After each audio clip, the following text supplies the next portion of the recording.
just as Minia was about to awaken, suddenly. Dalian furrowed his brow slightly and said, "Please wait a moment, Prince Minia." Upon finishing his words, Dalian reached out and lightly tapped the mark on the chest of his wizard robe, causing specks of starlight to immediately spread forth, forming a circular star map before him. From the star map, a middle-aged astrologer with an anxious expression quickly appeared, and he hastily spoke. "Your crown, Dalian, the Marne province, Moselle province, Sava province. 7 or 8 provinces have shown abnormal energy fluctuations. Preliminary investigations indicate that it's likely that the cult is holding a prayer ceremony, with a considerable possibility of an evil entity reawakening, or the projection or avatar of an evil god descending. It is recommended that the Guardians head over to deal with it immediately." The cults are collaborating. Minia in a red wizard robe naturally heard this statement as well. No, their objective is to spread their beliefs freely within the Empire's territory. Most of the cults are arch-enemies with each other. It should only be a form of cooperation to some extent, as ultimately for them, the Empire is the common enemy. Dalian shook his head and replied. From the intelligence just gathered, it seems that all the major cults are just becoming more active within their own power zones and are not united in the true sense. Since that's the case, your crown, Dalian, after I awaken Crown Straz, there will be no need for others to accompany us. Minia pondered for a moment and said, "Initially, according to the plan." In addressing this descent of Void Mother Tree Ganasir, the Empire intended, apart from dispatching the Red Dragon King Straz, whose power rivals that of a demigod, to also gather 5 other guardians to join in the operation. The plan was to take a sweeping strike to completely eradicate the backbone of the Mother Tree sect and severely damage the Void Mother Tree. However, given the current circumstances, for the stability of the Empire's territory situation, it would not be advisable to mobilize the other Imperial Guardians. Won't it be too risky? Rest assured, with Crown Straz there's no need for concern. Don't forget, Lothar and Reginald are also there, plus the epic-level powerhouse of the Elf clan. There shouldn't be any issues. All right, Prince Minia. Then please have the trouble to awaken Crown Straz. Dalian thought for a moment but could not come up with a more suitable solution at the time. Minia nodded. "Great guardian giant dragon of the Empire Straz, scion of dragon, I call upon you from your slumber, facing the threat of an evil god. We need your majesty to deter evil." As Minia softly intoned the oath, Dalian could distinctly feel the ground begin to tremble slightly, and simultaneously, an overwhelmingly terrifying aura arose within the vast nest. As a grand astromancer, Dalian naturally knew many secrets of the Dragon Empire. For instance, only a direct descendant of the imperial royal family of dragon could, through a contract oath, awaken before him the Red Dragon King Straz. Should another person attempt the awakening, the outcome would likely be dire. It's known that generally, dragons awakened after being disturbed have a rather foul temper, and red dragons in particular are among the most eminent, so they would likely swat the awakeners to death instantly. Moreover, Dalian was aware that Straz, as the Red Dragon King, was also known as the Throne of Flames and possessed extraordinary strength. At his peak, he wielded power at the demigod level. Even now, after numerous battles with some internal injuries, there is no doubt he remains at the zenith of the Dragon Empire's combat power. Of course, for such a mighty Red Dragon King to willingly become the guardian giant dragon of the Empire, there must be special reasons or perhaps special origins. To trace back, it would have to go back to the founding of the Dragon Empire. Just as Dalian's thoughts wandered, suddenly a pair of enormous vertical pupils as large as windows abruptly opened, and at the same time a deep voice resonated. "Minia, what awakens me? Honored Red Dragon King, Throne of Flames, guardian giant dragon of the Empire. At Ferdinand Forest, the avatar of Void Mother Tree Ganasir is descending. Facing a demigod-level evil god, we urgently require your assistance." Minia quickly briefed the situation. Having once been her brother's dragon companion, she was thoroughly familiar with his irritable temper. Though she kept it concise. Upon hearing Minia's description of the circumstances, Straz's pair of dragon eyes evidently became much more serious. He slowly rose, his massive mountain-like figure moving with ease, causing the ground to groan and tremble. The surrounding dragon man guards all showed faces of fear, a natural sense of oppression emanating right from their blood. "Void Mother Tree Ganasir, it's been a long time since I've heard that name, Huff." In that case, let us go, Minia. Outside the core area of Ferdinand City. Just after the crystal barrier abruptly shattered, a subsequent green light pillar instantly appeared, re-establishing the barrier, causing the expressions of Perseus and Parker to change like chameleons, from sheer delight to an extremely sullen mood, almost downcast enough to drip water. They had thought the situation was settled, expecting to welcome the arrival of the great Void Mother Tree, but little did they predict that even at their last gasp, the elf clan could still have such a trump card, once again fending it off. Perseus, the time to fight for our lives has come. Prince Sedlin will be here soon. We need only hold on a bit longer, Parker said deeply. With just the two of them and the two war ancient trees, about to be completely defeated, it was naturally impossible to withstand the Empire forces before them, but with the addition of Prince Sedlin, it was a different story. Prince Sedlin of the Elf clan, his combat prowess is among the top even among the epic warriors in the Elf clan. This is also why, when they were discussing the action plan within their sect, they decided to lure the fallen ones with Prince Sedlin. And among the Empire people, including Lothar, Reginald, and Rain, their hearts had just gone through quite an emotional upheaval. We need to speed up. This green light pillar might not hold for long. As the Dawn Wizard, Reginald has keen perception. He can sense that although the power of the green light pillar is grand and surging, it seems somewhat inferior compared to the golden giant tree above. At the same time, he can faintly perceive that the golden giant tree above is still slowly descending. This means the green light pillar hasn't completely turned the tide, only delayed the arrival of Void Mother Tree Ganasir. Rain squinted his eyes slightly. Being inside the destroyer, he naturally heard Reginald's words and immediately launched an attack again. Boom! Boom! Only to see the destroyer supergiant magic statue, in the roar of the turbines, rapidly charging towards Perseus and Parker, each step causing the ground to sink, tremble, and groan. Meanwhile, Lothar and Reginald attacked each at their respective fallen war ancient tree. Facing the terrifying momentum of the destroyer, Perseus and Parker's expressions changed drastically, and they immediately performed witchcraft. Only to see Perseus fetch a light golden stem, half-arm length, from his bosom, his face showing pained reluctance as he chanted, and quickly tossed it into the air. The light golden stem seemed to grow in the wind, instantly growing at an extremely fast pace. From being as thick as a thumb to the thickness of a wrist, then swelling to the thickness of an adult's thigh. Moreover, its quantity changed from one stem to dozens, and dozens turned into hundreds. In no time, hundreds and thousands of roots with cracked surfaces and revealing red fleshy interiors shot towards Rain in the destroyer supergiant magic statue. Meanwhile, Parker gritted his teeth, tore down a round pendant from his chest, which had a light golden branch of finger length inside a spherical crystal ball. This was Parker's greatest gain from the prayer ceremony, also his trump card for survival, a gift from Mother Tree Ganasir. Only to see Parker quickly chanting, then pointed heavily towards Rain in the destroyer. The light golden branch instantly expanded to over 10 meters, like a golden spear rushing swiftly, as fast as a golden lightning. But surprisingly, a green torrent suddenly lit up behind them, emitting swoosh swoosh swoosh sound, targeting Rain in the destroyer magic statue. If someone looked closely, they'd discover this wasn't a green torrent, but rather countless green energy arrows so fast and numerous they create such an illusion on the retina. At the source of the green torrent, a tall and slender male elf was in a bow shooting stance. Perseus and Parker turned back delightedly, saying, "Haha, Prince Sedlin has finally arrived. Now the advantage is back on our side." Facing the siege from 3 epic warriors, Rain couldn't possibly choose to hard resist, seeing him maneuver the destroyer making a heavy leap. But in that instant, the initially deployed light golden roots densely lightening up from below, growing upward like cruise missiles with tracking devices, quickly wrapped around the destroyer's legs and then pulled heavily. Boom! Seeing the destroyer pulled back to the ground while golden branches and green arrow torrents were all close. Rain's heart was immediately alarmed. While beside him, Lothar and Reginald just wanted to help, but were desperately tangled by the suddenly bursting war ancient trees.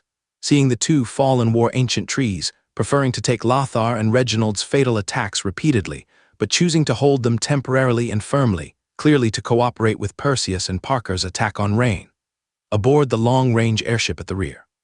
Not good. Witnessing this scene, Moria's expression changed instantly as he was about to enter the fray to help. The destroyer requires the Dawn Wizard to fully exert its power. The Crystallization Peak Wizard can manipulate it, but its flexibility and power are a notch below. Actually, Moria hadn't said something. The situation before them was even worse than what he just said. Because Rain had just repeatedly unleashed Electric Ball Strike. For a Crystallization Peak Wizard, the spiritual power consumption over controlling the destroyer for special attacks becomes exceptionally large.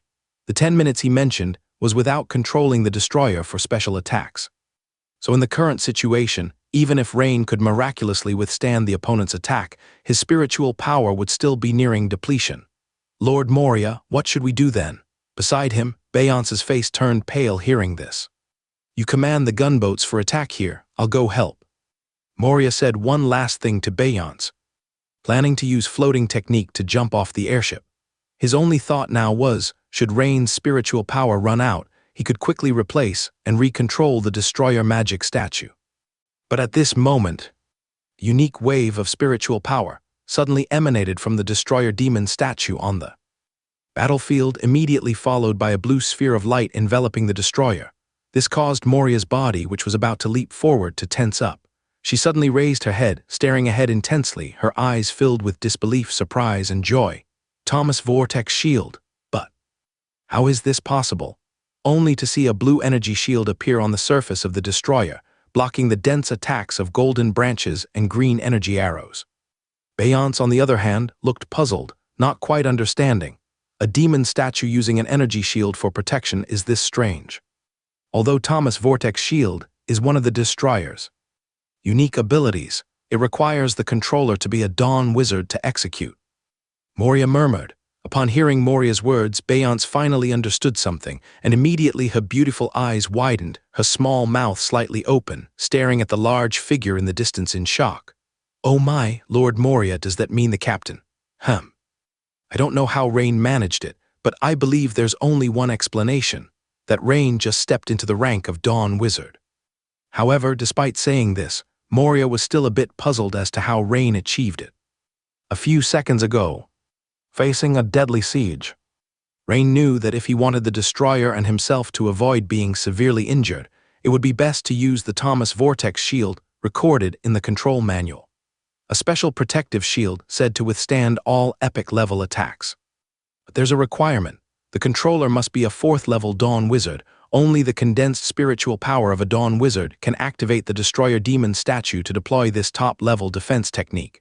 Since that's the case, let's break through. Rain squinted his eyes, immediately making a decision.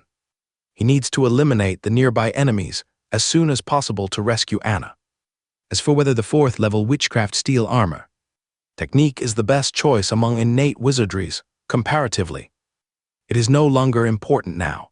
At this moment, the system notification also sounded, starting ascension, transforming continuously. Instantly, Rain felt the 3-layered spiritual power crystal in his mental sea starting to undergo intense changes. On top of the original 3-layered crystals, another smaller but more complex 3-dimensional structure appeared, precisely the 4th-level metal series Witchcraft Steel Thorns Forest. Around the crystal, there seemed to be diamond-like silver crystal grains suddenly forming a sphere, rapidly collapsing and compressing inward. This should be the so-called spiritual power. Particlization, right? Rain pondered. At this moment, a system notification sounded again, detected host breaking through to 3rd-level wizard, unlocking the improvement restriction of the 3rd-level innate wizardry steel armor technique. Would you like to improve this witchcraft? This improvement will consume 37 golden skill points. Note: the improved innate wizardry will become more suitable for the host to cast, enhancing power, attack range, or other aspects without hesitation. Rain immediately chose yes instantly. Vast memory related to the improvement of the 3rd-level innate wizardry steel armor technique began to flood into Rain's mind. Meanwhile, the 3-layer spiritual power crystal in the mental sea began undergoing synchronous micro adjustments. Soon, the system notification came again. Ding! Host's 3rd-level innate wizardry steel armor technique improvement completed. New witchcraft model adjustment successful. Witchcraft power increased by 14%. Spiritual power consumption reduced by 17%. The improvement of the third-level innate wizardry is merely a small part of this ascension, as system notifications appeared like a blizzard. Host spiritual power greatly increased, initiating particlization. Ding! Ascension to fourth-level wizard successful. Spirit plus 50, acquired fourth-level innate wizardry, Steel Thorns Forest. In an instant, Rain's perception of his surroundings became clearer, more accurate and profound. At this very moment, he could clearly sense the hundreds of emerald green energy arrows, the flight path of each arrow, and the figure at the source drawing the bow and shooting the arrows. He could also feel that even though the destroyer had opened the Thomas Vortex shield, the golden branches was still slowly piercing in. He could even perceive that not far above the sky, the huge green pillar of light was gradually retreating in its confrontation with the golden giant tree. Although the green pillar of light still surges with energy, vast and continuous, it was already somewhat depleted, seemingly slowly waning. But Rain understood none of it mattered, because next it's his time. An Akkadian detected controller is a Metal Series Dawn Wizard. Control permissions upgraded to first level, plasma cannon weapon restrictions lifted, transformation restrictions lifting. In the control room, Rain immediately heard the mechanical voice. Meanwhile, Rain also sensed that he could already control several new abilities of the destroyer. In the blink of an eye, he naturally had no time to carefully review the system prompts, and his thoughts moved instantly to control the destroyer to face the enemy. Shua, a ring-shaped electric arc suddenly appeared, and instantly flashed from the top to the bottom of the destroyer. This ring-shaped electric arc is one of the destroyer's new abilities named Free Electric Arc, capable of lifting most immobilization restrictions type of witchcraft. Crack, crack, crack. A series of dense sounds of breaking roots rang out, the dense fleshy roots that had been tightly encircling and immobilizing the destroyer demon statue were unexpectedly breaking apart, emitting a pungent scorched smell. The scene made Perseus and Parker astonished, and Perseus screamed out, "How is this possible? Even a small segment of my master's gifted root cannot restrain the opponent." Perseus, unwilling to accept this, immediately bit his finger, intending to use his own blood to activate the roots to immobilize Rain again. Parker, quickly, I can't control it. In fact, Parker didn't need Perseus's reminder to know what to do. Although waiting for a while longer for the golden branch to pierce into the body of the supergiant magic statue before triggering would be best, it now seemed too late. Bit less effective is fine. Explode! Parker roared angrily while heavily pointing at the golden branch. But before his words fell, the destroyer controlled by Rain, the large exhaust pipes on its back suddenly accelerated with a roar. In a flash, the massive metal magic statue switched from extreme stillness to extreme motion. Like a top-level sports car, with a swift tailspin, it instantly covered over 10 meters. Boom! The golden branch, still wrestling with the Thomas Vortex shield, suddenly exploded. Yet a supergiant figure, with metallic sheen, charged out from the explosion's mushroom cloud unscathed. Clearly, Parker's explosion was in vain. This scene naturally made Perseus and Parker's faces turn pale.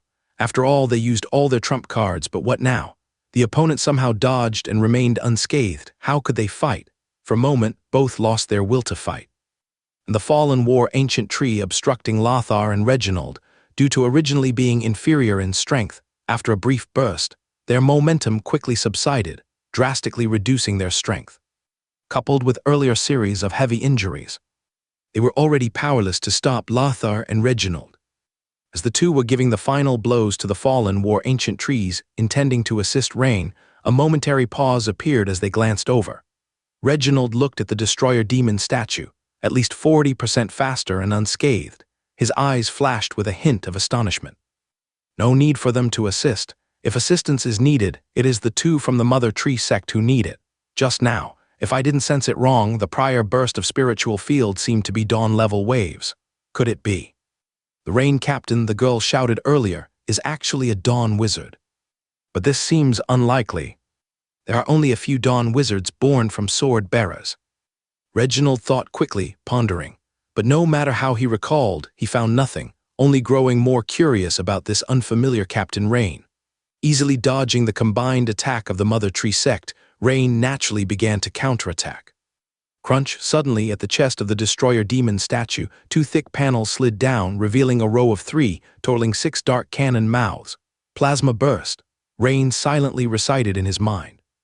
Boom, boom, clusters of blue plasma groups, as if hundreds and thousands of blue electric snakes were confined within a sphere, spun and flashed, bombarding towards the positions of Perseus and Parker.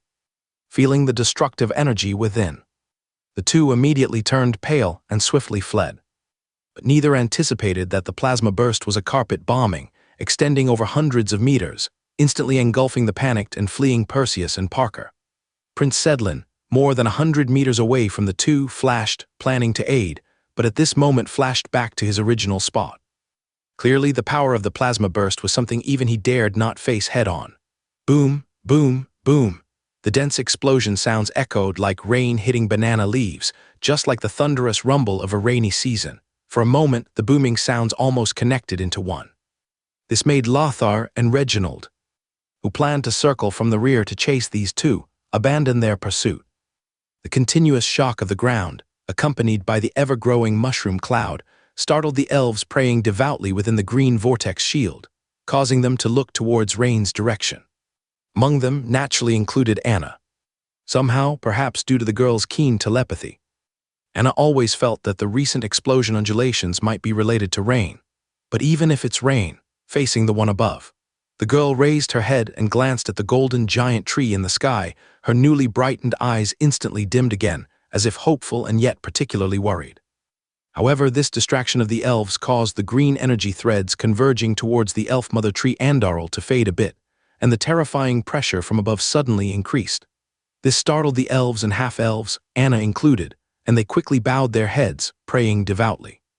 The scene of the destroyer demon statue, releasing a plasma burst, naturally shocked those nearby on the two airships, including Olna, Claire, Beyonce, and Moriah. This is a first-level authorization plasma burst.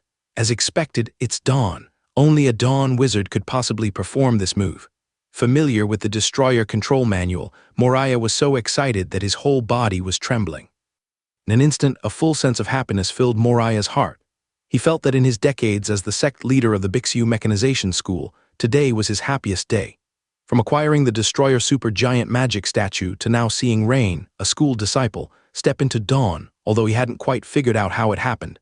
Each surprise was bigger than the last. Promote to a large school. No, this is just the beginning. The future of the Bixu Mechanization School is the stars and the sea. In the center of the battlefield, after the dust settled, the miserable appearance of Perseus and Parker was revealed before everyone's eyes. Perseus was entirely scorched black, his originally gold-threaded black wizard robe now tattered and unable to cover his body, with streams of blood flowing from the broken robes. Moreover, one of his legs was completely blown off, his femur protruding outward, a blur of flesh and blood, and his left hand palm was also blown off. He was holding his left hand with his right hand, vomiting blood and howling.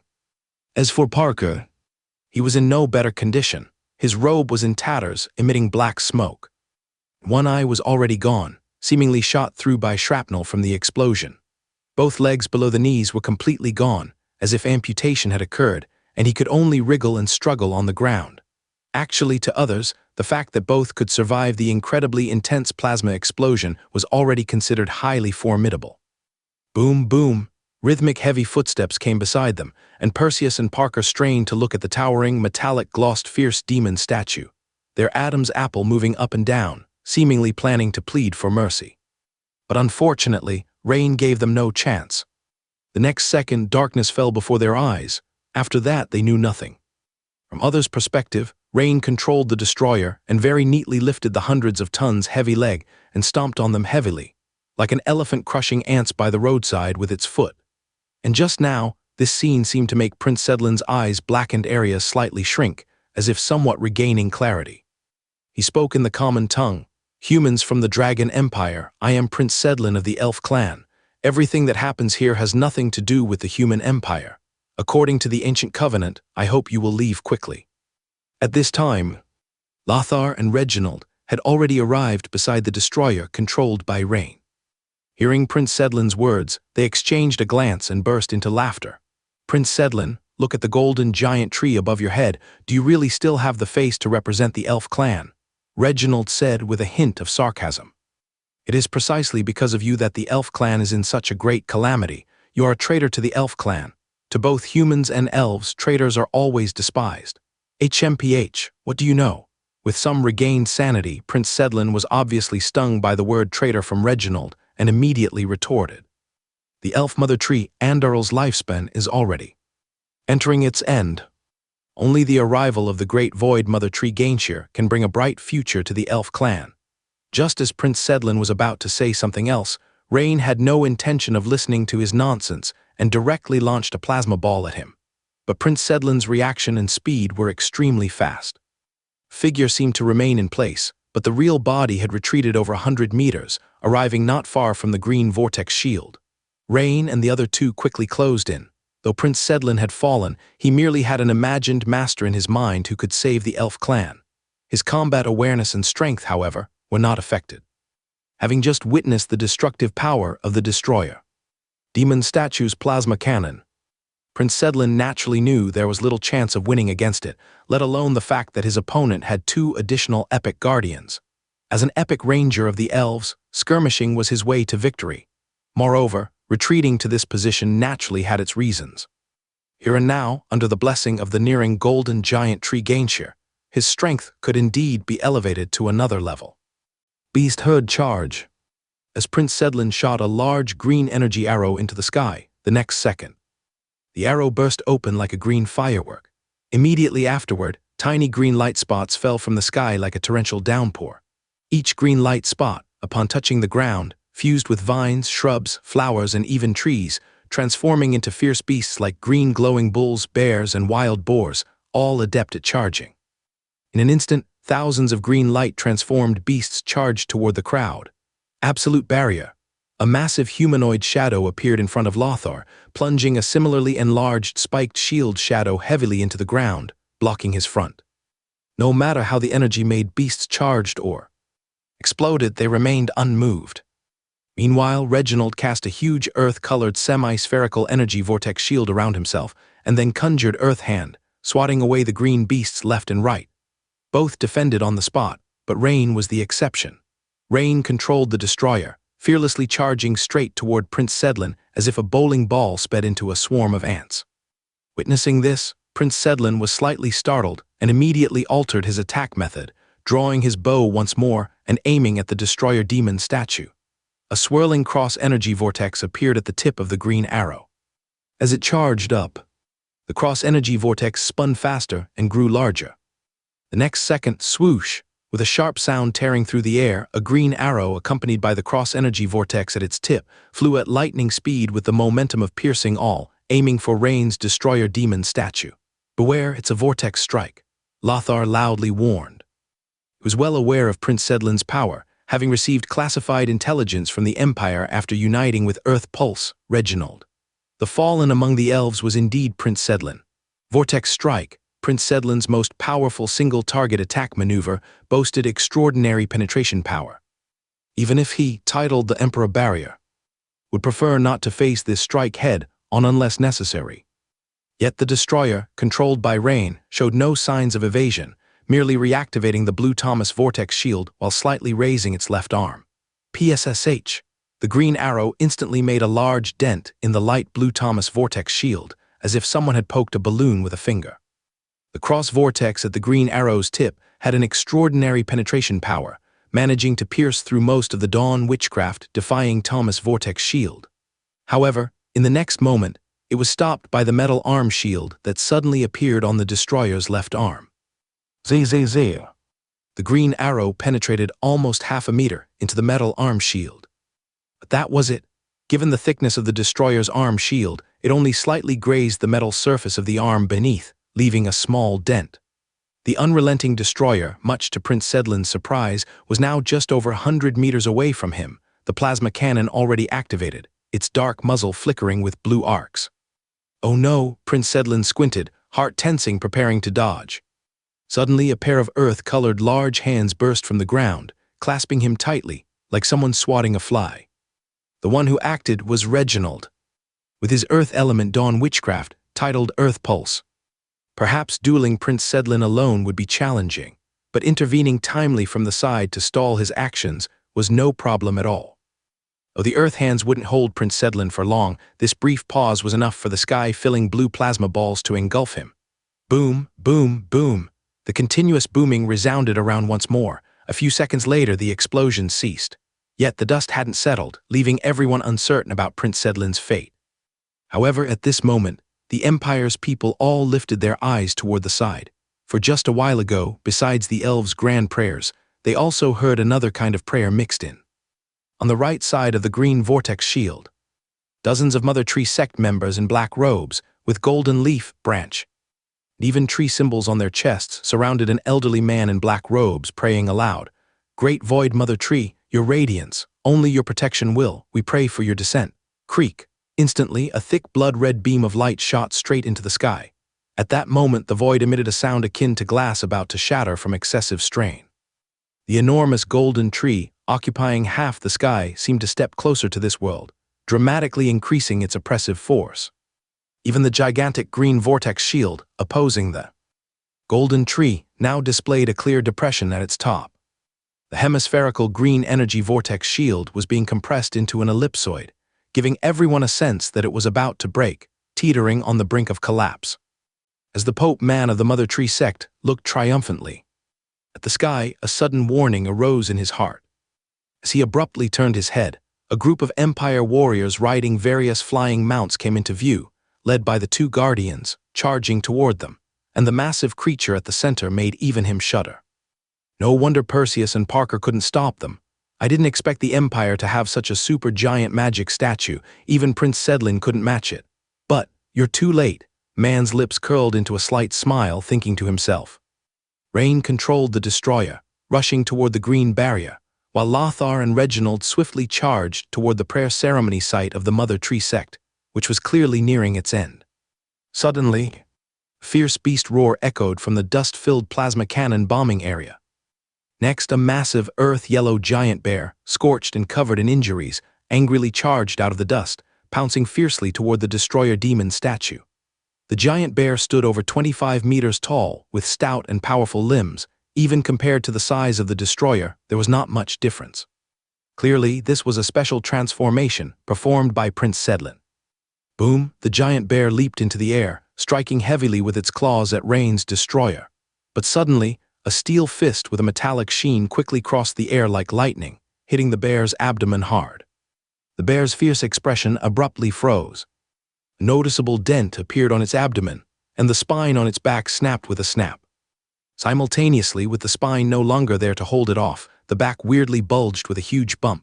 Following that, the giant bear flew backward at speed faster than when it arrived. While mid-air, the bear's form suddenly began to change. First, it rapidly shrank, then transformed into a humanoid shape, appearing as Prince Sedlin. Bang! Prince Sedlin slammed heavily onto the ground, continued sliding for dozens of meters, leaving a long trench behind him before finally stopping. Gag gag, after coughing up several mouthfuls of blood. The area covered by blackness in Prince Sedlin's eyes sharply reduced. Glancing around at the surroundings with some confusion, then promptly fainted. However, Rain didn't have time to check on the elf prince's condition. Quickly rushing toward the location of the elf Mother Tree, he had to find Anna immediately. On the Mother Tree sect side, as Pope Man faced Lothar and Reginald's encirclement, he suddenly raised his arms up high, passionately shouting out the final sentence, "Descend upon us." There came a loud crack, boom. The giant green vortex shield exploded again. Next, a vast stream of currents scattered in all directions. This time, the green vortex shield's damage was even more complete than last. In the sky, the golden giant tree suddenly drew closer, resembling the oppressive feeling of black clouds during a summer storm. Moreover, if observed closely, one could find that the lowest of the golden branches nearly touched the green canopy at the top of the several hundred meters tall elf Mother Tree, Andarl. All around the elf Mother Tree, the elves praying beside it collapsed weakly to the ground. Clearly, the joint effort to resist the golden giant tree with the elf Mother Tree Andarl failed, severely draining the vitality of the elves, including Anna. The Empire crowd's complexion changed dramatically. Is this the arrival, Russell? When the golden branches finally touched the green canopy atop the head of elf Mother Tree Andarl, the next second, a terrifying aura that made everyone present shiver descended upon the world. The diameter of over 200 meters wide green canopy of the elf mother tree changed rapidly to a pale golden hue. It was as though ink poured into clear water, rapidly polluting it. The immense green canopy slowly turned golden from top to bottom, spreading rapidly. Within seconds, a third of the area became golden. The elves surrounding, including several epic-level druid elders, were too gravely injured from the earlier resistance. Helplessly witnessing this descent, many elves began to cry. "Haha, my lord has arrived, all of you shall die. However, this is your honor. As the first sacrifices for my lord's arrival, if you surrender now, I will grant you certain privileges, like choosing a dignified way to die." Ha ha ha. Pope Man of the Mother Tree sect laughed wildly while endeavoring to fend off Lothar and Reginald. But suddenly, Man's laughter abruptly stopped, like a rabid dog suddenly having its neck grabbed. Following his gaze, two giant dragons, one large and one small, were suddenly flying from the distant sky. The large dragon was particularly immense. Yes, indeed particularly immense. The normal-sized red dragon beside it appeared minute like a toddler next to a burly man. At this moment, Rain, controlling the destroyer, sped toward beneath the mother tree, narrowing his gaze, recognizing he had seen that normal-sized red dragon before. If he remembered correctly, that should be Prince Minia's dragon partner, Tassa. Also had a dragon scale given to him by the other party. Even though he didn't know what the particularly gigantic red dragon signified, it was clearly strong support from the Empire's side. Great, it's the Red Dragon King, Flame Throne Straz himself is here. Lothar immediately let out a sigh of relief, saying. Facing the impending Void Mother Tree, Gainshir, as the commander of the Empire's reinforcements, the pressure on him was something others perhaps might not understand. Yes, and also Red Queen Minia. Reginald nodded and smiled slightly. Reginald and Lothar had just wrapped up their entanglement with Mother Tree Sect's Pope Man, and conveniently arrived by the Destroyer Demon. That's where Rain was. Flame Throne, Rain pondered to himself, because whether through the wizard information he had researched previously, or through casual talks with sect leader Moria at the Valtsaja ruins, Rain knew that anything with the suffix throne was quite extraordinary. These words represented the opponent's strength reaching the level of a 5th-level full-moon wizard. In other words, a demigod. Otherwise, one wouldn't be honored with the words throne. As a invading deity. This world is not something you can covet and seize. Accompanying a thunderous dragon roar, profound and forceful words echoed in the hearts of every being present. What resonated in the hearts of all present, everyone knew this voice wasn't directed at them, but at the golden giant tree in the sky. Facing the warning of Flame Throne Straz, whether it was unable to comprehend or felt some threat, the golden giant tree represented by the Void Mother Tree Gainshir did not respond. Instead, it glowed golden more brightly, accelerating its invasion speed abruptly. One could see that the lush green canopy of the elf mother tree, Andarl, was suddenly half invaded, emitting a dazzling golden light. This also caused Andarl to let out a painful groan. On the trunk of the colossal banyan tree, reaching hundreds of meters high, a vaguely discernible human face could be seen, gender indistinguishable. Red Dragon King Straz, please stop him from occupying my body. Faced with the elf mother tree's plea and the other's accelerated invasive behavior, it obviously enraged the hot-tempered Red Dragon King Straz. Invading deity, my flames will burn you to ashes. Accompanied by an angry shout, boom, a continuous, massive fiery breath erupted from the nearly 100-meter-long body of the Red Dragon King Straz. In an instant, the air within a couple of 100 meters seemingly ignited, the oxygen vanishing in a flash. Several 100 meters of flames engulfed the half-descended golden giant tree Gainshir in the heavens entirely, even affecting a part of the elf mother tree Andarl's canopy below.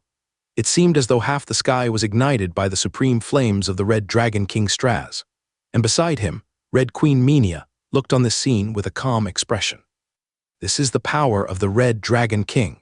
Facing the evil god leaning towards the plant growth divine position, like the Void Mother Tree Gainshir, flames might perhaps be the most damaging energy form. This is why, upon learning of the Mother Tree sect's action, after consulting, the Empire hoped she would awaken Flame Throne Straz to act. And specks of golden starlight began to fall from the sky, with leaves and even segments of golden branches entwined with flames. Clearly, these things all originated from the golden giant tree in the sky. Witnessing this sight, the Pope of the Mother Tree sect, man's face twisted, a look of disbelief, muttering to themselves, "No, my Lord will not fail." They kept repeating these words. Afterward, as if attempting to instill confidence in themselves and the believers still resisting behind, man's voice grew louder and soon was crazily shouting, "No, even the Red Dragon King cannot defeat the true deity." Not sure if it was man's zealous calls that completely awakened the Void Mother Tree Gainshir, or if Gainshir genuinely felt pain. A voice echoing with broken enunciation came from the golden giant tree in the sky. "Lowly, crawlers, dare hurt, great." Suddenly Rain, who was very close to the Mother Tree, faintly sensed something was amiss. Because at this moment, he keenly noticed that although the Red Dragon King's flames continued to burn the opponent, the falling specks of golden starlight in the sky spookily ceased their descent. Instead, they began to hover in mid-air. The next moment, these hundreds of thousands of golden light spots, like golden meteors flashing across the sky or cruise missiles that found their target, surged densely toward the massive form of the Red Dragon King high above, the speed unparalleled. In an instant, the Red Dragon King Straz was enveloped in golden light. Next, the concentrated golden light spots resembled a million-ton nuclear bomb explosion, with a blinding shockwave ring flashing abruptly. Boom! And then, a deafening explosion resounded, accompanied by the mournful roar of a giant dragon. A massive mushroom cloud suddenly appeared in mid-air. The scene not only shocked the Empire side tremendously, but also left the members of the Mother Tree sect stunned in place. On the Empire side, whether it was Red Queen Minia, Lothar, Reginald, or others, none of them anticipated such a turn of events. Choosing to attack at the critical moment of the enemy's arrival was considered the best decision, as it caught them when they couldn't attend to both ends, having to confront the world's rejection and fend off the flames of the Red Dragon King. Even a divine being would meet with disaster. Yet the problem was, it seemed that the Void Mother Tree Ganasir had suffered too much true spirit damage from its injuries, causing it to, in a fit of rage, disregard the cost and severely wound the Red Dragon King Straz. In simpler terms, it seemed like the Void Mother Tree Ganasir was driven mad by the assault. What was even more precarious were the pure blood elf who were closest to the energy surge. "Quick, get out of the way." Luther and the other flying knights immediately shouted to the elves.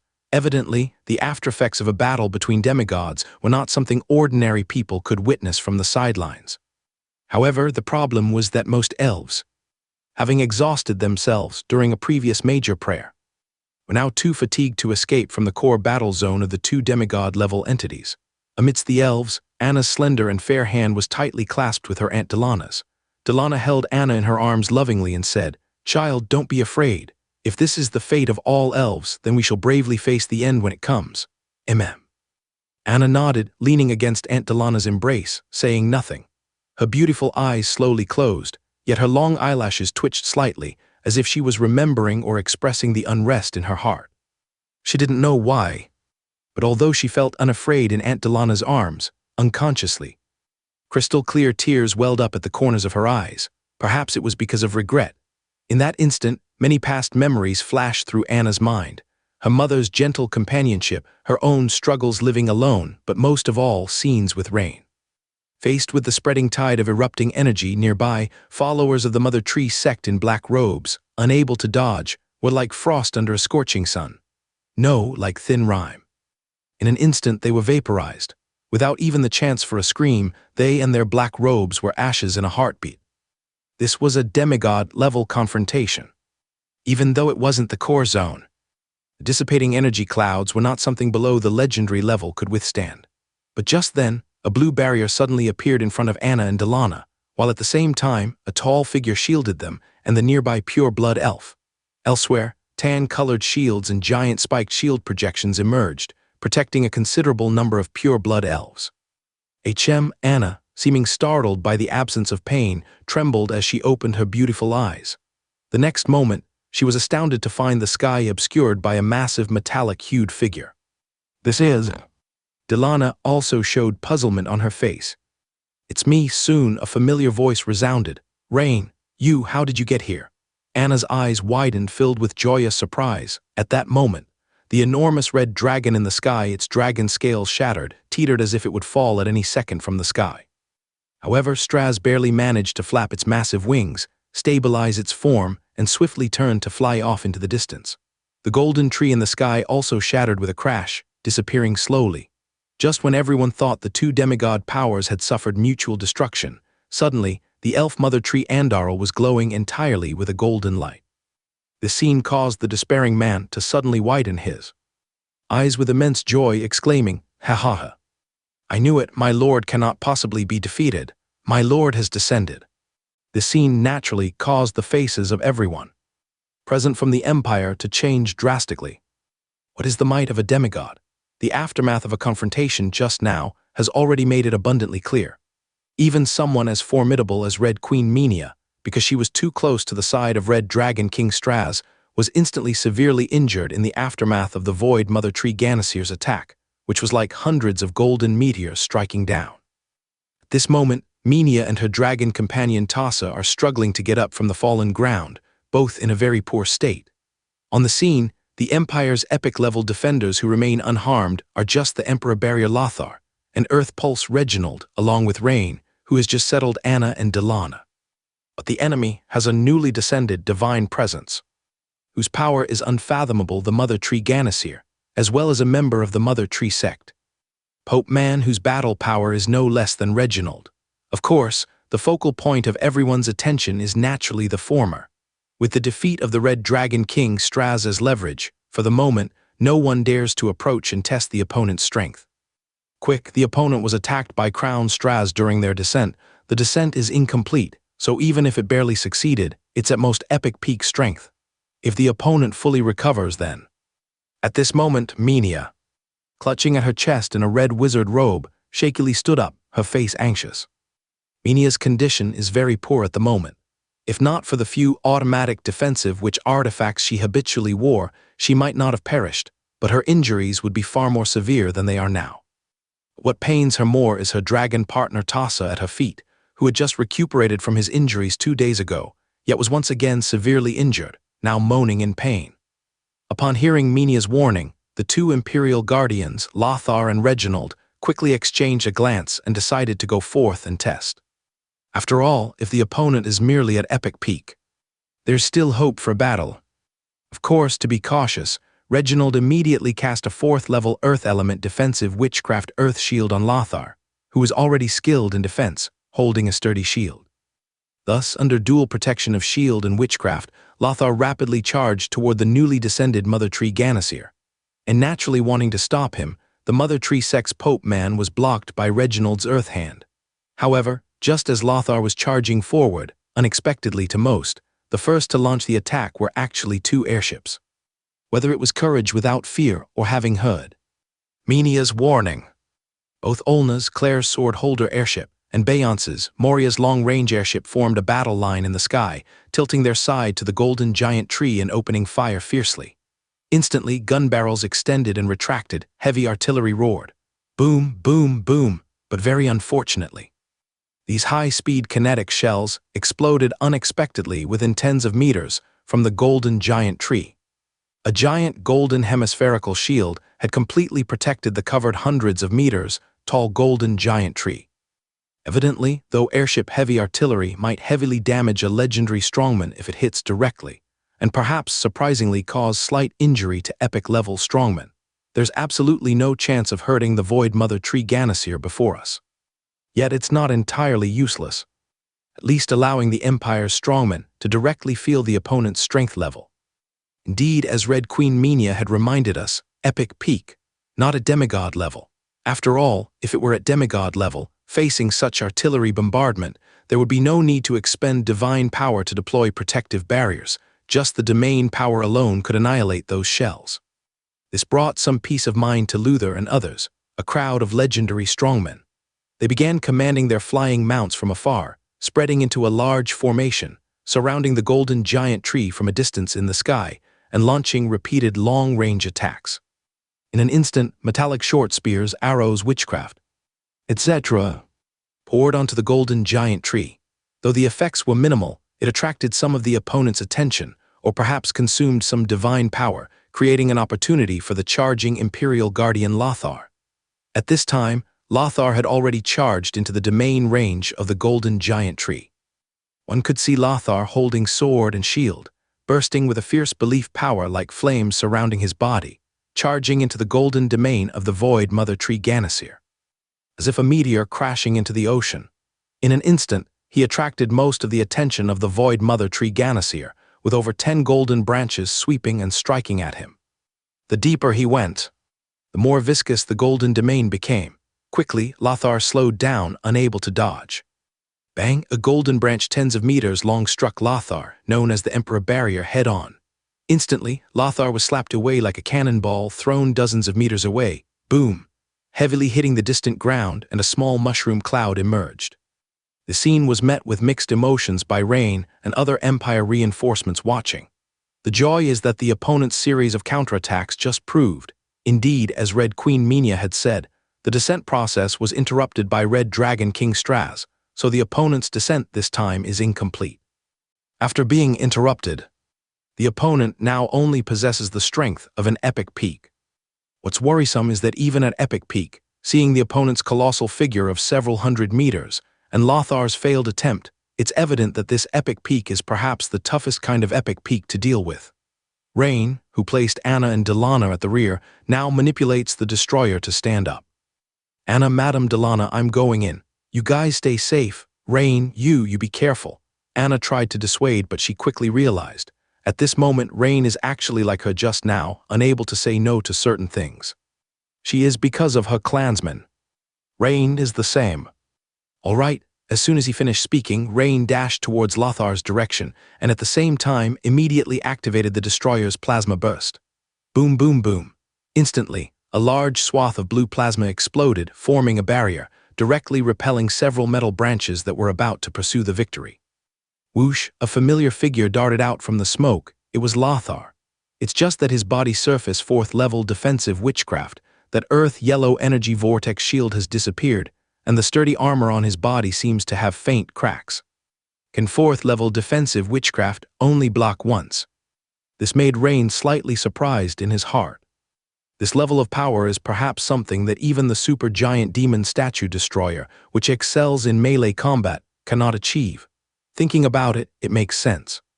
The destroyer is over 30 meters tall, while the void mother tree in front of them exceeds 300 meters. Judging from the opponent's displayed strength, to be fair, even if he controls the destroyer, along with all the Empire's strong fighters present, the chances of victory are probably slim. The main purpose of this trip was to rescue Anna, and now that the goal has been achieved, if the enemy is too strong, there's no need to stay and fight hard. Because he has the system, there's no need to stubbornly confront the other side here. Just that, Rain now has another identity, which is an Imperial sword bearer. Seeing so many comrades fighting here, he can't just walk away. At least. He should try once. In a moment of slight hesitation, suddenly, something seemed to flash across Rain's vision, and his eyes lit up. He saw himself manipulating the destroyer to move rapidly and distantly distract the golden giant tree's attention, while quickly leaping down from the back of the destroyer, running swiftly towards the direction of the Red Queen Minya. At this moment, both sides were fiercely engaged in battle. With witchcraft flying all over the sky and smoke billowing, so no one noticed Rain's actions at this time. Even if they did, they would think he wanted to rescue the Red Queen Minya.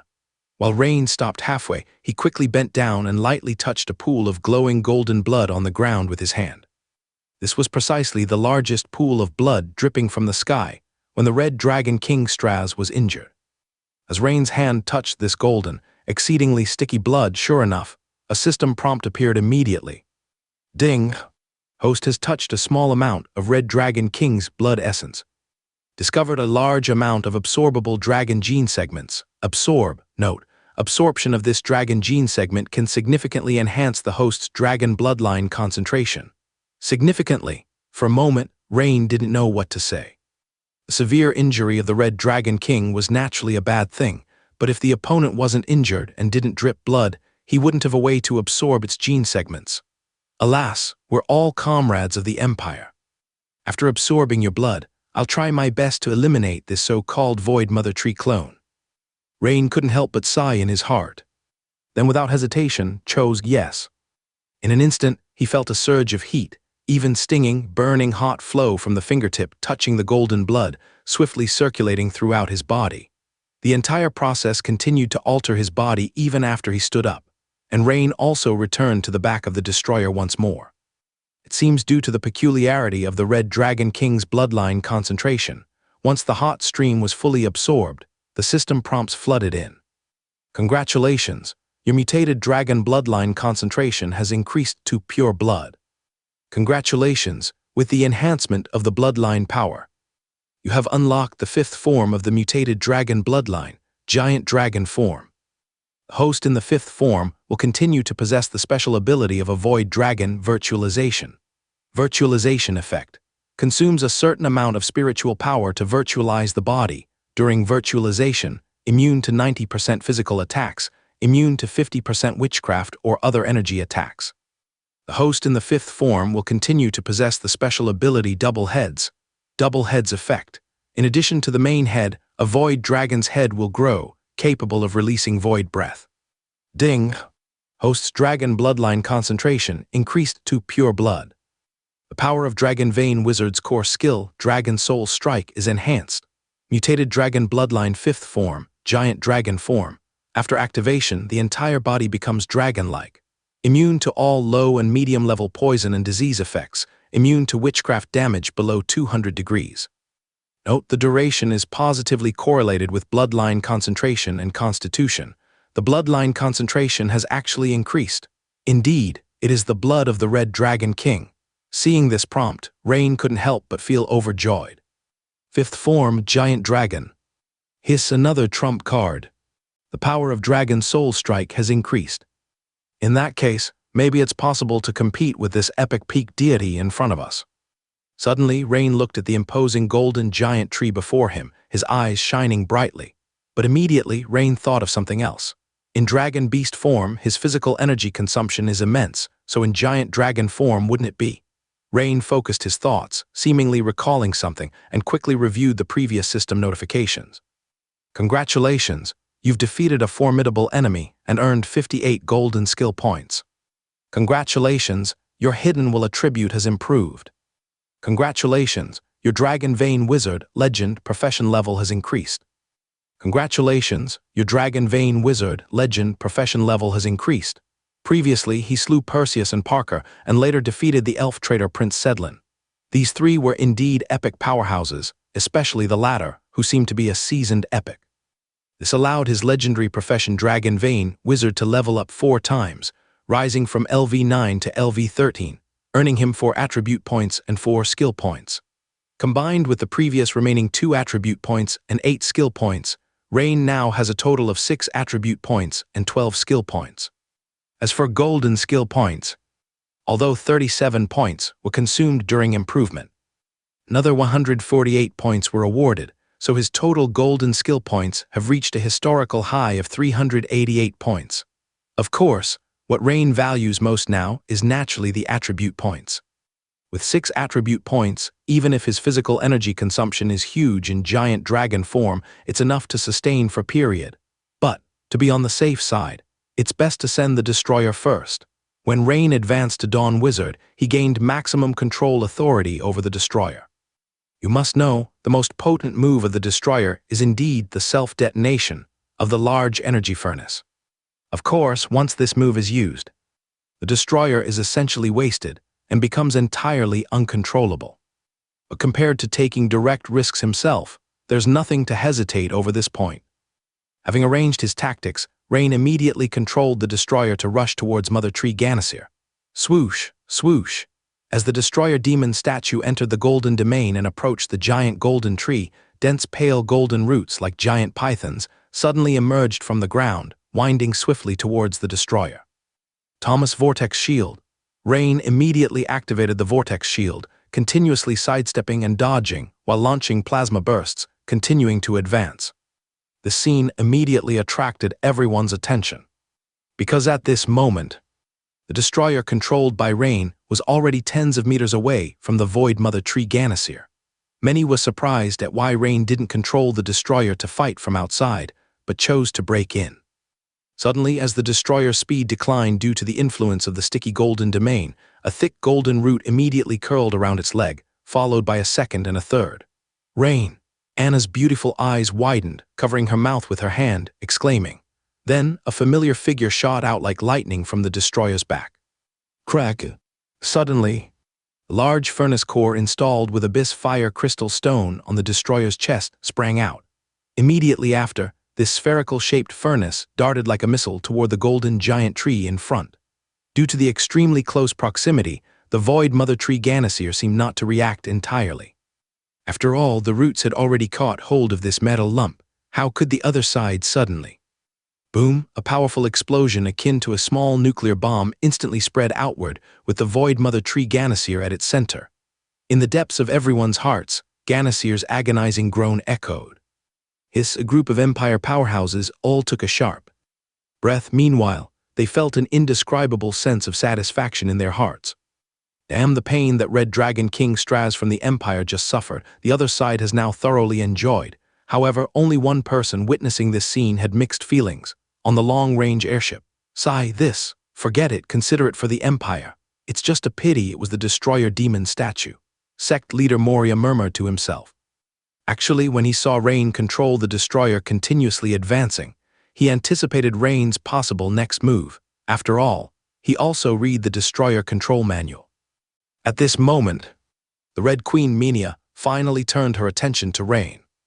Because she had accompanied the Red Dragon King Straz, His Majesty, to Ferdinand City to participate in the battle not long ago, and then the recent upheaval occurred.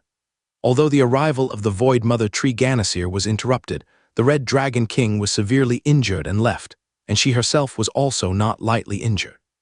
It wasn't until the destroyer demon statue charged to the front of the Mother Tree Ganasir that Minia realized the combat power of this supergiant demon statue was actually at the epic level, which caught her additional attention. Does the Empire have this type of demon statue? This young man. Seeing Rain ejecting out of the destroyer demon statue, Minia felt a sense of familiarity, as if she had seen him somewhere before. Beside her, Minia's dragon companion, the red dragon Tassa, struggled to lift its head, its large vertical pupils also curiously looking at Rain's figure, but Tassa quickly realized something. Minia, this is Rain, that young man from Meister. What? It's him. How is that possible? Minia's beautiful eyes widened, staring blankly at Rain, unable to understand for a moment. Previously his strength was merely, but now he has become a dawn wizard. Minia murmured to herself. Yes, but it is indeed that young man. Have you forgotten? I gave him a dragon scale. Tassa's dragon eyes also flickered, continually sizing up Rain. What intrigued her even more was the special bloodline aura that only dragons could perceive, faintly emitted by the other party. Why does it smell more pure than Minia's bloodline? However, as the dust in the field gradually dispersed, neither the man nor the dragon discussed Rain any longer. Instead, they focused intently on the central area of the field, the great enemy. On the golden giant tree, which was several hundred meters tall, there was a massive charred indentation with a diameter of several 10 meters. If the power had been a bit greater, the thick trunk might have been blown through. Even though the injury was so severe, the golden halo around the wound grew more intense. A continuous stream of golden light flowed from other parts of the giant tree's body, converging at the wound. Apparently, the Void Mother Tree Ganasir was trying to mend its body and heal the wound. However, such a massive wound, even with abundant energy, could not possibly heal quickly. Moreover, as the golden domain of the Void Mother Tree Ganasir shrank by half, the Empire's strongmen present all sensed a significant decrease in the other party's power level. Approximately from the epic peak, it fell to the epic late stage level. This brought joy to Luther, Lambert, Moria, and other legendary strongmen of the Empire, boosting their morale and intensifying all kinds of witchcraft, arrows, and throwing spears, making their long-range attacks more concentrated. Meanwhile, the Pope man of the Mother Tree sect and the remaining followers looked despondent at this scene. Clearly, they found it hard to accept the result before them. No, we haven't failed yet. As long as we can escort my master to retreat, there is still hope. At this moment, a sudden change occurred at the base of the Mother Tree. Putshai, Putshai. Suddenly, many light golden roots burst from the ground, entangling hundreds of elves who had not yet completely left the core area.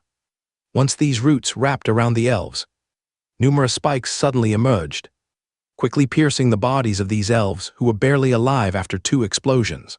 These spikes, like straws, began voraciously sucking the elves' blood and various bodily fluids as soon as they pierced in.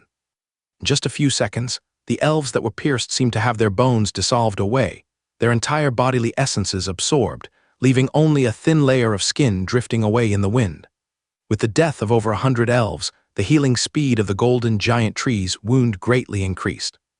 The enormous indentation, originally with a diameter of over 20 or 30 meters, now shrank to a diameter of merely 10 meters. Reginald instantly understood the reason for this. Because the elves and the original elf mother tree Andoril could be considered as one. Now that the void mother tree Ganasir occupied Andoril's body, it could naturally restore the body that originally belonged to Andoril by devouring elves. Quick, attack those roots emerging from the ground, Reginald immediately reminded. Have the elves retreat quickly, the farther away the better. The Empire's strongmen all took action, either aiding the elves nearby or using flying mounts to attack the roots as much as possible. Even Lambert and Moria, who were previously responsible for the airship's defense, now disembarked from the 2 airships from the rear to join in the assault on the mother tree's roots. After all, the hard-won, advantageous situation must not be overturned by the other side. Lothar did not choose to attack the void mother tree, but exchanged positions with Reginald. He took charge of restraining the mother tree sex Pope Man, while Reginald unleashed witchcraft to launch a long-distance attack on the void mother tree Ganasir.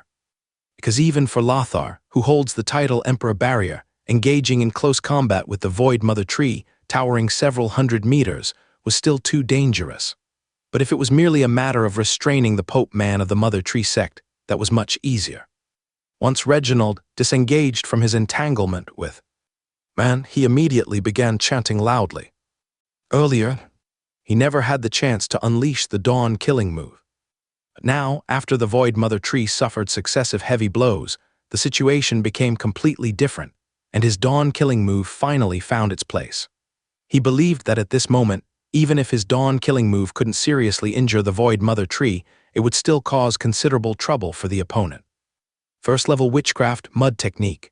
As Reginald chanted, the ground within hundreds of meters radius suddenly turned as soft as mud. Second-level witchcraft earth binding. The softened ground suddenly became extraordinarily viscous, and although the numerous pale golden roots of the mother tree weren't completely restrained, their movement slowed significantly, granting many elves a glimmer of hope.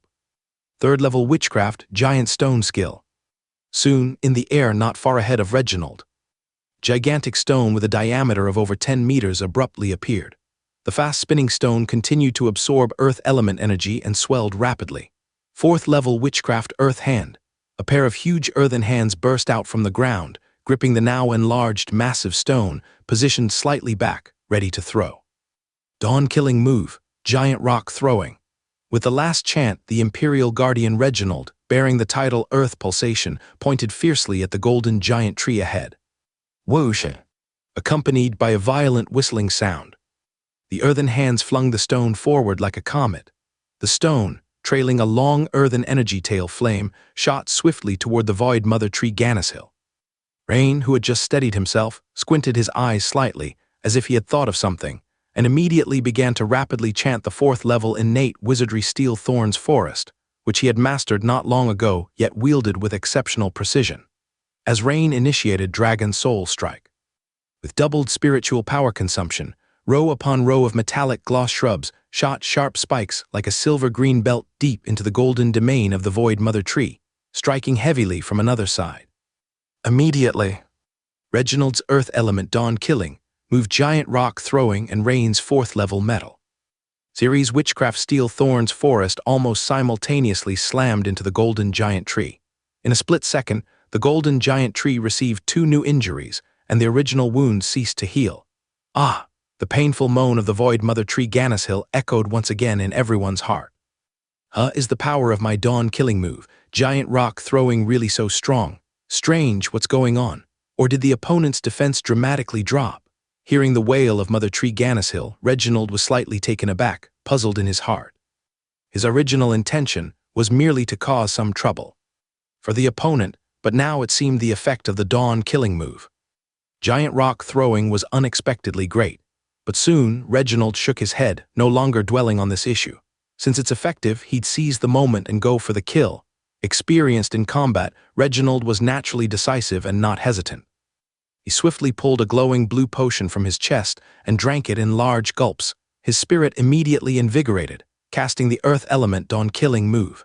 Giant rock throwing at the golden giant tree once again. On the side, Rain clearly understood the reason behind the painful moan from the void mother tree Ganashil. Evidently, it was thanks to the true damage his witchcraft carried out. His dragon's soul strike, with the bloodline concentration rank enhanced, saw a further increase in the proportion of true damage within all witchcraft assaults.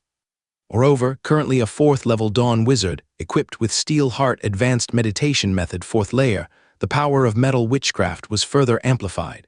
The cast was indeed a 4th level Metal Series witchcraft, with these factors combined. The power of true damage far surpassed the period of crystallization peak. However, Rain was not inclined to reveal Dragon Soul Strike as his trump card just yet. After all, he had already exposed quite enough this time. One must always reserve a trump card. Thus, during Reginald's cast of the Earth Element Dawn-killing move, he activated Dragon Soul Strike to launch a joint assault. Damn it, I didn't expect the Dawn-killing move from this Earth Pulsation Reginald to be so formidable. Man, like the others, assumed that Reginald, having just cast the Dawn-killing move, was the chief culprit for the repeat injury to his divine. For this operation, their sect had been planning for years, and only half a year ago did they begin various actions, never expecting to fail at the final moment before success. Man was unwilling to accept this. No, I must create time for my master to recover. Everyone, the time to sacrifice for my master has arrived. Man shouted loudly. As for himself, he braced for injury and used blood-green vines to entangle the Emperor Barrier Lothar, before immediately turning and charging towards Reginald, who was casting the Earth Element Dawn-killing move Giant Rock throwing again. Die, Man pointed heavily at Reginald, and a beam of blood-green energy shot towards Earth Pulse Reginald. Rain naturally saw this scene too, momentarily stunned, but he quickly understood something, feeling a little helplessly amused. Was this Reginald taking the fall for him? Faced with this situation, Rain couldn't not help, first casting a steel armor technique on Reginald, followed swiftly by a steel thorns forest at Man.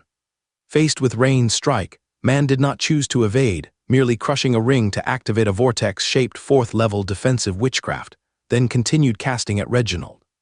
It was completely determined to severely injure Reginald. Swish! A silver, metallic glossed path of thorns grew in a straight line to Man's side and suddenly burst upwards. PFFT. Man's blood-green vortex shield shattered instantly in less than half a second, and a sharp steel thorn pierced through the sole of Man's foot. If he hadn't rather faced witchcraft backlash than dodge, Man would have been skewered by now. But in an instant, Man realized he was in big trouble. A severe soul-piercing pain surged through him as if he were being torn in half. Only then did he realize it was this bizarre attack that had severely injured his deity. Damn, he had targeted the wrong person. But before he could escape the pain, another sharp pain shot through his half-rigid body. A knight's longsword, glistening with a cold light, had pierced from his back through his chest.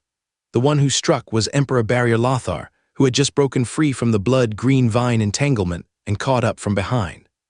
But even Lothar was a bit stunned, as he hadn't expected his strike to succeed so easily. Piercing right through the troublesome Mother Tree Sect Pope Man, his opponent was at least momentarily immobilized for half a second. Could it be magic backlash? Lothar was puzzled. Damn it, I'm not willing, let's die together. In an instant, Man, realizing his life was at its end, suddenly widened his eyes, his face becoming fierce. Not good. Lothar, being the closest, immediately sensed something wrong. He tried to retreat, but Man clung tightly to the sword blade. The next second, boom! A violent explosion rang out and a mushroom cloud soared up on the scene. Simultaneously, a familiar figure was knocked backwards from the mushroom cloud, crashing heavily onto the ground beside it. It was Lothar, bleeding from his mouth and nose, severely injured. Facing the self-detonation of a seasoned epic-level adversary, even Lothar, known as the Emperor Barrier, couldn't escape unscathed at such close range. But luckily it was him. If it were anyone else, they would have perished instantly. This scene naturally left Rain somewhat speechless. Was Lothar taking the hit for him instead? At this moment, the ground suddenly trembled. The scope so wide, it nearly encompassed a radius of dozens of miles. A giant golden tree, hundreds of meters tall, its roots crazily extended from the ground, even the main roots thicker than trains, were pulled out from deep within the earth. Such a dense mass of roots automatically divided into two groups, forming two legs like that of a human. In just a few seconds, a supermassive humanoid war-ancient tree appeared before everyone. But it was clear that Void Mother Tree Ganasir was in very bad condition. The wounds from the destroyer's self-detonation was still 10 meters wide in diameter and hadn't healed with the golden energy. Moreover, moving the massive body, originally belonging to Elf Mother Tree Andarhol out of the ground, seemed to have further consumed its divine power. The golden light on its body dimmed a lot. Even the golden domain couldn't be maintained and disappeared. However, Void Mother Tree Ganasir took just one step, nearly moving over 100 meters. Crash, under the swing of the large golden branches. Instantly, several Griffin Knights responsible for containment in mid-air were directly smashed into blood mist. The terror of its power still made one's heart tremble, spread further apart. Everyone spread out. A group of Imperial legendary strongmen shouted repeatedly, while controlling their flying mounts to quickly adjust their positions in mid-air. Full speed retreat, continue the artillery attack. While aboard two airships, Olna and Bayance issued almost identical orders. The airships needed to immediately evade. Because at this moment, the two airships were only 7 or 8 miles away from the opponent, and at the opponent's moving speed, it would take no more than a dozen seconds to reach nearby.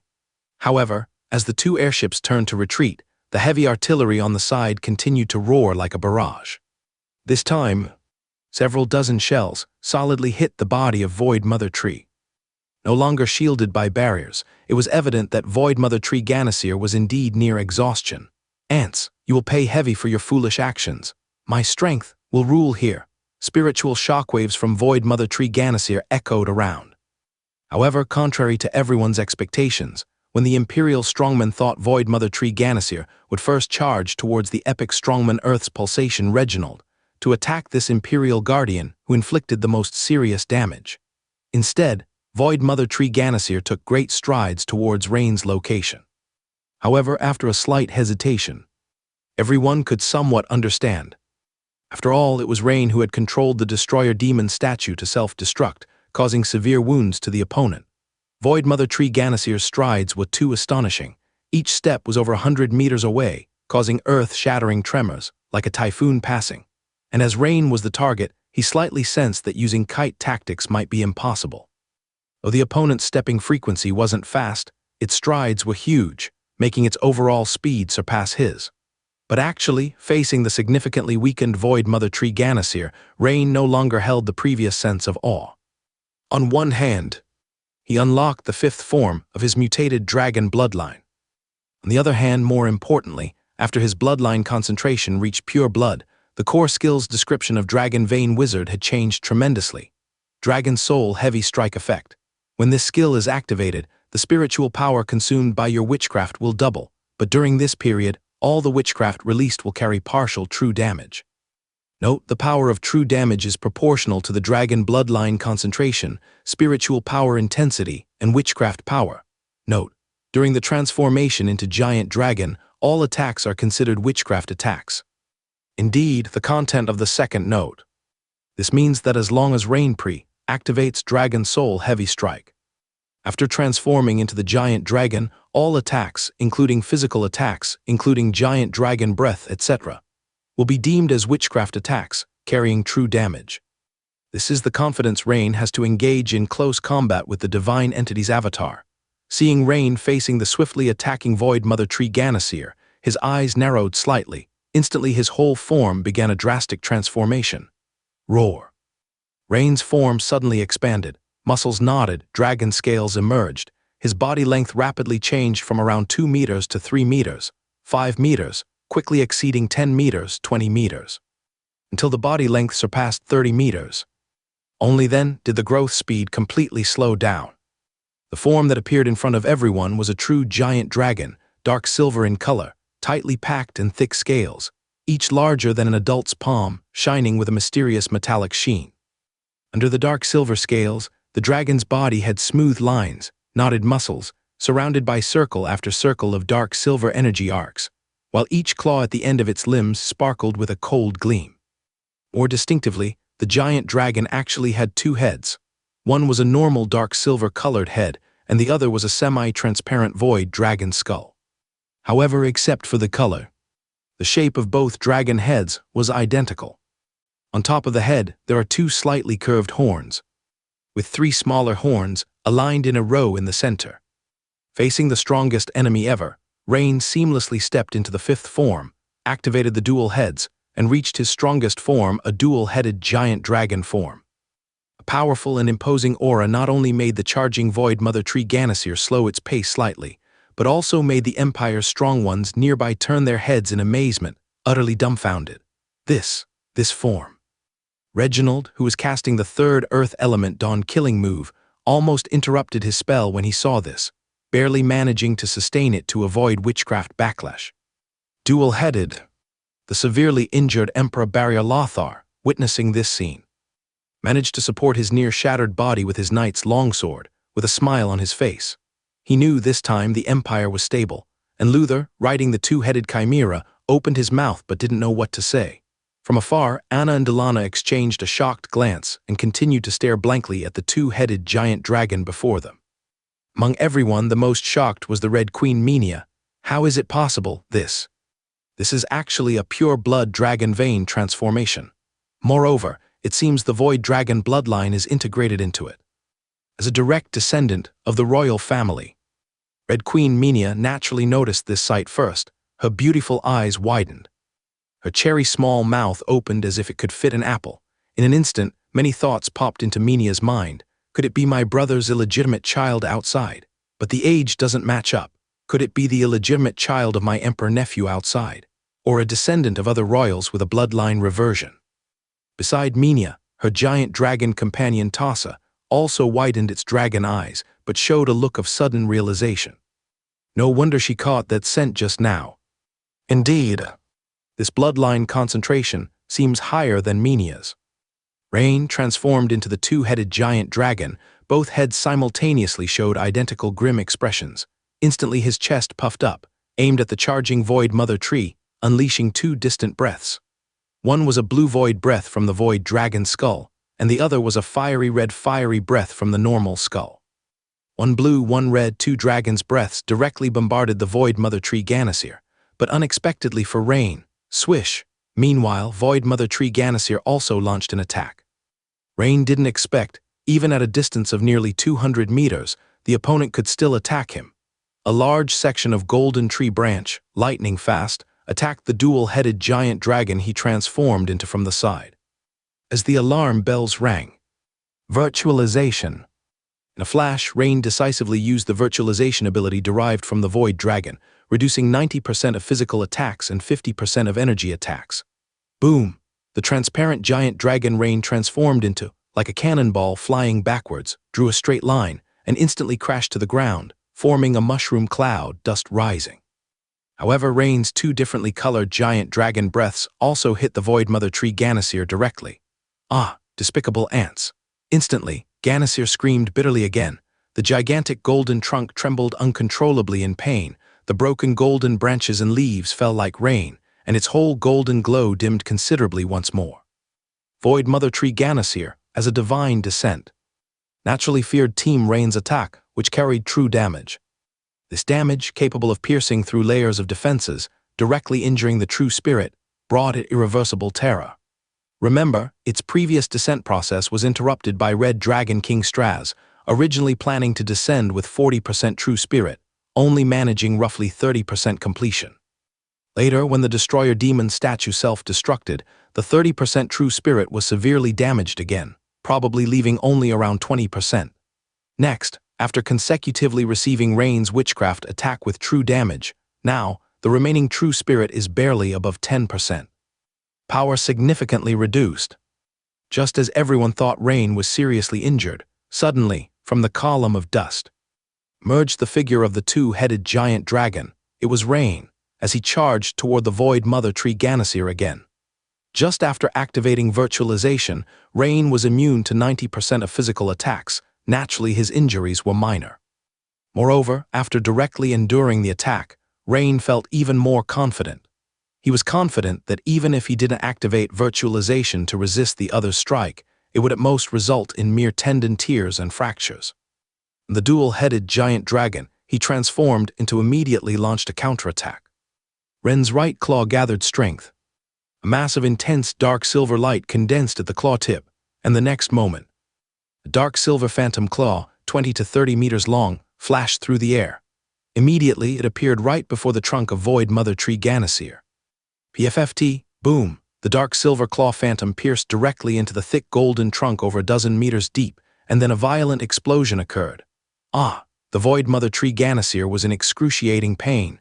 The pain from the real damage hadn't even subsided before the next attack came. It was like someone was stirring his brain with a spoon, and just when he couldn't endure the pain, they stirred again. How could anyone endure this? Void Mother Tree Ganasir felt like it was going insane. The opponent's ability was like that of a divine being capable of true spirit attacks. But the creature before it was clearly an ant, clearly a reptile. Yet Ren's attack didn't stop. The dual-headed giant dragon breathed again. Two masses of red and blue flames hit the Void Mother Tree Ganasir once more. Boom! At that moment, the Void Mother Tree Ganasir was evidently in a dire state. The thick golden trunk was marked with claw scars of varying sizes, and the wound created by the destroyer was once again severely damaged, forming a gaping hole through and through.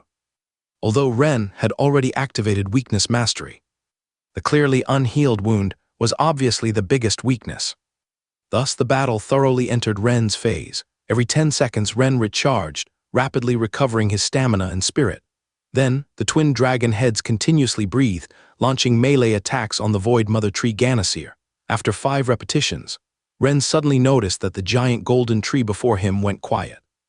The next second, as Ren was still on the Void Mother Tree Ganasir, he felt the giant tree tilting. Boom! As the Void Mother Tree Ganasir tumultuously fell, a strong wave of energy suddenly erupted from it, rippling outward and gradually weakening. Ren at this moment maintained his position with a pair of sharp dragon claws piercing into the opponent's body. It wasn't that he posed deliberately, but because right then the system notification appeared. Ding! Detected a large amount of high-quality unknown energy capable of enhancing spiritual power quantification. Absorb, note, system absorption can eliminate impurities. Large amount, capable of enhancing spiritual power quantification. Ren's eyes lit up immediately as if realizing something, without hesitation choosing yes. In an instant, he felt within the Void Mother Tree Ganasir, a pure and vast yet sinister majestic energy being rapidly absorbed, rushing from all over his body into his mind. And the originally pea-sized spiritual power point in his mind suddenly expanded. In no time it grew from the size of a pea to as big as a walnut. At this time Ren glanced at the system panel. Spirit, 241, quantification 34%, his jumping directly from 1% quantification to a stunning 34%. This rate of increase is terrifying. Ren gasped in surprise and delight. Because surpassing 30% quantification was equivalent to reaching the level of a seasoned Dawn Wizard. Yet it had only been half a day since he stepped into the Dawn Wizard level. Such a wide margin of increase was unprecedented. But when you think about it, this is a divine being's avatar descended. Moreover, it's the first time the system used large amount. Previously at most it was partial, most times it was small amount. While Ren was feeling the changes within himself, the people of the empire nearby were so shocked their mouths were agape. At this moment, Rain also reverted to his normal size, and when he turned his head, he was slightly taken aback, because the way everyone looked at him now, whether it was the familiar ones like Anna, Delana, Luther, Lambert, or the unfamiliar ones like Lothar, Reginald, all looked at him with a monstrous gaze. Even the nearby pure-blood elves were the same. Ahem, everyone, why are you looking at me like that? Rain coughed awkwardly and said. He naturally knew the reason. After all, transforming into a giant dragon, a double-headed one at that, was too much of a shock for everyone. However, he didn't plan to explain this matter. By the way, shouldn't we treat the wounded first? Rain immediately changed the topic and said. Rain's reminder immediately brought everyone back to their senses. After the battle, although they had won, there were many wounded on the field. There weren't many casualties on the Empire's side. The majority were naturally the pure-blood elves. Rain, you. At this time, Anna ran over, but her beautiful eyes were appraising Rain as if seeing him anew. I'm still me, aren't I? Don't worry, I haven't been possessed by the evil god. Rain smiled, stepped forward to ruffle Anna's hair, held her in his arms, and gently kissed her smooth forehead, comforting her. MMM. It seemed that Rain's familiar embrace reminded Anna of something, and she squinted her eyes. Feeling much more at ease, however, being kissed by Rain in public made Anna blush, and she buried her head in his chest. Rain, you're not a royal descendant of the Dragon Empire, are you? After a while, Anna weakly asked this in Rain's ear. Of course not. Rain chuckled and said, he finally understood what the girl in front of him was worried about. Was she afraid of not being a good match? You're not Cinderella, and I'm not a prince. Rain silently said in his heart. Seeing Anna and Rain cuddling together, Luther and Lambert, among others, didn't step forward to interrupt. Just then, several great druids, supporting each other, wearing fern leaf shoulder armors and leaf crowns, came over accompanied by Anna's Aunt Delana.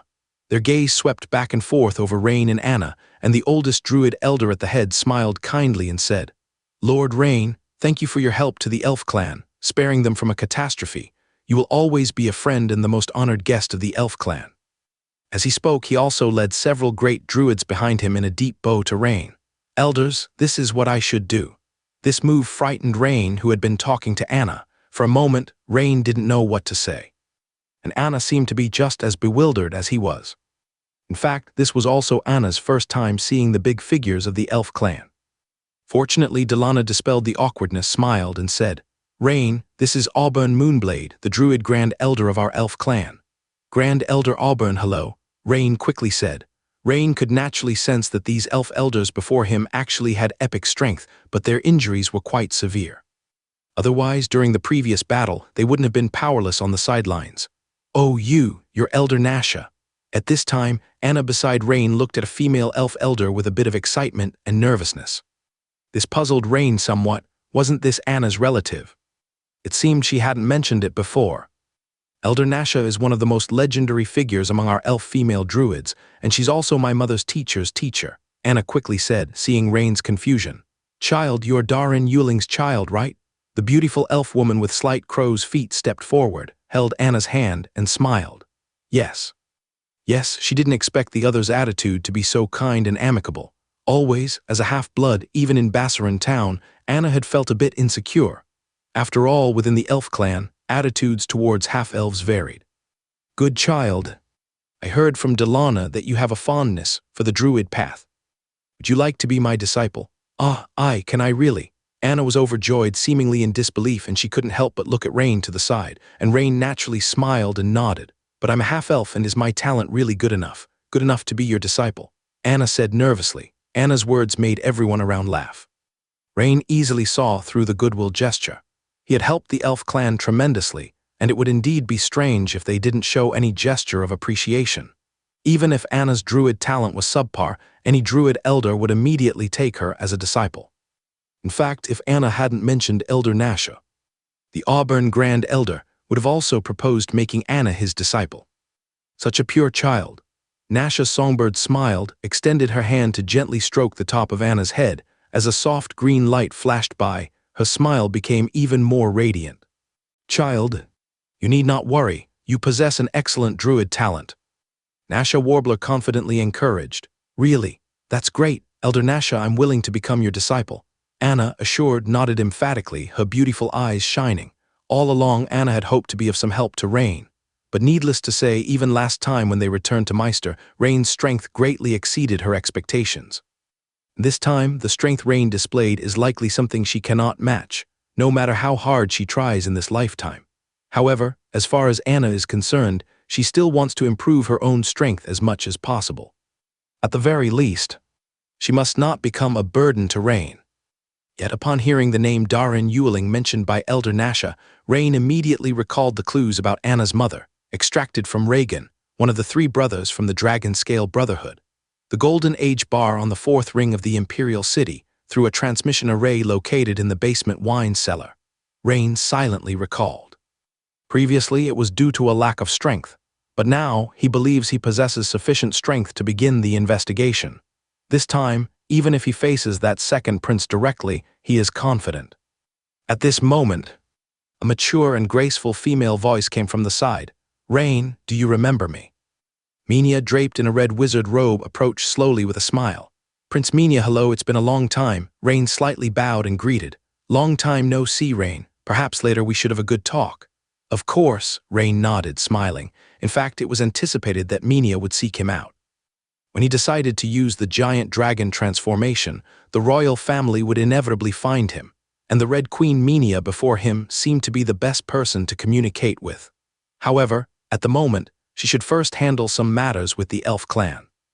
"Elder Auburn, it has been 3 years since we last met." Minia turned and slightly bowed to the surrounding elders of the elf clan, smiling.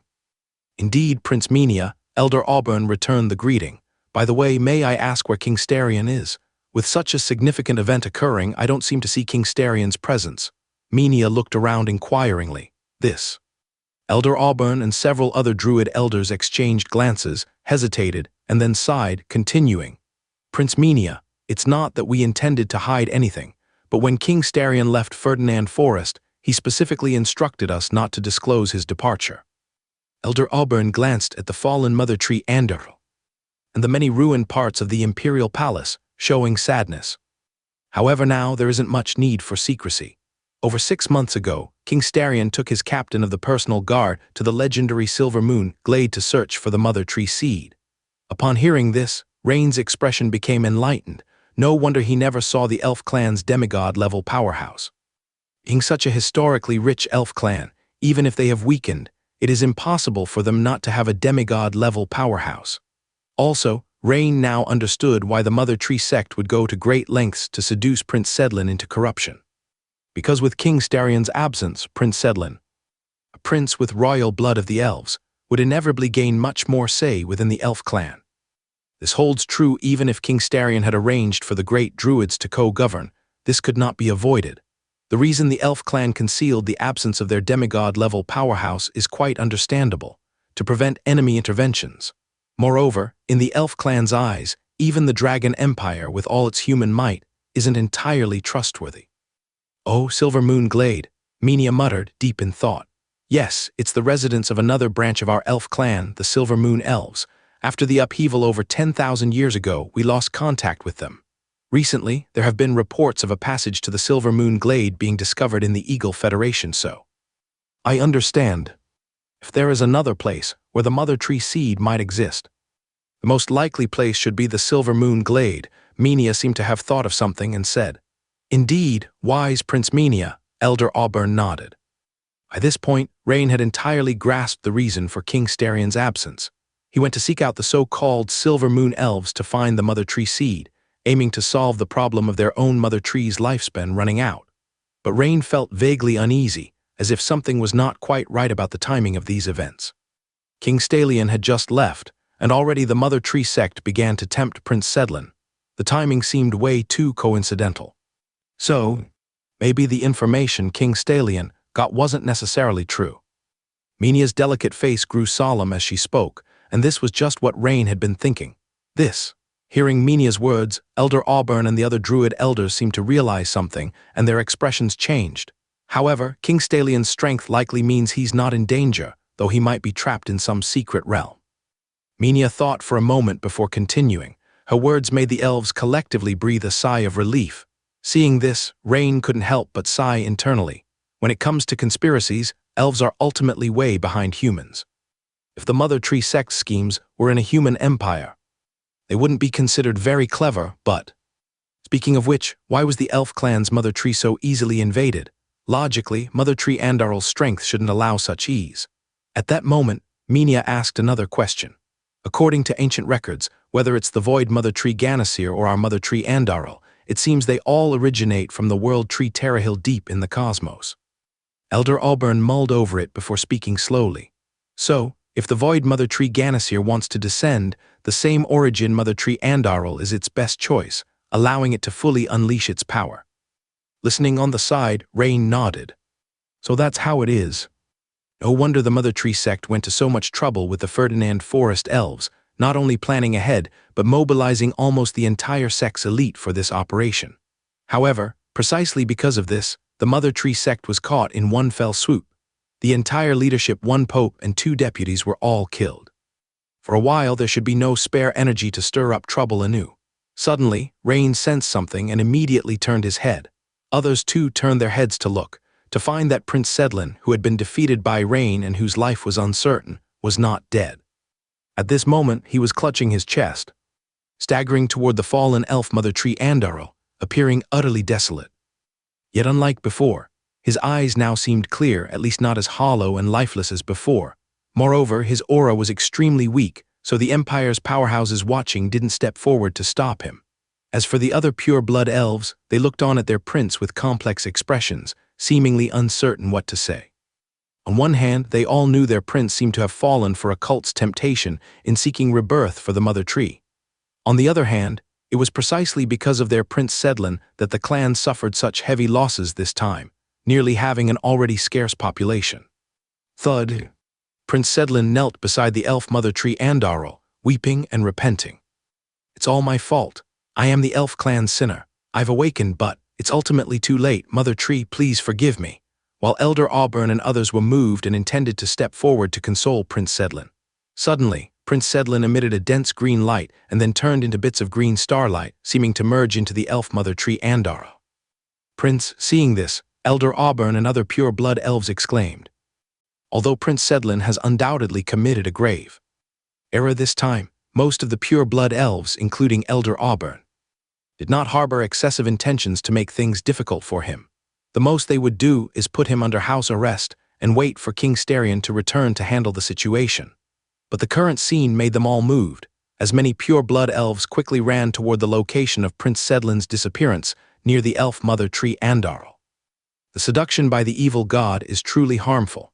Red Queen Minia couldn't help but sigh and say, even someone as powerful as Prince Sedlin could be inadvertently tempted or seduced by the evil god, which is why the Empire's attitude toward the cult is so resolute. If the cult were to seduce the populace on a large scale, causing the evil god to truly descend, it would be catastrophic. Just as everyone was feeling inexplicably saddened by the prince's death, suddenly, the elf mother tree Andaro, which logically should have long been dead, began to emit a faint green glow. Initially, it was barely noticeable, only perceptible to epic-tier experts, but soon it grew increasingly intense. Moreover, this glow spread from the enormous trunk to every small branch of the mother tree. What is this? This scene naturally left everyone from the Empire quite surprised, including Rain, who was momentarily amazed. Could it be that the mother tree has been resurrected? This is too miraculous. The next second, all the green light suddenly vanished. Suddenly, with a crack sound, the massive trunk split open from the center, and from it slowly rose a seed enveloped in dense green light. This is the mother tree seed, Elder Auburn almost incoherently exclaimed with excitement. What, the mother tree seed? How is this possible? Wasn't the mother tree unable to produce seeds since the medieval era? How could it suddenly? Elven elders nearby expressed their shock. It must be Prince Sedlin's true spirit that made up for the previous deficiencies of the mother tree Andaro, allowing it to have the capability to generate the mother tree seed again. Elder Nasha shared her guess after calming down. It must be so. That is the only explanation. This is wonderful. We finally have the mother tree seed again. For a moment, the elf clan was mixed with joy and sorrow, saddened by the prince's passing, yet thrilled by the appearance of the mother tree seed. Even Anna beside Rain displayed a look of excitement mingled with sadness. We need to immediately plant the mother tree seed in suitable soil, but due to the destruction of the defense crystal, we do not have enough energy to activate the mother tree seed in the short term. At this moment, another seemingly elderly elf spoke with Elder Auburn. Well, let's get started. Additionally, there are orders were issued from Elder Auburn's mouth. Seeing the appearance of the mother tree seed, the pure-blood elves present underwent a noticeable change in momentum, from the original grief and sorrow to a feeling of vitality and vigor. In this instant, despite the heavy losses from this cult incident, the elf clan felt a sense of rebirth from the ashes. This left Rain quite amazed. As long as one is not defeated by difficulties, they will ultimately make you stronger. If it weren't for you this time, the situation of the elf clan would have been worse. At this moment, a familiar, mature female voice sounded beside Rain. Minia, in a red wizard robe, gracefully walked over. Prince Minia, Rain slightly bowed, saying, Rain, I already thought you had great potential when we were at Meister, but your growth speed has far exceeded my expectations. I remember I gave you a dragon scale from Tassa back then, but now it seems rather redundant. Prince Minia, your attention back then indeed gave me great encouragement and confidence. Really? Minia glanced at Rain, obviously aware that these were words of flattery. Of course. By the way, you should know why I'm here. Rain is your ancestor. As expected, this question was asked. In response, Rain was naturally prepared. Prince Minia, from what I understand, my ancestor was not a descendant of the imperial royal family. Actually, I was quite surprised myself. Perhaps it's a case of ancestry recall. I once looked up in the ancient records that before the empire was established, there were multiple kingdoms named after giant dragons on this land. Rain attributed his high dragon bloodline to the phenomenon of ancestry recall. Ancestry recall, it's not impossible, but the probability is very low, very low. Minia deeply regarded Rain with her beautiful eyes, seemingly agreeing with Rain's explanation. She said slowly. Actually, Rain could tell that Minia didn't quite believe it. But he's not worried because sometimes, when one reaches his level of power, unless treason is involved, certain things are not easy to delve into. At this moment, many people raised their heads to look toward the eastern sky, where they saw large imperial airships, about over 20 of them, rapidly heading toward Ferdinand City. Obviously, these are the Empire's subsequent reinforcements.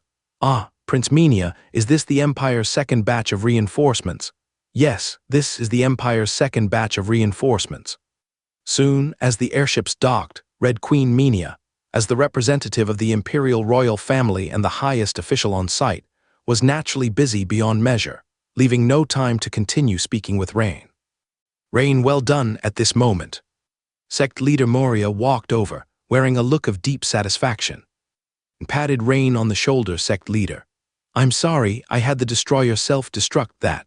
The destroyer was a valuable asset of the school, and I'm willing to compensate for it, Rain said to Moria, rather apologetically after all. From the moment he acquired the destroyer demon statue, Rain had been well aware of its importance in Moria's eyes.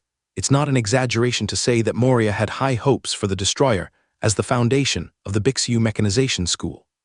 Exchanging one destroyer for killing a demigod-level evil god's avatar is a profitable deal no matter how you look at it. Rain, you did the right thing. Moria waved his hand, comforting Rain. Moreover, you've got one thing wrong. Rain, you're the school's most valuable asset, not the destroyer demon statue. Moria's words made Rain's heart tremble slightly. I just went to check. Although the golem is badly damaged, some parts inside can still be repaired.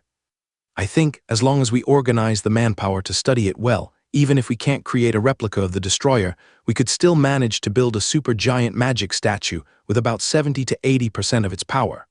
Moria spoke while pointing to the location where the destroyer's remains lay. That's not bad. Rain's eyes lit up as he nodded.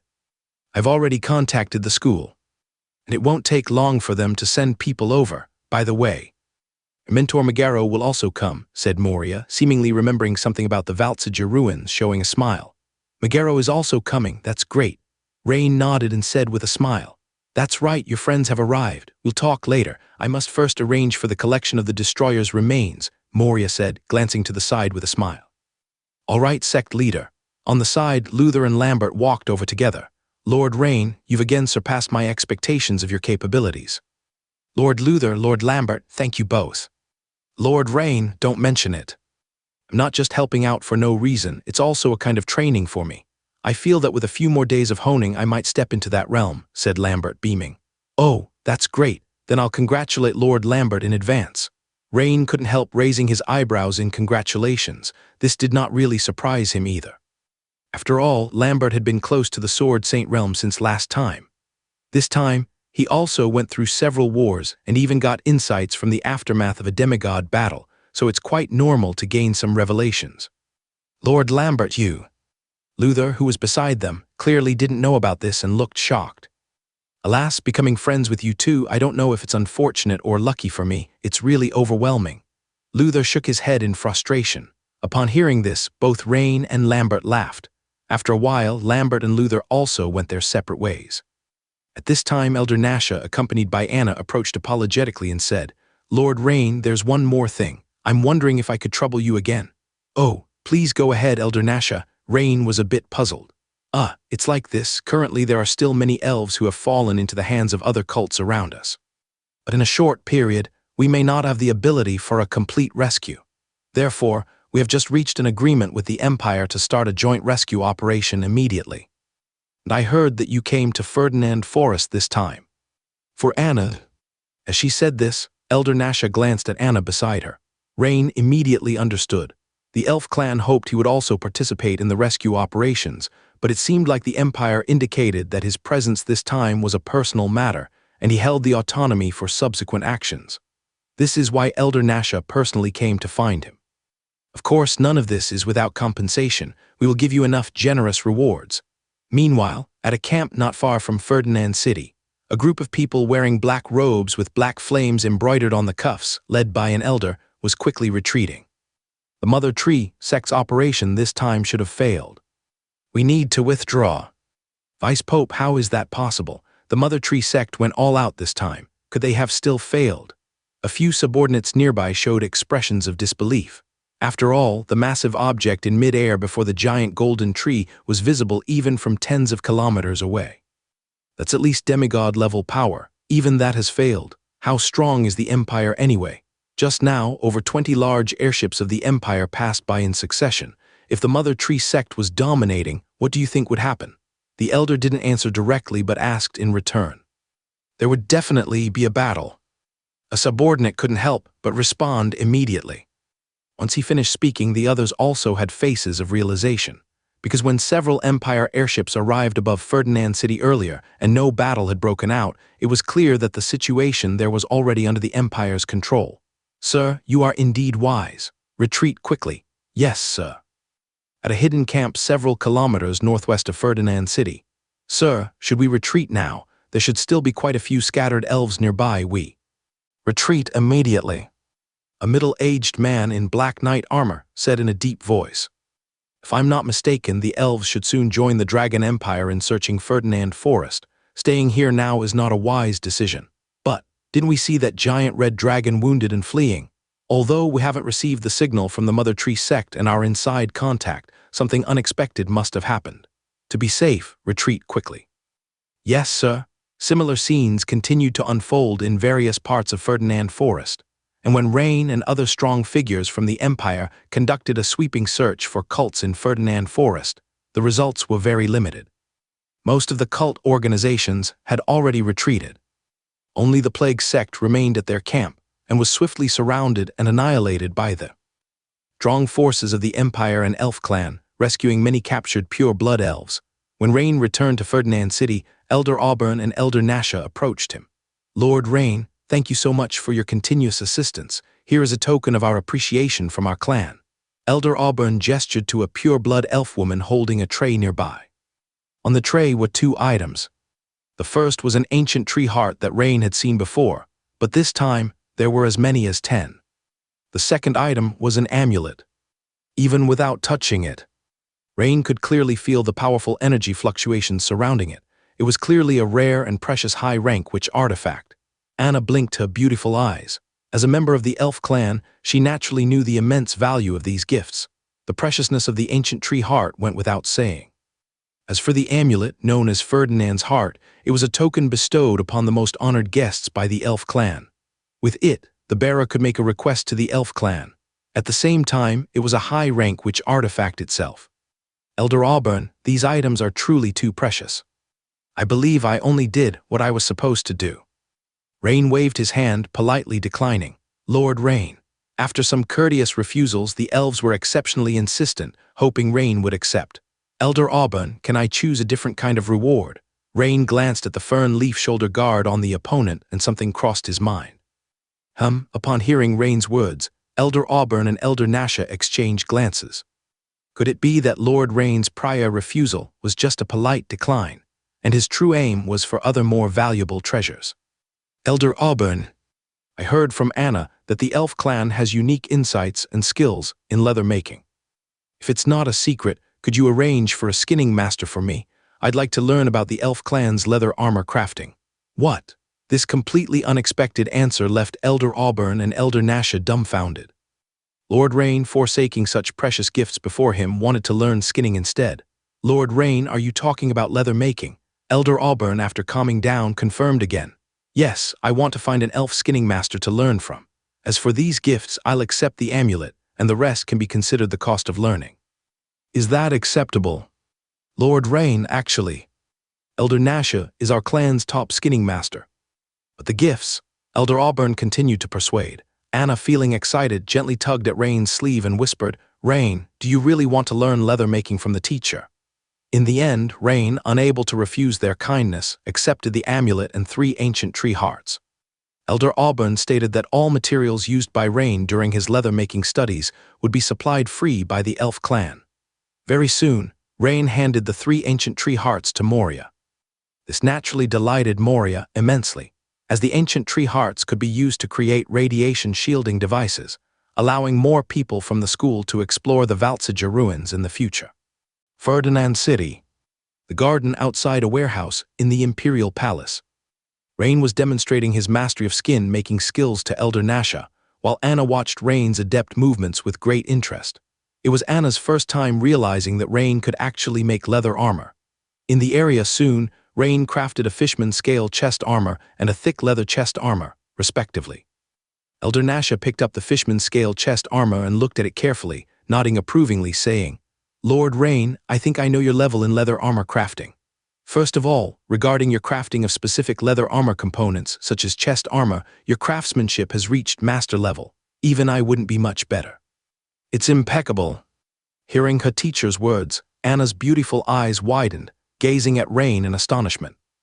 As if meeting Rain for the first time, and Elder Nasha continued, However, your shortcoming is also very obvious, which is that you have almost completely lacked contact with crafting leather armor for other parts.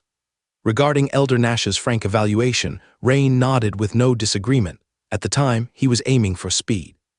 To harvest skill points as quickly as possible, he specifically chose the complex and challenging chest armor for crafting.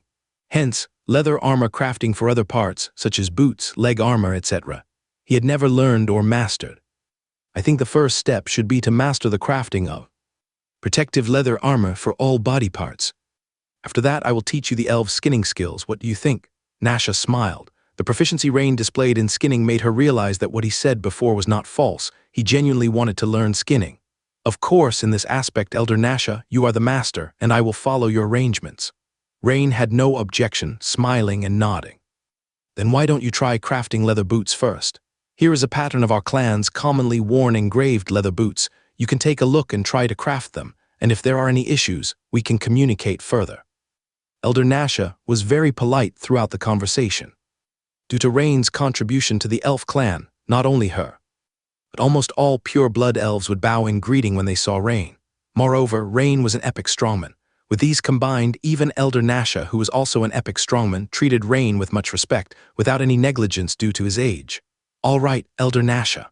Rain took the sheepskin scroll, opened it, and carefully reviewed it. At this moment, he also understood the future advancement route in skinning. As it seems, to learn elf skinning properly, he still needed to solidify his foundation. In other words, he needed to advance from skin tanning to skinning master, reaching Old Henry's level before proceeding to the next learning step. Of course, this was not very difficult for him. It simply involved continuously learning and crafting previously unmade leather armor components, supported by the system, and Rain wouldn't need to spend too much time to achieve this. Indeed. Over an hour later, Rain successfully crafted a pair of engraved leather boots. Over 3 hours later, he learned how to craft engraved bracelets. This learning efficiency left Elder Nasha and Anna momentarily silent. And Anna finally understood why, though she was a talented genius in the druid's path within the elf clan, she left far behind by Rain in terms of strength growth. It turned out it wasn't her problem, but Rain was just too extraordinary. Meanwhile, Elder Nasha accepted it relatively easily. After all, if Rain didn't have something special, how could he have reached the 4th level Dawn Wizard at such a young age? He must have something exceptional. Half a day later, as Rain finished crafting a pair of engraved leather gloves, the system prompt sounded.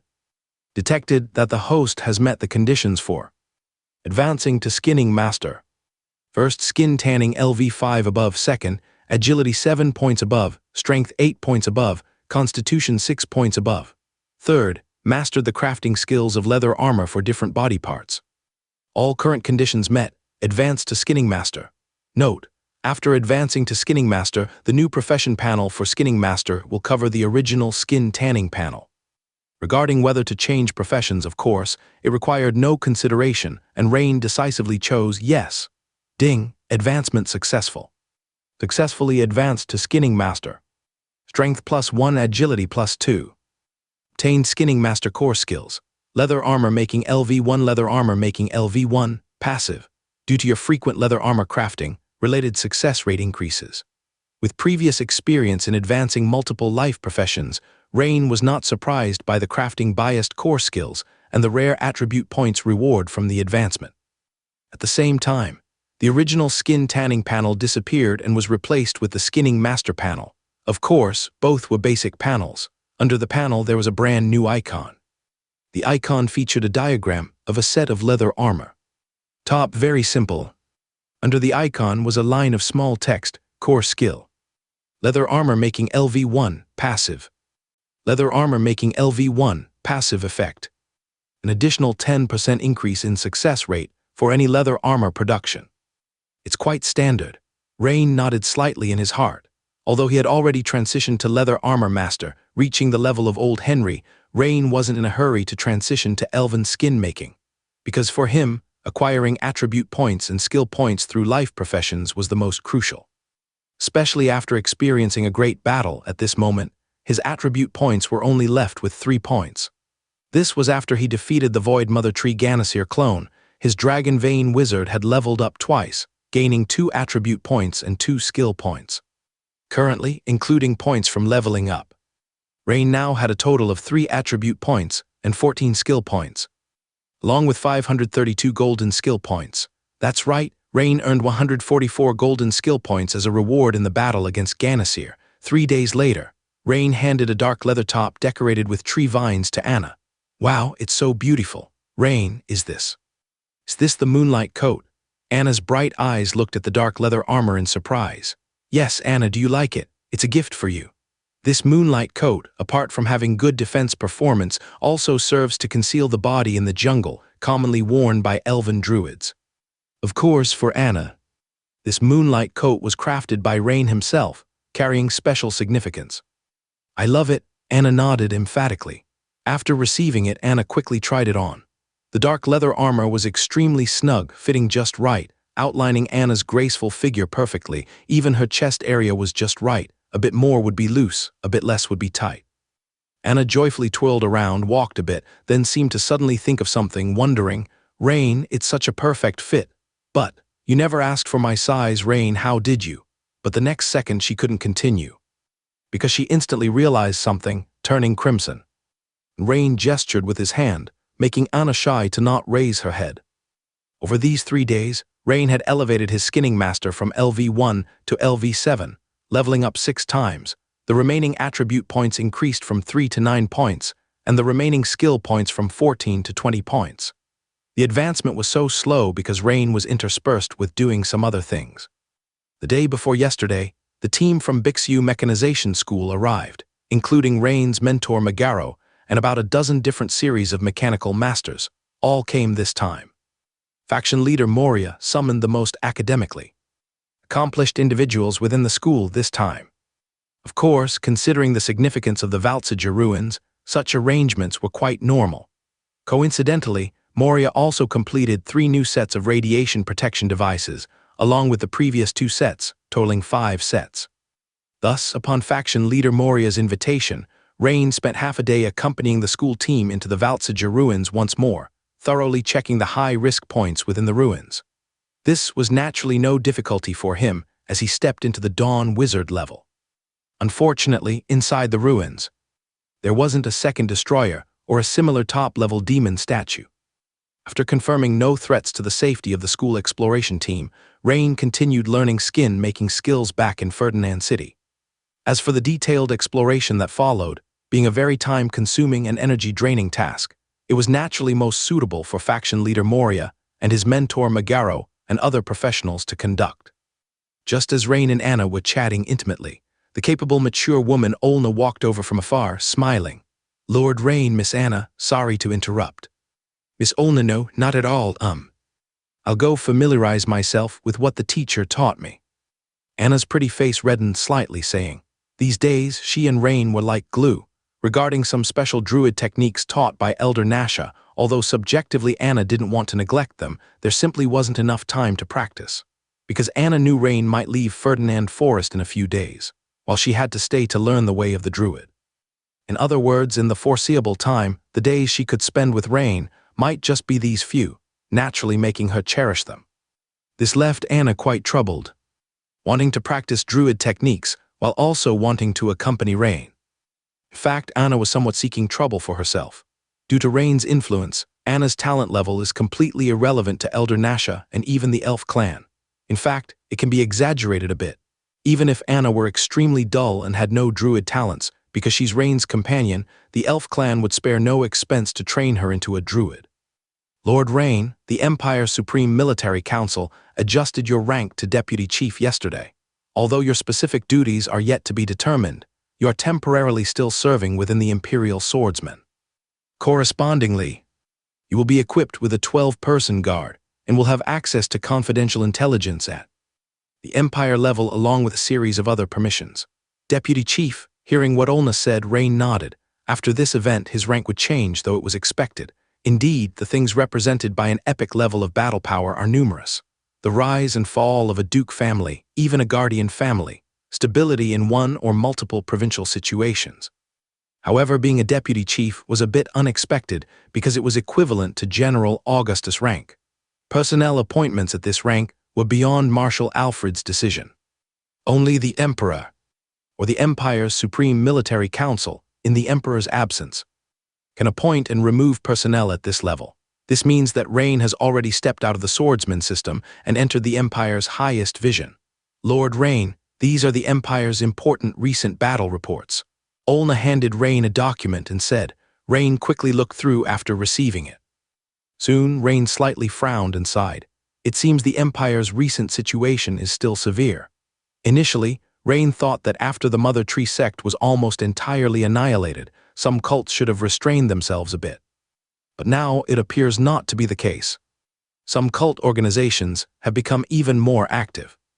Yes, some cults probably learned about Red Dragon King Straz's Majesty being severely injured, so they seized the opportunity to act. Very likely. Rain nodded. In this regard, Rain quite agreed. In this view, many cults are treating this current period as a window to enhance their power. And as a newly ascended epic, his deterrent force is naturally far from comparable to Red Dragon King Straz's Majesty. By the way, Lord Rain, there is another matter. Marshal wishes to seek your opinion. It is about. However, Olna had not finished speaking when a somewhat urgent voice interrupted. Rain, a familiar voice came over. Rain and Olna turned to look, only to see Sect Leader Moria walking over somewhat excitedly. Sect Leader, why are you here? Rain was slightly surprised. After all, he just returned from the Valtsager ruins yesterday and the two had just met. Moreover, ordinarily, Moria as Sect Leader should be coordinating various matters at the ruins site, busy beyond measure. Why would he specifically come to look for him? Rain, good news. You'd never guess what we've discovered inside the ruins. Second-level witchcraft of the metal series, Iron Bramble. Path Moria joyfully and excitedly handed an ancient sheepskin scroll to Rain. Rain's eyes lit up as he quickly took the scroll and examined it. Indeed, it was Iron Bramble Path. If so, isn't the metal series dawn-killing move Steel Forest just missing the last piece first-level witchcraft Iron Thorns? Rain was overjoyed. Olna and Anna, who was standing by, exchanged a surprised glance, seemingly not understanding why they were so excited. After all, whether it was Moria at the peak of third-level crystallization, or Rain who had already entered the fourth-level dawn witchcraft, neither should be lacking second-level witchcraft. Or rather, at their level, they should be in need of more advanced witchcraft. By the way, Sect Leader, isn't the archives already destroyed? You all. At this point, Rain seemed to think of something and curiously asked. Speaking of this, it's luck. Moria said with a smile. Rain, do you remember a person named Snape mentioned in that black diary? Snape. Rain pondered and soon recalled the description in the diary. Sect Leader, you mean the deputy sect leader who handles the daily affairs of the Valtseg school, Snape? Rain seemed to have thought of something and asked. Could it be that it was discovered in his office? That's right. It was indeed in this deputy sect leader's office where we also found a safe containing this second-level witchcraft, the Iron Thorns Road. Besides, we also found 2 important blueprints, one of which is about the destroyer. Now, our chances of restoring the destroyer have greatly increased, Moria said with a smile. This harvest indeed came as a surprise to him. Not only can the destroyer be restored, but the Metal Series Dawn killing move is just missing the last piece of the puzzle. That's great. Rain also laughed. Rain was quite distressed about the damage to the destroyer, but now hearing it can be restored, he couldn't be happier. Especially with the formidable combat power of the destroyer, it can be said to be almost equivalent to an Imperial Guardian, even surpassing in some aspects. By the way, as for the owner of the Black Diary, the sect leader of the Valtseg school, his precise location at the Goblin Empire capital ruins, we've basically pinpointed. We analyzed that since Valtseg school's exploration, team led by the sect leader never returned. The likelihood of encountering issues elsewhere is not high. The largest possibility is during the exploration of the Goblin Empire ruins. That means the Steel Heart Advanced Meditation Method 5th layer may very well be lost in those Goblin Empire ruins. Optimistically estimating, this 5th layer of the Advanced Meditation Method might have already been obtained by other expedition teams. If we can contact the high-rank wizards over at the Eagle Federation, perhaps we can find out. Moria spoke while taking out a document and handing it to Rain. Rain took and immediately looked at it. It was an ancient map, with a dashed line starting from the Empire territory, extending northwest, then crossing the Summer Sea, reaching another continent, the new continent at the time, now the continent hosting the Eagle Federation. The end of the dashed line had a large X symbol, adjacent to a mountain range. Clearly, this was the destination. Rain once again focused on the Empire territory. He found that although many place names had changed, by following the general direction of the mountains and rivers, the rough location could still be determined. This means with this map, indeed, as sect leader Moria said, finding the Goblin Empire capital ruins in the Eagle Federation wouldn't be a problem. Sect leader, I understand. When the conditions are right, I will make a trip to the Eagle Federation. Rain knew what sect leader Moria meant, and after brief consideration said, originally, Rain thought 5th level full moon wizards were far from him. But now it seems not necessarily. He possessed a system that could absorb the energy dissipated by the divine, so his strength improvement speed was far beyond expectations. Given this, the importance of the Steel Heart Advanced Meditation Method 5th layer became increasingly apparent. No hurry. For now, understanding the situation should be the priority. The condition of this Goblin Empire capital ruins is still unknown to us. Perhaps it's already been explored by the Eagle Federation. Of course, it's also possible that due to some reason it hasn't been discovered by the Eagle Federation. All right, I will prepare the preliminary work. Rain nodded and said. After sect leader Moria left, only then did Rain remember that Olna seemed to have something to report to him. Oh, right, Olna, earlier you said. Olna immediately returned to her senses and said, Oh, Lord Rain, it's like this. Marshal Hamadi inquired whether you had time to join the Sword-Bearer Department as a representative for a visit to the Eagle Federation. A visit to the Eagle Federation. Rain was taken aback. He had just been planning to make a trip to the Eagle Federation when conditions were ripe to explore the Goblin Empire capital ruins, or, at the very least, ascertain the whereabouts of the Meditation Method 5th layer.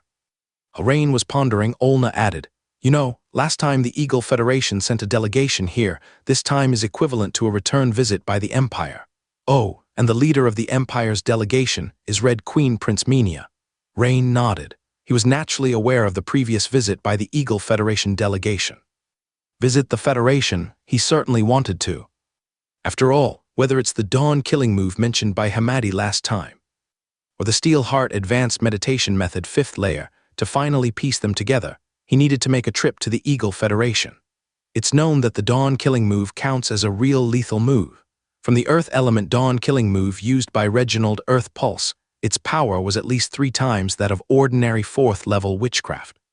If he could master the Metal Series Dawn killing move and activate Dragon Soul Strike in battle, the damage from the witchcraft itself, plus the true damage attached, might easily end battles decisively.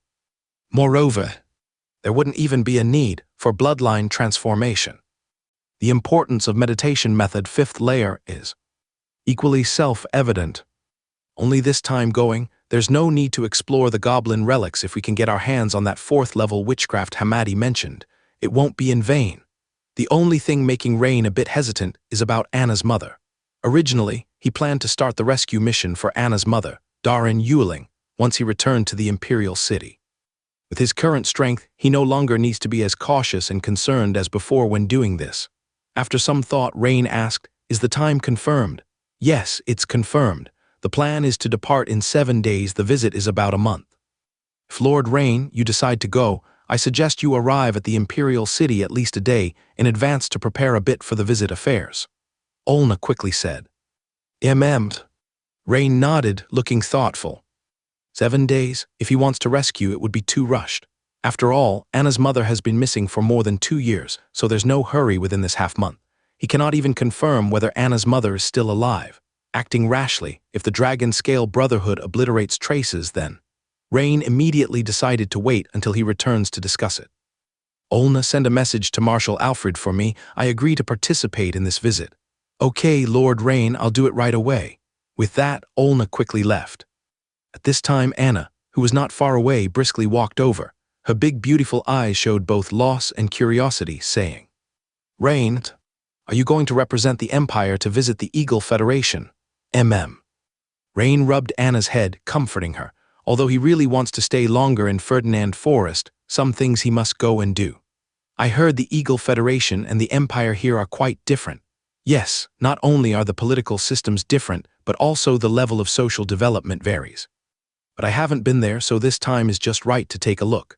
Then remember to tell me about it when you get back." "Certainly, no problem. By the way, Rain, you just said this 2nd-level witchcraft is part of some dawn-killing move composition." Anna glanced at the sheepskin scroll in Rain's hand, saying, "Don't underestimate this 2nd-level witchcraft Iron Thorns Road. It's actually part of the 4th-level metal series, Dawn-Killing Move Steel Forest." Had already mastered the 4th-level witchcraft, Steel Thorns Forest, and 3rd-level witchcraft Thorny Iron Ball. And now, with the 2nd-level witchcraft Iron Thorns Road, it means I'm just missing a 1st-level witchcraft named Iron Thorns to complete the full Dawn-Killing move. No wonder you are so happy to get this 2nd-level witchcraft. Anna instantly came to a realization, saying, "Just missing the 1st-level witchcraft Iron Thorns. The name of this witchcraft. I seem to have heard it before." Anna furrowed her eyebrows slightly, looking thoughtful. Rain was first a bit surprised, but soon he chuckled. "It makes sense. The word thorns is present in many nature witchcraft, so it's normal for you to feel familiar. But what I need is the witchcraft Iron Thorns, a rare metal series witchcraft." That's true, but I really seem to have heard about this witchcraft before." Anna felt Rain's words made sense, yet believed she wasn't mistaken. "No, I will ask the teacher and see if she knows about it." After thinking a bit, Anna decided to confirm it. Firstly, because she seems to have seen it before. And secondly, listening to Rain's explanation just now. She knew this 1st-level witchcraft is very important to Rain. Since that's the case, confirming it won't take long. Sure. Not wanting to dampen Anna's enthusiasm, Rain watched her excited departure, smiling and shaking his head. He had never heard of elves using metal series witchcraft. As the darlings of nature, elves generally use nature witchcraft. After Anna left, Rain thought for a bit, then opened the ancient sheepskin scroll recording 2nd-level witchcraft Iron Thorns Road to carefully read.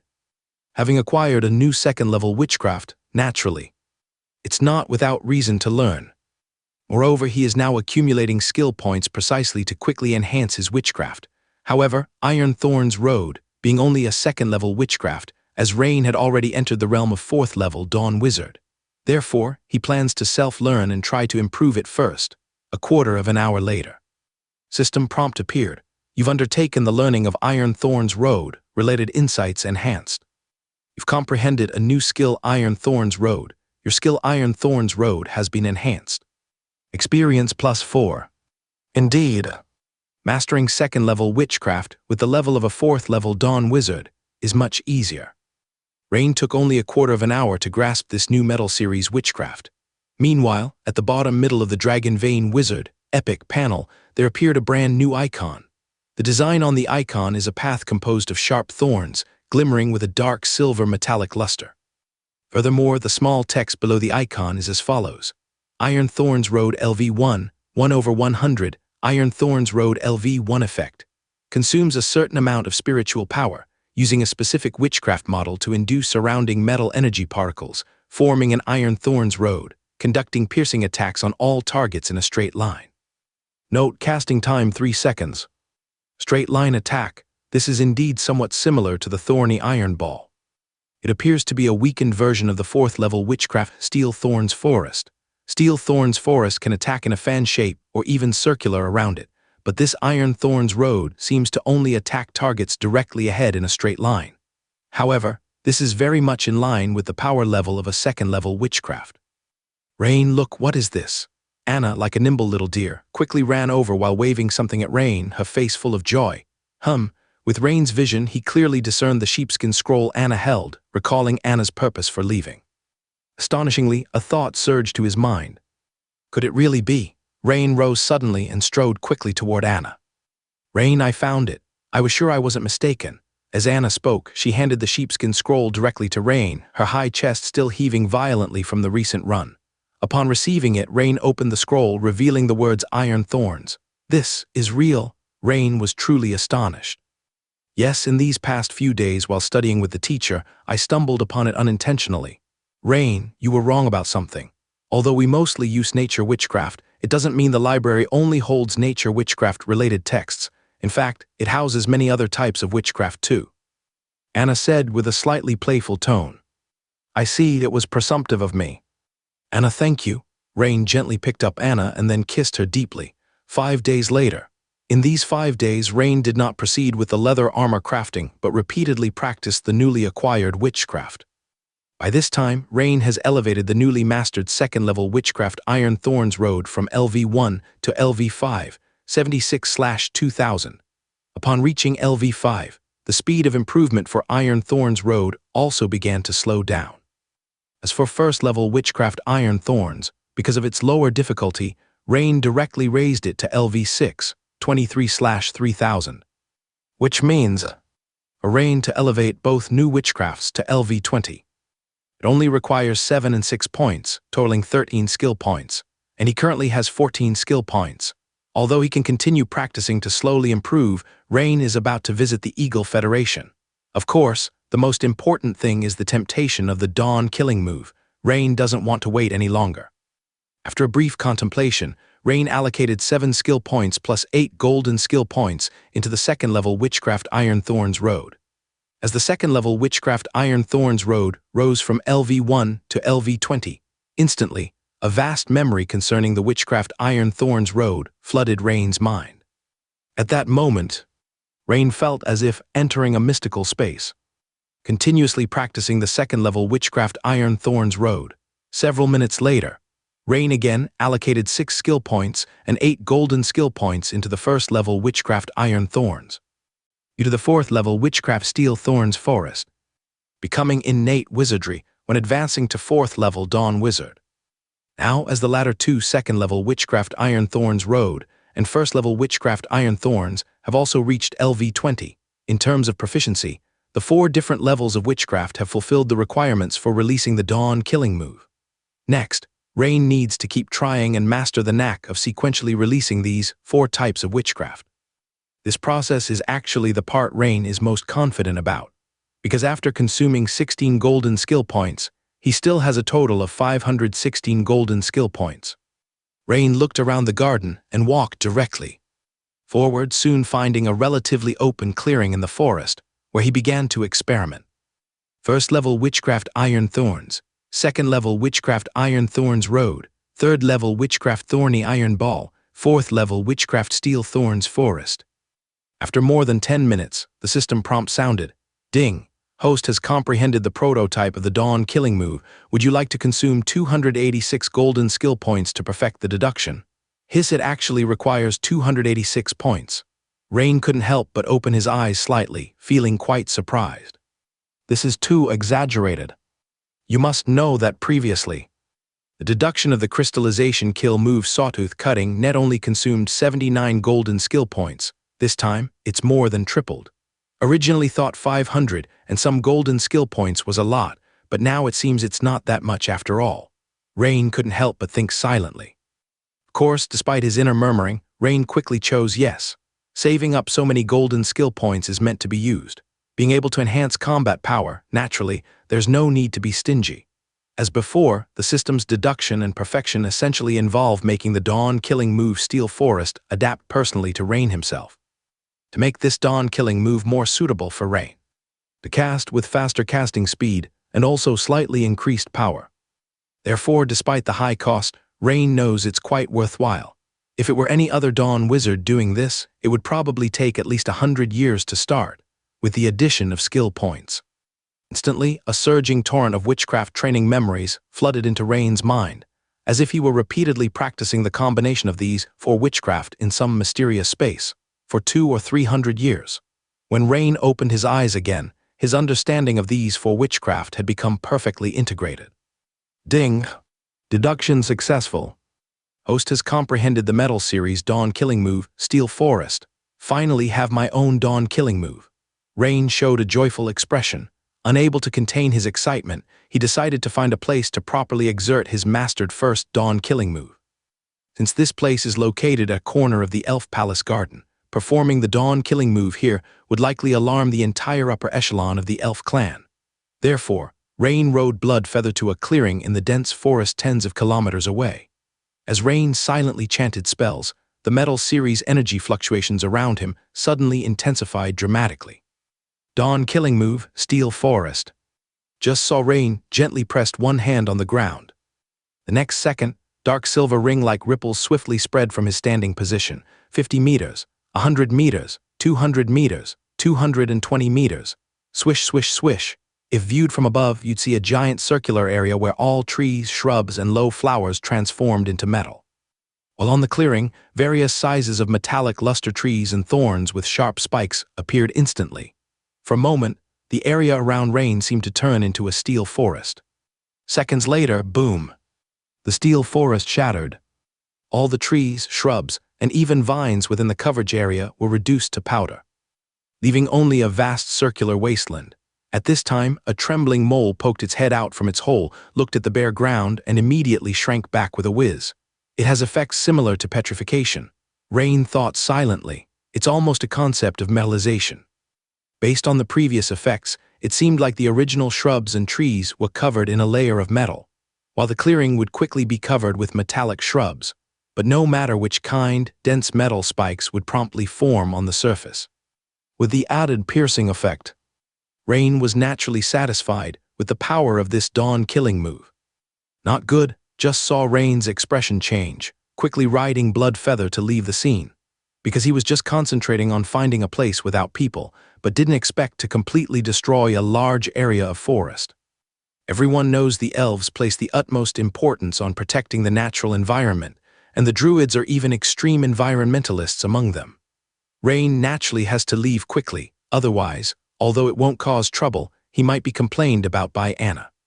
In just a few minutes after Rain left, sure enough, several great druids soon arrived at the scene, checking the site, each with a solemn expression. However, as Elder Nasha arrived, her expression was strange, implicitly thinking of something. That afternoon, at Ferdinand City's airship docking station, a group was bidding farewell to Rain. By the way, is that large clearing in the forest you're doing? Anna whispered in Rain's ear. Her bright eyes seemed to say it must be you. Cough. It was just an accident. Rain's face flushed slightly, he said. Well, the teacher also guessed it was you, so this matter was left unresolved. Rain, take care of yourself on your visit. Anna looked at Rain reluctantly. As the sword-bearer airship slowly took off, Rain's journey to Ferdinand Forest came to an end. His harvest this time was undoubtedly immense. At this moment, his cabin was filled with elf leather materials, all given for free by the elf clan. Although he had not yet switched to elf leatherworking, following Elder Nash's study in recent days had already triggered the conditions for the switch. In other words, as long as he proceeded step by step, he could smoothly transition. Meanwhile, Imperial City Tamriel Hamadi Mansion. In the study, Hamadi anxiously inquired of his subordinate again, has Earl Rain not returned yet? No, sir.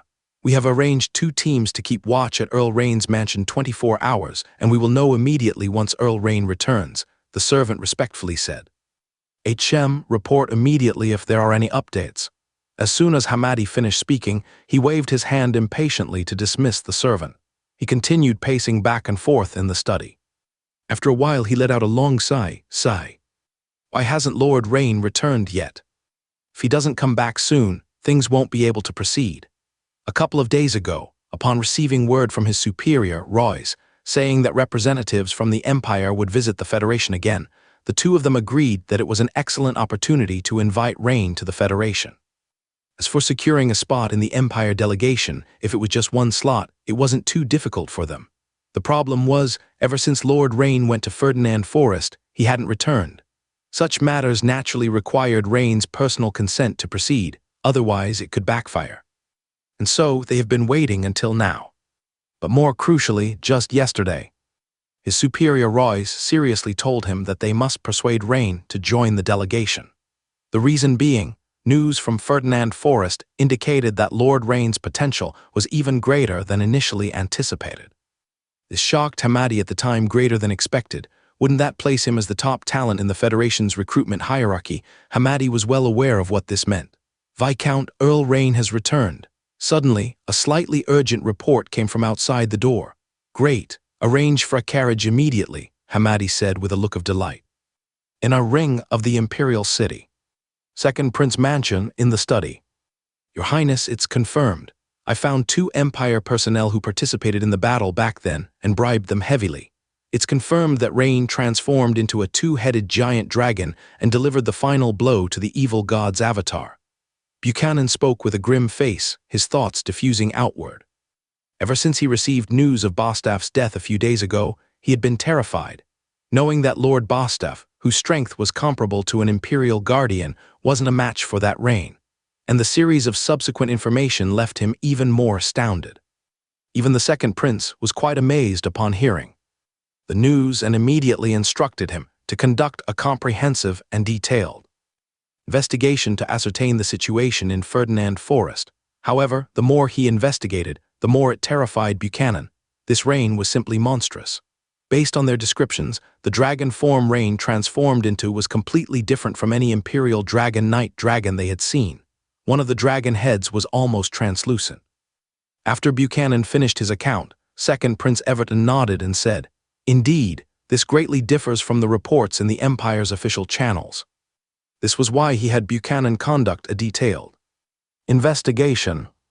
As the second prince, he naturally had access to the top secret intelligence on Ferdinand Forest, but the problem was, the battle description involving Rain was merely brushed over, only the result was informed. This had made him somewhat suspicious. "Buchanan, do you remember that void dragon? I always had an issue with the wording of that earlier report. Now it seems I was right, someone is covering up something for this Rain." After carefully reading the investigation report Buchanan handed over, the second Prince Everton asserted, "Oh, could it be the sword bearer?" "Marshal Alfred," Buchanan raised his eyebrows, his eyes brightening as he offered a suggestion. "No, the sword bearer doesn't have that kind of power." Second Prince Everton shook his head, saying, "For this incident in Ferdinand Forest, the leaders of the Empire's reinforcements were Lothar and Reginald. These 2 Imperial Guardians weren't from the sword-bearer system, and even Alfred didn't have such pull. But after that, it was Prince Minia who arrived at Ferdinand Forest, and afterward she took full command." Buchanan frowned, puzzled. Regarding Buchanan's words, Second Prince Everton pondered in silence. After a long time, the second prince softly murmured, "Could it be that Aunt Minia is covering for Rain? This." Hearing the second prince's words, Buchanan was taken aback, then he lowered his head even more. On this matter, he was entirely unfit to comment. Because Red Queen Minia is not an ordinary person. She is also a revered member of the Imperial Royal Family, and the aunt of His Highness the Second Prince. It could be said that this is entirely a family matter for the second prince. The second prince waved his hand, indicating Buchanan to step back. He himself continued to ponder. "If this is true, what is Aunt Minia's purpose? You must know, the multi-headed dragon has long disappeared in the vast history of the Dragon Clan records, and was once the great enemy of the Dragon Empire's 5-colored giant dragons. Aunt Minia couldn't possibly not know this. And during the battle, an extra half-transparent dragon head appeared. This Combining this with the Void Dragon corpse that this Rain brought out from the Dragon Valley secret realm, could it be that this guy has some kind of ability to absorb and assimilate other dragon bloodlines? I really want to capture him for experimentation, the second prince couldn't help but exclaim. Unfortunately, his current strength has already reached the epic level, which makes it a bit troublesome. And on Rain's side, upon arriving at the Imperial Swordsman headquarters, he naturally intended to visit Marshal Alfred. But unfortunately, the Marshal had just left the Imperial City. Although General Augustus was in the Imperial City, at this time he was attending a meeting in another department. So Rain returned to his residence first. But just as he arrived, before he could speak a few words with his family, Hamadi came to visit, in the parlor. Lord Hamadi, Lord Rain, do you remember our agreement last time? Of course I remember. Rain nodded. Previously, after obtaining the Sawtooth ring from Hamadi, he had promised to visit the Federation within half a year. Lord Rain, due to the urgency, I will be straightforward. The Empire will send a delegation to revisit the Federation soon. I strongly suggest that you join this time. Of course, regarding the matter of the quota, we will help you resolve it. I've come this time to seek your personal opinion. Oh, Rain raised an eyebrow, not saying much. It seems that the Federation spies here didn't know he would also participate in this delegation. Indeed, the original sword-bearer candidate for the visit was General Augustus, and he had only agreed a few days ago. Of course, Rain mainly wanted to hear the other party's reasons. Is it that urgent? Yes, Lord Rain, the current situation is worse than you know. The Empire and the Federation, having relatively abundant strength as a backing, can currently control some dangers. But you may not be aware, outside the Empire territory, many tribes have completely fallen, becoming devotees of the evil god. Like the recent Ferdinand Forrest incident. Without the Empire's support, how do you think the situation would develop? Hamadi asked. Rain nodded, agreeing with Hamadi's view.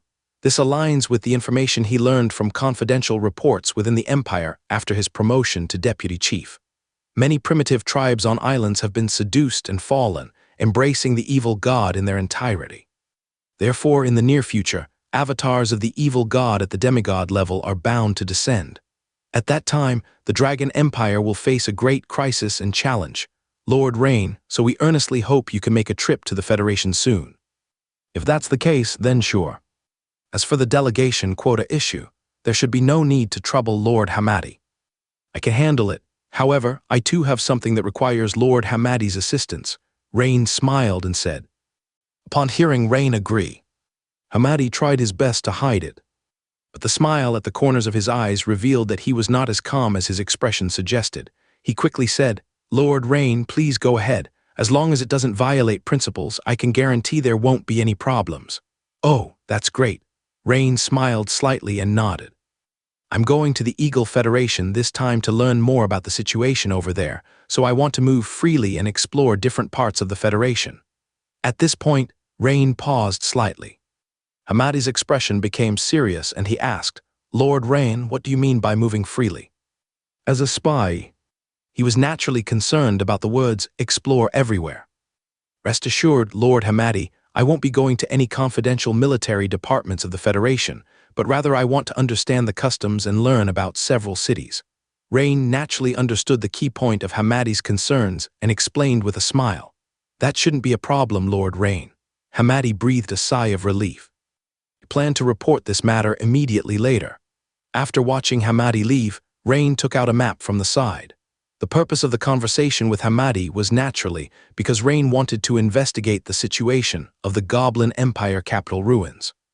After all these years, whether the ruins have been excavated or not, he wants to investigate.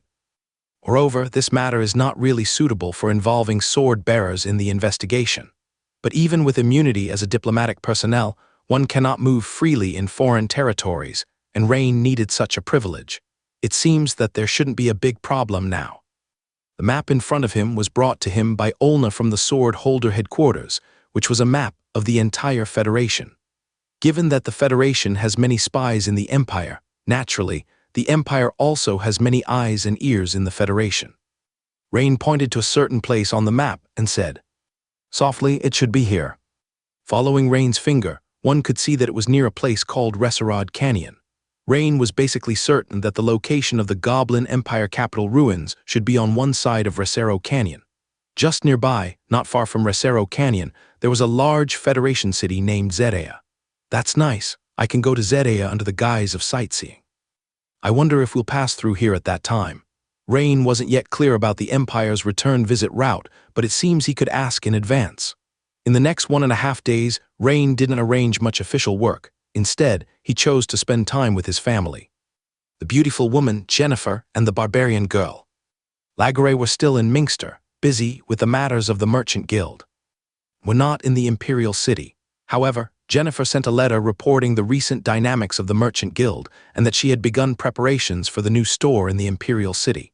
As for Clea, she was also not in the Imperial City. She had gone to the Nome province for training with a mentor from the Royal Academy. 2 days later, in the early morning.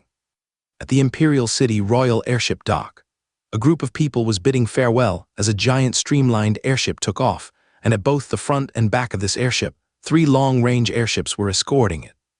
A fleet of 7 airships was rapidly heading eastward. On board the airship, inside a luxurious cabin, Rain was looking at the recently acquired itinerary. Due to confidentiality needs, Rain also received the itinerary just recently. First to Weston, a major city on the Federation west coast, then to the Federation capital Anthual. Oh, the last stop happens to be Zerea, which is certainly more convenient. But this return visit is a bit unusual, Rain thought, because Rain found out that apart from the Red Queen Menia, Earth Pulsation Reginald, whom he had met once before, also joined the delegation. This also means that including him, the Empire's delegation has 3 members with epic-level battle power. With various cults quite active within the Empire territory, having 3 members with epic-level battle power in one delegation is somewhat unreasonable in itself. Knock, knock, knock. Suddenly, knocking was heard outside the cabin. Lord Rain, Prince Menia requests your presence. The attendant outside the door bowed and said, "All right, soon." Rain followed the attendant to the cabin of the delegation leader, Red Queen Menia. The door was open, and Menia, wearing a red wizard robe, was sitting sideways next to the porthole, gazing at the scenery outside.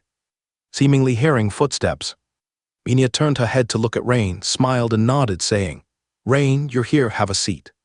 Prince Menia, Rain bowed slightly and said, "This is honey wine from Anwamer, try it, the flavor is quite unique." Menia pointed to the amber-colored wine on the coffee table. Thank you." Rain took a small sip. Sure enough, a rich honey aroma mixed with a crisp taste from some fruit brewed lingered in Rain's mouth. "Rain, do you remember that magic-tailed 3-headed sea dragon?" "Of course, I remember it was you who first repelled the 3-headed sea dragon."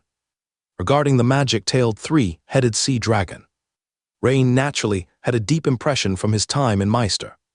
"Well, about 3 days later, after we arrive at Weston on the Federation west coast, we'll cooperate with the Federation to jointly kill it."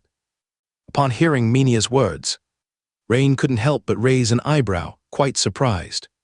"Prince Menia, do you mean that we need to go to the big city of Weston in the Federation first to join the welcoming team, and then proceed to the Federation west coast to eliminate the 3-headed sea dragon?" Initially, he thought it was merely a simple visit. Now it seemed the purpose of this imperial visit wasn't that simple, or rather, it was more significant than he had expected.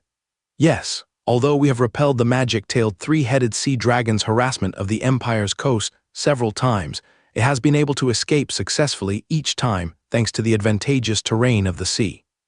Over time, the magic-tailed 3-headed sea dragon's strength has gradually recovered. Now it has become wise, attacking alternately on the Empire's east coast and the Federation's west coast.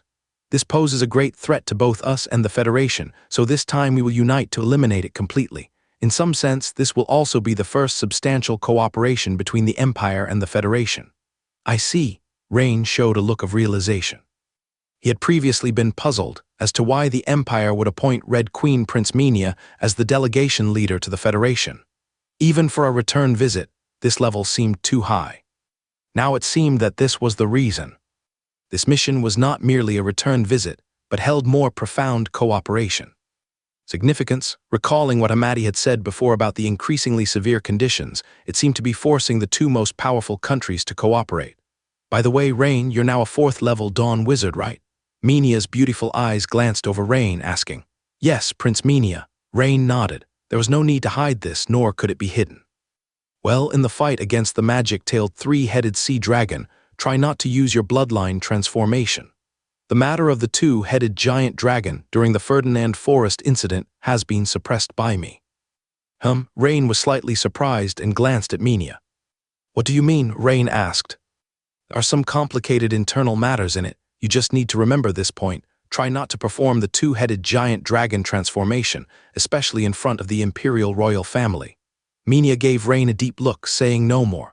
Okay. Rain nodded. Rain could naturally feel that Red Queen Minia had no hostility towards him. In fact, from what Minia had just said, it wasn't hard to detect that Minia seemed to be looking out for him to some extent. Not in front of the imperial royal family. Rain pondered over this sentence in his heart and immediately speculated. It seems to be related to some secret of the imperial royal family.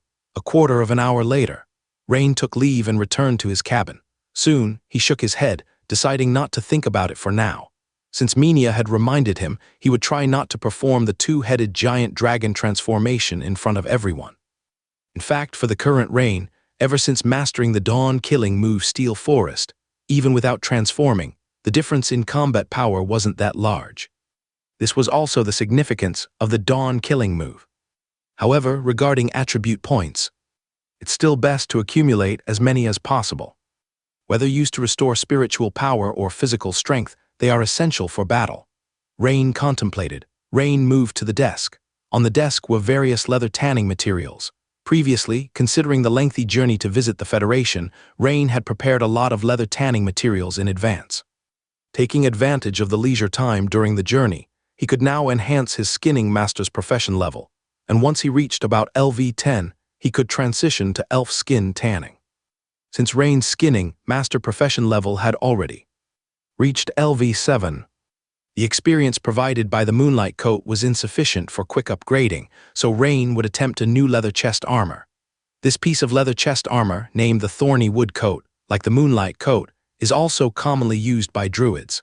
In terms of effectiveness, it's more advanced than the Moonlight Coat. Besides being easier to conceal oneself in the jungle, it also has a protective effect similar to the Thorny Wood Shield, requiring raw materials like a piece of thorny wood bark, a blood vine, and 4 pieces of tanned hide. Of course, there were other little things like ox tendons, etc. But materials weren't a problem, for before Rain left the Ferdinand Forest, the elf clan had prepared ample raw materials for him. 10 minutes later, the system prompt sounded. You have crafted a thorny wood coat. Related comprehension improved. You have comprehended a new skill crafting thorny wood coat. Your skill in crafting thorny wood coat has improved. Experience plus 12. You successfully crafted 1 thorny wood coat. Skin tanning professional experience points plus 10. Just as the Imperial airship fleet set off not long ago. Eagle Federation capital Anuhar. In front of a huge spired building over a dozen stories high. People dressed in white lab coats, looking like researchers, moved in and out. And on the sign in front of the door, large gilded characters read, Eagle Federation Mechanical Research Institute.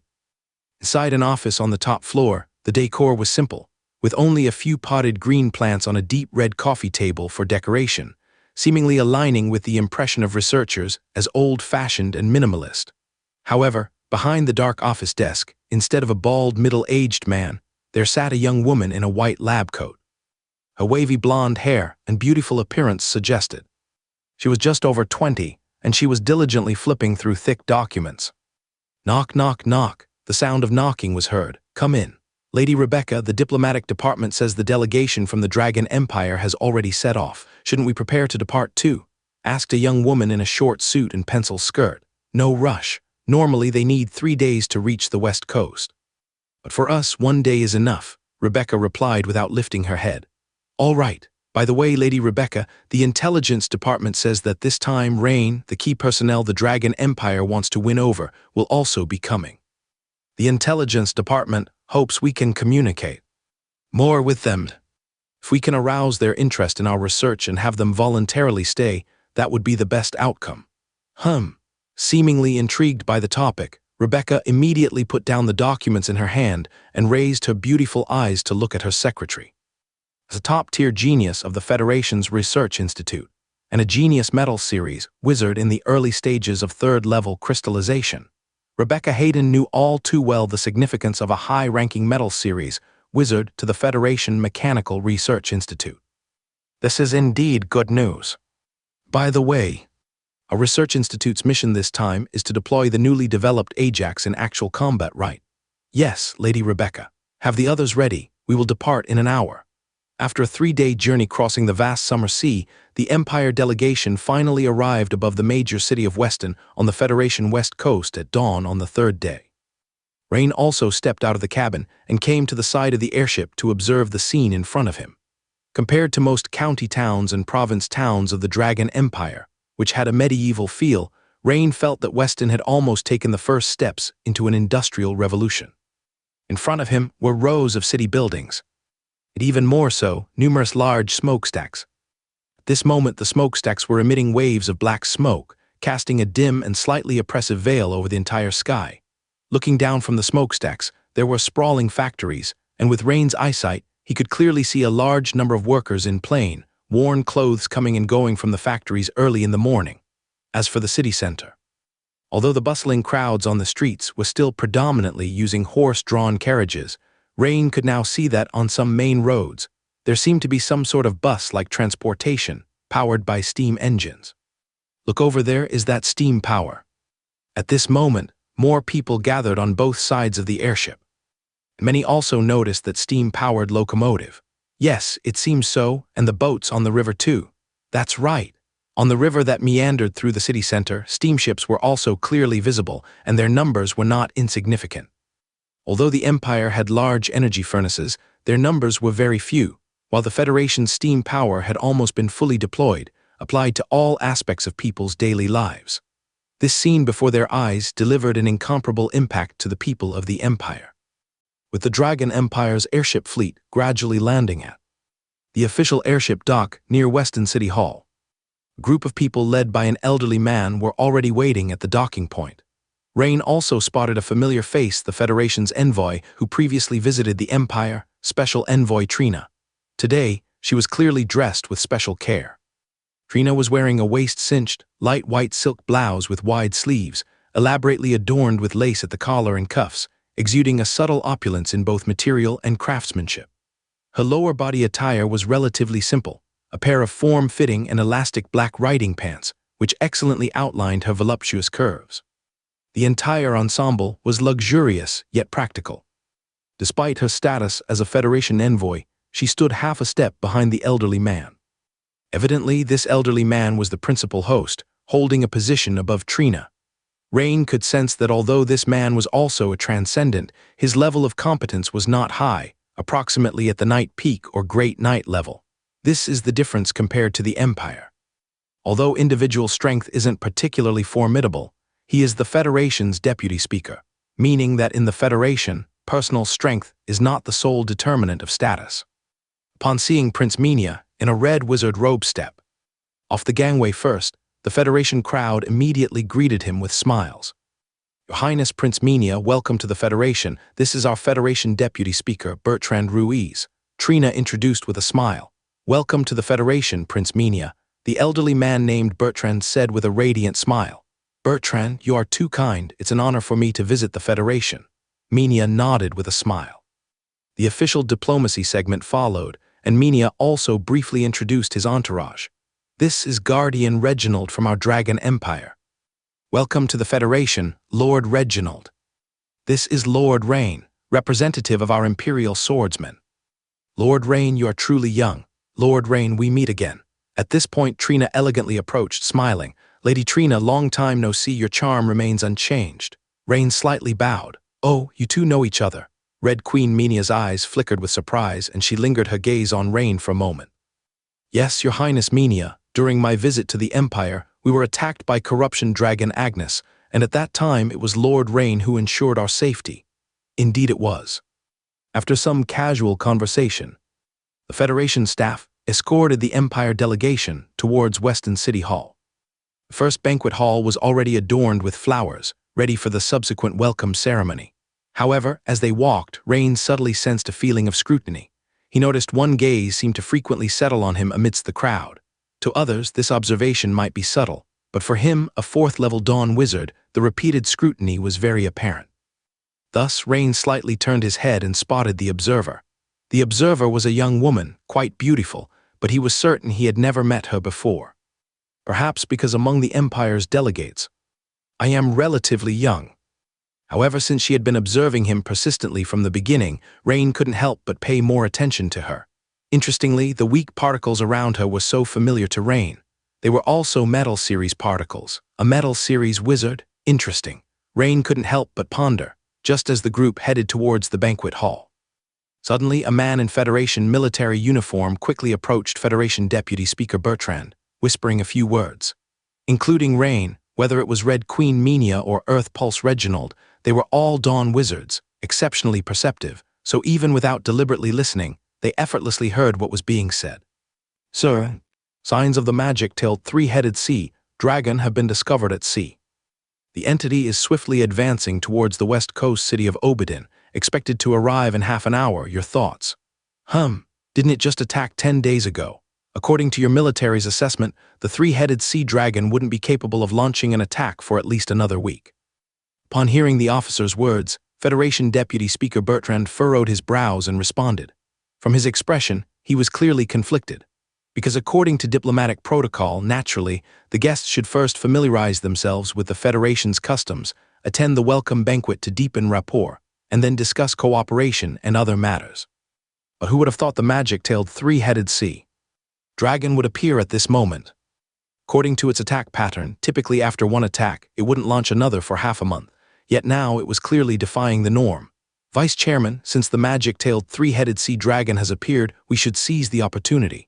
Just then Minia, who had long observed Bertrand's conflicted demeanor, spoke up. If the Federation is already prepared, this. Bertrand was slightly stunned, but quickly realized. Well, Prince Minia, it's quite a dishonor for your first visit to the Federation. But you're right, since the opponent has appeared, we must seize the war opportunity. How about we go to the City Hall to hold a pre-battle meeting now? The Federation Deputy Speaker Bertrand was not a hesitant person and immediately made a decision. I think perhaps we can hold the pre-battle meeting on the airship. What do you think? Minia smiled and said. You are so considerate, Prince Minia. If you don't mind, you can take our airship, and the pre-battle meeting will be held on our airship. Bertrand slightly bowed and said, Well, then I'll trouble you. Minia nodded and said. Everyone immediately turned around and quickly boarded the airship. Lord Rain and other important figures, together with Red Queen Minia, headed to the airship arranged by the Federation. Walking along a long pier, Rain once again saw the Federation's giant behemoth-like airship. Behind the giant airship, there were 6 medium airships side by side. Each of these 6 airships had many thick steel cables hanging below. Rain looked down at the anchorage station along the numerous steel cables and saw many people busy on the ground fixing the cables to 3 large devices covered with tarpaulin. Judging by the shape revealed from beneath the tarpaulin, this seemed to be some kind of giant magic statue. This could not help but arouse Rain's curiosity, making him glance a few more times. Soon enough, the Federation's airship fleet and the Empire delegation's airship fleet both took off, flying side by side swiftly towards another city, Obedin, on the Federation's west coast. At this time, Rain had already come to the conference room of the Federation's giant airship making with everyone. Since it was a last-minute decision, the conference room had no nameplates, and Rain casually found a seat to sit down, but just as he sat down, a waft of fragrance came by his side. The girl who had been frequently observing him earlier sat, seemingly nonchalantly, in the seat next to him.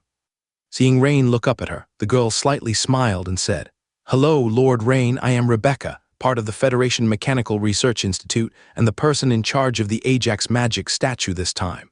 Hello, Rebecca.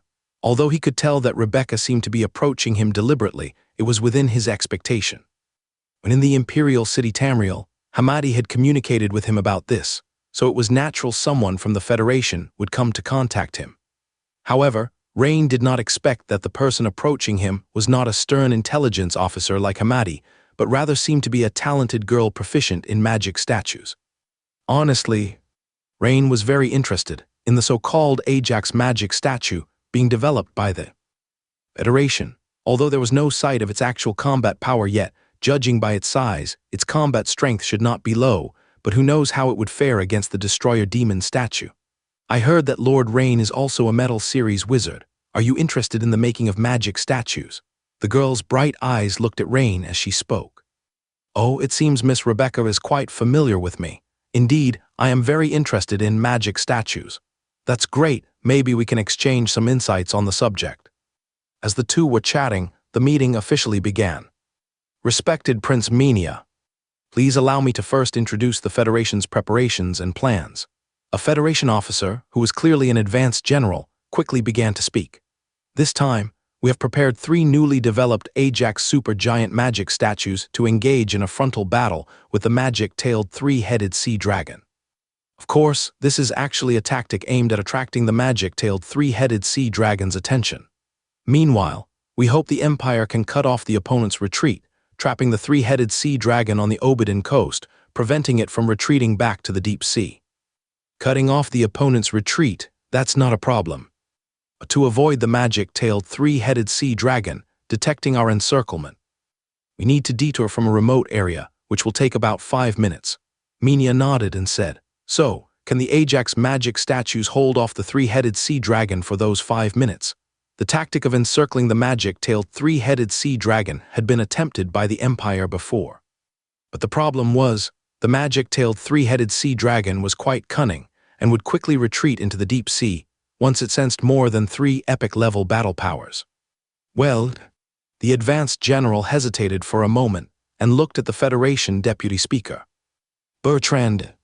However, before Bertrand could say anything, the girl beside Rain suddenly stood up and spoke. Respected Prince Menia, the Ajax supergiant magic statue is currently the highest crystallization of magic statue technology from our Federation Mechanical Research Institute, and if controlled by a crystallization wizard, each one can exert epic-level power. Although it's only at the initial epic stage with 3 of them, I think they should be able to withstand the magic-tailed 3-headed sea dragon for a quarter of an hour. The one speaking was the girl who had proactively sat next to him, Rebecca. Rain couldn't help but look at her with surprise. He didn't expect this girl to be so bold as to voice her opinion directly to Red Queen Menia. Upon hearing the girl's words, Red Queen Menia glanced at her and nodded, saying, I think you misunderstood my point. I don't doubt the combat power of the Federation's new magic statues, but using them against the 3-headed sea dragon might not be secure enough. I have a question here. Why has the activity pattern of the magic-tailed 3-headed sea dragon suddenly changed? Menia looked around at the people present and slowly said. Upon hearing this question, the people present all showed a slight change in expression and began to whisper among themselves, Yes, it's uncharacteristic. Prince Menia hit the nail on the head. Could it be? Some seem to have realized something. Red Queen Menia looked at Federation Deputy Speaker Bertrand and Councillor Trino and said, I suspect that the opponent's strength may have mostly recovered. You mean? Hearing Menia's words, Bertrand immediately felt a sinking feeling. Everyone present also looked serious. It was known that the combat power expressed by the previous magic-tailed 3-headed sea dragon, though terrifying, was approximately at the late epic stage. But if the opponent's strength had recovered partially, then it might reach epic peak-level battle power. The threat level skyrockets. Moreover, the current strategic plan was designed based on the strength previously exhibited by the magic-tailed 3-headed sea dragon. In other words, if what Red Queen Menia said was true, and the 3-headed sea dragon's strength had indeed recovered to epic peak, then even Rebecca, who had the most confidence in the Ajax supergiant magic statues, would not believe that their 3 Ajax magic statues could withstand the opponent. Of course, the above is just my personal judgment. What I mean to say is, perhaps we should prepare more thoroughly. Upon hearing Menia's words, Federation Deputy Speaker Bertrand whispered something to Trina beside him and then turned to Menia, saying, Prince Menia, we have already contacted Terrio Paulo, and by time estimation, we should be able to arrive at the Obidin coast as planned. Menia had also heard of Terrio and knew him to be an epic-level strongman of the Federation. In that case, I have no further issues on my end. Vice Chairman, we also need to return to our airship to make some preparations. Of course, Prince Menia, let us proceed according to the plan. Minutes later, the joint airship flotilla of the Federation and Empire began to split. One to the left and the other to the right. The Federation's airship fleet flew straight towards the destination city Obidin coast ahead, while the Empire's airships moved in an arc encirclement towards the sea. Suddenly, the alarm on the Empire's airship rang out loudly.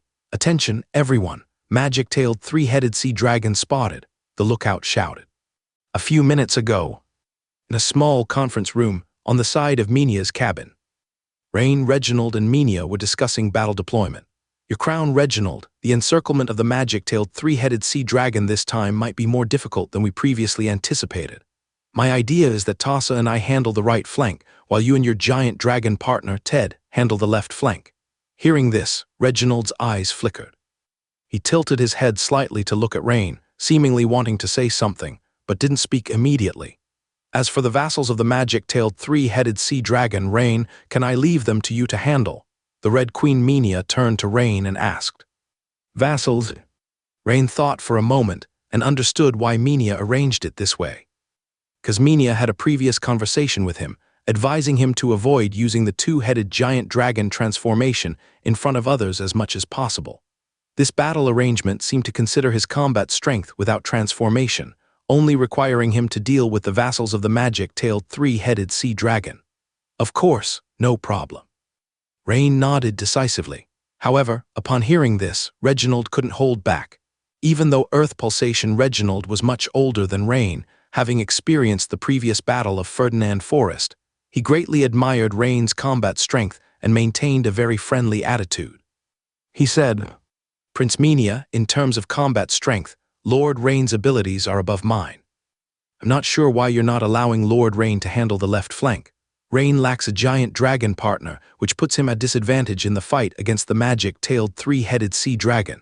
At this moment, before Minia could finish speaking, the alarm on the airship blared loudly. The lookout's voice also reached the small conference room. Hearing Minia's explanation, Reginald nodded, but immediately realized that this reason didn't hold up at all.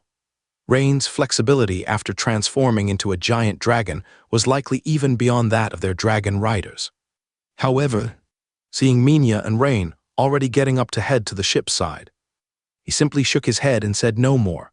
The three of them, Rain, Minia, and Reginald, arrived at the side of the ship, gazing into the distance. On the far left, a white line gradually emerged on the distant blue sea surface, like a tide rushing swiftly towards the Obadin coast.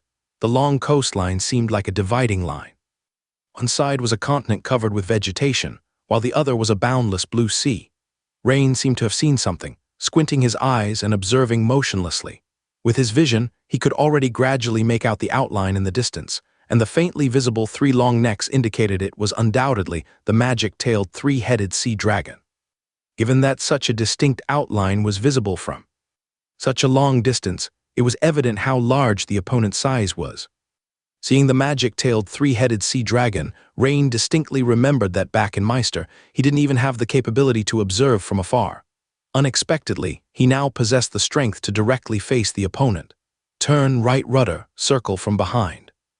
Minia's clear voice swiftly conveyed to the captain's ear through some kind of witchcraft, and the Imperial airship fleet began to slowly change direction. Suddenly, Rain furrowed his brows.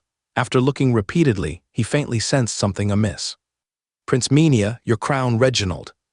Why do I feel like the magic-tailed three-headed sea dragon isn't heading toward Obadin? Towards that mountain range over there. Rain pointed towards the direction of the mountains and asked, The two focused their attention. Lord Rain is right. The direction of the magic-tailed three-headed sea dragon's advance seems off. Reginald continued to observe for a few more moments, nodded, and said thoughtfully, Indeed, something's off. Minia also nodded, though she merely said these few words, her eyebrows slightly knitted in thought, because the advancement pattern of the magic-tailed three-headed sea dragon is linear. So logically, the opponent would advance toward the most densely populated city, devour a large number of humans and regain its power. But now, it's heading toward the sparsely populated mountainous area, abandoning the big city of Obadin, which makes no sense. At the side of a medium-sized airship in the rear of the Federation airship fleet. Rebecca, during the meeting earlier, was the person sitting next to you, the Imperial genius Rain mentioned by our mentor. A middle-aged man approached and asked. This middle-aged man was named Old Lee. Like Rebecca, he was an operator of the Ajax supergiant magic statue and a fellow disciple of Halim, the director of the Federation Mechanical Research Institute. Yes. Rebecca nodded, lost in thought. This Rain is so young, I feel like the rumors are exaggerated.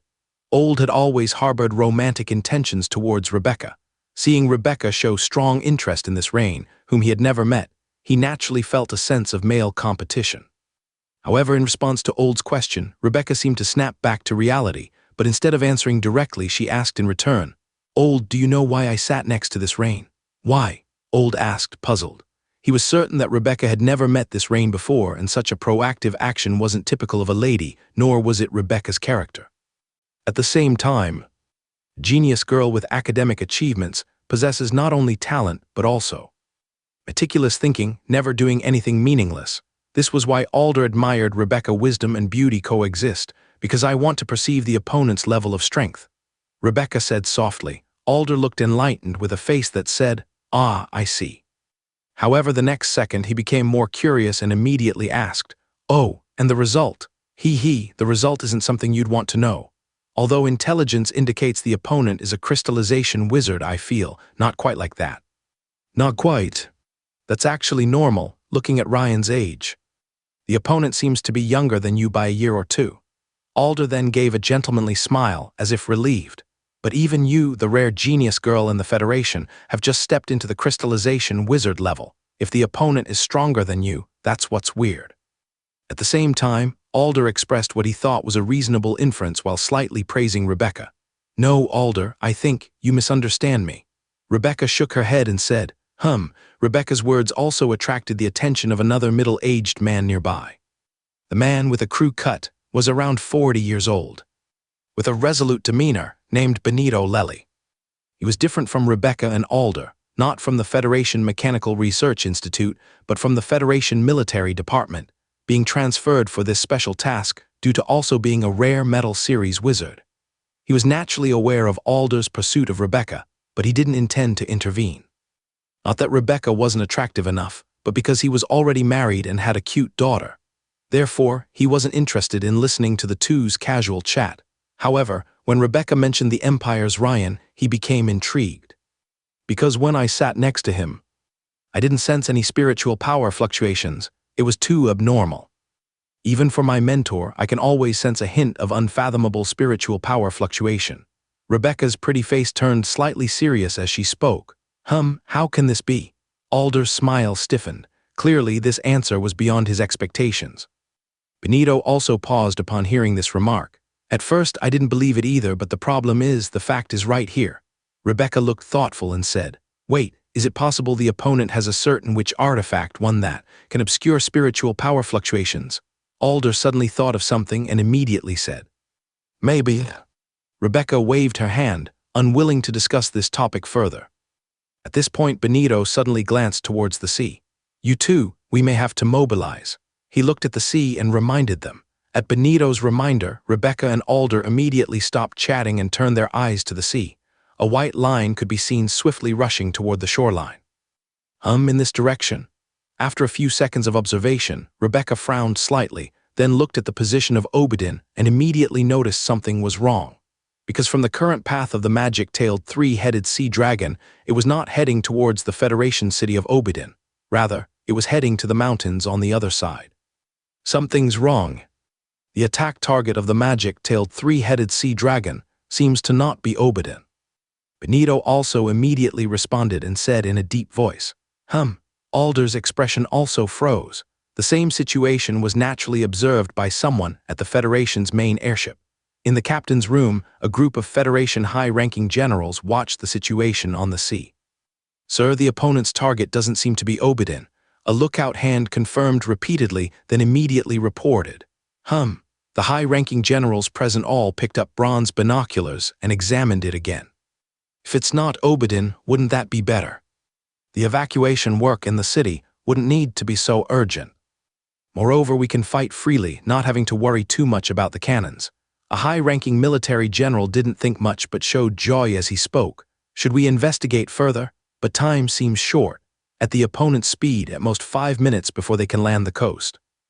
Although many present had doubts, in such a short time, no one could figure out the purpose of the magic-tailed three-headed sea dragon moving towards the mountains. As time passed by, with the magic-tailed three-headed sea dragon becoming clearly visible, the highest-ranking person present, Federation Deputy Speaker Bertrand, thought for a moment, then immediately decided. Since we can't figure it out, let's intercept it first. Otherwise, we'll miss the opportunity. The Empire's airship squad is still watching us, and I hope everyone doesn't lose face for the Federation. Yes, Vice Chairman, everyone echoed together. Although the huge entities of the Federation and Empire decided to cooperate, internally they naturally wanted to determine who was superior, requiring both sides to show their strength.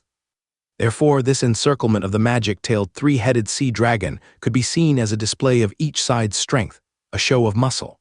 The Federation airship squad was responsible for front interception, so the coastline was viewed as a natural defensive line. No matter where the target of the three-headed sea dragon is. According to the plan, they must intercept the opponent on this side of the shoreline. Within the giant apparatus beneath the Federation airship squad, Alder, Benito, and Rebecca respectively entered their own Ajax super giant golem.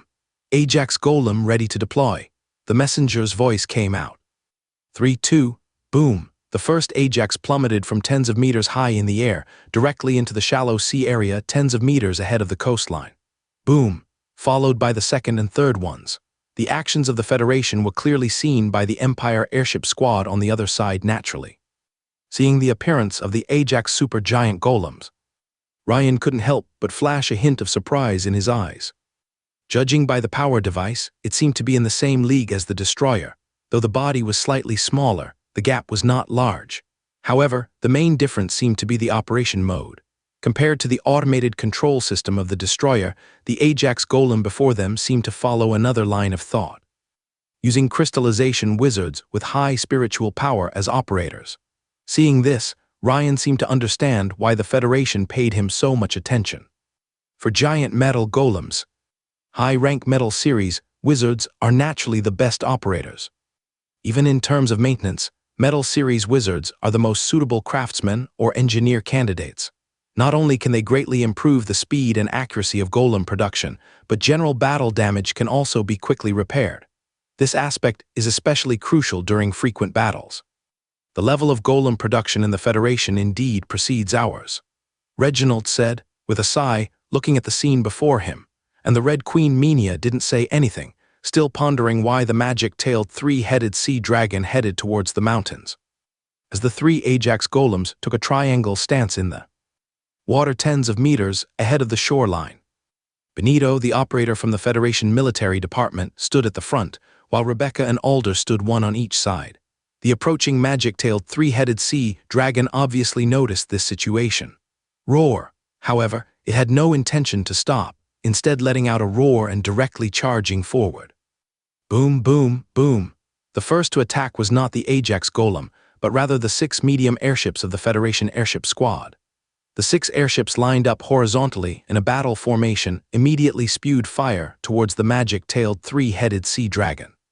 But the next second, a giant light blue water film suddenly appeared on the body of the three-headed sea dragon, instantly blocking the incoming shells outside. The appearance of the water film, however, made the figure on the back of the three-headed sea dragon faintly visible. Be careful, Benito, there seems to be someone on the back of the three-headed sea dragon and behind it too, Rebecca suddenly shouted in the control room of the Ajax golem. What? Benito's eyes narrowed, but it was too late. Bang! Seeing the leading Ajax golem controlled by Benito being flew tens of meters by the head-on rush of the three-headed sea dragon. On the Federation giant airship, inside the captain's cabin, everyone was holding brass telescopes, observing the battle scene, and discussions about the situation were non-stop. No way, how is the magic-tailed three-headed sea dragon's attack power so strong? That's right, Benito's Ajax supergiant magic statue is completely at a disadvantage in a frontal confrontation. During the meeting, Prince Menia's warning about the Red Queen has become a reality. The recovery of the magic-tailed three-headed sea dragon's power far exceeded expectations. Something's wrong, there seems to be someone on the back of the magic-tailed three-headed sea dragon. There are people on other sea beasts too. Suddenly, a lookout warned. What? It was only then that others noticed, including on the magic-tailed three-headed sea dragon and the group of smaller ocean fierce species behind it. There appeared to be a black-robed person controlling each sea beast. These clothing features, are they cultists of the sea god sect? How is this possible? Yeah, According to ancient records, there is no connection between the magic-tailed three-headed sea dragon and the sea god sect. They don't even worship the same divine. How can this? The captain's cabin became a scene of uproar. All the advanced generals looked grim. Now it seems the magic-tailed three-headed sea dragon and the sea god sect have somehow united, complicating the entire situation suddenly. The Federation Deputy Speaker Bertrand's expression was particularly poor, because just now he promised to perform well, to showcase the Federation's might in front of the Empire delegation, and yet, damn it, what has the Federation's intelligence department been doing? Where is Crown Terrio Paulo? Vice Speaker Bertrand took a deep breath to calm down. He'll arrive in 3 more minutes, a military officer immediately replied. Hearing that it would just be 3 minutes before arrival, Bertrand's expression eased slightly, and he said, quickly contact those 3 operators of the Ajax magic statues, and do their best to hold off the magic-tailed three-headed sea dragon and the sea god sect for 3 minutes. This, Your Excellency Vice Speaker, should we contact the Dragon Empire side? Have them abandon encirclement for now, and let the Dragon Knights come to support. A high-ranking general cautiously suggested. Not appropriate. The Imperial airship fleet is positioned at the side flanks of the magic-tailed three-headed sea dragon. If their Dragon Knights attack directly, the enemy would most likely retreat directly towards the sea. Then this encirclement operation would be a total failure, and the Federation would bear the blame for this initial cooperation's failure. Vice Speaker Bertrand shook his head and said, This first cooperation is critical for determining the principal and subordinate positions for future collaborations, bearing great significance. Originally, according to the Mechanical Research Institute of the Empire, the 3 Ajax supergiant magic statues should be able to hold the magic-tailed three-headed sea dragon for more than 15 minutes, maybe even take down the opponent. But now unexpected situations keep occurring, making the situation gradually spiral out of control. Once Crown Terrio Paulo arrives, the situation should stabilize.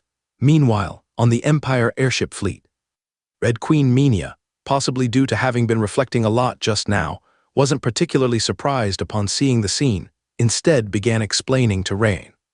The magic-tailed three-headed sea dragon, according to ancient texts, is a follower of the ancient sea beast god Seragi.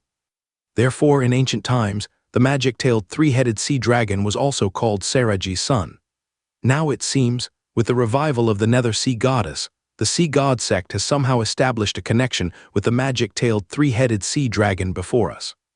It's even possible that this magic-tailed three-headed sea dragon has been subdued by the nether sea goddess, becoming one of her followers. Is it the nether sea goddess?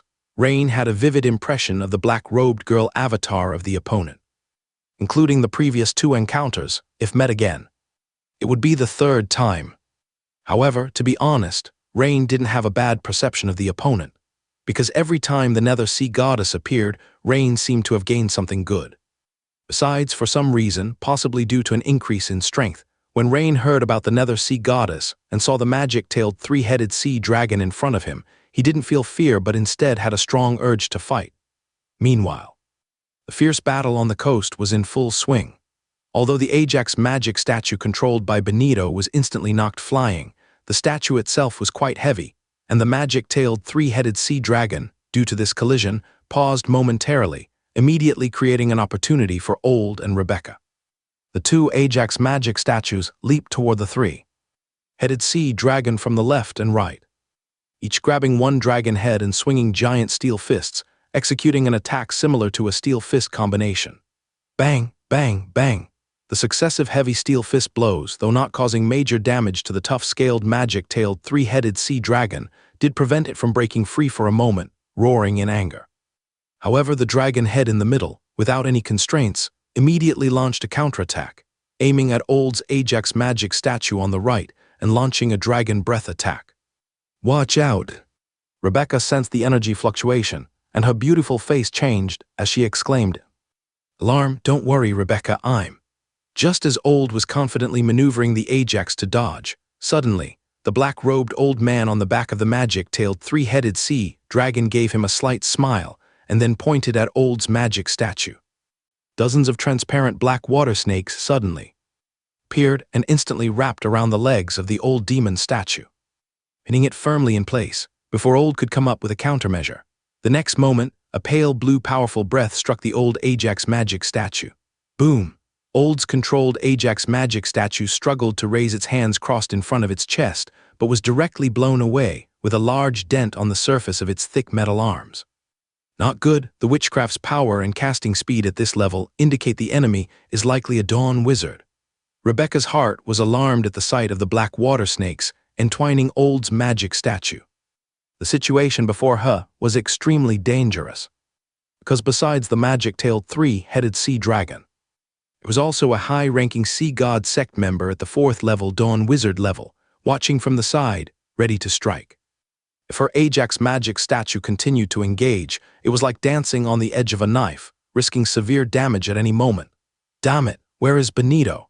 Even after being blown away, according to the tactical arrangement, he should have already taken position.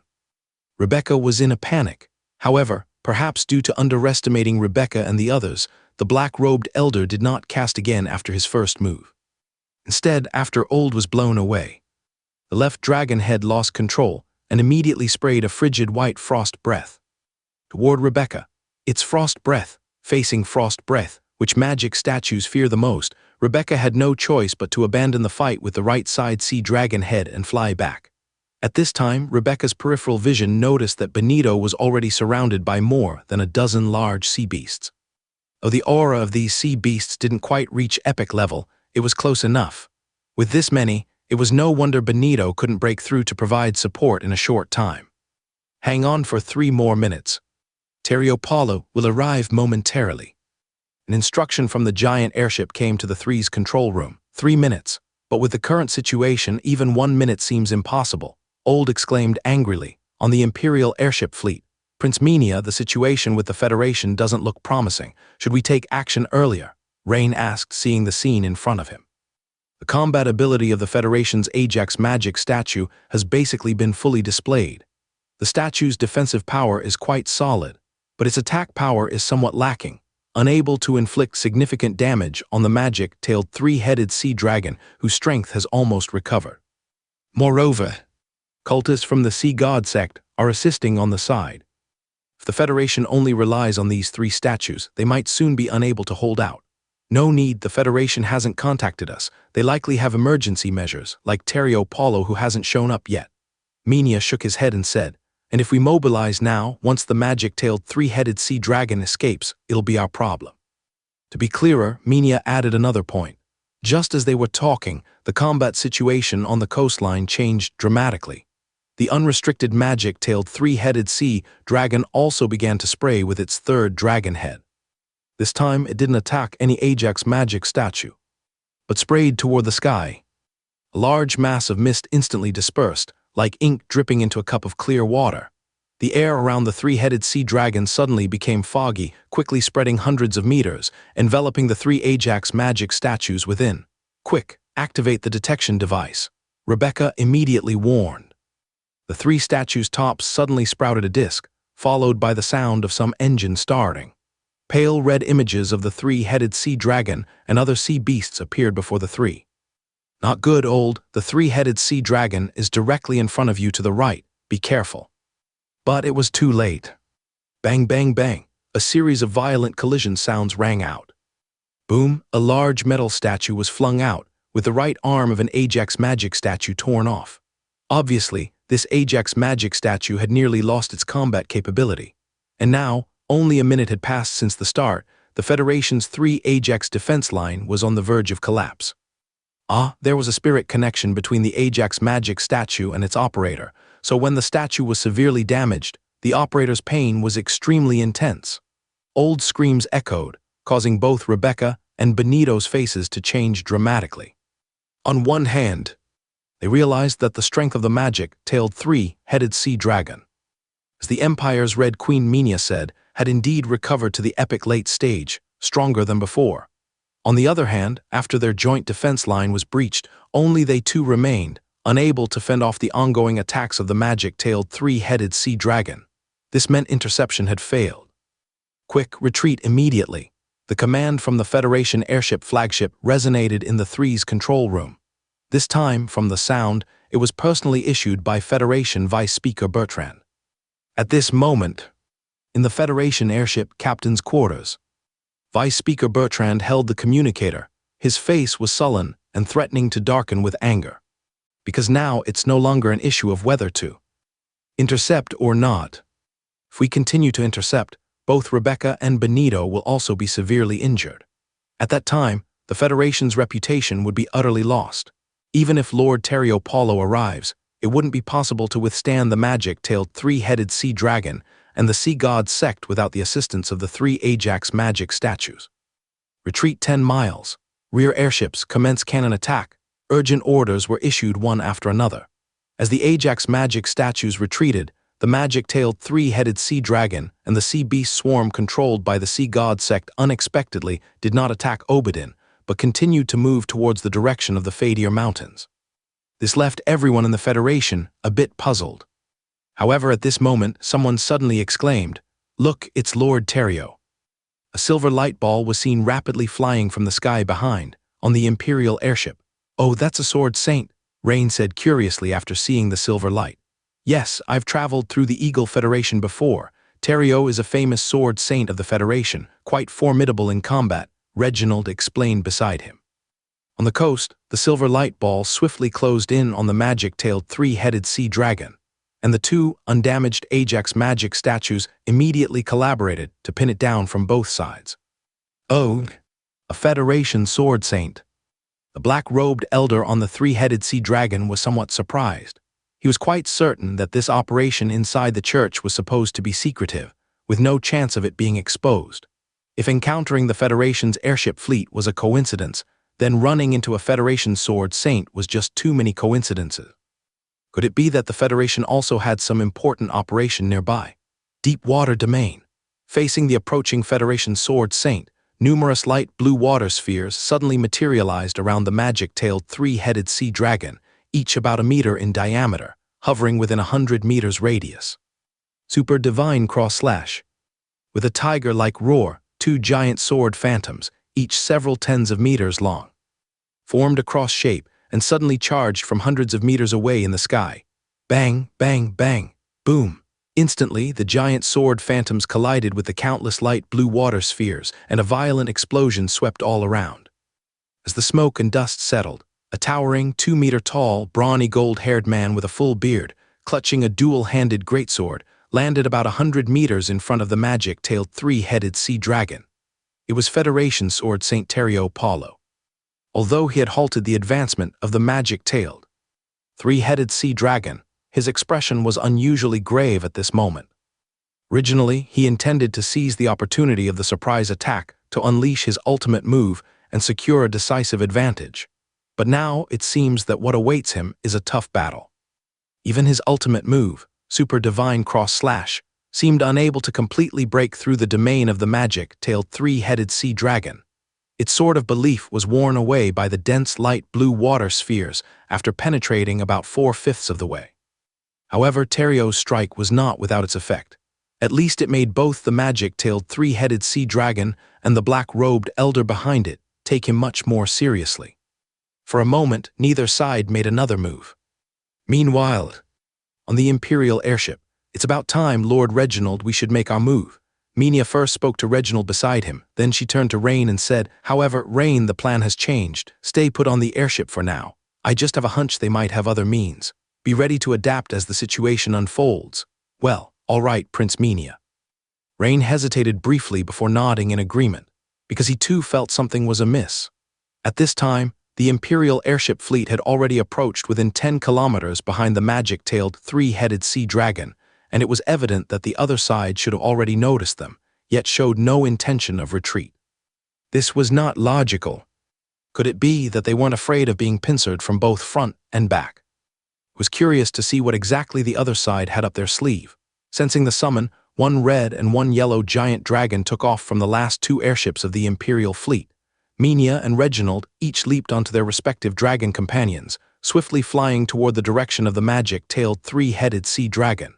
At this moment, the black-robed elder on the back of the magic-tailed three-headed sea dragon shifted his gaze away from the Federation sword saint in front of him, looking rather astonished as he glanced at the rear sky. "Huh? Are those 2 dragon knights of the Dragon Empire?" He always thought the enemy was solely the Federation, but unexpectedly, there were also Imperial Dragon Knights. The black-robed elder's face turned grim, and after a moment's thought, he glanced at the not-so-distant Fadir Mountains and quickly performed a gesture. Soon, a complex pattern appeared before him. It was a communication witch array. Activate the awakening ceremony immediately. The black-robed elder commanded the communication witch array, and a response came instantly from the other end of the array. As you command, Vice Pope. Over 100 meters away, Federation Sword St. Terrio saw the old man in a black robe on the back of the magic-tailed three-headed sea dragon whispering a few words, and immediately felt a sense of unease. It seems that something bad is about to happen. Just as he was about to attempt interference, the other party stopped transmitting, causing Terrio to halt after stepping forward, and he looked at the rapidly enlarging figures of the two giant dragons in the distance and thought. The ones who came this time, according to the news, are the Red Queen Minia and Earth Pulse Reginald from the Dragon Empire, two veteran Dragon Knights. As time drags on, it should be more advantageous for our side. Meanwhile, in the control room where Baraka and Old were, orders from the Federation Giant Airship Command were transmitted. Two Imperial Dragon Knights are already encircling the magic-tailed three-headed sea dragon, expected to complete the encirclement in 2 minutes. Great! Benito couldn't help but breathe a sigh of relief. The recent brief and fierce confrontation had quickly shaken his confidence. But at this moment, an abrupt change occurred at the scene. Roar! Suddenly, the magic-tailed three-headed sea dragon abandoned its attack, and its three giant dragon heads seemed to sense something, excitingly roaring one after another. This scene naturally made the Federation people glance sideways, not knowing why the other party was behaving this way. Logically, the opponent should have immediately launched a breakout while the two Imperial Dragon Knights, including the Empire's Red Queen Minia, had not yet arrived, which would be the most advantageous choice, but now. At this moment, Federation Terrio felt increasingly uneasy, as if something terrifying was about to happen. Soon, everyone felt something was amiss. Baraka, why do I feel like my Ajax is malfunctioning, trembling incessantly?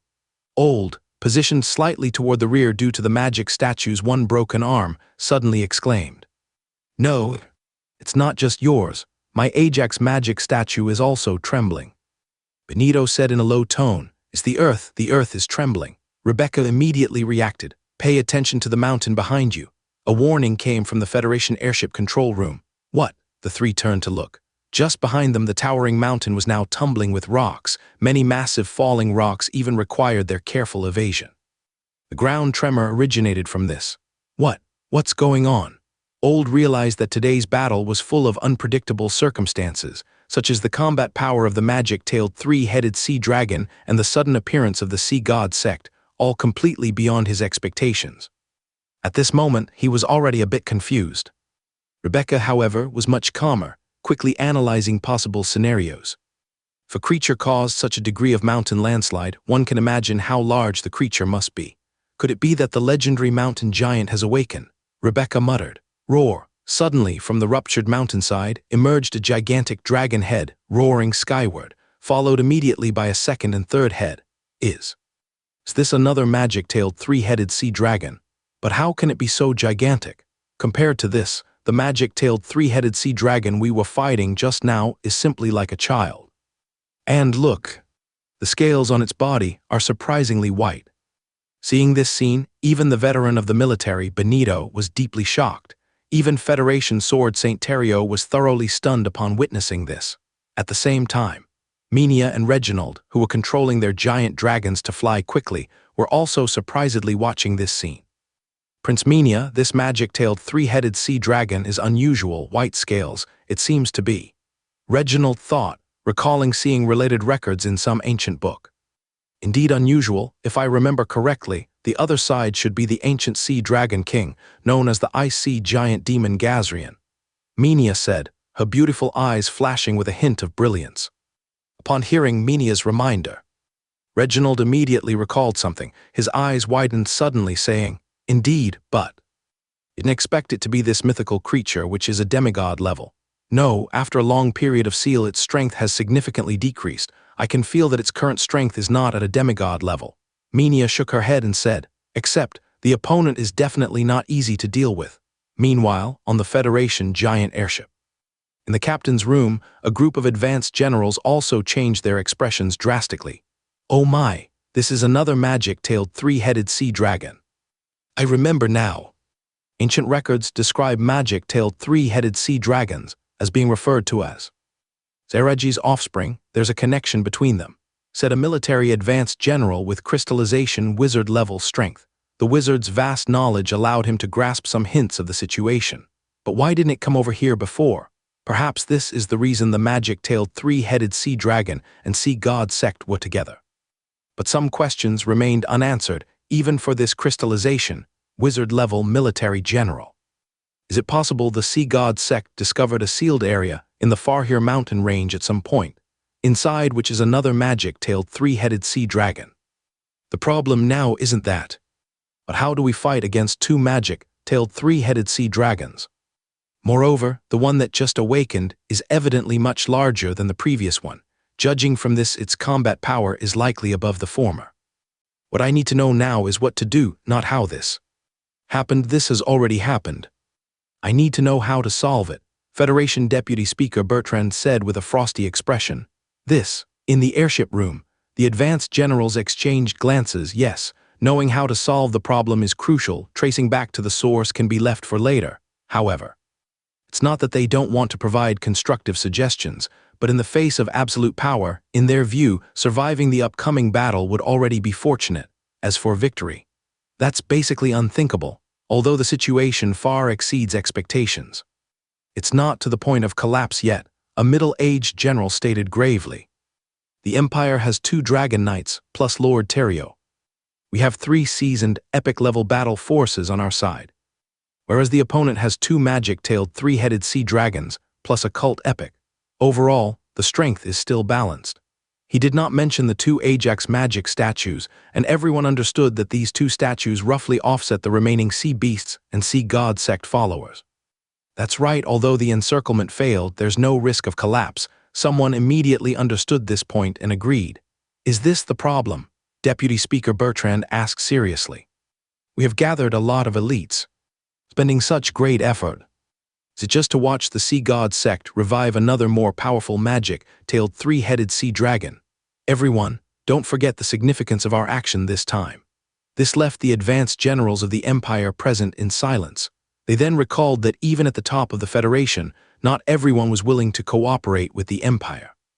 Of course, perhaps the proportion of cooperation is somewhat higher than within the Empire, but there are still many opposing opinions. The main significance of their action this time is to declare, with a brilliant victory, that cooperation is the best choice. Your Excellency, Deputy Speaker, Prince Minia has sent a message at this time.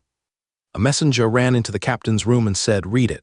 Deputy Speaker Bertrand's brow furrowed, and he said, "The newly revived magic-tailed three-headed sea dragon is the ancient king of the three-headed sea dragons.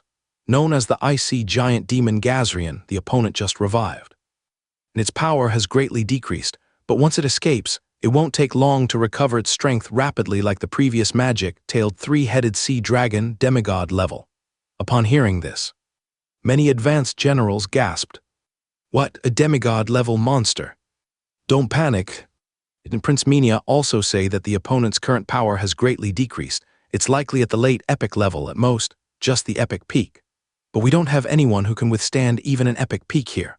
On the Imperial airship formation, Rain also saw that particularly large three-headed sea dragon emerging from a corner of the Fatal Mountains. At the same time, he also received a transmission from the Red Queen Minia. The emblem on his wizard robe flashed, and a mature female voice came through. Rain, this is the ancient king of the three-headed sea dragons, Gazrian. Reginald and I are going to stop it from reuniting. I hope you can immediately support the Federation and help eliminate the first magic-tailed three-headed sea dragon. If it's difficult, at least crush the sea god sex team. Can you manage that? Rain looked thoughtful. Although he had anticipated that the other side might have some backup plans, he really didn't expect such a change to happen. Demigod-level beast, king of the three-headed sea dragons, this sparked a thought in Rain's mind. He once had an experience in Meister, where he entered the sealing gate and happened to crush a magic-tailed three-headed sea dragon egg, thereby undergoing an egg yolk baptism. Rain remembered clearly that the sea dragon egg gave him a significant boost in dragon bloodline. Upon hearing about the encirclement of the magic-tailed three-headed sea dragon, Rain thought about the potential boost it might bring. However, he also quickly realized that with his current level of strength, perhaps killing and obtaining the magic-tailed three-headed sea dragon's blood might not bring much improvement. However, the situation is different now. This newly appeared magic-tailed three-headed sea dragon king, Gazrian, was known as the Ice Sea Giant Demon in ancient times. Rain is certain that its blood could definitely bring him a substantial increase in power, even if its power level has fallen from the demigod level due to the long seal. Logically speaking, its genes shouldn't be too affected.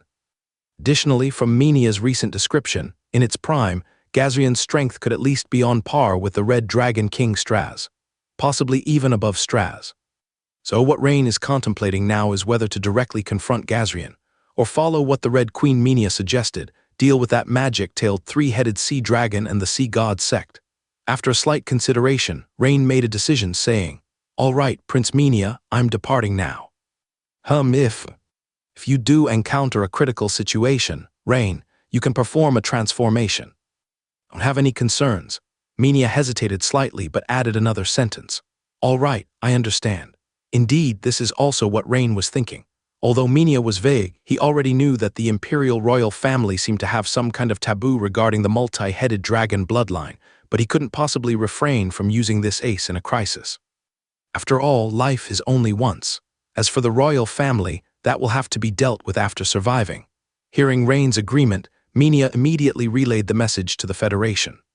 For Menia and Reginald, who know Rain's true strength, letting Rain support the Federation to tackle the magic-tailed three-headed sea dragon and the sea god sect was highly feasible. The only question was the amount of time it would take.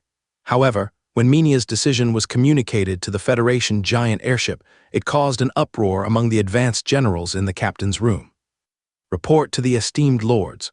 Prince Menia of the Empire has sent a message saying she and Lord Reginald will attempt to prevent the resurrection of the Sea Dragon King Gazrian from joining forces with the Sea God sect, a messenger quickly said. Additionally, Prince Menia has sent Lord Rain to support, hoping he can assist the Federation in overcoming the Sea God sect. What? Overcome the magic-tailed three-headed sea dragon and the Sea God sect. Prince Menia and Lord Reginald are going to block the ancient king of the three-headed sea dragons Gazrian. If neither of the dragon knights come, how can we possibly overcome the Sea God sect? And who is this Rain? Have you heard of him? Several Federation advanced generals were left exchanging bewildered looks. They had never heard of Rain's name. Rain is a young emerging talent from the Dragon Empire, reportedly possessing strength not inferior to epic level. A general, seemingly from the intelligence department, said gravely. A young man. Yes, the young man sitting beside Rebecca during meetings. Him? Nonsense. Even a young person with talent would be at Baraka's level at best, perhaps among the top young combatants, but in the current situation, adding a young strong combatant like Rebecca doesn't mean much. I think, to be prudent, we should regroup both sides' strong members before slowly blocking the opponent. Meanwhile, we should immediately contact the nearest Federation strong ones for support. No, it's too late.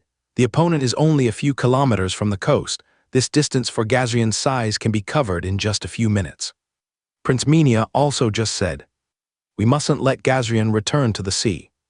Right? Plus, if the opposite side merges, we cannot risk the Sea God sect having some pre-arranged measures that might rapidly restore Gazrian's powers. I agree with Prince Menia's suggestion. We can't let them merge. In military terms, dividing and surrounding are the most effective tactics. Of course, some had different opinions, but this.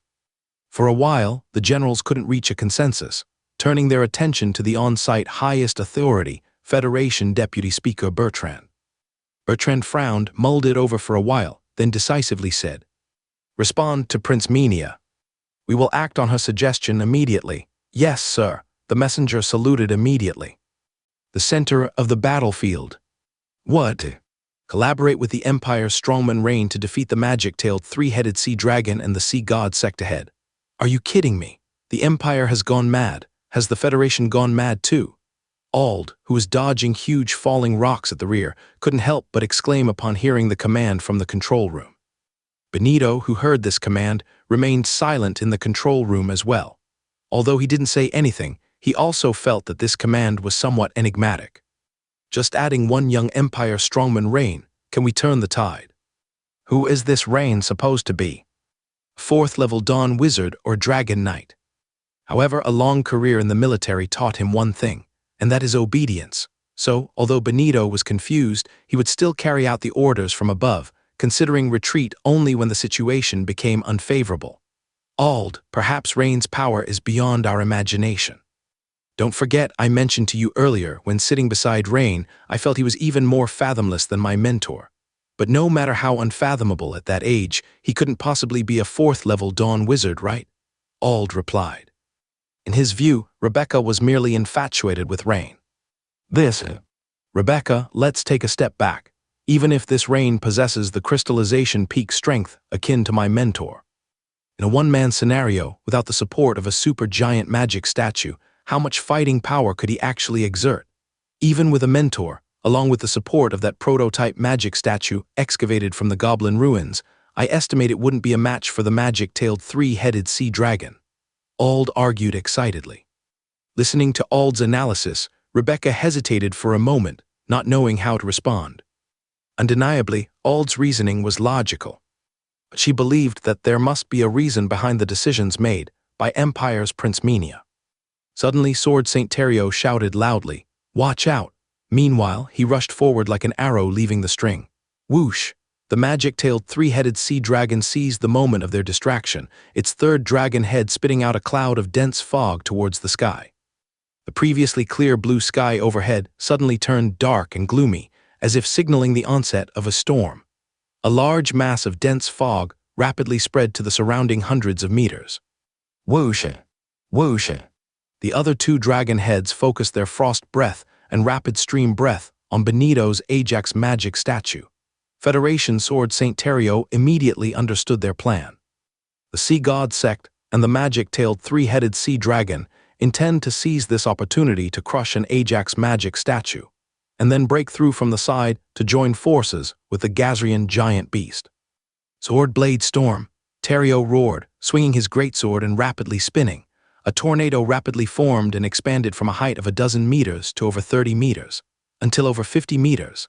Next, this enormous sword blade tornado made up of hundreds of silver sword lights charged towards the foggy area ahead.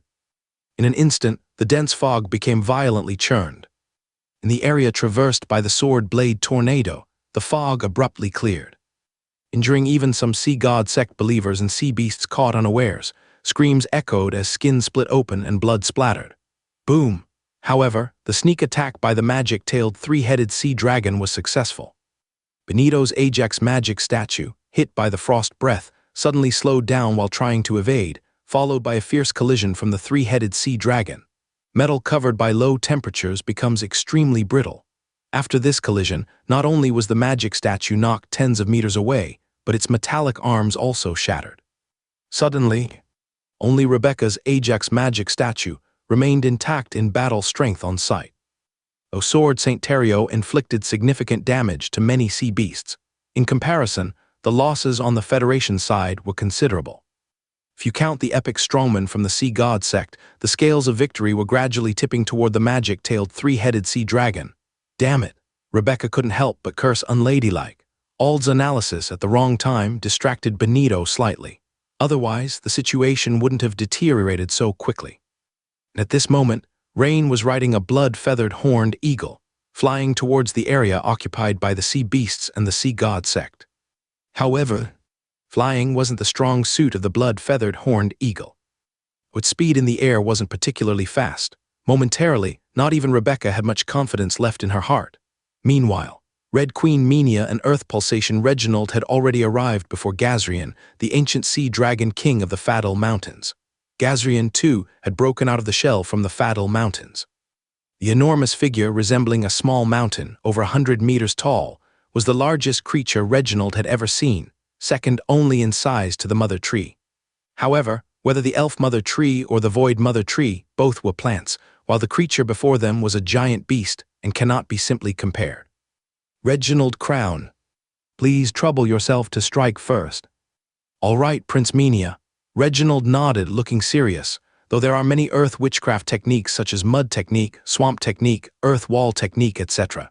that are good at restricting enemies. This time it was different. The opponent's size is too massive, so the mentioned witchcraft would only be effective if several Dawn wizards cast it together.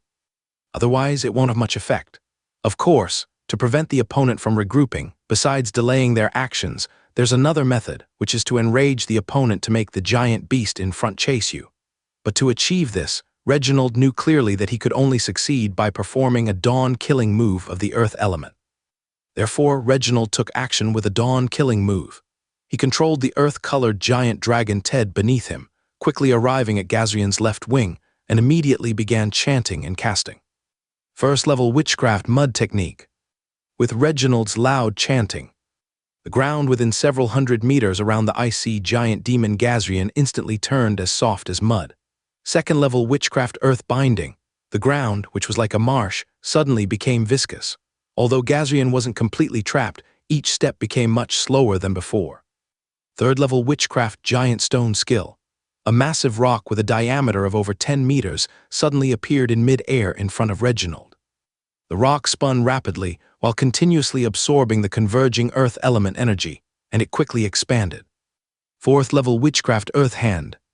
2 giant earth-colored hands suddenly burst out from the ground in front of Reginald, grabbing the now greatly enlarged stone, poised in a throwing stance. Dawn-killing move, giant rock throwing. With the final chanting concluded, Reginald, titled Earth Pulse, pointed heavily towards the icy giant demon Gazrian ahead. Those earth-colored hands hurled the massive rock forth. Whoosh! Accompanied by a fierce sound of breaking through the air, the rock, trailing a long earth-colored flame tail, shot violently towards the icy giant demon Gazrian. Boom! The rock arrived in the blink of an eye. Seemingly because Gazrian had just awakened and reacted a bit slow, getting struck squarely on the chest. Roar! A large piece of white scales on Gazrian's chest shattered, forming a huge indentation as a howl of pain erupted. The earth-colored giant dragon Ted then immediately followed with a breath, blasting against the opponent's body. But after the hit, Reginald's expression turned even more solemn, because the damage inflicted was much less than he anticipated. This meant that Gazrian's strength, although having fallen from the demigod level, had maintained at a level of epic peak, contrary to the epic late stage he had previously guessed. Prince Minia, be cautious. Gazrian's strength is at least at epic peak. My dawn-killing move giant rock throwing can only slightly injure it. In fact, without Reginald's message, the Red Queen Minia on Gazrian's right side had already assessed the opponent's strength level. The injured icy giant demon Gazrian immediately turned its gaze, originally aimed at the sea, to focus entirely on Reginald. Being stared down by 3 enormous dragon heads, Reginald's heart tightened, and he immediately began casting defensive spells. Sizzle! The 3 dragon heads abruptly spat out large white ice crystals, a chilling cold scattered widely. Don't take it head-on. Your crown, Reginald, it's frost freeze, Minia warned while quickly casting spells. Upon hearing the warning, Reginald immediately abandoned the idea of casting defensive spells and instead quickly maneuvered his dragon partner Ted to evade. However, the ice crystal breath from the 3 dragon heads covered a wide area, and even though Ted had dodged as best as it could, the edge of the right wing still got slightly stained. Crack, crack.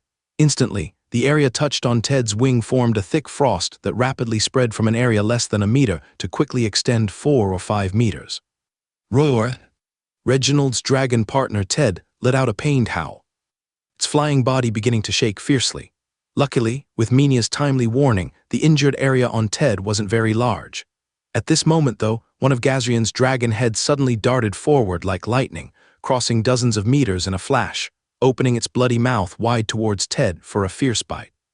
Suddenly, a red beam shot through. Thud! The forehead of this dragon head was pierced by a hole the size of a fist. The flesh around the hole was charred black by the searing heat of the flames. The one who had just cast that spell was, of course, Red Queen Minia. And the spell she cast was her extremely penetrating fire element dawn-killing move blazing light wave cone. Roar! Gazrian's head suddenly drooped, as if it were dead, and its counterattack against giant dragon Ted was naturally interrupted by Minia. Seeing this, the advanced generals on the Federation giant airship immediately breathed a sigh of relief. It seems the old Imperial Dragon Knight's power is beyond our expectations. Prince Minia's dawn-killing move is indeed very impressive. With this, there shouldn't be much trouble on Gazrian's icy giant demon side. Now the key is for the Sea God sect to block their union. But just as everyone was relieved, a sudden change occurred at the scene. Just then Gazrian's other two heads began to roar angrily, and the next second, that seemingly dead dragon head with its neck fallen flat suddenly opened its eyes and stood up again. This is... Reginald was immediately shocked. Just as expected, according to ancient texts, Gazrian, the icy giant demon, possesses an eerie talent where its three dragon heads can revive each other. Only by simultaneously killing all three heads can this ancient giant beast be exterminated. Minia's expression was also quite grave. What? Upon hearing Minia's words, Reginald's face instantly showed a look of horror. This means that unless 3 or more Imperial Guardians join forces, it might be possible to kill the opponent. No, considering one person responsible for restraint, at least 4 are needed. Being conservative, at least 5 Imperial Guardians are required to join forces, aboard the Federation giant airship. The advanced generals and Vice Speaker Bertrand in the captain's room naturally saw this scene and were instantly dumbfounded. Even Prince Minia's powerful dawn-killing move cannot kill one of Gazrian's icy giant demon heads. The related data on Gazrian's icy giant demon has arrived, the messenger quickly reported. What? You need to consecutively kill 3 heads in a very short time to completely kill it. A young general who saw the data exclaimed. Immediately contact the closest Federation strong ones nearby. Vice Speaker Bertrand frowned and said in a deep voice. We need at least 2 more, no, 3 epic-level strong ones to have a chance at surrounding and killing Gazrian's icy giant demon here. But perhaps time won't allow. A general beside him reminded. The nearest epic-level strong one of the Federation might still take at least half an hour to get here. Regardless of whether there's time, contact them immediately. On one side of the Fadir mountain range, Minia's strike naturally angered Gazrian. Seeing it has turned 90 degrees, abandoning the union with the nearby magic-tailed 3-headed sea dragon and instead charging toward Minia, who is riding the red dragon Tassa. That strike indeed hurt it, but Red Queen Minia showed no panic at the sight. Instead, she was relieved. Because although her attack did not achieve the expected effect, she fulfilled the previous tactical arrangement. At this moment, Gazrian, the icy giant demon, abandoned the union with the Sea God Sex team and chased after her, which counts as a successful interception. However, before long, perhaps realizing something, or as the rage following an injury started to subside, Gazrian suddenly stopped. Abandoning the chase, its massive body began to turn again, heading toward the sea, advancing toward the Sea God Sect team's direction. Boom!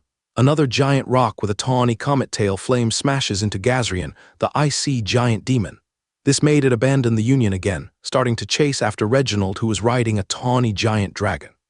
For a moment, Minia and Reginald, the 2 Imperial Guardians, attacked the opponent from left and right, attracting Gazrian's attention. But soon the 2 realized the problem. Because although they delayed the opponent's union, the spiritual power consumption was too high after consecutive exhibitions of the dawn-killing move. Even those as strong as them, the old Imperial Guardians, can't repeatedly exhibit the dawn-killing move. Soon, their spiritual power will run dry. On the Federation giant airship, in the captain's cabin where the 2 battlefields were being observed simultaneously, everyone wore a solemn expression. As advanced generals of the Federation, many had quickly realized the predicament of Prince Minia and Lord Reginald, the 2 Imperial Dragon Knights. Vice Chairman, although the icy giant demon has just woken up, its power far exceeds our imagination. I'm afraid we cannot stop it this time, an elderly general with graying hair said gravely. This elderly general evidently held a high status among the others and had hardly spoken until now. His remarks caught the serious attention of Vice Chairman Bertrand. Indeed, hearing the elderly general's words, many other generals began to agree. In less than 2 or 3 minutes, both battlefields will collapse. Indeed, as soon as one battlefield cannot hold, the enemy will converge. Yes, once they converge, the situation will fall apart. In fact, they had wanted to say these words earlier, but under Vice Chairman Bertrand's assertiveness, they had kept these thoughts to themselves. This made Bertrand's expression increasingly grim. After all, if this operation failed, as the highest person in charge, he would have to bear the primary responsibility. Unless, a young general said, deep in thought in a low voice. Unless what? Upon hearing these two words, Federation Deputy Speaker Bertrand immediately turned his head, gaze sharp, looking at the young general. The others also turned to look at the young general. The young general, seeing so many people looking at him, felt a bit nervous and said, "Unless Lord Rain joins the battle and can cooperate closely with Sword St. Terrio, taking down the Sea God Sect's forces and the magic-tailed three-headed sea dragon within 2 minutes. Then everyone should immediately go to support the 2 Imperial Dragon Knights, collectively containing the Ice Sea Giant Demon, delaying the battle until the nearest Federation reinforcements arrive. Once enough powerful reinforcements arrive, simultaneously taking out the 3 heads of the Ice Sea Giant Demon will not be too difficult." Before the young general could finish, many immediately retorted, 2 minutes. How is that possible? This scenario only exists in theory, it's absolutely impossible in practice. For a moment, everyone started talking at once, but almost everyone felt the young general was just trying to impress the deputy speaker, Bertrand. "Why not?" the young general stubbornly replied. "It's just that the odds are a bit slim." However, as he said this, his voice became increasingly faint, evidently lacking confidence himself. On the ground, over at Rebecca's group. "Rebecca, prepare to retreat. This mission is impossible to complete. Did you see, even if we fight to the death to hold them back here, that ancient beast, the Ice Sea Giant Demon, withstood the dawn-killing move of the 2 veteran Imperial Dragon Knights without much effect. We can't hold out here for much longer either. Soon both battlefields will collapse." Due to Old being in the rear of the team because of a broken golem arm, he had the opportunity to simultaneously observe the battle between the Red Queen Minia and Gazrian. After observing for a while, he felt confident at first, but then chills crept into his heart. The talent ability of the Ice Sea Giant Demon Gazrian was too terrifying. Rebecca and Benito, meanwhile, on the blood-feathered horned eagle, Rain received a message from the Red Queen Minia. "Rain, Gazrian's strength far exceeds expectations, potentially possessing epic peak power. Lord Reginald and I might only be able to delay them for 2 more minutes. On your side." It was clear from Minia's urgent breathing that the battle on her side was fierce. Rain immediately replied in a deep voice, "Understood, Prince Minia, leave it to me." At this moment, he was less than a kilometer from the Sea God Sect's forces. "However, if I do that, I must remind those few ones. Otherwise, it wouldn't be good to accidentally injure friendly forces." Rain made a gesture across his chest, and immediately his voice echoed beside Rebecca, Benito, and Sword St. Terrio. "Everyone, I will launch an attack soon. Please move away as much as possible. In 10 seconds, please be at least 100 meters away from the magic-tailed 3-headed sea dragon." Since he intended to resolve this quickly, Rain decided against any probing attacks. What? Even asking Sword St. Terrio to step back? No nonsense, Old, quickly do as Lord Rain requests. Rebecca, upon hearing this, had no objections, as she always believed Rain must harbor some secret. Rain is not an idiot. Does he not know that withdrawing Sword St. Terrio would allow the magic-tailed 3-headed sea dragon and the Sea God Sect to head straight for an alliance with the Ice Sea Giant Demon Gazrian? Perhaps she would soon witness Rain's strength. "You, Rebecca, at this point, do you still believe this Rain can turn the tide?" Old said with a tone of disappointment. "Benito, you're the most prudent, what do you say? Let's give it a try. There's no better option now, is there?" Benito's words left Old momentarily stunned as well. "Fine, just don't regret it later." Sword St. Terrio, upon receiving Rain's message, was also slightly taken aback. But soon he responded, "All right. However, I am quite fast, so I will leave 100 meters away at the last moment." "Okay. So Terrio, please be careful. I fear I might accidentally hurt you." Upon hearing these words, even Old couldn't help but feel suspicious. Could it be that Rain indeed possesses some deadly weapon capable of indiscriminately attacking enemies? Anyway, everything will be revealed in a few seconds, so he shut his mouth. In the next instant, Rain leaped off the blood-feathered horned eagle, like a cannonball, rushing straight into the center of the magic-tailed 3-headed sea dragon and the Sea God Sect's ranks. To avoid being intercepted, Rain opted not to use the floating technique, instead choosing to fall directly. However, in everyone's eyes, Rain's landing point seemed off. Judging from his current trajectory, he wasn't heading towards the magic-tailed 3-headed sea dragon nor the epic strongman from the Sea God Sect, but rather towards an empty spot in the center of their formation. This, neither Rebecca nor Benito could decipher Rain's intention. Shouldn't he be attacking the magic-tailed three-headed sea dragon or that epic strongman from the sea god sect? At this moment, the vice pope from the sea god sect also noticed the descending rain, displaying the same bafflement. What is he trying to do? Because he discerned right away that Rain's landing point was an empty patch of ground. If that was the case, he merely needed to wait for Rain to land and then casually order his subordinates to surround him. He didn't even need to dodge. Nonetheless, out of caution, he cast a defensive witchcraft on himself. A black water vortex shield appeared on his body surface. As for the magic-tailed three-headed sea dragon, its priority was to reunite with its king, the icy giant demon Gazrian. Thus, it couldn't be bothered with Rain in mid-air, continuing its assault on Sword Saint Terrio, aiming to drive him back. 2 seconds later, a boom was heard as Rain slammed into the ground heavily, immediately creating a crater several meters in diameter, with dust billowing around. Shortly after, through the dust, a vague silhouette of someone kneeling on one knee became visible, followed by a heavy palm strike on the ground. While everyone was still puzzled over Rain's actions, suddenly, an intense wave of metal energy particles erupted from the landing point, sweeping outward like ocean waves. The massive sea beasts and sea god sect followers attacking suddenly felt a loss of control over their bodies. From Rebecca and Benito's perspective, it appeared as though a layer of dark silver metal had covered the bodies of these sea beasts and sea god sect followers. In an instant, these people and sea beasts seemed to have been transformed into metallic beings and metallic sea creatures. Not good. The only one who reacted on the scene was the sea god sect's vice pope. His black water vortex shield was rapidly eroded by the dark silver metal ripples. Although the black water vortex shield resisted for half a second, the horrified vice pope took the opportunity to crush the black ring on his ring finger. Meanwhile, the magic-tailed three-headed sea dragon paused in puzzlement, its 3 dragon heads turning to look back at Rain, seemingly wanting to understand the situation. Yet in the next moment, its enormous form, towering several dozen meters high, was also enveloped by the dark silver metal. Even Sword Saint Terrio, who had been confronting the magic-tailed three-headed sea dragon, widened his eyes as though seeing a ghost, swiftly retreating.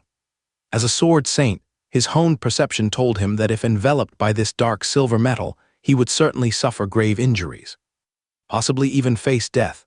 This dark silver ripple, as a rare Metal Series Dawn killing move, was merely the first step. In an instant, the scene underwent an abrupt change. ZZZ.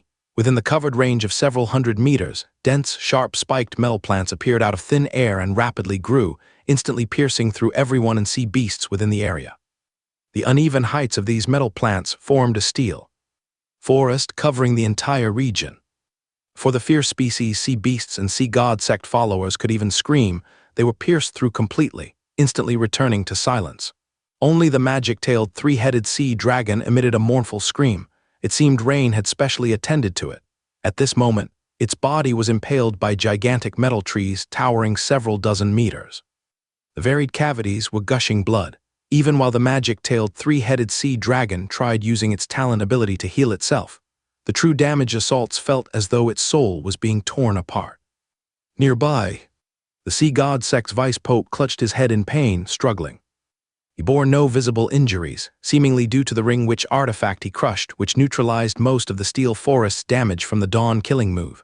But the issue is, true damage cannot be defended against, so he too was suffering the soul-tearing agony. Oh, such stubborn life force. As the caster, Rain naturally sensed that within his Dawn killing move's steel forest coverage, only the magic-tailed three-headed sea dragon and epic-level strongman from the sea god sect survived. This slightly deviated from his plan of eliminating them with one strike. Then it seems I have to do it again. Just as the previous steel forest dispersed, Rain slammed his palm heavily onto the ground again. Similar to before, the metal ripples spread rapidly, covering the surroundings. ZZZ. Still recovering from the agony, both the magic-tailed three-headed sea dragon and the sea god sect's vice pope were once again penetrated by the newly growing dense, spiked metal trees, shrubs, and brambles. This time, even the magic-tailed three-headed sea dragon couldn't endure. After being impaled and flung by an exceptionally tall metal tree spike, its 3 heads drooped down instantly, whereas the sea god sect elder stood staring upwards in pain, with his chest pierced through by a metal cactus several meters tall, his fate sealed. Rain's consecutive usage of the dawn-killing move Steel Forest eliminated the Sea God Sex team and the magic-tailed three-headed sea dragon, though it left his mind spinning with dizziness. Dragon Soul Strike consumption doubles spiritual power, which means I've effectively used the dawn-killing move 4 times in essence. No wonder I feel like I can't hold on anymore. Rain immediately allocated a point to spiritual attribute, and instantly the dizziness vanished, revitalizing him completely. Point recovery, Dragon Soul Strike, and Dawn Killing move together. They are a perfect match. If once isn't enough, then twice. If twice doesn't suffice, thrice it is, demolishing the opponent outright. Witnessing the scene, everyone present, including Sword St. Terrio, seemed struck by lightning, stunned on the spot, as if utterly unable to believe the occurrence before their eyes. This can't be real. How could someone so young be a Dawn Wizard? And moreover, he mastered the Dawn Killing move. How can Rain be this powerful? Old murmured, disoriented.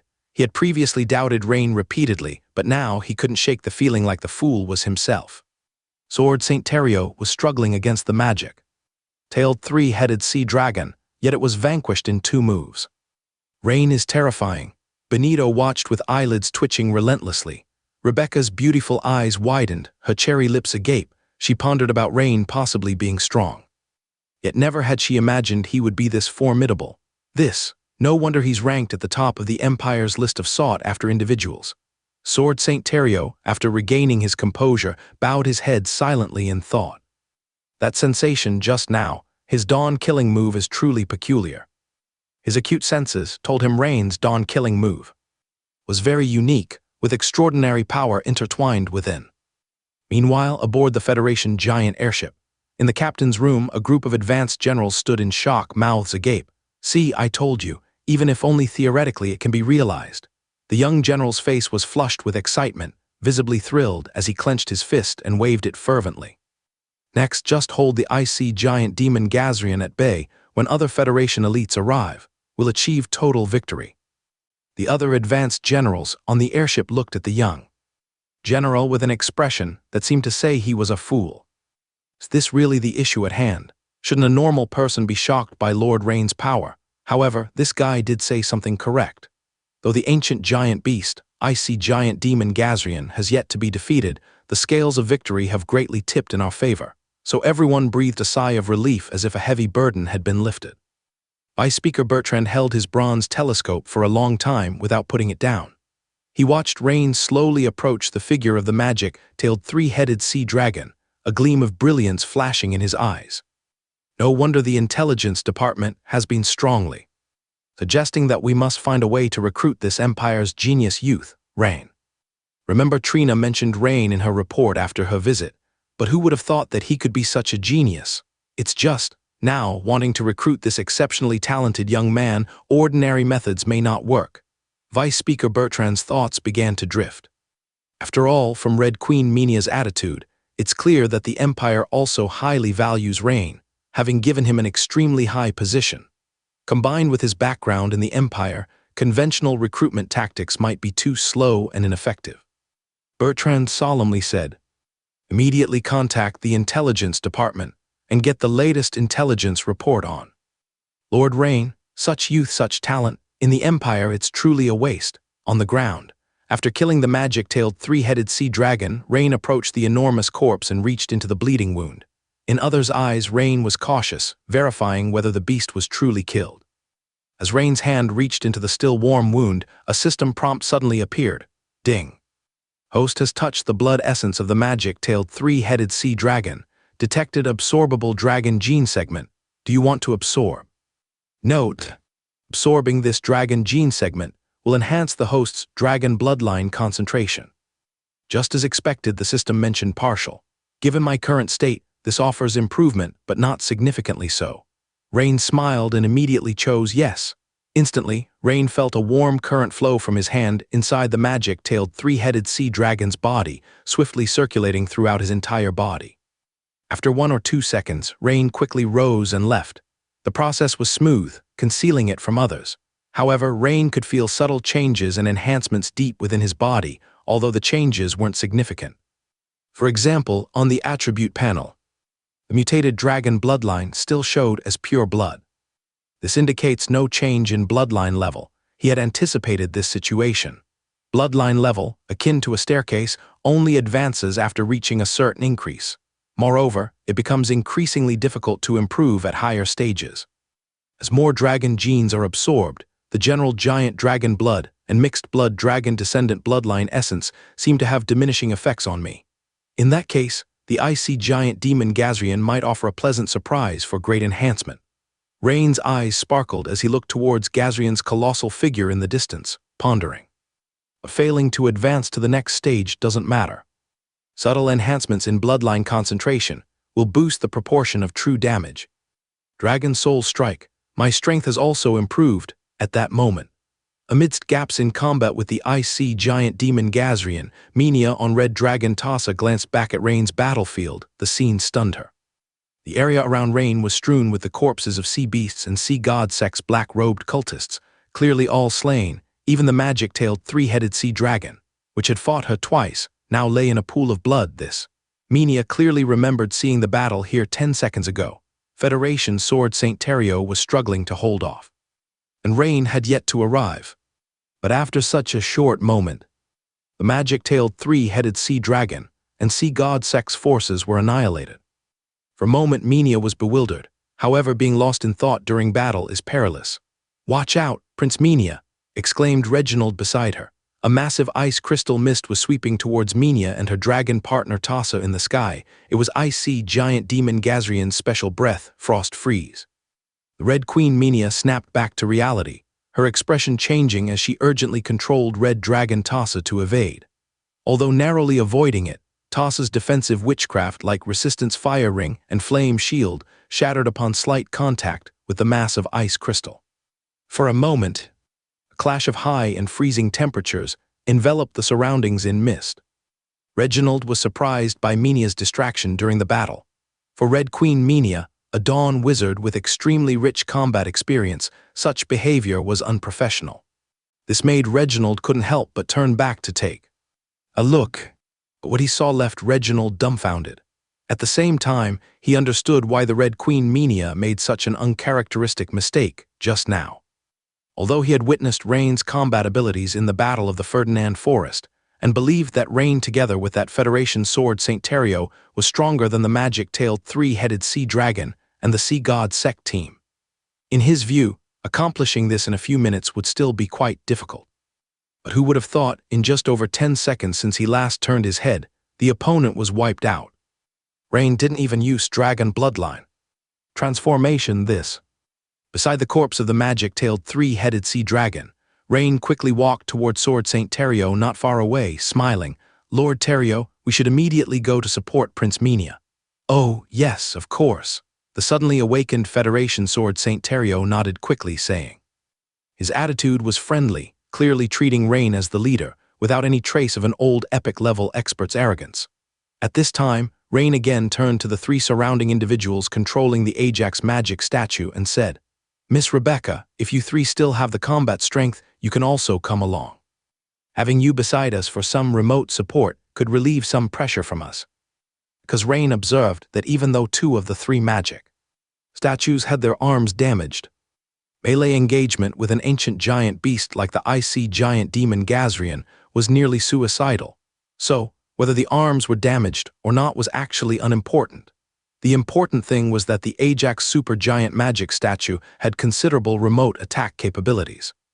In other words, adding 3 Ajax magic statues was like adding 3 fast-moving artillery, naturally able to attract and distract some of the icy giant demon Gazrian's attention. "Of course, no problem, Lord Rain." Rebecca naturally agreed immediately. "All right, Lord Rain." Benito also responded immediately. The usually talkative old was now silent, quietly controlling the magic statue, following behind Rebecca and Benito. Regarding the icy giant demon Gazrian, Rain didn't want to immediately use the Dawn killing move as he did just now. It's not that he lacked confidence in his own strength, but because Rain didn't want to be mistaken as something non-human. Reasonably deduced, if the magic-tailed three-headed sea dragon could handle 2 Dawn killing, move Steel Forest strikes after activating Dragon Soul Strike, how many could the icy giant demon Gazrian withstand? 8 times? Or 10 times? even if Rain could through points employ multiple dawn killing move consecutively. The question is, would anyone still consider him human? Or, in the eyes of others, would he still be a normal person? After exterminating the magic-tailed three-headed sea dragon and the sea god sect team, Rain used the dawn killing move twice, which was still normal among the dawn wizards and could be considered a genius.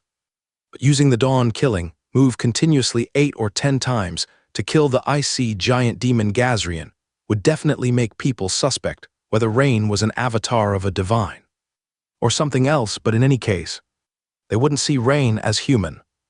Rain didn't want this. Moreover, Rain had another concern. Like the icy giant demon Gazrian, was there a possibility that the other party could launch a formidable counterattack? In Rain's view, there was a high likelihood he wouldn't take this risk unnecessarily. 2 people and 3 statues swiftly headed towards the icy giant demon Gazrian. Meanwhile, no one noticed that the sea god sect elder lying in a pool of blood suddenly loosened his originally clenched right hand. A large black pearl slipped from his palm, rolling slowly onto the ground beside him. When the black pearl touched the bloody liquid, a peculiar aura began to permeate the air the next second. Quickly, a shadowy black-robed girl figure manifested from the black pearl and rapidly expanded to the size of a normal human form. The black-robed girl first surveyed the scene before her, reflecting as if she understood something. The girl's deep eyes focused on the distant figure in a red wizard robe, the Red Queen Menia, battling the icy giant demon Gazrian, and then glanced at Rain's departing figure. Her exquisite face suddenly turned somewhat unpleasant, as if she remembered some very unpleasant memory. Next, her figure dissipated like a bubble into the air. At this moment, as Rain was moving forward, he suddenly halted briefly. He quickly turned his head to look back, but upon turning he saw nothing. Rain felt a vague perception as if someone was watching him from behind. "What's the matter, Lord Rain?" Sword Saint Terrio turned, puzzled at Rain, who suddenly stopped. "It's nothing." Rain waved it off with a brief thought. He discerned from Sword Saint Terrio's mannerism that the latter hadn't noticed anything amiss either. As an old Federation Sword Saint, his perception was exceedingly sharp. If even he hadn't perceived anything, it must be Rain's illusion. Perhaps it was that sea god sect strongman, glancing at him again before dying. And a few kilometers away, atop a small hill in the Fadal Mountains, over 10 black-robed men were covertly observing the battle between the icy giant demon Gazrian and the Imperial Dragon Knight in the distance, looking grave. Behind them was a black witch array with a diameter of over 10 meters, apparently the special witch array that awoke the icy giant demon Gazrian earlier. Evidently, they were the ones the sea god sect vice pope previously communicated with. "Lord Jonas, the vice pope is dead. What should we do now?" A sea god sect follower said with a startled expression. The middle-aged man named Jonas was clearly the leader of these people. He gazed with a ghastly pale face at the scene before him, his eyes flickering. Not just him, but everyone else was shocked that their originally favorable situation was completely overturned by a young man. Whether the magic-tailed three-headed sea dragon or the elite team led by their sea god sect vice pope, they were entirely wiped out in just over 10 seconds by this terrifying young man. Damn, where did such a monster come from? Although if they retreated quietly now, they would save their lives. The thought of the church's severe punishment afterward made them shiver in fear. The main reason being, the strongest icy giant demon Gazrian wasn't severely injured. In Jonas's opinion, they still had a chance to turn the tide. What they had to consider was the next step. While deeply pondering, a black-robed girl suddenly appeared several meters above the witch array, floating. The special aura that radiated out stunned Jonas for a moment, then he swiftly turned and prostrated himself. "Great Nether Sea Goddess, your humble follower Jonas extends his highest respect to you." All others quickly followed suit, prostrating toward the black-robed girl, reciting Jonas's words in unison. "Followers, now I need you to do something. Let these mortals below experience the true power of the Nether Sea Lord. By your command, great Nether Sea Goddess." Jonas, incredibly agitated, immediately began organizing his subordinates to adjust the witch array. Meanwhile, some followers stood at the critical nodes of the witch array, holding short daggers with flushed faces, displaying an expression of frenzied adoration. Soon, when the witch array seemed adjusted, the sea god sect followers present began to chant softly. Those standing at the nodes suddenly sliced their wrists with their short daggers, allowing streams of blood to trickle down and merge into the array. A few seconds later, the complex lines of the witch array started to gleam with black radiance. More crucially, the projection of the shadowy black-robed girl above the array quickly became solidified. The situation on the Fadial Mountains, due to the distance and some kind of obstructing witch array's interference, was not observed by the lookout on the Federation giant airship. Meanwhile, Rain and Terrio quickly arrived near the position of the IC giant demon Gazrian. Minia and Reginald used the maneuverability of the giant dragons they were riding to pin down Gazrian from the left and right, maintaining a kind of balanced state. Once Gazrian was provoked by one of them and went to chase, the other would launch a full attack, drawing Gazrian's attention back again. This back-and-forth play had Gazrian spinning in circles, and it seemed there was no major problem maintaining this for a short time. However, both Rain and Terrio knew well that this situation could not be maintained for long. Because at this moment, both were already going all out. Lord Terrio, should I accompany you to the other two positions? Lord Rain, you mean we should each take a position and take turns attracting Gazrian's attention, giving everyone time to adjust? Sword Saint Terrio immediately understood Rain's intention. That's right. Good idea. Terrio nodded with a smile. Due to the recent rush and battle, his stamina was significantly depleted, and to launch another fierce attack immediately would frankly be a bit too much for him. So, upon hearing Rain's relatively prudent suggestion, he nodded in agreement right away. At this moment, Red Queen Minia also sent a message. Rain, just now you, forget it, we'll talk about it later. Minia was obviously very curious about how Rain just did what he did. However, she also knew that it wasn't appropriate to discuss this at the moment. You and Lord Terrio handle the distraction in the other two positions first. Reginald and I need to make some slight adjustments. Understood, Prince Minia. Obviously, Minia's arrangements coincided with Rain's thoughts. With Rain and Federation Sword Saint Terrio joining the battle, Red Queen Minia and Reginald clearly found the fight much easier. All four of them were exceedingly experienced in combat and soon coordinated with a stable rhythm, confining Gazrian to a relatively fixed area. In fact, if the opponent had any intention of escaping, the four of them would not have had it so easy. The problem is, as the king of the ancient three-headed sea dragons, the IC giant demon Gazrian never had the thought of retreat in its mind when faced with a few ants. It was determined to make these ants pay. Additionally, having been sealed since ancient times, its three dragon heads were already filled with anger, and after a round of provocation by Minia and Reginald, its fury immediately clouded its mind. Therefore, in facing the continuous attacks from everyone, Gazrian had no intention of retreating into the sea, but instead launched a furious counterattack. This naturally was exactly what everyone hoped for. In the sky, inside the captain's room of the Federation giant airship, the situation has stabilized. It looks like the spoils of victory this time will be rich. Indeed, this young man from the Empire named Rain is truly astonishing.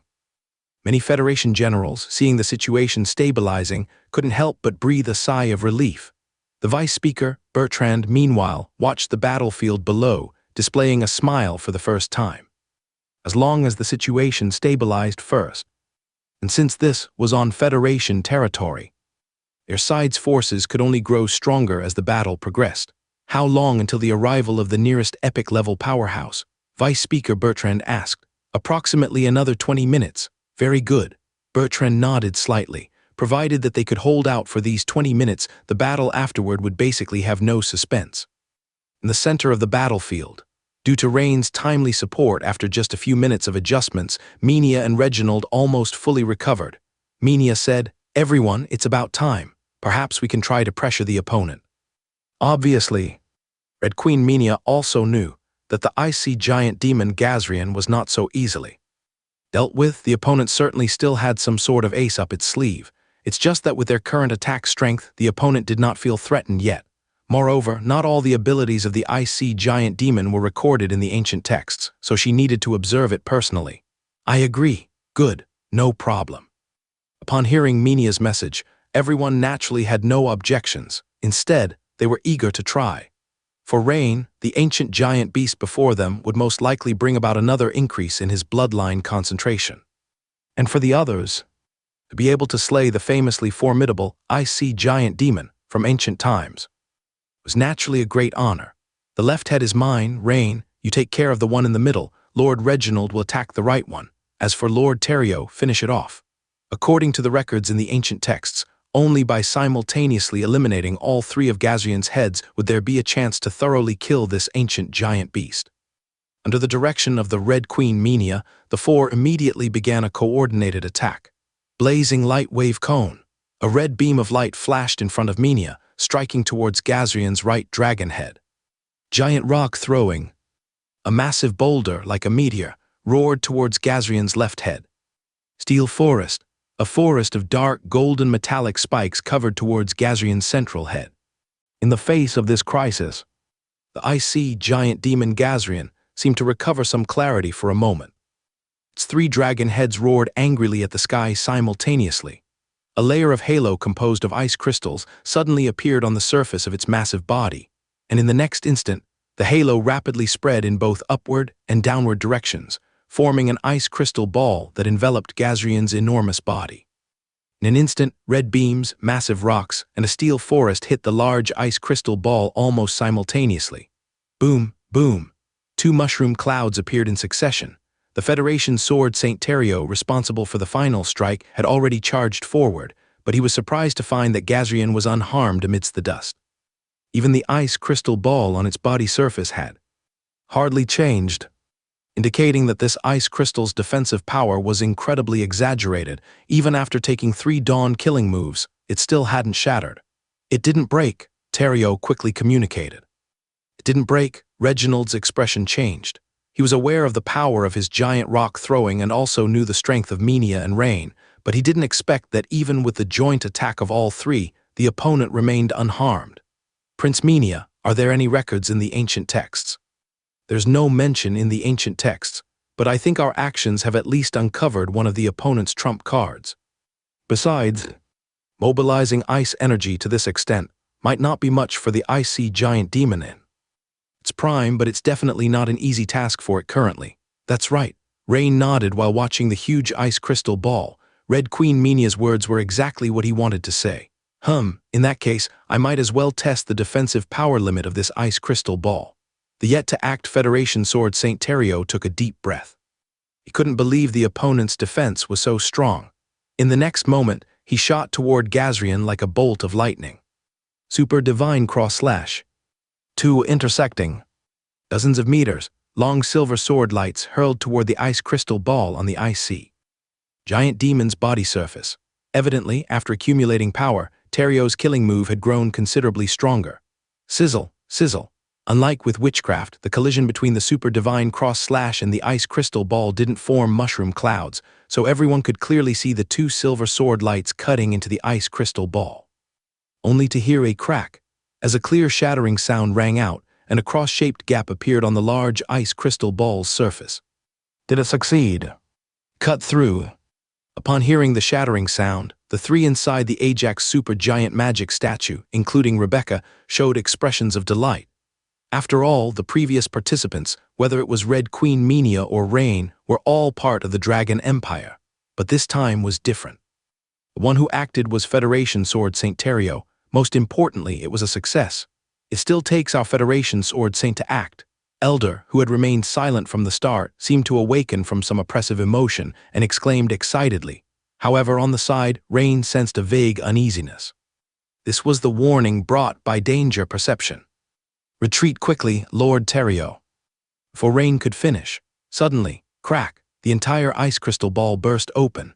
A strong chill mixed with irregular shattered ice crystals instantly swept all around. Sword Saint Terrio reacted extremely quickly, immediately brandishing his sword to block, but the continuous silver sword light could not withstand the dense barrage of exploding ice crystals. Puff, instantaneously, more than 10 ice crystals pierced into his body, and his whole person was blasted dozens of meters away by the powerful icy airwave. In midair, white frost appeared on Terrio's eyebrows, hair and body surface starting to freeze rapidly. The sudden change shocked Rebecca and the others into silence.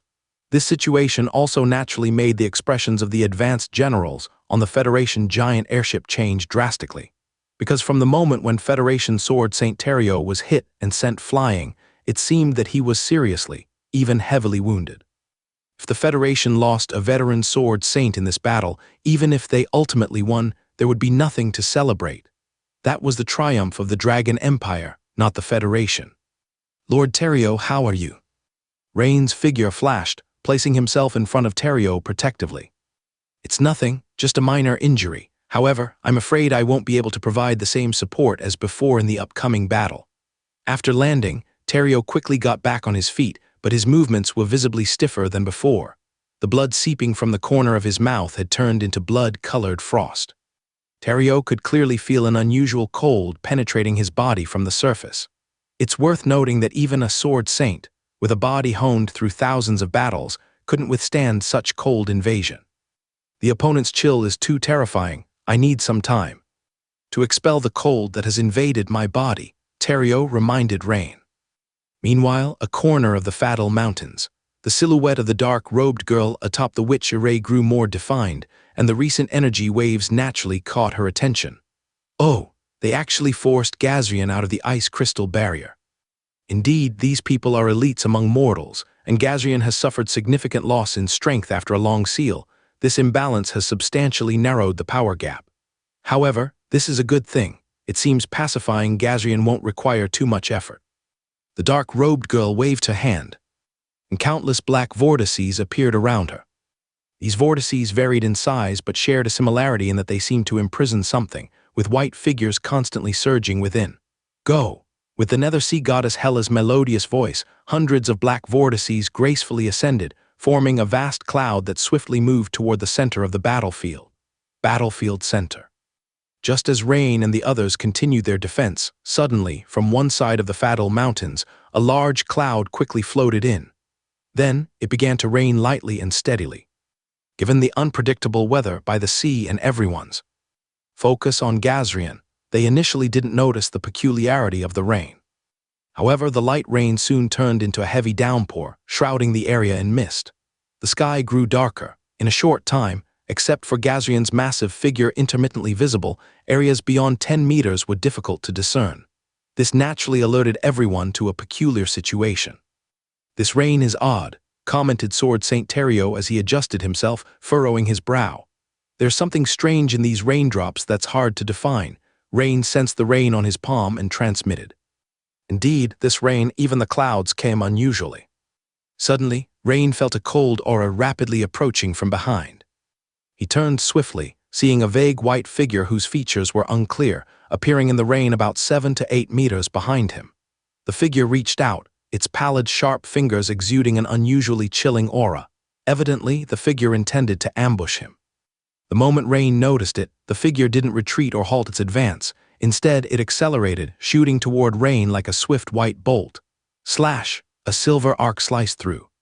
The white figure was slashed diagonally, from right shoulder to the left side of its abdomen. Immediately, it emitted a sharp cry, its whole body churning eerily like mist. Rain's sword seemingly only inflicted pain, but didn't make the figure vanish completely. The figure suddenly lifted its head, displaying a grim and venomous expression focused on Rain, suggesting some deep-seated hatred. This is a spectral foe, Rain squinted, contemplating. Retrieving the hardened fine gold longsword, it morphed back into an iron strip winding around his arm. Then, he extended his hand again, instantly transforming the radiant bar into another knight's longsword. A white sword gleam flashed through. Slash! This time the figure seemed to meet its nemesis, like dawn-dispelling mist. It vanished like foam within moments. It didn't even get a chance to scream. Turns out to be a spectral foe. Witnessing the radiant stone weapon's effectiveness, Rain further confirmed his earlier judgment. Be careful, there's a soul appearing on my side. I suspect it's because of this rain. After a brief thought, Rain immediately sent a communication to Warren and simultaneously asked, Prince Minia, you know more about the icy giant demon Gazrian. Do you know if the appearance of these souls is related to it? As far as I know, Gazrian doesn't seem to have the ability to imprison or summon souls. Minia's mature female voice quickly responded.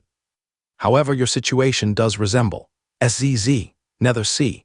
The communication witchcraft seemed to be receiving some kind of interference, and Rain could only hear Minia and others' replies intermittently. But Rain clearly heard the words Nether Sea. Could it be the avatar of the Nether Sea goddess? Rain immediately thought of something, and the image of that black-clad girl flashed in his mind. Very likely. After all, the group that was just with the magic-tailed three-headed sea dragon was from the sea god sect. But according to Prince Minya, originally they should be at odds. Why would the nether sea goddess Hela help Gazrian? Rain furrowed his eyebrows, pondering. However, the reappearance of several strands of the cold aura around interrupted his thoughts. Are they increasing? Rain looked around, finding that just seconds after he slayed a soul. 4 white humanoid shadows appeared around him, attacking again from different directions. Scree, scree! Several white sword lights flashed. The 4 white souls were easily slain, one with each swing of Rain's knight's longsword, transformed from a bright stone ingot. Unexpectedly, Rain glanced down and saw raindrops falling on the surface of the knight's longsword, emitting a faint black tint. Black rainwater. Rain's eyes narrowed. He checked again and confirmed it was indeed black rainwater.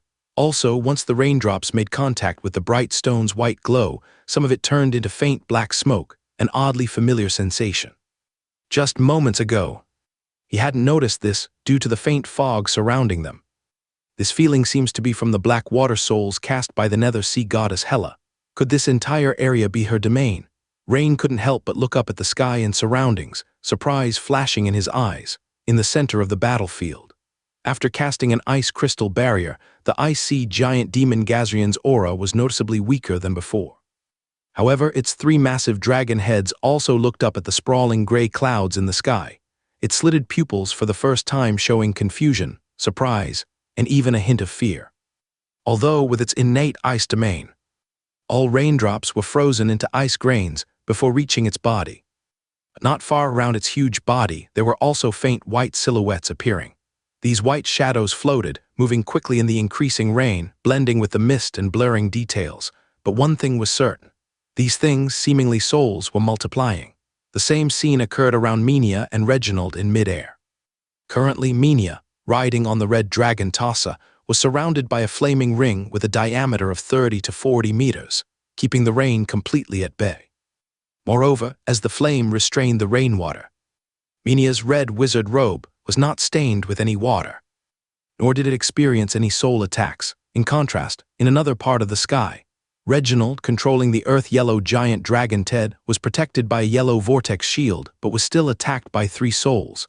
He swiftly dispersed them, yet more white shadows floated increasingly around him. Ted, break out of this rain curtain. Reginald patted the neck of his dragon companion, instructing. Roar. With a roar, the earth-yellow dragon soared skyward. According to common sense, breaking through the clouds would naturally lead out of the rain. But oddly, even after flying upwards for some time, the giant dragon Ted couldn't break through the clouds, engaging by eye. The distance between them and the clouds didn't change much. This is a very special domain. As a seasoned dawn wizard, Reginald quickly recognized the problem. He had the giant dragon Ted slow down. Unable to break through, it was essential to conserve physical strength. Such a vast domain, could it be the domain of the nether sea goddess? Linking the prior mention of the nether sea by Minya, Reginald couldn't help but think of something, abruptly changing expression. But he quickly shook his head, thinking silently. No, it must be the domain power released by an avatar, or a relic from some legendary item. But to this degree, it is troublesome, Reginald muttered, looking around. At this moment, Rider and Dragon seemed utterly isolated within the gloomy rain curtain, compared to several epic-level experts. The situation of Rebecca and her team was much bleaker. Rebecca, the interference is too strong. Activate the special communication channel, Benito said while controlling the Ajax magic statue. Benito, did you encounter that kind of ghost thing over there? I'm sure that ghost thing is undead. Can penetrate the demon statue and enter my control room. Oh my God, what should we do? Ald, clearly in a great fright, stammered in the special channel. Stay calm, Ald, there aren't many of them. As a 3rd-level crystallized wizard, it shouldn't be too difficult for you to handle. Rebecca's crisp voice came through. Not many, 7 or 8 souls just rushed into the control room at once, and you tell me there aren't many. Ald screamed. I can't take it, I have to run. Only by exiting this rain curtain can we survive. At this moment, he no longer cared about maintaining his composure in front of the girl he fancied. Saying this, Ald controlled the Ajax magic statue with a broken arm and quickly ran toward the outskirts, but it wasn't long before he screamed again. How is it possible I can't get out? It's over. We seem to be trapped and can't get out. Rebecca, Benito, you two, hurry up and help me. Don't move around, Ald, haven't you noticed? You just ran around and now the number of souls surrounding you is significantly more than Benito and me. Rebecca said, with a tone of iron not turning into steel. I feel like you agitating this fog seems to attract the attention of the souls. Benito's calm voice also came through the special channel. What, it's actually like this, Ald cursed. But now there are at least dozens of souls entangled around me. If I don't move, these souls will rush into the control room. What should I do? What should I do? Damn it, you guys quickly think of a way. Ald was somewhat desperate. If he doesn't move, dozens of souls of varying strength rush into the control room. Even if he is a wizard in the early stage of crystallization, he is likely not to be able to resist. Because the control room is too small to dodge, you can only withstand it. But if he continues to move, it will attract more souls, and after a while, the number of souls will grow to a terribly large number, and then there will definitely be souls rushing into the control room during the movement. At this moment, he is facing an extremely difficult situation. Outside the rain curtain, in the sky, some distance away, a group of advanced generals on the Federation giant airship watched the large gray-black clouds shrouding the center of the battlefield. At first, most people thought this was a natural phenomenon, but after 2 or 3 minutes, many people noticed something unusual. Furthermore, when several wizard apprentices responsible for communication couldn't contact Sword Saint Terrio and Rebecca inside the rain curtain, everyone became completely certain of this point. This cloud is mysterious in its arrival. Did you notice how this cloud formed? No, I was just focusing on our side's battle with the IC giant demon Gazrian. Me too, several advanced generals began discussing in a low voice, because only by figuring out how this cloud came could they find out who released this cloud and thus curb it at the source. Report: the small reconnaissance airship lost contact after entering the rain curtain. A messenger reported. This made Vice Chairman Bertrand's eyebrows furrow again. Including him, no one present expected this, with victory in sight, to have such a sudden change. Have you still not found out the origin of this cloud? Bertrand said deeply. This kind of enemy, who is it? Where is it? Being completely unknown left the decision-makers extremely uncomfortable. Report, it seems. Just a moment ago, I saw the cloud floating over from the direction of the Fatal Mountains. A lookout gestured officer said nervously. Everyone present was an advanced general. Usually, he wouldn't have the qualification to speak. However, just moments ago, he indeed unintentionally saw the cloud drifting over from the Fatal Mountains. He remembered the speed at which the cloud floated was very bizarre, seemingly slow yet fast, as if in the blink of an eye. The crowd followed his pointing direction to look. Isn't that the direction where IC giant demon Gazrian initially escaped? Is it possible there's some secret over there? Vice Chairman, shall I go? The previously prominent young officer volunteered. Good. Mobilize 2 medium-sized airships to accompany you and quickly investigate the situation. Vice Chairman Bertrand nodded after a moment's thought. Regardless of whether there's a situation, investigating will reveal it. Moreover, there are no other clues now that could trace the origin of this mysterious cloud. Meanwhile, on the small hilltop in the Fatal Mountains, the black-robed girl's originally solidified figure was now gradually fading, seemingly due to the significant consumption of the move just executed. And at this moment, within the witch array, the Sea God sect followers who had slit their wrists all appeared ghastly pale without a trace of blood. The others also looked listless. Clearly, opening this witch array wasn't without its cost. The black-robed girl stared at the distant clouds and rain curtain, seemingly able to see through it, observing the interior. This red-clad dragon's offspring, although not bad in strength, is still somewhat lacking to break through the domain's blockade. As for that annoying human boy, still far from it. The black-robed girl's sparkling eyes briefly rested on Rain. Seemingly recalling some unpleasant memories, she snorted coldly. The one capable of breaking through the domain should only be Gazrian. However, if it attempts to do so, it will weaken again a lot. Including it in my ranks will be much easier. But if it doesn't break through the domain, then it will gradually be weakened, like the human elites by my Nether Sea domain, just that these believers won't be able to support for much longer. It's really too weak. The Nether Sea goddess Hela, incarnated as a black-robed girl, glanced at the entire group of believers supporting the witch array's operation, revealing a disdainful look. It won't be long, in a little while. It should be almost there. Inside the rain curtain, Rain had already casually killed 3 groups of souls, and he also felt a peculiar chill, seemingly pervasive, trickling into his body. Unlike Gazrian's kind of cold, this chill had a bit of a damp, humid feel. The power of witchcraft has been affected, decreased by less than half. The surrounding metal element energy particles don't seem to have changed much. This decline seems to be in spiritual power and physical aspects. Is it the domain's influence? Rain appeared thoughtful. In his recent battles, he had again deployed the metal morphing spell, immediately sensing some subtle changes. This has only been less than 10 minutes. If this situation continues, I fear the body's condition will worsen like. The feeling of the body being corroded. Rain quickly realized the troublesome aspect of the issue. Currently, he couldn't get out nor contact anyone else. After a moment of rapid movement, Rain discovered the number of souls had greatly increased. Thus, Rain returned to his original spot, and this location was just over 100 meters from Gazrian. Not sure if it was due to the significant consumption from isolating Gazrian, Rain could vaguely see the massive form of icy giant demon Gazrian just ahead, not moving much. Large pieces of ice crystal splattered around from it. Yet Rain did not feel the energy fluctuation from it. Does this domain also have the effect of isolating energy fluctuations? Indeed, if it couldn't isolate, we could quickly find each other. Rain nodded slightly, thinking silently. If that is the case, then doesn't it mean this domain not only has numerous souls but also gradually weakens those within it, coupled with a strong isolating effect? Truly remarkable. However, this seems to also provide me a environment to release 4th-level dawn killing move unscrupulously, completely without fear of being discovered by others.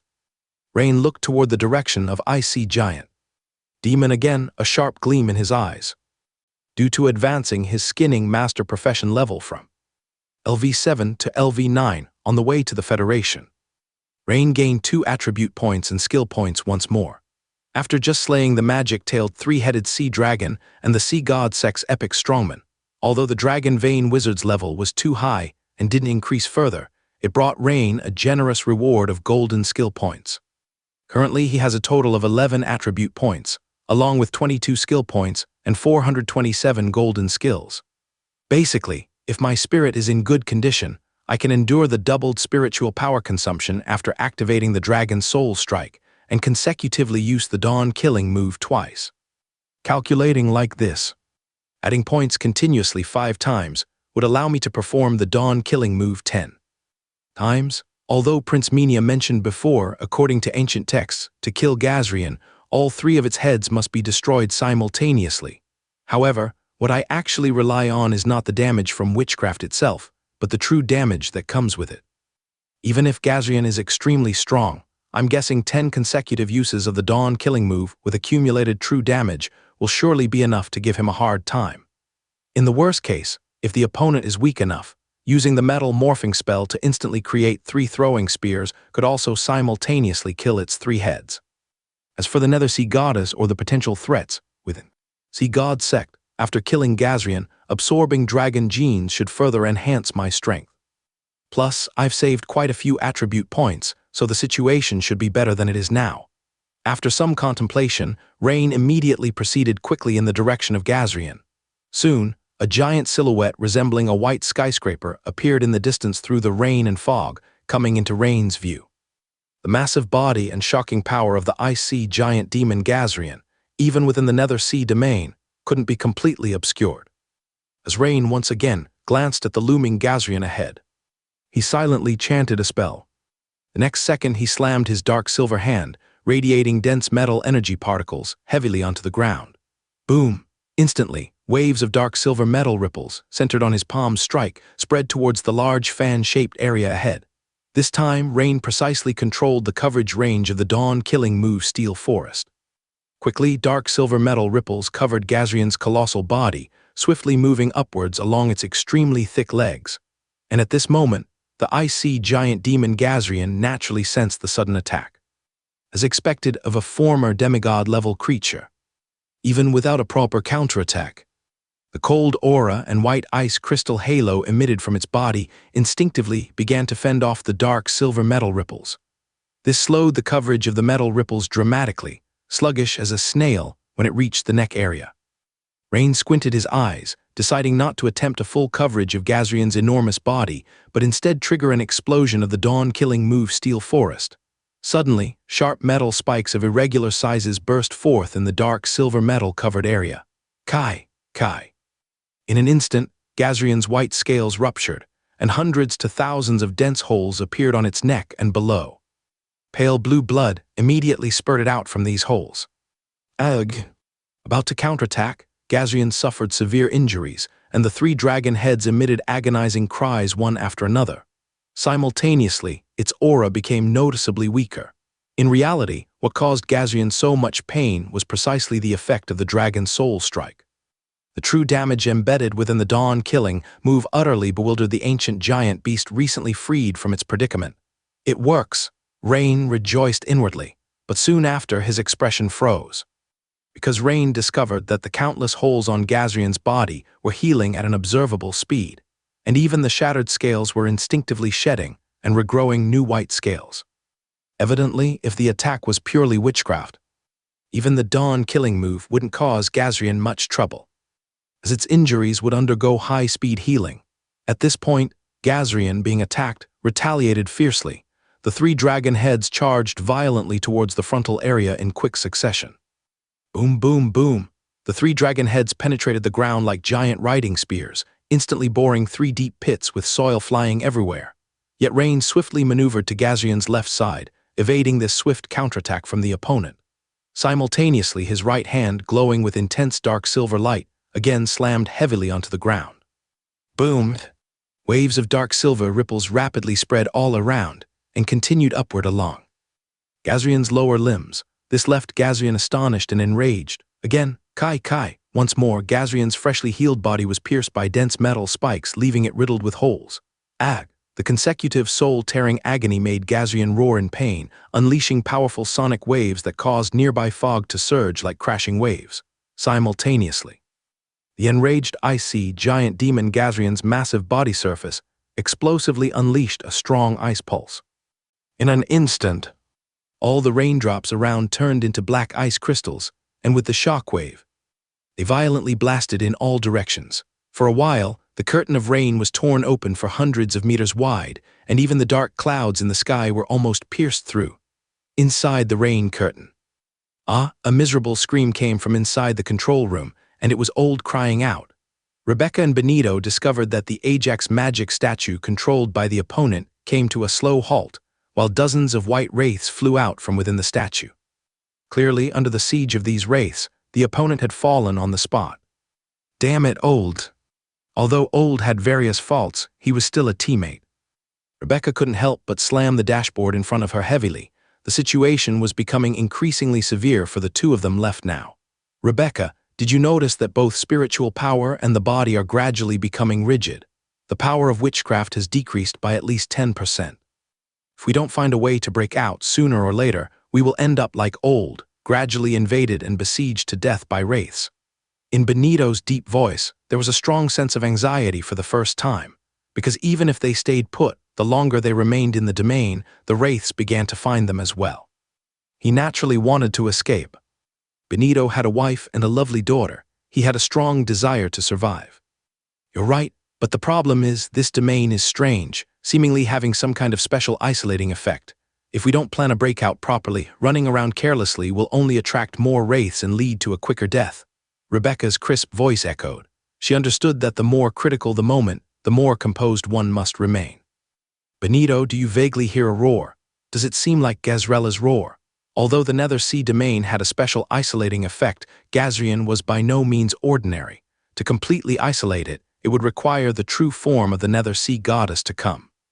In fact, Rebecca and Benito were merely a few hundred meters away from Gazrian. Normally, Gazrian's roar should be deafening to them, yet at this moment, the sound was as soft as a cat meowing in their ears. In the sky below the dark clouds, Red Queen Minia was deep in thought. Faced with the Nether Sea domain, she knew clearly that ordinary witchcraft or even the dawn-killing move could not successfully break through. However, she was not entirely without means to cope. She had a special trump card, which required burning her dragon bloodline to perform. Moreover, the side effects were extremely severe because once used, the concentration of her dragon bloodline would permanently decrease, which also meant a permanent reduction in her strength. Therefore, she hesitated. Suddenly, she looked up to the side ahead. It seems like Gazrian's roar. This is, meanwhile, in the air not far from the Fatal Mountains, the two medium-sized airships sent by the Federation airship fleet responsible for investigation had now approached the target location. The young officer Jason picked up his brass telescope to observe, frowning slightly. In the area that came into his view, there was no trace of any enemies. But he knew one thing clearly: seeing is not necessarily believing. He pondered for a moment and then said, "Prepare for bombardment." "My lord, there's nothing ahead. Where should we attack?" The adjutant beside him asked in confusion. "Just aim at that hill, cover, and attack. Just because we can't see it doesn't mean there's nothing there." Jason pointed forward and said, "This, execute the order, adjutant." "Yes, sir, Major General," the adjutant saluted. Seconds later, the two medium-sized airships quickly turned broadside, forming a battle line, and then tongues of fire spewed forth. Boom, boom, boom. On that hilltop of the Fatal Mountains, small mushroom clouds rose one after another, and the airship's fire gradually extended outward, covering the entire hilltop range. Suddenly, ripples appeared in the air on a clearing behind the hilltop, as if an invisible thin film had been stirred. "Right there," Jason exclaimed with delight. "Concentrate fire on the rear side of the hill." Soon, like a bubble being burst, a clearing on the hilltop suddenly appeared in everyone's eyes. On the clearing, there was a black witch array over 10 meters in diameter, emitting strong energy fluctuations. And what was even more astonishing was the sight of an exceptionally beautiful girl in a black robe floating above the witch array. This scene not only stunned the soldiers on the two medium-sized airships, but also shocked the senior generals on the Federation airship fleet behind them. They didn't expect anyone to be up to such mischief. Right under their noses. This is the avatar of the Nether Sea Goddess. A senior Federation officer put down his brass telescope, his face showing shock. He was in charge of the Federation Navy, so naturally, he was familiar with the common appearance traits of the Nether Sea Goddess. It can't be wrong. So, the dark clouds and the rain curtain, they are being controlled by the Nether Sea Goddess from behind. Based on the witch array that just appeared, I deduce that the Nether Sea Goddess's purpose is likely to subdue IC giant demon Gazrian. Why do you say that? Because according to ancient records, Gazrian is the king of all magic-tailed three-headed sea dragons. As long as they are magic-tailed three-headed sea dragons, they have some kind of connection to their king. So, the previous magic-tailed three-headed sea dragon must have been subdued by the Sea God sect and used to find the location of the IC giant demon Gazrian's seal. Yes, that's it. After a quick discussion, the senior commanders roughly understood the true situation of the incident. But at this moment, Federation Deputy Speaker Bertrand interrupted their discussion, saying, "Gentlemen, now is not the time to trace the roots. The problem now is that our people are trapped inside. What should we do? That witch array, since it's personally guarded by the avatar of the Nether Sea Goddess, is evidently very important," a middle-aged officer said. "Exactly. The opponent probably needs to maintain the witch array's operation to perform the domain over such a large area. The simplest and most straightforward tactic is to attack that witch array directly. That may be true, but no matter how strong the cannon, it can't possibly injure a divine, even if it's merely a wisp of projection," said an elderly officer with graying hair in a deep voice. On the hilltop at the edge of the Fatal Mountains, the girl in a black robe looked up at the two medium-sized airships that had appeared before her. Her expression calm. "Oh, discovered. However, it's still not the time yet. These little ants piloting the airships need to be dealt with." She extended her unusually fair finger, pointing at the two approaching medium-sized airships. SSS, a black beam shot out from her fingertip out of thin air. Not only was it extremely fast, but it also gradually enlarged over the distance. By the time the black beam reached one of the medium-sized airships, its diameter had grown from the size of a finger to the diameter of a wash basin. Swish! The black beam immediately pierced through the airship's gas bag. The medium-sized airship began to tilt, plummeting rapidly toward the ground. Just a casual point of her finger had wiped out a medium-sized airship. Witnessing this scene, the young Major General Jason's expression changed dramatically, and he immediately shouted, "Quick, full-speed evasive maneuvers. Immediately contact the rear airship fleet for artillery cover." However, to Jason's surprise, the girl in the black robe, although she could have easily eliminated them with another point, didn't continue the attack but suddenly turned to look at the area covered by the dark clouds. Gazrian is starting to go all out. The black-robed girl's beautiful eyes slightly widened in surprise. I had refrained from making a direct move to avoid provoking it, but how come? The dark clouds below were clearly surging with something massive. Actually, this was because icy giant demon Gazrian had been consecutively hit by Rain's dawn-killing move, the true damage causing piercing pain to its soul, nearly sending it into a frenzy. Under frenzy, its indiscriminate attack waves had gradually reached the limit her avatar could control. At the center of the battlefield, Rain's figure flashed again, arriving at Gazrian's rear. At the same time, he added a point to his spiritual attribute. With a warm current circulating his entire body, Rain adjusted to his optimal state instantly. He suddenly struck the ground heavily with his palm, sending another wave of dark silver metal ripples surging around. The fifth wave.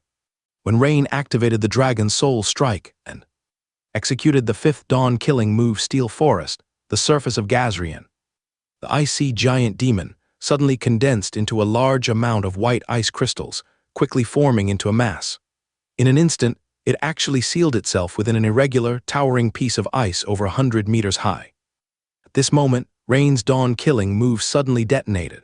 In the blink of an eye, a massive number of dark silver, spiked metallic vegetation grew from the surface of the giant ice chunk. But to Rain's astonishment, the steel forest he executed this time seemed unable to inflict any damage on the ice-encased Gazrian. From the giant ice block before him, apart from some falling ice flakes, Gazrian's white scales showed no damage through the ice. Is this some kind of life-saving move by Gazrella? Well, it makes sense. As an ancient giant beast, there's bound to be some special means. Upon witnessing this scene, Rain immediately understood. However, he was not discouraged, because this was within his expectations. As an ancient icy giant demon whose power reached the demigod level, Gazrian wouldn't be so easy to kill, hence its mighty reputation in ancient texts. However, this kind of ice seal seems to abandon attack in favor of pure defense. Rain carefully examined the ice block surface, his gaze flashing with insight. He looked at Gazrian in its ice-sealed state, a slight, confident smile appearing on his face, only to see his right palm emitting a dense dark silver glow, then striking heavily onto the ground. Sixth wave. Suddenly, dark silver ripples appeared again, spreading toward the giant ice block where Gazrian was located. Explode, in an instant, hundreds and thousands of varying sizes of trees, shrubs, and vines covered with metallic spikes blasted onto the giant ice block and pierced in. When the powerful energy waves receded, the giant ice block still showed no obvious marks, let alone cracks. But upon seeing this, Rain was not disappointed in the slightest. Instead, his smile grew brighter. Gazrian's ice seal, logically speaking, can perfectly defend against all witchcraft and physical attacks.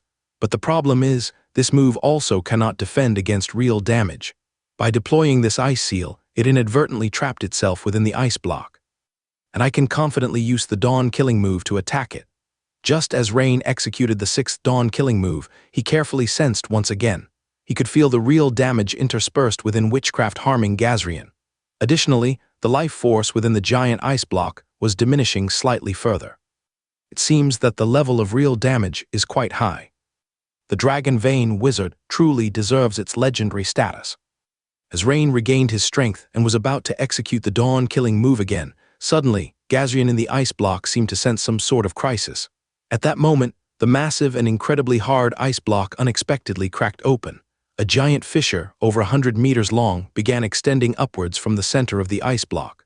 Meanwhile, on the mountain platform of the Fatal Mountain Range, the black-robed maiden's beautiful eyes were about to investigate why Gazrian was so frenzied within the domain, but the next instant, she looked ahead, only to see hundreds and thousands of fiery shells densely flying toward her. It was indeed the artillery barrage from the main force fleet of the Federation airship in the distance. Annoying ants. The black-robed maiden furrowed her willow eyebrows slightly. She could easily evade these shell attacks, but the problem was, the witch array below her and the followers supporting the array at the moment could not withstand these shells. Moreover, because the witch array had already begun operating, she couldn't move the array underway. She waved her fair palm, and a black water vortex shield appeared above the witch array, blocking those densely packed shells. This delay caused the black-robed maiden to look again, beneath the dark clouds, and upon seeing, her expression changed suddenly. Be accurate, her expression turned somewhat bewildered. Clearly, events taking place within the Nether Sea domain caught her by surprise once more. Is it really this guy causing Gazrian to deploy Absolute Ice Seal? To push Gazrian to such a level, this guy's strength has improved too rapidly. No, although I'm not sure how he's done it, I cannot let him kill Gazrian. Nether Sea Goddess Hela immediately made a decision. She intended to stop rain. However, without my control, the witch array's efficacy will weaken further. In just a few minutes, the elite among the mortals below might break through. I'll eliminate this rain first, then quickly return. The black-robed maiden suddenly vanished above the witch array, reappearing shortly within the rain curtain below the dark clouds. Then her figure disappeared again within the rain curtain. When the black-robed maiden reappeared, she was already close to the battle point between Rain and Gazrian. Within the Nether Sea domain, her movement speed had reached a certain extremity. Such strong energy fluctuations. In Hela's eyes, with the advantage of the Nether Sea domain, by launching a surprise attack, she should be able to resolve the battle quickly. However, it was only when she arrived at the scene that she realized she had miscalculated something. After all, the Nether Sea domain was merely cast by one of her avatars. Mid the fierce energy collision between Lord Rain and Gazrian, a nearly vacuum-like domain was formed here. No rain. Even the dark clouds overhead were so thin they were almost transparent. The most critical thing was, just as she appeared, Lord Rain's hand, emitting intense dark silver light, slammed heavily onto the ground again. Was Lord Rain executing the 7th dawn killing move Steel Forest? Moreover, the subtle ripple when Nether Sea Goddess Hela appeared immediately alerted Lord Rain, so this time, his dark silver metal ripples covered everything. The surrounding hundreds of meters were enveloped. The girl in the black robe was both shocked and angry. She swiftly cast a black water vortex shield and then instantly floated up into the air. This sudden attack also thwarted the stealth plan of Nether Sea Goddess Hela before it even began. Roar! Just as Gazrian stepped out from the ice, he faced Lord Rain's 7th wave of attack. This struck the already weak Gazrian, making him suffer more. After all, even an ancient giant beast at the demigod level, when their strength is greatly diminished from long sealing, can't withstand Lord Rain's 7 dawn killing moves with true damage, and is now nearing a critical state. No, Gazrian must not die. Dodging Lord Rain's strike, Nether Sea Goddess Hela looked at the faltering Gazrian. Getting a bit anxious. Gazrian is the king of the magic-tailed 3-headed sea dragons. She originally intended to subdue him, thereby finding and dominating all the sealed tribes of 3-headed sea dragons. If successful, this would greatly expedite her resuscitation process. But once Gazrian dies, this plan would obviously. Ancient Black Water Soul. No hesitation, Nether Sea Goddess Hela slightly parted her lips, raised her delicate hand, and suddenly, black water vortexes spinning rapidly appeared in front of her. Compared to the Black Water Soul she cast during the Dragon Valley Secret Realm, now in the Nether Sea domain, Hela was casting her full strength or complete version Ancient Black Water Soul, not only far exceeding 5, but also, the number of trapped souls within the black vortexes wasn't merely 1. With a casual glance, Lord Rain saw that each black vortex seemingly contained several white faces of agony, screaming, and crying. Subsequently, Hela gently pointed at Lord Rain. Immediately, these dozens of black water vortexes rushed towards Lord Rain. Feeling the immense power and quantity of the incoming black water vortexes, Lord Rain's expression changed suddenly. If at this moment, I still choose to attack Gazrian, there's a high probability Gazrian will be killed by me. But the problem is, if most of the energy of the dawn killing move is concentrated on Gazrian, I'm afraid I won't be able to withstand this strike from Nether Sea Goddess Hela. Without delay, Lord Rain decided to temporarily give up the chance to kill Gazrian, instead channeling most of the energy from the 8th wave of the dawn killing move Steel Forest towards Nether Sea Goddess Hela. In an instant, dozens of black water vortexes collided with a dense forest of spiked metal. Sizzle, sizzle. The black water forming the vortex had strong corrosiveness, while the metal forest had a numerical advantage. The black water was like aqua regia, continuously corroding and melting the metal forest, yet the metal forest kept extending from below. For a moment, 2 different energies clashed fiercely. Logically, the souls trapped within the black water vortexes should attack the enemy when the vortex shatters. But due to the true damage contained in Lord Rain's witchcraft killing move, these white souls fell like cut wheat upon appearance, dissipating into nothingness. Hela didn't expect Lord Rain to withstand her strike evenly. Mind you, the power of this ancient black water soul was multiple times stronger than the one she cast during the Dragon Valley Secret Realm, because at that time her avatar was already severely injured. Then let's go again. I refuse to believe you can withstand the second time. With an angry face, Hela's lips moved slightly, once again chanting and casting. As the energy within the Nether Sea domain was drawn heavily to this location, energy in other areas inevitably reduced. In many places, the rain noticeably lessened. Even the clouds in the sky thinned and faded significantly. This represents a clear weakening point has appeared in the Nether Sea domain. Hela naturally knew this was an issue. But the point is, she urgently needed to resolve Lord Rain otherwise. If the opponent kills Gazrian, all her previous planning would come to nothing. In the Rain Curtain, the power of the Nether Sea domain is weakening. The Red Queen Minia, riding on the back of the Red Dragon Tassa, slightly widening her beautiful eyes, was evidently astonished by the turn of events. For a moment, she couldn't understand the reason.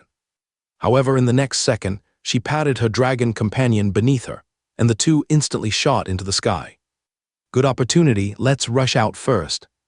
As a helix of flaming light pierced through the clouds ahead, Minia and the Red Dragon Tassa smoothly broke free from the Nether Sea domain that had trapped them for a long time. Roar! This made Tassa so excited he roared towards the heavens. The same scene occurred for Earth Pulse Reginald. However, his and the giant dragon Ted's situation was worse than Minia's. The Nether Sea domain had already weakened his spiritual power by at least 20%, so Reginald struggled, exerting all his effort to barely escape the Nether Sea domain. Once out of the clouds, Reginald saw Minia already in the air, which brought him joy. Prince Minia, when did you come out? Did you weaken the Nether Sea domain just now? Lord Reginald, it wasn't me. I just escaped a bit earlier than you. Minia shook her head, replied, if it wasn't you, could it be a strong figure from the Federation? Since this was federal territory, Reginald naturally thought it was a Federation strong figure who arrived to assist them. I don't think so either. Minia shook her head again, replied. Look, Lord Terrio emerged almost simultaneously with you, and besides him, I didn't see any other epic-level strong figures from the Federation around. Following Minia's gaze towards the ground, Reginald saw the Federation sword St. Terrio just breaking out of the Rain Curtain. Evidently, he too had just escaped. This made Reginald ponder. I guess it's due to the icy giant demon Gazrian. As an ancient giant beast at the demigod level, if he spare no cost to erupt, it's very likely he can break the Nether Sea domain. Minia looked at the tumultuous clouds ahead, said, yes, indeed possible. By the way, Prince Minia, did you see Lord Rain? In theory, if I can escape, he should be able to as well. Watching the surroundings but not finding Lord Rain, Reginald curiously asked. Having traversed Ferdinand Forest, he thought he understood Lord Rain's strength quite well. I didn't see him either. He might still be trapped inside. It's bad, Lord Rain could still be trapped inside. Prince Minia, I think we should immediately join forces to attack and completely destroy the domain. After all, the longer one stays inside, the greater the drop in strength. I'm afraid it will be difficult for Lord Rain even to protect himself then. Yes, but to be prudent, it's better to call that Federation sword St. Lord Terrio to join us. The three of us attacking a weak point of the domain should successfully break the Nether Sea domain. Minia naturally agreed, nodding. Lord Rain, being so young and possessing such strength, is the Empire's future star and naturally must be rescued. However, just as the two of them commanded their dragons to descend, suddenly the Nether Sea domain surged violently. As if a giant hand was stirring intensely within the domain, the rain curtain, clouds, and mists. What is? Minia and Reginald, seeing this, exchanged a surprised glance. The core area within the curtain of rain. Rain was engaging in a second confrontation with the black-robed girl, an avatar of the Nether Sea goddess Hela. The intense energy fluctuations made the Nether Sea domain increasingly unstable. The diminishing rain and the thinning dark clouds above caused the black-robed girl to frown slightly. Meanwhile, out of the corner of his eye, Rain frequently glanced at Gazrian. Although Gazrian did not take the opportunity to attack him or try to break through the Nether Sea domain, he was standing still, recovering, with the three dragon heads continuously spraying ice crystal mist onto himself. Even without relying on his eyes, Rain could feel that the opponent's aura was gradually strengthening. Obviously, the ice crystal mist expelled by the 3 dragon heads must have some special effect of restoring one's own soul damage. No, I can't be entangled with the Nether Sea Goddess Hela. Although I'm not sure what's going on between the Nether Sea Goddess and Gazrian, it's clear that Hela doesn't seem to want me to kill the Ice Sea Giant Demon. Rain squinted his eyes, his mind racing. If I continue to drag this out, the injuries I previously inflicted on the Ice Sea Giant Demon will soon be mostly healed. At that time, the Ice Sea Giant Demon might team up with the Nether Sea Goddess Hela to attack me from both sides, and then I would be completely on the defensive. Although Rain couldn't be sure that they would definitely do this, the issue was that he couldn't take that risk. But getting rid of Hela is very difficult. Right now, in the Nether Sea domain, Hela can almost instantly move to any location, easily catching up with me or effortlessly dodging the attack range of my Dawn killing move. Causing effective damage to the opponent seems very difficult. At this moment, Rain's eyes lit up as he suddenly thought of something. He looked up towards Gazrian. Around Ice Sea Giant Demon Gazrian, there was no rain or mist, but instead a trace of extremely cold air permeated the area. That's right. Although I'm in the Nether Sea domain, this small area around Gazrian doesn't seem to be affected by the Nether Sea domain. It seems that it's because of the freezing spell Gazrian just cast and my repeated use of Dawn killing move, turning this area into an almost energy vacuum state. In that case, I can fully use my speed to move quickly in this area, thus avoiding Hela's entanglement with me, and perhaps seize the opportunity to attack Gazrian again. With this understanding, Rain's figure flashed, instantly creating several afterimages, turning to rush towards Gazrian. Giving up resistance, planning to escape, the black-robed girl showed a trace of complacency and mockery. In Hela's view, this was behavior very typical of mortals. Even though the young man named Rain before her was an elite, a genius among mortals, after just repeatedly using the Dawn killing move, his spiritual power must be greatly depleted by now. Therefore, choosing to escape now was nothing but a normal choice. But can he escape? A delicate smile appeared on Hela's stunning face. In the next instant, in the rain curtain around Rain, more black-robed girls appeared than Rain's afterimages. One after another, the black-robed girls appeared behind Rain, as if playing with him like a cat with a mouse, seemingly trying to exert psychological pressure on him. However, when Rain stepped within tens of meters of Gazrian, Hela's expression changed, because Hela discovered that she couldn't get closer. Just now, one of the rainwater-formed bodies froze upon entering that area. At this moment, a lifelike ice sculpture of a black-robed girl appeared in that area. Her other figures in the rain curtain also halted their steps. Steel Forest. Rain seized the opportunity the moment he arrived beside Gazrian, and without hesitation used the Dawn killing move for the 9th time. Dark silver metallic ripples instantly covered and interrupted the recovering Gazrian, once again causing it soul trauma. Roar! Gazrian roared in pain, its white scales cracked massively, light blue blood streaming out from countless orifices, with the 3 dragon heads randomly attacking all around. The intense pain nearly drove it insane. Suddenly, its actions stirred the surrounding rain curtain, mist, and dark clouds into a tumultuous surge. No, I can't let this guy attack Gazrian again. Hela frowned deeply upon seeing this. She could naturally see that Gazrian's condition was very bad now. Although its attacks still seemed extremely fierce, its aura had weakened to an extreme point. Hela, from tens of meters away, formed 8 water avatars around Gazrian's massive body within the rain curtain.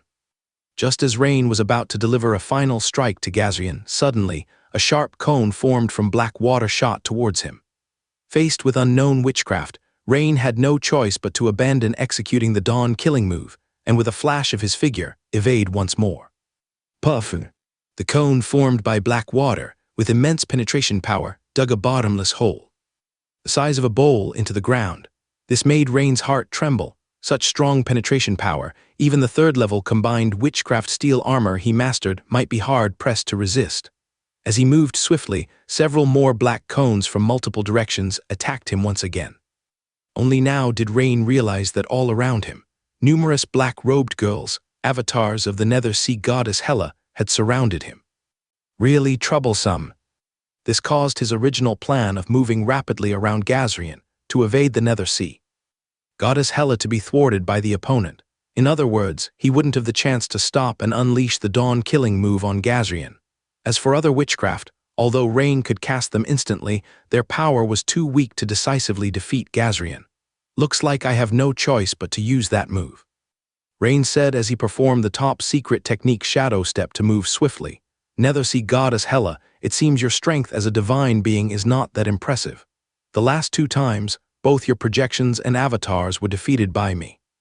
This time Rain's goal was naturally to provoke the Nethersea Goddess Hela before him into intense emotional fluctuation. Once the opponent was enraged or lost her sanity, he would have an opportunity.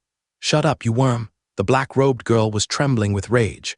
Clearly, Rain's words had immediately reminded Hela of the previous 2 extremely embarrassing memories. "What's wrong? Did I hit a sore spot? Am I not stating the truth?" Rain's slightly mocking tone caused Hela's emotions to verge on losing control, akin to a volcano about to erupt. Die. Hela, in order to increase her hit rate, fully mobilized the energy within the Nethersea domain.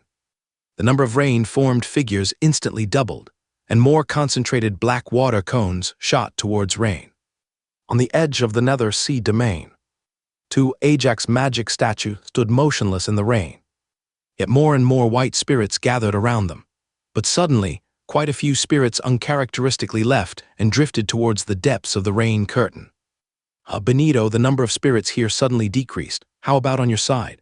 Rebecca, who had just been besieged by over a dozen spirits in the control room, was surprised to find that the number surrounding her had drastically reduced. Same here. Rebecca, look outside, the rain curtain has lessened significantly, and even the fog has thinned. What's going on? Benito exclaimed in delight. I don't know either, but this is definitely a good thing. Rebecca's beautiful eyes glanced outside through the control room's glass, full of curiosity. In the sky outside the rain curtain, Prince Minia, that seemed to be Gazrian's roar just now. Reginald asked Red Queen Minia beside him in an inquisitive tone. Logically, the Nethersea domain should block sound waves and energy fluctuations. They weren't supposed to hear any internal commotion. I heard it too. Minia nodded affirmatively. If I'm not mistaken, it's likely because the energy within the Nethersea domain has been largely consumed, hence failing to block out the commotion inside. Could it be that the Nethersea goddess is applying some kind of secret technique on Gazrian? No, just now I also sensed a trace of metal energy particles fluctuation. It should be Rain. Oh no, Rain is likely simultaneously battling Gazrian and the Nethersea goddess's avatar. Minia seemingly thought of something. Her expression slightly changed, and she accelerated the dragon's plunge. Hearing this, Reginald also furrowed his brows tightly, closely following Minia from behind. For in their view, Rain facing Ice-Sea Giant Demon alone, even wielding the trump card of transforming into a giant dragon as in Ferdinand Forrest, was unlikely to be a match for both Gazrian and the Nethersea goddess's avatar.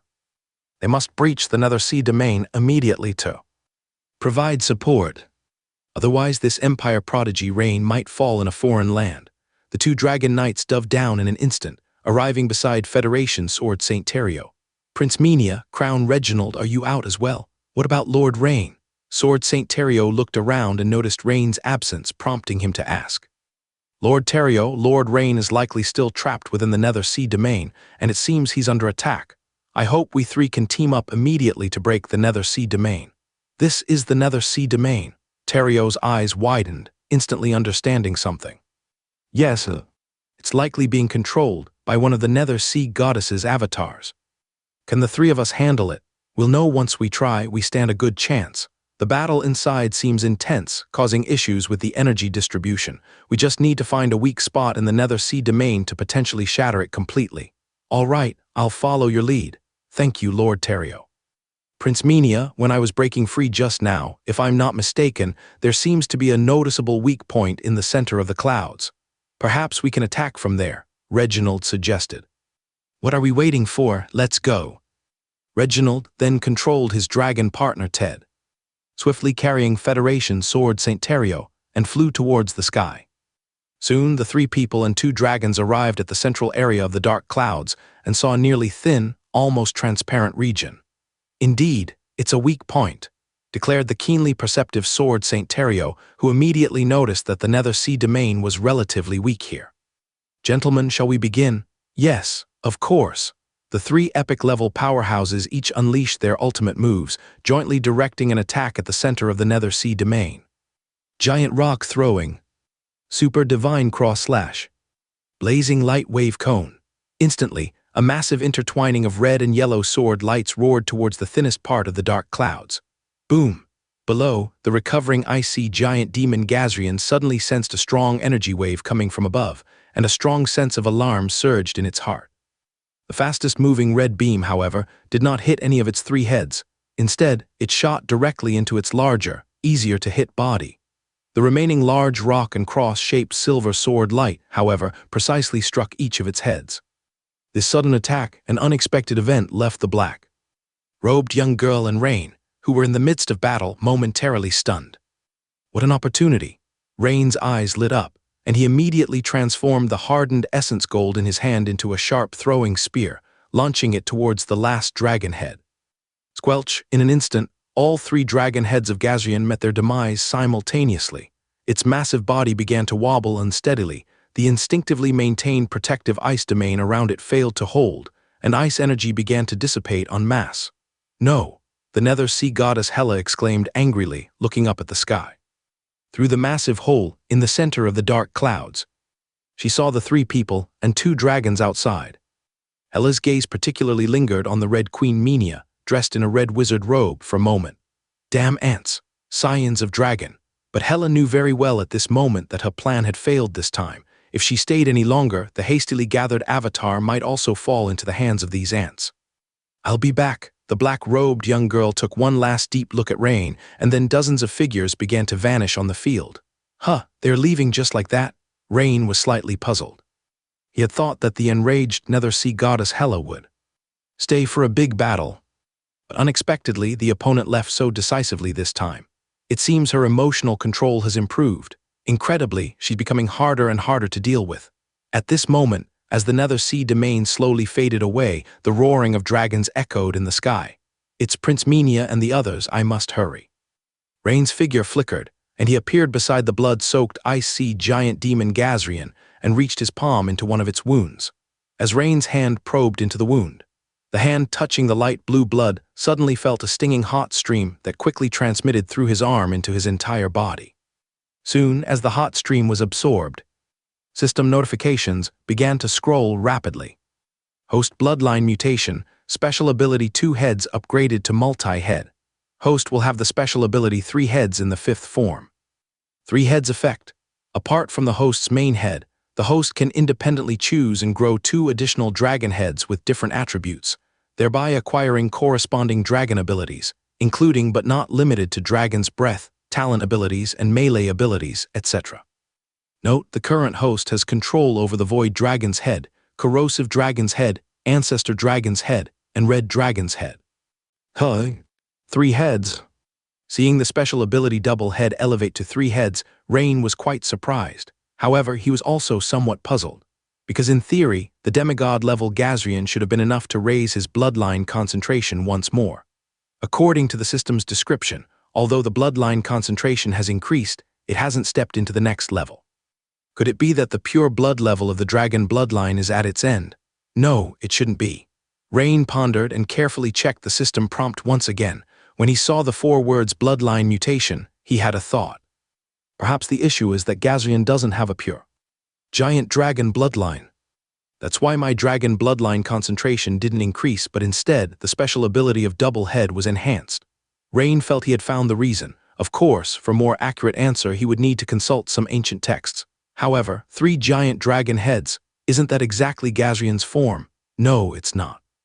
When I transform, it's a dragon's body plus 3 heads, resembling the monster Ghidorah from a movie in my previous life. While Rain was deep in thought, 2 giant dragons, one red and one yellow, landed in quick succession from the sky. The 3 of them first cautiously checked the fallen icy giant demon Gazrian. After confirming that he was indeed dead, they were slightly taken aback. Gazrian is dead. The 3 exchanged glances, their expressions a mix of astonishment and confusion. Although the combined attack of the 3 did have considerable power, at the time, they only intended to break through the Nether Sea domain. They never expected to kill Gazrian with it. Now they observed the differing injuries on Gazrian's 3 heads. One seemed to have been smashed by a massive rock, another was sliced by a sharp weapon, and the leftmost head had a metal-throwing spear lodged in it. Evidently, the first one was likely killed by Reginald's dawn-killing, move-giant rock-throwing, while the middle one died from Terrio's super divine cross-slash, and that metal-throwing spear was probably thrown by Rain. Yet, even accounting for Rain's throwing spear, it shouldn't have been possible to kill Gazrian. It seemed as if Gazrian was already worn down to the point of collapse, so he was easily killed by the three of them. Rain, are you all right? By the way, was it you fighting Gazrian just now? Minia, clad in a red wizard robe, asked as she approached Rain. Thank you for the concern, Prince Minia, and thanks to Crown Reginald and Lord Terrio for their timely support, Rain replied to Minia. Yes and no. Was actually the avatar of the Nether Sea goddess Hela, battling fiercely with Gazrian. I just happened to be beside them, so I used some witchcraft to protect myself. Just then, I happened to witness the Three Crowns attack, killing two of Gazrian's heads, so I followed up with my own move. Rain naturally wouldn't tell the whole truth. He had already demonstrated a high level of talent and was already too eye-catching. There was no need to claim the credit for killing Gazrian this time. I see. Federation Sword St. Terrio nodded, not suspecting anything, but Red Queen Minia and Earth Pulse Reginald exchanged a glance, seemingly uncertain. Both of them had doubts. Like, why would Nether Sea goddess Hela choose this moment to deal with Gazrian? It didn't make much sense. However, it wasn't appropriate to question Rain further in front of the Federation Sword Saint. At this moment, a pale blue light appeared in the distant sky. Crown Hernandez is arriving, Sword St. Terrio said with a smile. Minia and Reginald exchanged yet another glance. Could it be that the Nether Sea goddess Hela had anticipated a Federation strongman would soon arrive, so she couldn't resist acting against Gazrian? Thinking from this angle, what Rain said was quite possibly true. Meanwhile, aboard the Federation giant airship, the expressions of the advanced generals inside the captain's chamber were peculiar, mixed with shock, joy, and confusion. They had just seen Minia and Reginald, the two Imperial Dragon Knights, escape from the storm clouds. Shortly after, the entire Nether Sea domain began to disperse. On the ground lay an extraordinarily large corpse, precisely that of the ancient giant beast Ice Sea giant demon Gazrian. The scene was bewildering. Three epic-level powerhouses teamed up for a single strike, not only breaking the Nether Sea domain but also killing Gazrian. This is unbelievable. I'm not questioning the combat strength of the Empire and Federation's epic powerhouses, but before the storm clouds appeared, or people teamed up against Gazrian and seemed to have the upper hand. How did this happen all of a sudden?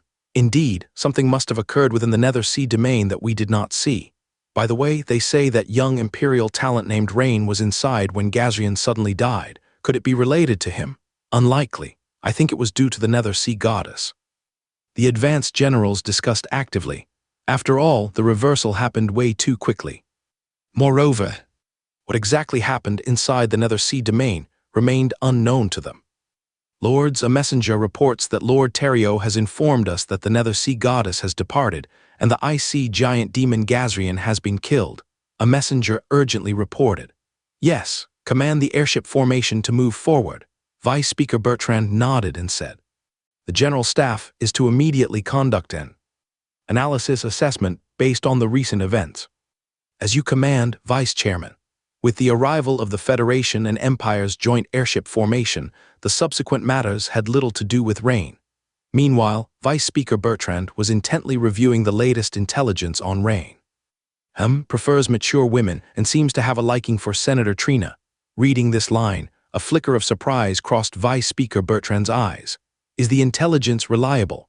He couldn't help but glance up at the middle-aged officer from the intelligence system in front of him. Vice Chairman, absolutely reliable. This is the latest intelligence submitted by a spy lurking in the Dragon Empire. Upon hearing this, Vice Speaker Bertrand was momentarily stunned, then nodded and continued to read through the intelligence. Oh, the Intelligence Department has already made initial contact. Though it's done under the guise of Senator Trina, Lord Rain did not refuse. Very good. Yes, so far, the two gifts offered by the Intelligence Department have been fully accepted by the other party. This indicates that Lord Rain has a favorable impression of the Federation, the middle-aged officer said with a smile. No, this only indicates that he has a favorable impression of Senator Trina. Vice Speaker Bertrand shook his head and said, To be precise, yes. The middle-aged officer was momentarily taken aback, but then he nodded in agreement. Since we have identified the opponent's human weakness, it's most suitable for Senator Trina to come forward. This, about Senator Trina, our intelligence department. The middle-aged officer said in embarrassment. I will personally speak with her. Vice Speaker Bertrand waved his hand and said, That's great, Vice Chairman. If you step in, it couldn't be better. The intelligence officer visibly breathed a sigh of relief, smiling. From a political standpoint, even though he was an admiral, he couldn't compare to a Federation senator. Even if he wanted Trina to cooperate with the plan to win over Rain, using a guise was already the limit. Several hours later, the joint airship formation of the Federation and Dragon Empire once again slowly descended at the official dock point at Weston City Hall. A group of people was waiting at the docking point, led by the beautiful woman, Trina. Due to the previous joint combat mission, Vice Speaker Bertrand took personal command, so Senator Trina did not participate and remained in Weston City. After a warm welcome ceremony, Vice Speaker Bertrand immediately met with Trina. Inside an office at Weston City Hall, Bertrand's temporary office location. Senator Trina, the strength and potential shown by the young Rain is currently unmatched by any young person in the entire Federation. Therefore, we must find a way to keep this young man in the Federation. Vice Chairman, I understand your point, but I did attempt to win him over before, and it didn't have much effect. Now, in this matter, what can I do? Trina couldn't help but feel a bit puzzled. Well, faced with Trina's inquiry, Vice Speaker Bertrand hesitated to say it outright for a moment. He then handed the latest intelligence on Rain to Trina. See for yourself. Trina couldn't help but be a bit curious and quickly skimmed through it. These matters. The intelligence department used my name without consultation. Seeing some situations in the documents, Trina couldn't help but feel a bit angry. Because some situations in the documents were acted upon by the Federation Intelligence Department without communicating with her, directly under her name. Senator Trina, please don't be angry yet, continue reading. All for the Federation, isn't it? Hearing Vice Speaker Bertrand's phrase, all for the Federation, Trina suppressed her discontent and continued inspecting the documents. Before long, her fair face gradually reddened.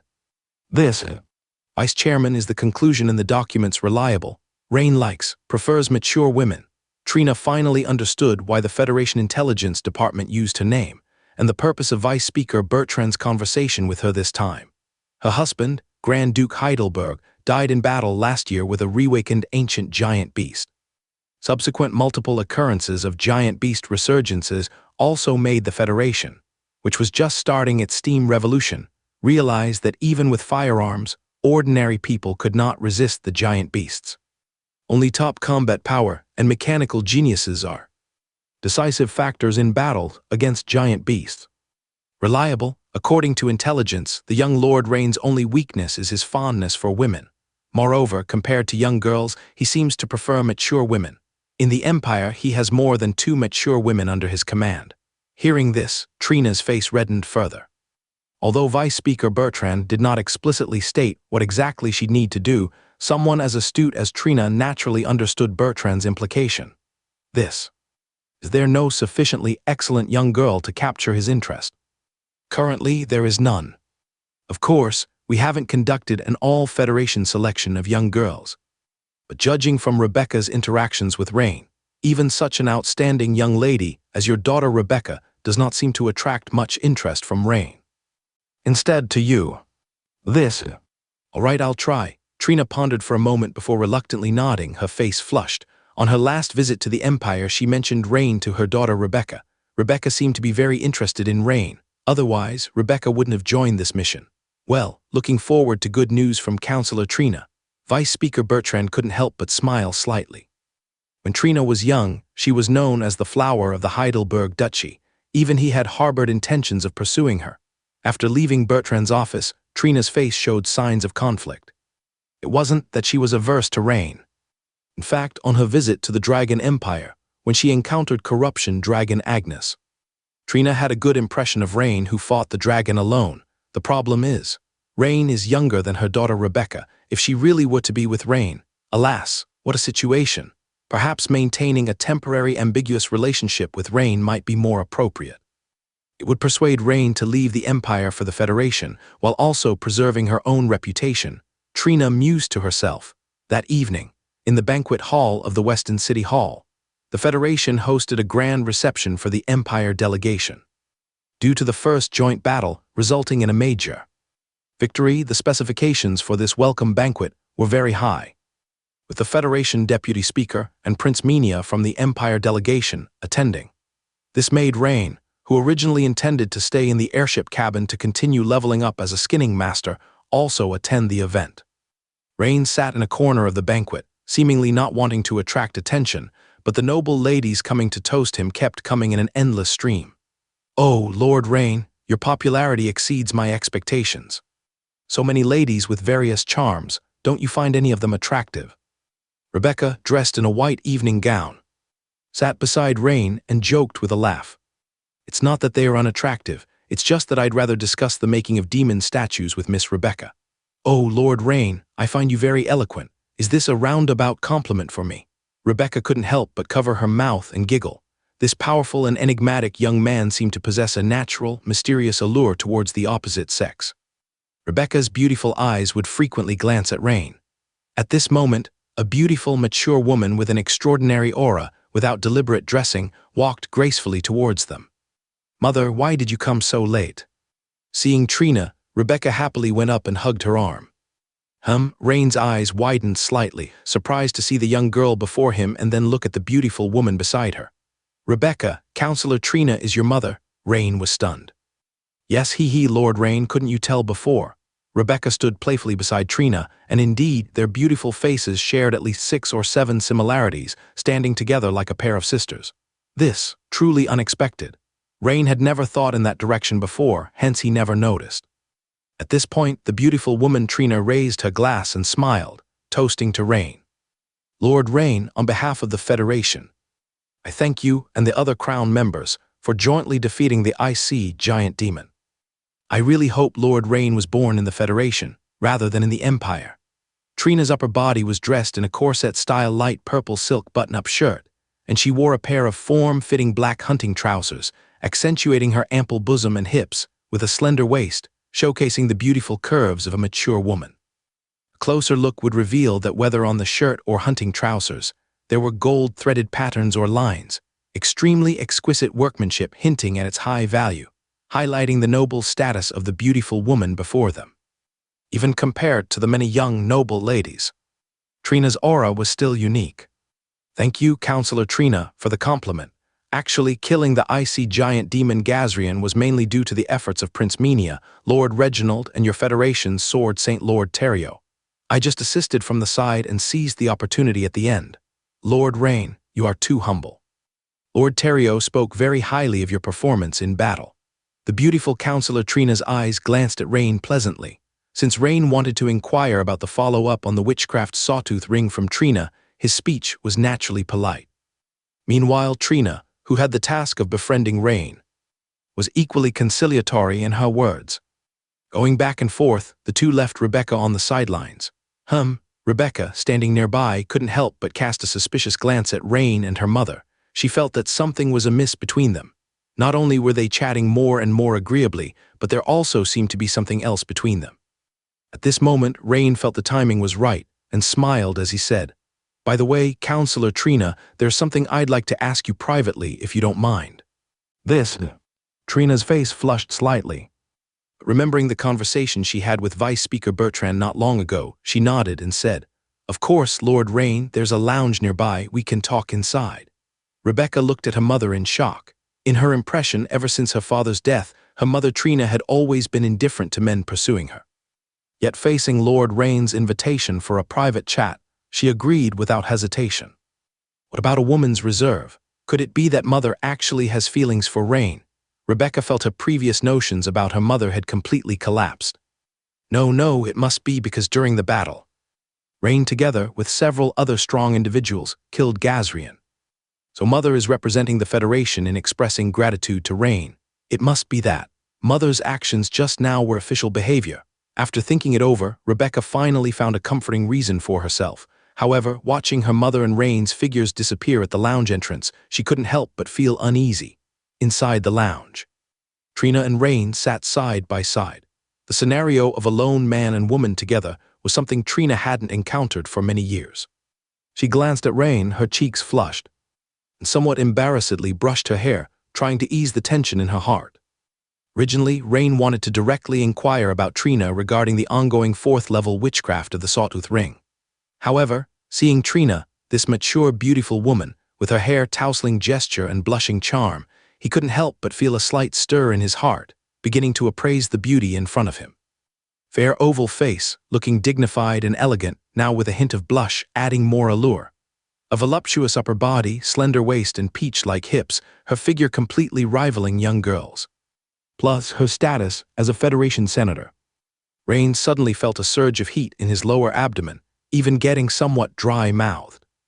However, being a Dawn wizard now, Rain quickly became aware of this. My reaction is quite significant. Could it be influenced by the dragon bloodline? But now is not the time for romance. My priority is to ask clearly about the subsequent witchcraft, Rain mused. Facing significant matters, Rain knew well how to prioritize.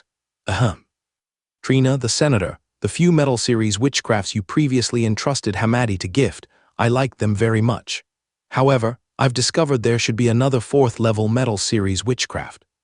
Senator Trina, would you be willing to? Upon hearing what Rain said, Trina instead wasn't nervous.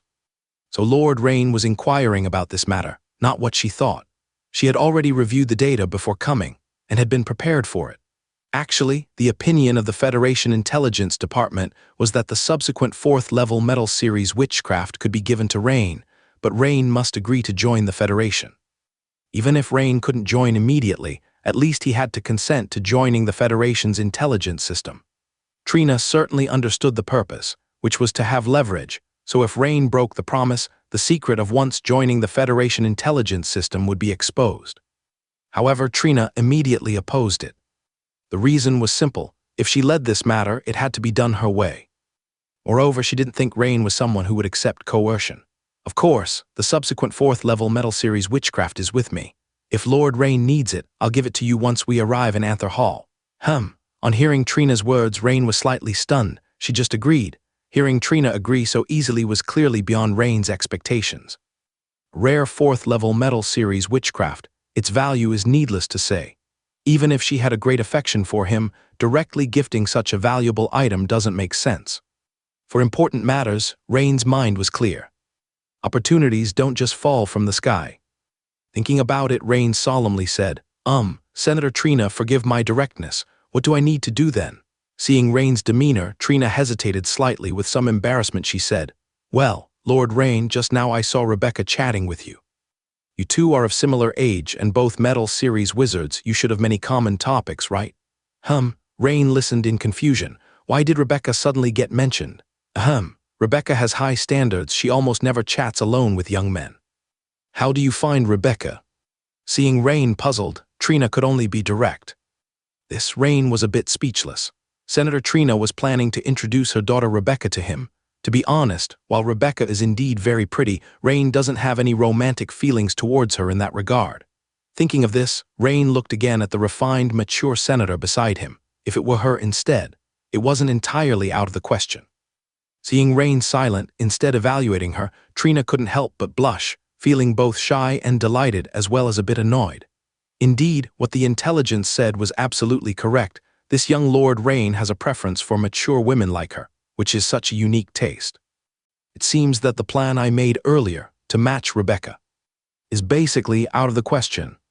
This Senator Trina, Miss Rebecca is very beautiful, but what we talked about was all related to the topic of demon statue making. I think she should have someone better as another half. Lord Rain declined politely. For fourth-level witchcraft, to marry a girl I don't quite like. Rain immediately vetoed this idea. Is there anything else you would like me to do? Rain asked. Lord Rain, can you become the guardian knight of the Heidelberg Duchy? Trina thought for a moment and said, she naturally had her own reasons for proposing this condition.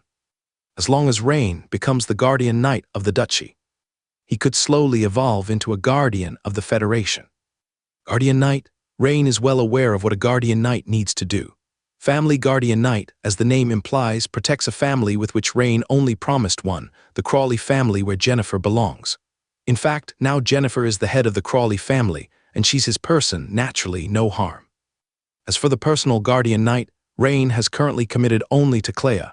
Sorry, my identity is quite sensitive, and it is indeed difficult to agree to your request, Lady Trina. Well, how about this?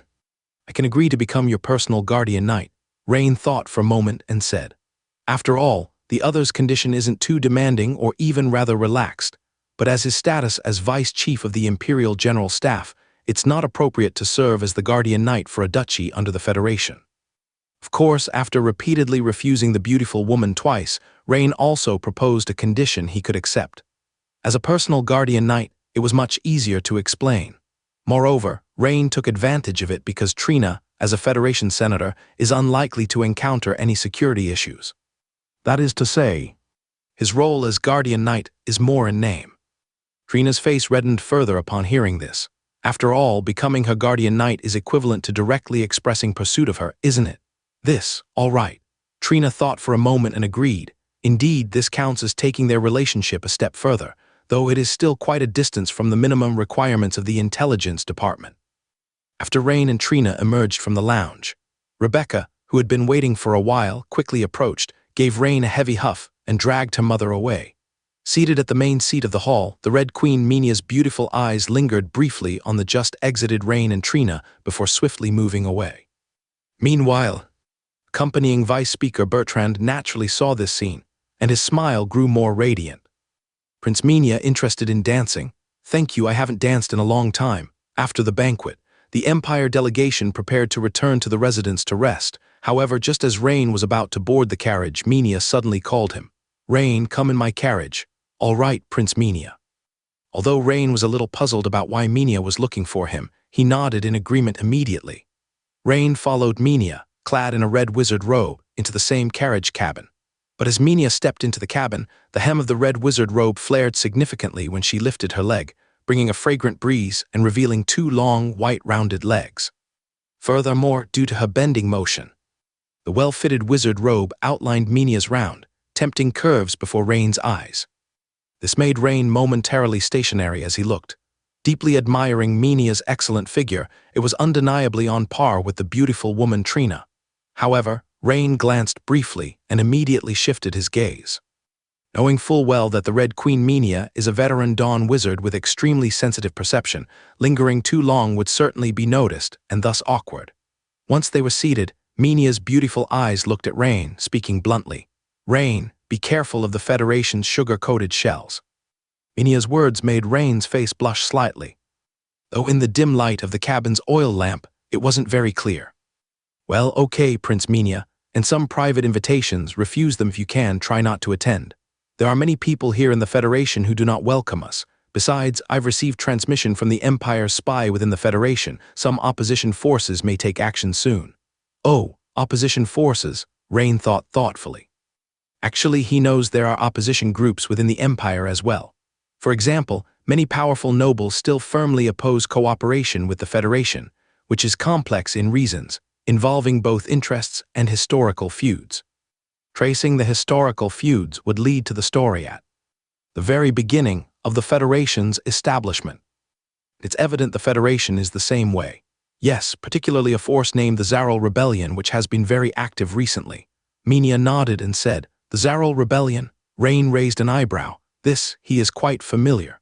Previously in Meister, he had killed a figure of quasi-general level from the opposite side. Furthermore, he had interrogated the opposition, and there seems to be Federation support in military and funding behind the Zaral Rebellion. It seems that behind it is not the official Federation, but a faction of opposition, forces within the Federation supporting this Zaral Rebellion. Meanwhile, on the street outside the banquet hall, a long line of luxurious carriages bearing various family crests stretched along the roadside for miles. Inside one of the luxurious carriages, two men sat facing each other. "Lord Richmond, I didn't expect the first collaboration between the Empire and the Federation to achieve such a great victory," a solemn-faced middle-aged man in a tailcoat said. "It can be foreseen that those members of Congress advocating for union with the Empire will certainly seize upon this victory to vigorously push for deepened cooperation between the Federation Congress and the Empire. This does not align with our interests.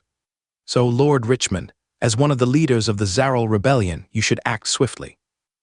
We must indeed do something. Otherwise the Zaral rebellion will have no place to stand, the bearded, burly man named Richmond said in a deep voice.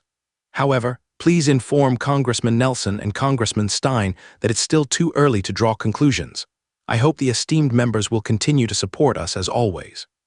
Moreover, we have already made some arrangements, and I think good news will be coming soon, Richmond said with a mysterious smile. Oh, that would be excellent. Looking forward to your good news, Lord Richmond, the man in the tailcoat smiled. Soon, the man in the tailcoat got off the carriage and disappeared into the night. The next morning, the mixed airship fleet of the Empire and the Federation set off once again.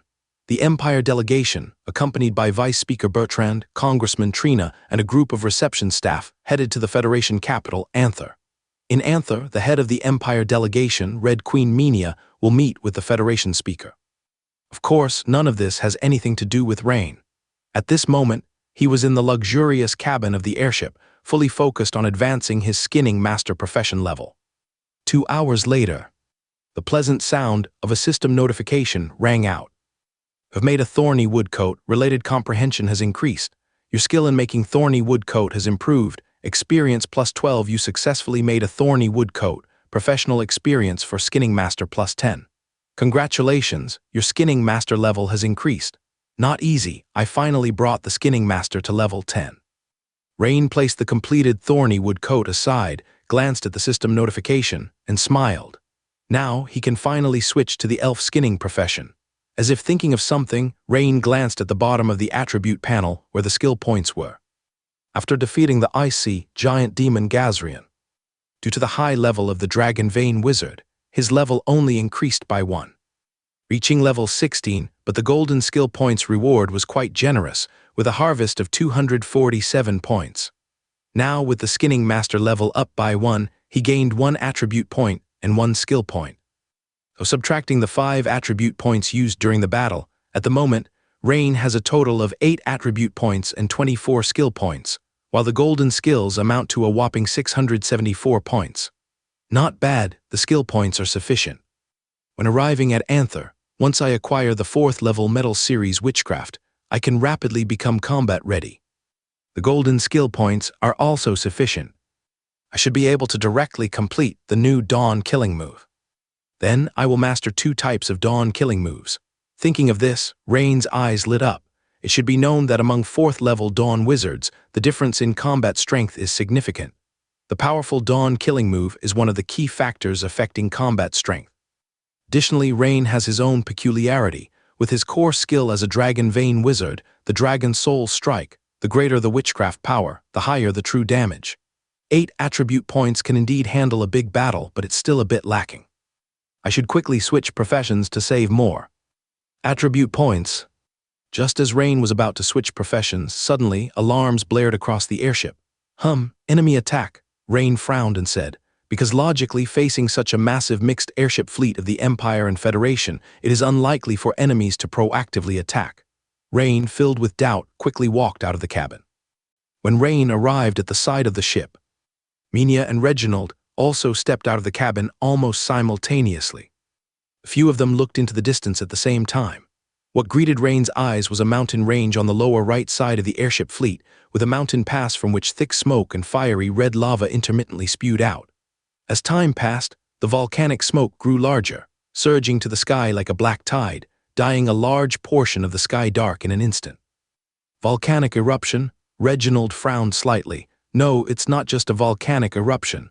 Minia shook her head as if she sensed something. Rain squinted, feeling that there seemed to be a giant shadow flashing by near the volcanic crater. Roar! At this moment, a loud dragon roar suddenly emanated from the volcano. This dragon roar seemed to transcend the limits of distance, causing the hearts of the people on the joint airship fleet, kilometers away in mid-air, to quake.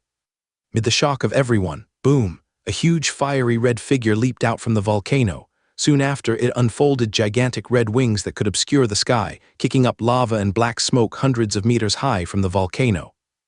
Is that a fire dragon? But why is its size so unusual? Rain wondered in astonishment. He had seen fire dragons, even fought them before. But compared to the molten fire dragon Hermados, which fled at the mere sight of him, This fire dragon was several times larger and had an unusual appearance. Its body wasn't covered with those smooth, fine red scales, but had a texture mixed with something keratinous or a red coating, looking rough and uneven. This should be an ancient fire dragon, long dormant in volcanic lava, possibly undergoing some mutation. Minia, having also seen the creature's unusual exterior and its size of 70 to 80 meters, spoke seriously. The unusual fire dragon that just leapt out of the volcano first glided some distance in the air, as if familiarizing itself with the surroundings. At this moment, its crimson vertical pupils noticed the nearby Federation, an Empire mixed airship fleet. The strange fire dragon flapped its wings again, letting out a provocative roar, and flew swiftly toward the airship fleet.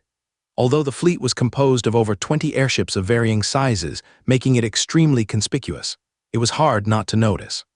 But Rain keenly noticed that there seemed to be a peculiar look flashing in the red vertical eyes of the strange fire dragon. This expression was odd, like an intense longing for something. Seems like it's coming straight for us.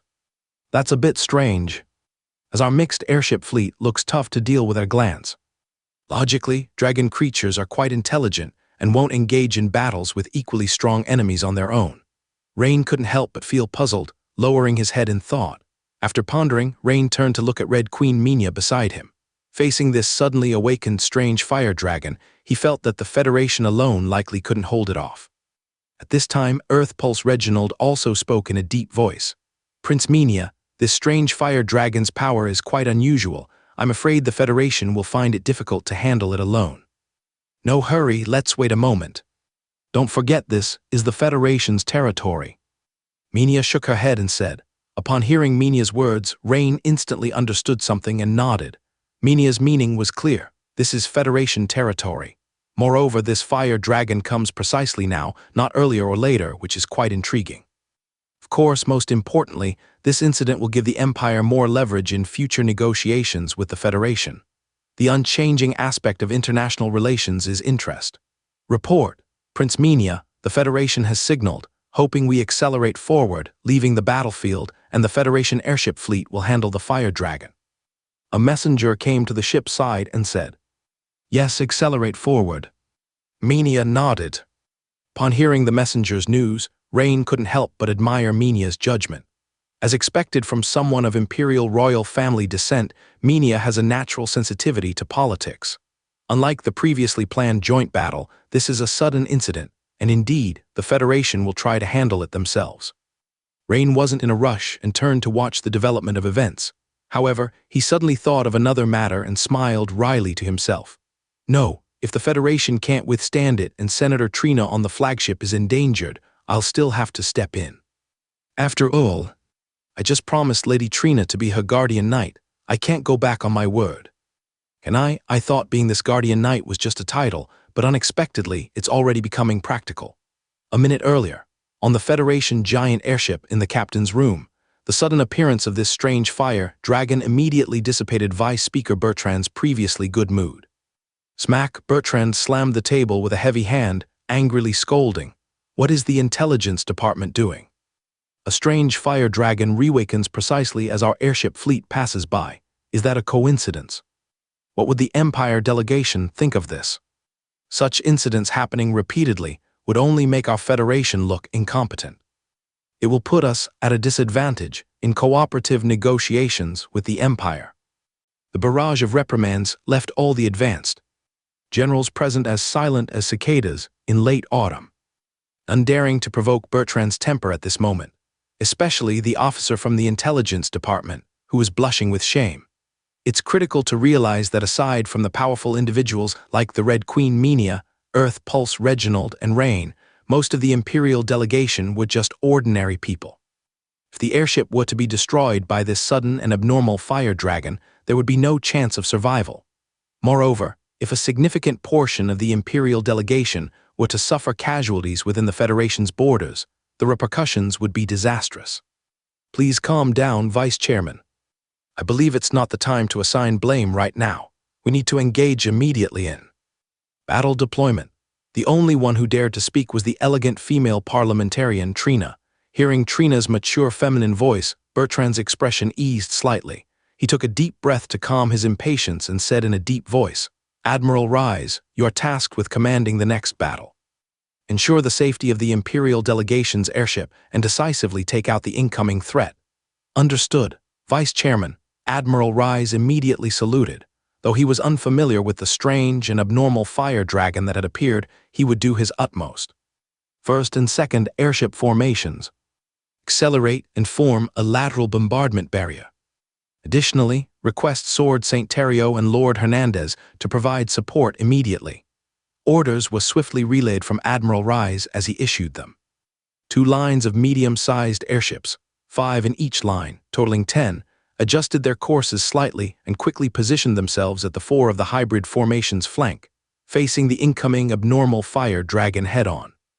Upon command from their respective officers, the side-mounted fire snakes telescoped out, and dense artillery fire pelted forth like a downpour. But to everyone's surprise, despite the massive size of the fire dragon, its flight path was incredibly agile. With a quick adjustment of its flight posture, it effortlessly evaded the majority of the artillery fire, and the few shots that did hit couldn't even penetrate the protective fire ring on its surface. Suddenly, the abnormal fire dragon accelerated sharply, crossing over 100 meters in a flash to confront a medium-sized airship at the front. The enormous and sharp dragon claw struck hard against the airship's blimp, with just a single screech sound, tearing several large gashes on the surface of the giant blimp. Hot air gushed out immediately, causing the airship to tilt rapidly, plummeting toward the ground. The abnormal fire dragon's attack wasn't over yet. It then forcefully twisted around, flapped its wings, and launched a searing dragon breath at another adjacent medium-sized airship. Whoosh! The entirety of that airship's blimp ignited, falling at an even faster rate than the previous airship. In just a brief 7 to 8 seconds, the enemy had destroyed 2 fully armed medium-sized airships, revealing a fierce edge. Meanwhile, at the base of the volcanic peak, a group of individuals was making a desperate escape. "But," one man spat out volcanic ash from his mouth, running frantically while turning his head to ask the bearded burly man at the front, "General Richmond, this so-called Anguskin ancient fire dragon is even fiercer than we imagined. If we had run a bit slower just now, we'd have been buried by the lava." "Indeed, now the Imperial's esteemed delegation will have quite a handful to deal with," another chimed in. Richmond glanced at the 2 airships blazing fiercely in the sky and descending rapidly, a smile on his face. Though he maintained composure before his subordinates, inside, he was exceptionally pleased. The stronger this so-called Anguskin ancient fire dragon was, the easier it would be for the Zaral rebellion to achieve their plans. As the united airship formation passed through this region, they awakened the slumbering ancient fire dragon, having long planted an insider within the airship formation. Once the dragon's awakening was successful, they would immediately unlock the box containing the Heart of Flame. Heart of Flame is a treasure with special benefits to fire element creatures, including fire dragons. Although the ancient fire dragon might attack upon seeing the airship formation without needing the Heart of Flame, they considered that 2 dragon knights came with the Empire delegation, and sensing another dragon might deter the abnormal fire dragon from its attack.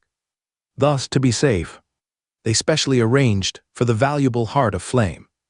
Moreover, it took immense effort and expense to determine the specific location and slumber point of this ancient fire dragon. It is said to be a notoriously cruel and abnormal fire dragon named Anguskin, notorious in ancient times before disappearing mysteriously. At this moment, at the center of the aerial battlefield, a light blue water column over a dozen meters in diameter suddenly shot forth from a medium-sized airship like a waterfall, targeting the abnormal fire dragon. The one who acted was none other than Federation powerhouse Hernandez, who arrived at the end of the Battle of Gazrian. Sizzle, sizzle. The intense collision of the water column against the high temperature of the abnormal fire dragon's body instantly enveloped a 100-meter radius in steam. The abnormal fire dragon, hit directly by the jet of water and flying dozens of meters askew in midair, let out a furious roar. It adjusted its wings to regain posture, preparing to retaliate. Suddenly, a cross-shaped sword light dozens of meters long, hidden by the steam's cover, slashed in like lightning. This light blue water column was a feint, and the true killing move was this cross-sword light. The one who acted was, naturally, Federation Sword St. Terrio. Roar! The abnormal fire dragon immediately bellowed in agony. The super divine cross slash of sword St. Terrio cut a cross-shaped gash on its lower abdomen, yet bizarrely, not a drop of blood flowed out from the wound. What? Terrio looked astonished. He knew all too well the power of his finishing move. He and Hernandez had discussed this simple but practical tactic just now, which should have directly dealt heavy damage to this abnormal fire dragon. Unexpectedly, the opponent's defense was far beyond their estimation. Hernandez, a middle-aged man wearing a blue wizard robe with a boxed mustache, also exclaimed, "Damn, the opponent's defensive power is too strong." Additionally, now that the opponent is on alert, there might not be another such opportunity for a surprise attack. We must contact the Empire immediately to seek assistance from the Dragon Knights.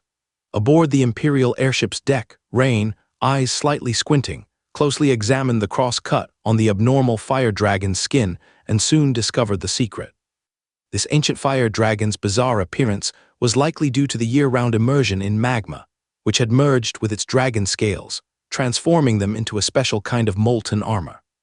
Coupled with the protective fire ring on its body surface, it was no wonder that even a sword saint known for attack power couldn't land a fully effective strike. At that moment, the enraged abnormal fire dragon, after circling once in the air, locked its prophetic eyes onto the medium-sized airship where Terrio was, maintaining its distance while flapping its wings from afar. Immediately, a towering fire whirlwind over 50 meters high surged rapidly towards the airship where Terrio stood. Facing such a powerful strike, Terrio had no choice but to dodge awkwardly, jumping onto another airship behind. Boom, the medium-sized airship where Terrio had been was naturally destroyed in a single strike by the abnormal fire dragon. Thus, the combined tactics of Terrio and Hernandez were completely declared a failure. Meanwhile, the abnormal fire dragon, enraged by the Federation's series of attacks, began charging head-on through the densely packed shells of multiple airships. It occasionally dove down to shear an airship in half, while swiftly tearing apart the metal chains of airship gondolas with its sharp claws. In just half a minute, the Federation airship formation lost 6 medium-sized airships. Aboard the Federation giant airship, Vice Chairman Bertrand's face was as dark as could be, almost dripping with moisture. "Vice Chairman, sir, Lords Hernandez and Terrio have both sent urgent messages that this abnormal fire dragon's combat power far exceeds expectations, and they cannot withstand it. Both lords expressed a hope that you could immediately contact the Imperial Dragon Knights for support," a messenger quickly reported. Alas, upon hearing the news, Vice Speaker Bertrand no longer seemed angry. Instead, he sighed helplessly and said, "What a disgrace. We, the Federation, require outside help to ensure safety in our own territory. Quickly contact Prince Minia and request support from the Imperial Dragon Knights. Additionally, Admiral Ruiz, immediately adjust the airship formation, and once the Dragon Knights are in position, launch a synchronized attack. As you command, Vice Speaker." With one command after another issued from within the captain's cabin. This time, even the 3 Ajax super giant magic statues, which was slung onto the cargo airship, had their coverings removed. Although the statues could not engage the abnormal fire dragon in aerial combat, the energy cannons on the 3 statues were quite formidable. Previously, they were not used for fear of attracting the abnormal fire dragon's attention, which might lead to the destruction of the expensive statues. However, as the situation worsened, and with the imminent support from the Imperial Dragon Knights, they were swiftly activated. On the Imperial airship, seeing the fierce battle before him, Rain was deep in thought. Although the Federation has surpassed the Empire in the steam revolution, even the most advanced giant magic statues struggle to withstand this kind of resurgent giant beast. And for a flying giant beast like this, it is even more challenging to deal with. The Empire needs the Federation's advanced technology, while the Federation requires the assistance of the Imperial Dragon Knights. No wonder both sides so quickly shifted from hostility to mutual visits. As Rain's thoughts drifted, a messenger hurried to the ship's side and reported, "Report, Prince Minia, the Federation airship formation has sent an urgent message hoping for support from the Imperial Dragon Knights." Reply to the Federation airship formation that Reginald and I will head out immediately. "As you command, Prince Minia." Rain, who was eager to go, was slightly taken aback upon hearing Minia's words. Could it be, was he to stay back this time? Sure enough, Minia turned his head and gave a slight smile, saying, "Rain, Reginald and I will be enough. You will remain in charge of guarding the airship." Right. All right, Prince Minia. Rain could only nod with a wry smile in agreement. He understood Minia's reasoning. The other intended for him not to show off too much. Perhaps, in his view, Rain had already stood out enough during the previous battles with the Sea God sect and the magic-tailed three-headed sea dragon, even becoming a focal point of the Federation's attention. Minia's reminder to him yesterday in the carriage further corroborated this concern. Nonetheless, Rain knew in his heart that he had been quite restrained. Otherwise, if word got out about him unleashing the Dawn killing move 9 times in succession in the Nether Sea domain, it would certainly shock many. Roar, roar, with 2 resounding dragon roars. The Red Queen Minia, clad in a red wizard robe, stood atop her dragon partner, Red Dragon Tassa, swiftly flying toward the abnormal fire dragon. And several dozen meters away at the right rear was Reginald, riding upon the earth-yellow giant dragon Ted. Rain watched as the 2 swiftly departed, contemplating. If Minia and Reginald can resolve the Federation airship formation's predicament, Trina's safety would be indirectly assured. As her guardian knight, I wouldn't be failing in my duty. As for extracting dragon genes, once this abnormal fire dragon is slain, I can seize an opportunity to benefit without any loss. With newfound clarity, Rain ceased worrying and instead focused on the unfolding battle. The abnormal fire dragon, which had been wantonly ravaging the Federation airship formation, suddenly halted its attack on the airship beneath its claws, eyeing the 2 swiftly approaching dragon knights with cautious red-slit pupils. In general, a top-level sub-dragon like a fire dragon, despite not being far apart in strength from true dragons, would naturally feel a sense of intimidation due to its bloodline's natural disadvantage when faced with true dragons. Of course, this is generally speaking. In Rain's view, the ancient fire dragon before them had already mutated. Its size and appearance alone suggested it would not easily back down. Indeed, Roar, confronted with the simultaneous assault from the 2 dragon knights, the abnormal fire dragon showed not a trace of fear, actually charging toward Minia and Reginald. No sign of retreating at all. This abnormal fire dragon is even stronger than I imagined. It seems the bloodline pressure of higher-level dragons has no effect on it.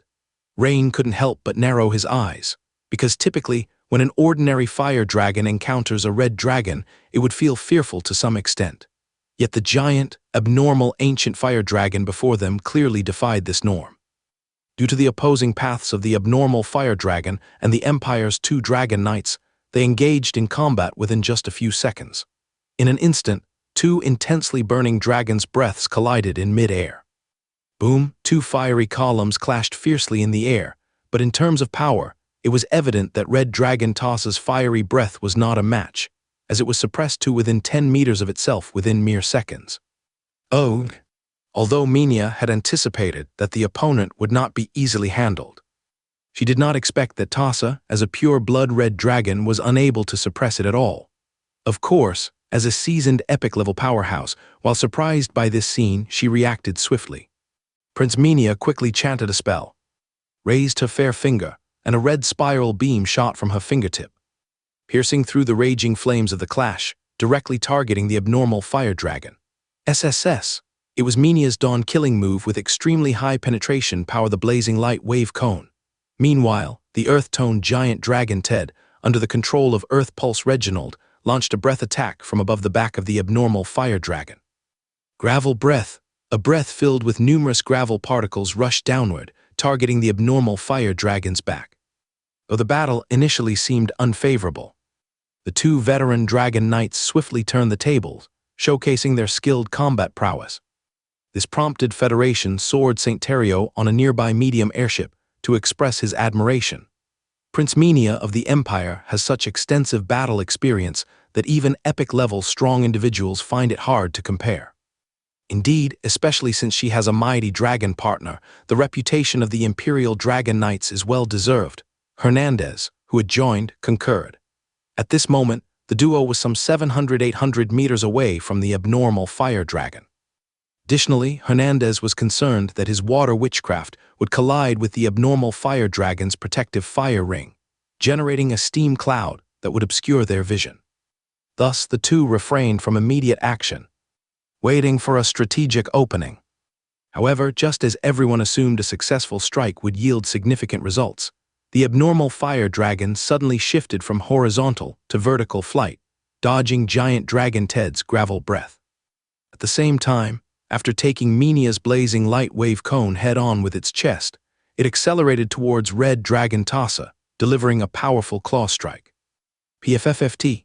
Dragon scales shattered, blood splattered. Caught off guard, Tassa's right wing was instantly slashed with 4 blood grooves over a meter long. Roar! The abnormal fire dragon, despite the adverse conditions, was holding its own against veteran dragon knights, Minia and Reginald. No, it was gaining the upper hand. As the severe injury to Red Dragon Tassa's right wing compromised its flight speed and balance, this would be a significant disadvantage in subsequent aerial battles. What? Sword Saint Terrio's eyes widened in shock. Such battle strength, this abnormal fire dragon should be renowned even in ancient times. I think we should contact the flagship to quickly investigate its origins, Hernandez added, visibly astonished. In fact, engaging directly with such an unknown giant beast carries considerable risk. Just moments ago, everyone thought they had the victory in hand. Yet unexpectedly, sudden changes occurred. At this time, Rain also furrowed his brows. He realized the fundamental problem in the entire battle. Sword Saint Terrio and the Water Dawn Wizard Hernandez lacked flying mounts and couldn't swiftly assist the 2 dragon knights. Of course, to be precise, it wasn't that the vast Federation lacked flying mounts, but that ordinary mounts were indeed more of a hindrance against dragons. Once terrified, a flying mount becomes a burden in battle, with Federation forces unable to provide timely support should Red Dragon Tassa's injury worsen. The battle would shift in favor of the abnormal fire dragon, leading to successive defeats. This highlights the peculiarity of aerial combat, where high mobility can yield one versus many outcomes. Rain keenly recognized this. Though not yet apparent, the situation was gradually deteriorating. If Tassa exits the battle, Rain estimated that Reginald and his mount, Giant Dragon Ted, likely wouldn't be a match for this abnormal fire dragon either. Then it would be the turn of the Federation pair. I must act swiftly to support, while Tassa still has fighting capability. Otherwise, we're at risk of being picked off one by this abnormal fire dragon. Having made his decision, Rain stepped forward and leapt off the airship's deck. The next instant, a giant dark silver dragon appeared before everyone's eyes. Since absorbing Gazian's dragon gene segment, this was the first transformation, and Rain was surprised to find his form significantly larger than last time. He had grown from over 30 meters to nearly 40 meters, even larger than Red Dragon Tassa. Meanwhile, the elite squad of Zaral's rebel forces below the mountain was gleefully watching the scene unfold. At the forefront, the bearded General Richmond indulged in rare leisure during the mission, drinking to his heart's content. He uncorked a bottle and downed large gulps, finishing off a small steel military water bottle filled with rum. General Richmond, have my bottle, offered a leather-armored man nearby, presenting another bottle of rum with a congenial smile. General, this ancient fire dragon is incredibly formidable. It just destroyed 6 airships in succession and has now wounded the Dragon Empire's Red Dragon. Indeed, even the Imperial Dragon Knights are no match. The so-called Red Queen isn't that impressive after all, haha. Richmond nodded in agreement, saying little but unable to suppress the smile on his face. The subordinates were well aware of General Richmond's character. To put it simply, he liked to act profound and maintain a dignified facade. But in reality, anyone with a normal sense can see the arc at the corner of his mouth that he can't suppress at this moment. Richmond was extremely satisfied with the results of this mission, even better than the best scenario he had imagined. In his design, 2 Imperial Dragon Knights might lose but still could flee. If this time could bring some damage to the airships and personnel of the Empire delegation, then it would be a great achievement. Who would have thought the ancient fire dragon Anguskin was so fierce? It seemed with a little more effort, they might even knock Empire's Red Queen Minia out of the sky. At the worst, the red dragon under the opponent is most likely doomed. "Hey, what's that?" A subordinate holding a brass telescope suddenly exclaimed. "Why is there another dragon? And it's huge." Another subordinate, curious, also picked up a brass monocular telescope to observe. The next second he also exclaimed, "Hey, there really is another dragon is flying out from the Empire airship fleet, but how is this possible?" The intelligence said the Empire came with only 2 dragon knights this time. At this time, several subordinates picked up their telescopes and started looking, and then they seemed to see something unbelievable and started whispering. Another dragon. Having just taken a big gulp of wine, Richmond initially thought he heard wrong or his subordinates was seeing things. But now that several people said so, he couldn't help but be stunned, and then immediately picked up a telescope to check. The next second, his face turned grim. Damn, there's indeed a dragon that hasn't been seen before. The Empire delegation really hit it deep, on the Federation giant airship. Quick, contact Lord Terrio and Lord Hernandez. Don't let Prince Minia of the Empire get hurt. Seeing the red dragon under Minia injured, Vice Speaker Bertrand shouted, losing his cool. Thought that with 2 Imperial Dragon Knights joining the battle, things would be a piece of cake. But who would have thought the red dragon under Minia was injured in one encounter? This abnormal fire dragon is far more difficult to deal with than imagined. Moreover, most importantly, Minia, as the head of the Empire delegation and the Emperor's aunt, has an extremely special status. If she gets hurt or even falls, the impact would be unimaginable. Therefore, Vice Speaker Bertrand lost his cool, and this time even Senator Trina did not speak to persuade. As a senator, she and Vice Speaker Bertrand both knew very well the huge possible impact if Red Queen Minia has an accident in the Federation. To put it bluntly, even if a sword saint of the Federation died here, Red Queen Minia cannot die here. For a time, several messengers rushed out while the generals started discussing countermeasures, making the bridge a bit chaotic. Look quickly, what's that? An unseen dragon is rushing from the Empire airship fleet to aid, a lookout shouted. This shout immediately attracted everyone's attention. What, something like this happens? Bertrand grabbed the brass telescope and looked. Indeed, in his view, a dark silver dragon with a metallic luster was flying rapidly towards the center of the battle. Intelligence Department, are you eating shit? Such a big dragon hidden in the Empire delegation, and you didn't figure it out. Bertrand's mood at the moment was both happy and speechless. Well, I swear, Vice Speaker, I can assure you that before departing from Weston City Admin Hall, there wasn't this dragon in the Empire airship fleet. The middle-aged officer from the Intelligence Department blushed and defended loudly. That. Vice Speaker, it's that young Lord Rain.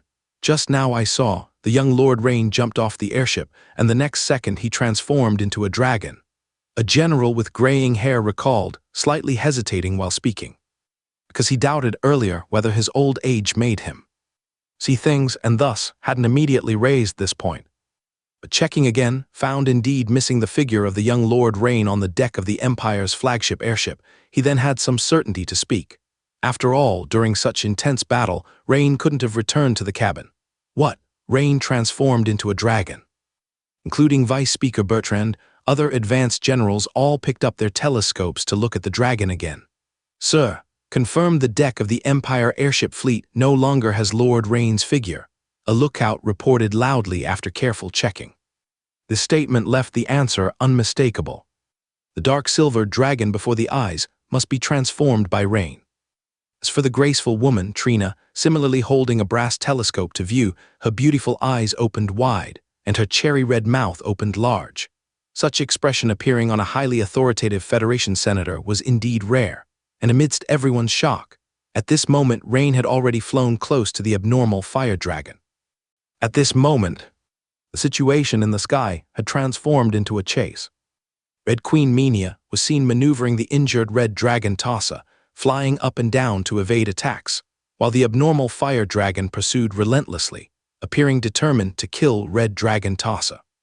As for Reginald and giant dragon Ted, they followed closely behind this abnormal fire dragon, intending to find an opportunity to launch an attack to divert its attention. Yet all 3 parties were weaving and maneuvering at high speed, making it impossible for either Reginald or giant dragon Ted to find a suitable gap to attack the abnormal fire dragon. Although the abnormal fire dragon had taken Minia's dawn-killing move blazing light wave cone squarely, it managed to dodge critical spots like the head and heart, so the fist-sized wound on its abdomen posed no significant threat relative to its 70-meter size. Thus, its flexibility and flying ability were barely impacted.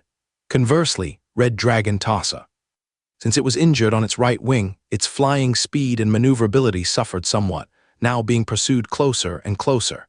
Minia, prepare the floating technique. I plan to engage the fire dragon in melee combat, communicated Red Dragon Tassa. Tassa, hold on. The size difference between the two of you is too big. If it comes down to melee combat, victory seems unlikely. Minya disagreed. Among dragons, combat power and bloodline are related, but size is a stronger correlation, especially for melee combat. Tassa's size is nearly half that of the opponent, making Minya reluctant to let her dragon partner fight the opponent fiercely. There's no time, Minya. Red Dragon Tassa said anxiously. Could feel the wind behind getting closer. The alarm in its heart kept ringing without pause. Indeed, before the words were finished, a pair of gigantic, menacing dragon claws suddenly came from behind Tassa, belonging to that abnormal fire dragon. Danger! Just in the nick of time. Bang! A dark silver figure flashed downward from above, crashing heavily onto the back of that abnormal fire dragon. That abnormal fire dragon, which had just touched Tassa's body, fell suddenly as if struck by a meteor. It's Rain! Instantly relieved, Minya and Red Dragon Tassa quickly realized that it was not Reginald and Giant Dragon Ted who rescued them, but Rain left to guard. Rain, transformed into a giant dragon, hastily arrived and relieved them. Hey, Minya, did you notice? The dragon Rain transformed into seems larger, communicated Red Dragon Tassa.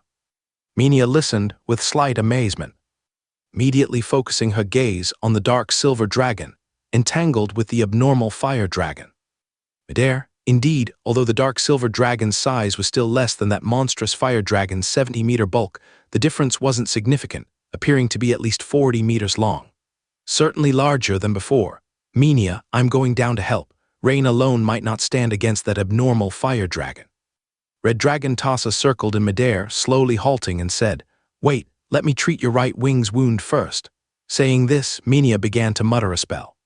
With a wave of her fair hand, massive flame with some fine red crystals covered Red Dragon Tassa's wounded right wing. The torn membrane on the right wing began to grow rapidly. At this recovery rate, it should heal in a few minutes.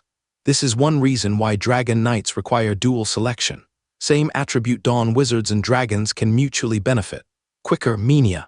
But Red Dragon Tassa was extraordinarily impatient, glanced at the lower part and urged. While they were speaking, a huge earth-yellow silhouette swooped past them, chasing after Rain and the fire dragon. It's Ted. At this moment, Reginald's rather sheepish voice sounded midair. Prince Minya, I sent Ted to assist. Lord Rain's strength is indeed powerful, but the disadvantage in size makes winning a challenge. Minya looked up, seeing Reginald, having used the floating technique, slowly drifting down from the sky. As a multi-headed dragon is involved in a melee fray, a dragon rider is better off staying clear. If dragons roll on the ground during combat, unable to dodge in time, even a Dawn Wizard might suffer grave injury. Meanwhile, on the abnormal fire dragon's back, Rain, transformed into a dark silver dragon after scoring a hit, showed no hint of pride. Because Rain could feel his dragon claws encountering strong resistance after piercing the opponent's molten armor, not penetrating deeply. Thus, despite scoring a hit, it didn't inflict significant damage, merely causing the abnormal fire dragon to lose balance via surprise attack and impact force. Roar! And in the course of descent, the opponent rapidly adjusted itself and started fighting fiercely with Rain. In an instant, dragon scales shattered and blood splattered. SHH! Though Rain's skin had steel armor reinforcement, it was clawed open by the opponent.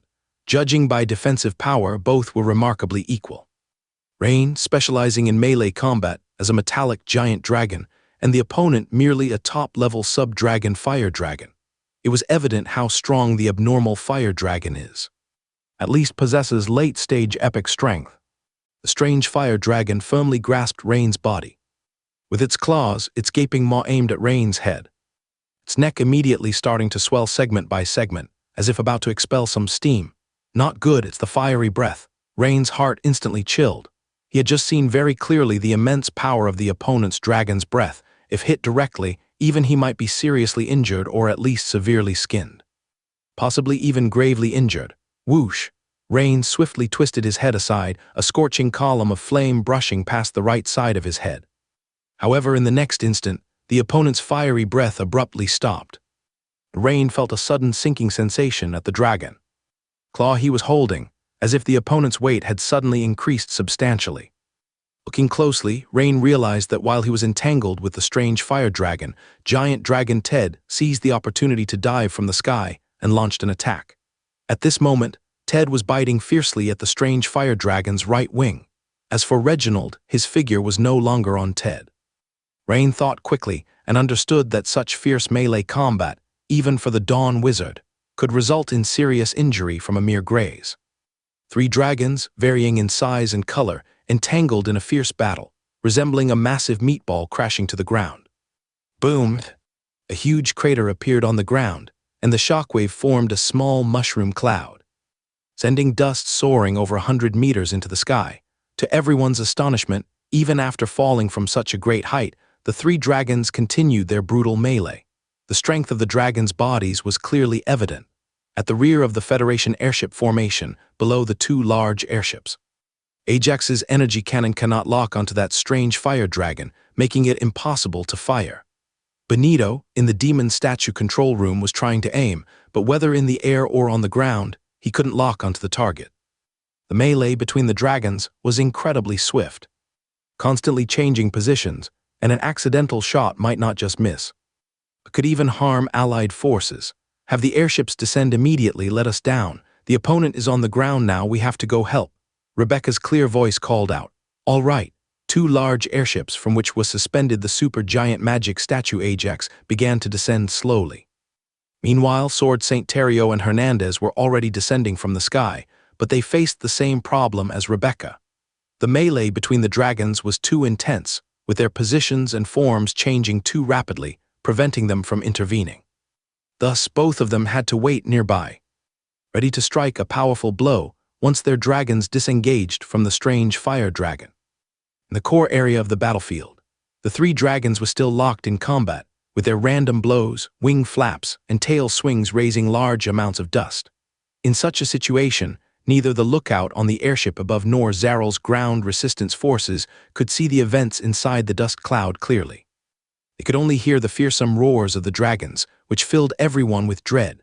Boom! Following a heavy thudding sound of flesh and bone, a dirt yellow giant figure was knocked out of the dust cloud. It was Giant Dragon Ted, hit by a tail swipe from the strange fire dragon.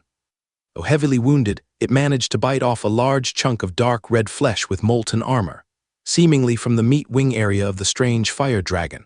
Inside the dust cloud, with Giant Dragon Ted knocked away, Rain was suddenly fighting alone, the situation becoming dire. With the dust obscuring us, it's no time to hold back. Rain decided not to conceal his power and unleashed his newly enhanced special ability, 3 Heads. A wide crack opened on the left side of the neck of the dark silver dragon form Rain had turned into, and a semi-transparent void dragon skull swiftly emerged. Then a similar crack appeared on the right side. A large, flat dragon head, with a primal and savage look but sharper teeth, emerged as well. This was the ancestor dragon head. Given the close combat, Rain didn't choose the red dragon or the corrosive dragon's head, but opted for the virtualization-capable void dragon's head and the strong melee formidable ancestor dragon's head. This first experience of possessing 3 heads felt peculiar to Rain. The 3 heads provided him with different fields of vision, virtually eliminating blind spots, although the sudden input made him slightly dizzy. Rain didn't hesitate, ignoring the confusion and launching a biting assault directly. The next second, crunch, the massive ancestor dragon's head bit down hard on the strange fire dragon's neck, tearing away a huge chunk of dark red flesh. Roar! The strange fire dragon roared in agony, and for the first time the strange fire dragon's eyes reflected a hint of fear towards Rain's 3-headed form. Just as Rain aimed to strike with the void dragon's skull, he suddenly sensed an intense heat from underfoot. Looking down, he discovered that the ground beneath him had turned into dark red magma, and the steel armor covering his body was softening. Simultaneously, a sudden flash of red light pulsed through the strange fire dragon's body. A strong surge of fire element energy rushed forth. Not good. Evidently, the opponent was about to unleash some kind of ultimate move. Virtualization. Rain's eyes narrowed as he activated virtualization, transforming his 3-headed massive dragon form into a semi-transparent state. At this moment, Giant Dragon Ted charged back in, and Rain was about to warn him, but the next second, a highly condensed ring of fire energy blasted out from the strange fire dragon's body. In an instant, the charging Giant Dragon Ted was struck like being hit by a heavy hammer, flying backward even faster. Rain also felt a powerful impact. accompanied by searing energy conducting from the surface into his body. Luckily, half of it was diminished by virtualization, so Rain stayed in place. But the next moment, Rain's face changed drastically. He realized that the fire ring impact wasn't just one layer, but was actually triple layered. Boom, boom, the second fire ring exploded, causing Rain to involuntarily release his grip on the strange fire dragon with his two originally biting heads. The final third explosion. The impact even knocked Rain to the ground, though he wasn't blown away. Nevertheless, the strange fire dragon managed to create some distance. Roar! The strange fire dragon bellowed as it struggled to lift itself with its clawed wings, stirring its damaged wings as it started flying toward the volcanic crater. Evidently, the sudden emergence of Rain's three-headed form had dimmed its hope of victory, and its considerable injuries made it intend to retreat to the volcano to recover. How could I let you escape? Watching the strange fire dragon take flight, Rain was unwilling. After expending so much effort, he wouldn't let the opponent escape. Just as he too flapped his wings to pursue, suddenly, a massive red figure plummeted from overhead, right above the strange fire dragon. The impact was like a meteor strike, sending the strange fire dragon crashing back down. A pair of red dragon claws pressed heavily on its head, driving it into the earth. Roar! A cheerful dragon's roar echoed. The one who had dived down was none other than the red dragon Tassa, whose right wing had been torn by the strange fire dragon. It's red dragon Tassa. Rain's face lit up with joy. This golden opportunity wouldn't be missed by Rain. His robust dragon legs stomped heavily, blasting the dirt, as his massive form lunged at the strange fire dragon. And the menacing appearance of Rain's three heads greatly startled red dragon Tassa. Tassa distinctly remembered Rain's transformation into a two-headed giant dragon back in Ferdinand Forest. But now he had transformed into a three-headed giant dragon. Though she realized there wasn't time to ponder this, casting a puzzled glance at Rain with her vertical pupils before beginning to bite at the strange fire dragon under her claws. At this moment, the thick-skinned giant dragon Ted charged back in from outside. For a time, three differently shaped giant dragons began surrounding and attacking the strange fire dragon. This time, Rain didn't hold back at all. He controlled the head of his main body and the head of the ancestor dragon to fiercely bite the neck of the abnormal fire dragon, while the translucent void dragon's head on one side also simultaneously spewed void breath. A cluster of blue flames immediately struck the abdominal wound of the abnormal fire dragon with extreme precision. SSSS, since it was at the wound and lacked the protection of molten armor, the intense corrosive blue flame immediately began to erode the internal body of the abnormal fire dragon through the wound. Due to the severe pain or the near-death crisis, the abnormal fire dragon started to struggle violently. Seeing this, Rain immediately tapped to recover stamina.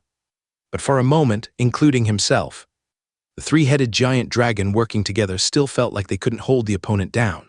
Fiery breath, gravel breath.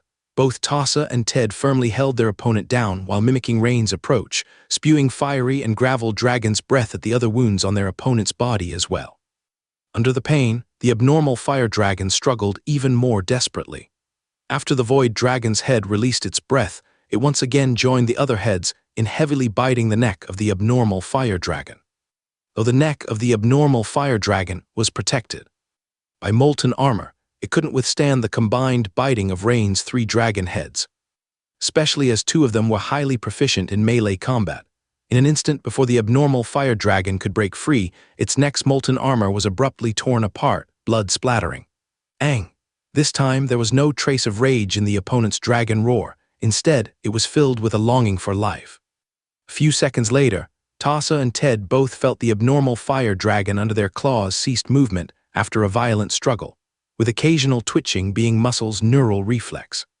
Dead. This made both dragons unable to resist turning their heads in astonishment towards Rain's location. The abnormal fire dragon's neck was nearly pierced through by Rain's three dragon heads. No wonder. Even for giant dragon, facing a neck nearly bitten off makes survival very difficult. However, still in transformation mode, Rain didn't stop. His sharp dragon claw gathered a large number of metal particles, emitting waves of dark silver ripples. Pachai, Rain's dragon claw pierced straight into the chest of the abnormal fire dragon, reaching directly to its heart. Seeing Rain being so cautious and ruthless, Tassa and Ted couldn't help but exchange glances, noticing a hint of surprise in each other's eyes. But in fact, major reason for Rain doing this was naturally to absorb the dragon genes of this normal fire dragon, otherwise he could have directly torn off its head. As the dragon claw pierced in, the system notification appeared immediately. Ding! Host has touched the blood essence of the old fire dragon and discovered absorbable dragon gene fragments. Absorb yes/no note. After absorbing this dragon gene fragment, it could increase the host's dragon bloodline concentration to a certain extent. It's not a small amount but a part. Not bad, higher than expected. Rain felt delighted in his heart. After all, his current bloodline concentration had reached pure blood, making further enhancement quite challenging. Although the strength of this abnormal fire dragon was powerful, Rain understood that fire dragons are only top-level sub-dragons, so initially, he didn't think this dragon's gene fragment could benefit him much. But now, it seems he had underestimated it slightly. Following Rain's choice of yes, the system notifications flooded the screen. Congratulations, your mutated dragon bloodline concentration has been raised to super. Congratulations, under the enhancement of bloodline power, you've unlocked mutated dragon bloodline 6th form, old dragon form. In 6th form, host will continue to possess the special ability of the void dragon virtualization.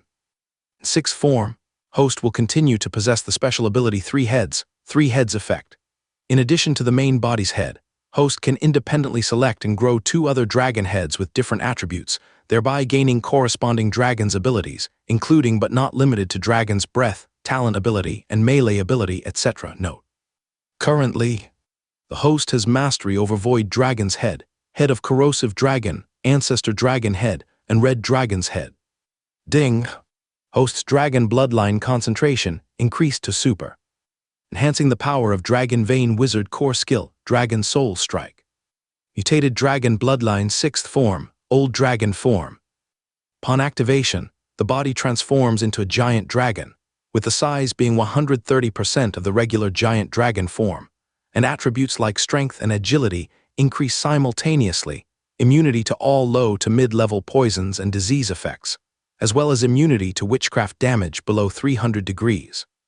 Note: duration is positively related to bloodline concentration and constitution. Her bloodline concentration actually increased. Seeing this notification, Rain couldn't help but feel ecstatic, although the recent notification was part. Rain didn't expect to get a chance to enhance the bloodline concentration level this time, considering his current bloodline concentration was comparable to the pure blood tier of a giant dragon like Red Dragon Tassa. The likelihood of acquiring sufficient beneficial dragon gene fragments from a fire dragon seemed very low, but unexpectedly. This time he successfully moved into the next stage. Additionally, it confirmed a suspicion in his heart that pure blood is not the end point. As for whether this super is the end point, he will have to see the facts validated later. 6th form. As Rain reviewed the system prompts, his gaze was quickly drawn to the description of the new form. An old dragon. Rain took another look at the system's description of the ancient fire dragon and vaguely understood something. Since embarking on the path of bloodline, Rain had naturally perused many ancient texts and materials about dragons. The power of dragons is closely related to their bloodline, size, and the like, and size and lifespan, to be precise, are almost directly linked to their years of growth. If it were a juvenile giant dragon, then a mature hybrid dragon descendant creature could probably easily kill it. Whereas an old dragon is a state achieved after a dragon matures. Judging by the opponent's size and the molten armor on its surface, the time spent slumbering in volcanic magma must be calculated in millennia. Rain looked at the dark red body of the abnormal fire dragon, deep in thought. However, mastering a new form is naturally a good thing. With a 30% increase in size once transformed, I'd surely be over 50 meters tall. The power of the Dragon Soul Strike has also increased simultaneously, so my strength has further enhanced. At this time, the red dragon Tassa, with her huge vertical pupils, had been watching Rain for a while. Just as she wanted to inquire about the 3 dragon heads from Rain, there were sounds of others approaching from all around. Rain's ears twitched slightly. He immediately began to gather the dragon heads and began to revert from his transformation. As the dust gradually settled, Rain also returned to his human form. At this moment, the Federation Sword St. Terrio and Don Wizard Hernandez walked over quickly. "Lord Rain, turns out you had such a hidden ace up your sleeve," Terrio laughed, patting Rain on the shoulder. "By the way, Lord Rain, what's your relationship with the Imperial Royal Family? Couldn't be a bastard child, could it?" After some cordial words, Terrio whispered in Rain's ear. "A bastard child?" Rain immediately waved his hand and said, "Lord Terrio, if I were the Emperor's bastard child, I wouldn't be part of this delegation." "No, I mean a bastard child of that person." Terrio lowered his voice, pointing upwards. "Which person?" Rain didn't catch on for a moment, but in the next second he realized and couldn't help but smile wryly. "Lord Terrio, if Prince Minia hears this joke, it'll be quite something. Even though I've heard Prince Minia hasn't married, it doesn't mean there aren't any children. During the intense battle, Prince Minia didn't even make you act, and you still say there's no relation. Moreover, Lord Rain, based on your age, it matches perfectly." Terrio spoke confidently. For a moment, Rain was speechless. He didn't expect the Federation Sword St. Terrio to have such a gossipy personality once they became familiar. However, Rain didn't have to worry about how to respond. Because at this moment, in the sky, Minia and Reginald, both in red wizard robes, used the floating technique to descend slowly. The arrival of these two immediately brought a more solemn atmosphere to the scene. Minia first looked in amazement at the massive fire dragon corpse on the ground, then glanced at Rain, nodded, and said nothing. Instead, she slowly walked to the front of the abnormal fire dragon. She extended her fair palm, first probing around the wound on the body, seemingly examining the skin and muscle tissue. And she dabbed a bit of the dark red blood and sniffed it before her petite nose. "This fire dragon is over 3,000 years old, far surpassing a mature dragon's lifespan, reaching the level of an old dragon," Minia concluded. "An old dragon? No wonder it's so powerful." Reginald couldn't help but express astonishment. The combined might of 3 giant dragons was needed to kill it. Turns out it had reached the level of an old dragon. Rain likewise looked at Minia in surprise. This confirmed his earlier suspicion that this abnormal fire dragon likely had a very long lifespan. As for Sword St. Terrio and Federation water element Don Wizard Hernandez, they were even more surprised. The two exchanged glances, and then Terrio couldn't help but ask, "Prince Minia, we don't doubt your judgment, but as far as we know, fire dragons, as such top-level sub-dragons, never have their lifespan exceed 2,000 years. Hearing Terrio's question, Rain couldn't help but nod slightly. This was also the question he wanted to ask. Even for top-level sub-dragons, their lifespan couldn't compare to giant dragons, generally capping at 2,000 years. Whereas real giant dragons could live for 3,000 years or even longer. As for beings like Red Dragon King Straz, their lifespan was even harder to estimate. Lord Terrio, generally speaking, it's as you've said. However, this ancient fire dragon has a very strong red dragon aura. I surmise it's either a first-generation hybrid of some red dragon or once devoured a red dragon." "What, devoured a red dragon?" Terrio couldn't help but look again at the massive body on the ground, utterly shocked. Meanwhile, on the Federation giant airship, the Intelligence Department's Admiral briskly entered the captain's room, looking delighted, and said, "Vice Chairman, we've already clarified the origin of this fire dragon, named Anguskin. An ancient fire dragon active thousands of years ago. In theory, its lifespan should not have lasted this long, so the Intelligence Department didn't consider it a threat, and the opponent. Enough, the battle's over, what's the point in mentioning any special abilities it might have?" Vice Chairman Bertrand waved his hand, saying irritably. "What?" The Admiral was obviously taken aback. The next second he hurriedly ran to the lookout, grabbed the brass monocular, and looked through it. Sure enough, a corpse as big as a hill lay sprawled in the clearing of the forest below. With 2 giant dragons and a group of strong individuals from the Empire and Federation surrounding it, they seemed to be conversing about something. This fire dragon killed and devoured a pure-blooded red dragon when it was young, so we judged its power to be at least in the epic late stage, and now it's dead. The Admiral murmured to himself, apparently finding it hard to believe. Vice Speaker Bertrand was still simmering with anger. But upon turning his head and seeing Trina beside him, he felt considerably better. Although the airship fleet suffered heavy losses this time, it did manage to force out a significant secret of the Empire delegation. "This Rain, his identity is extraordinary," he thought to himself. After contemplating, Bertrand said to the beautiful female parliamentarian beside him, Parliamentarian Trina, the importance of this young Rain must be re-evaluated. His identity may be quite unusual. So some matters, you know. Ah, this, all right, I'll do my best. Trina naturally understood Bertrand's words. But the issue was, did she really have to actively try to allure someone who was slightly younger than her daughter?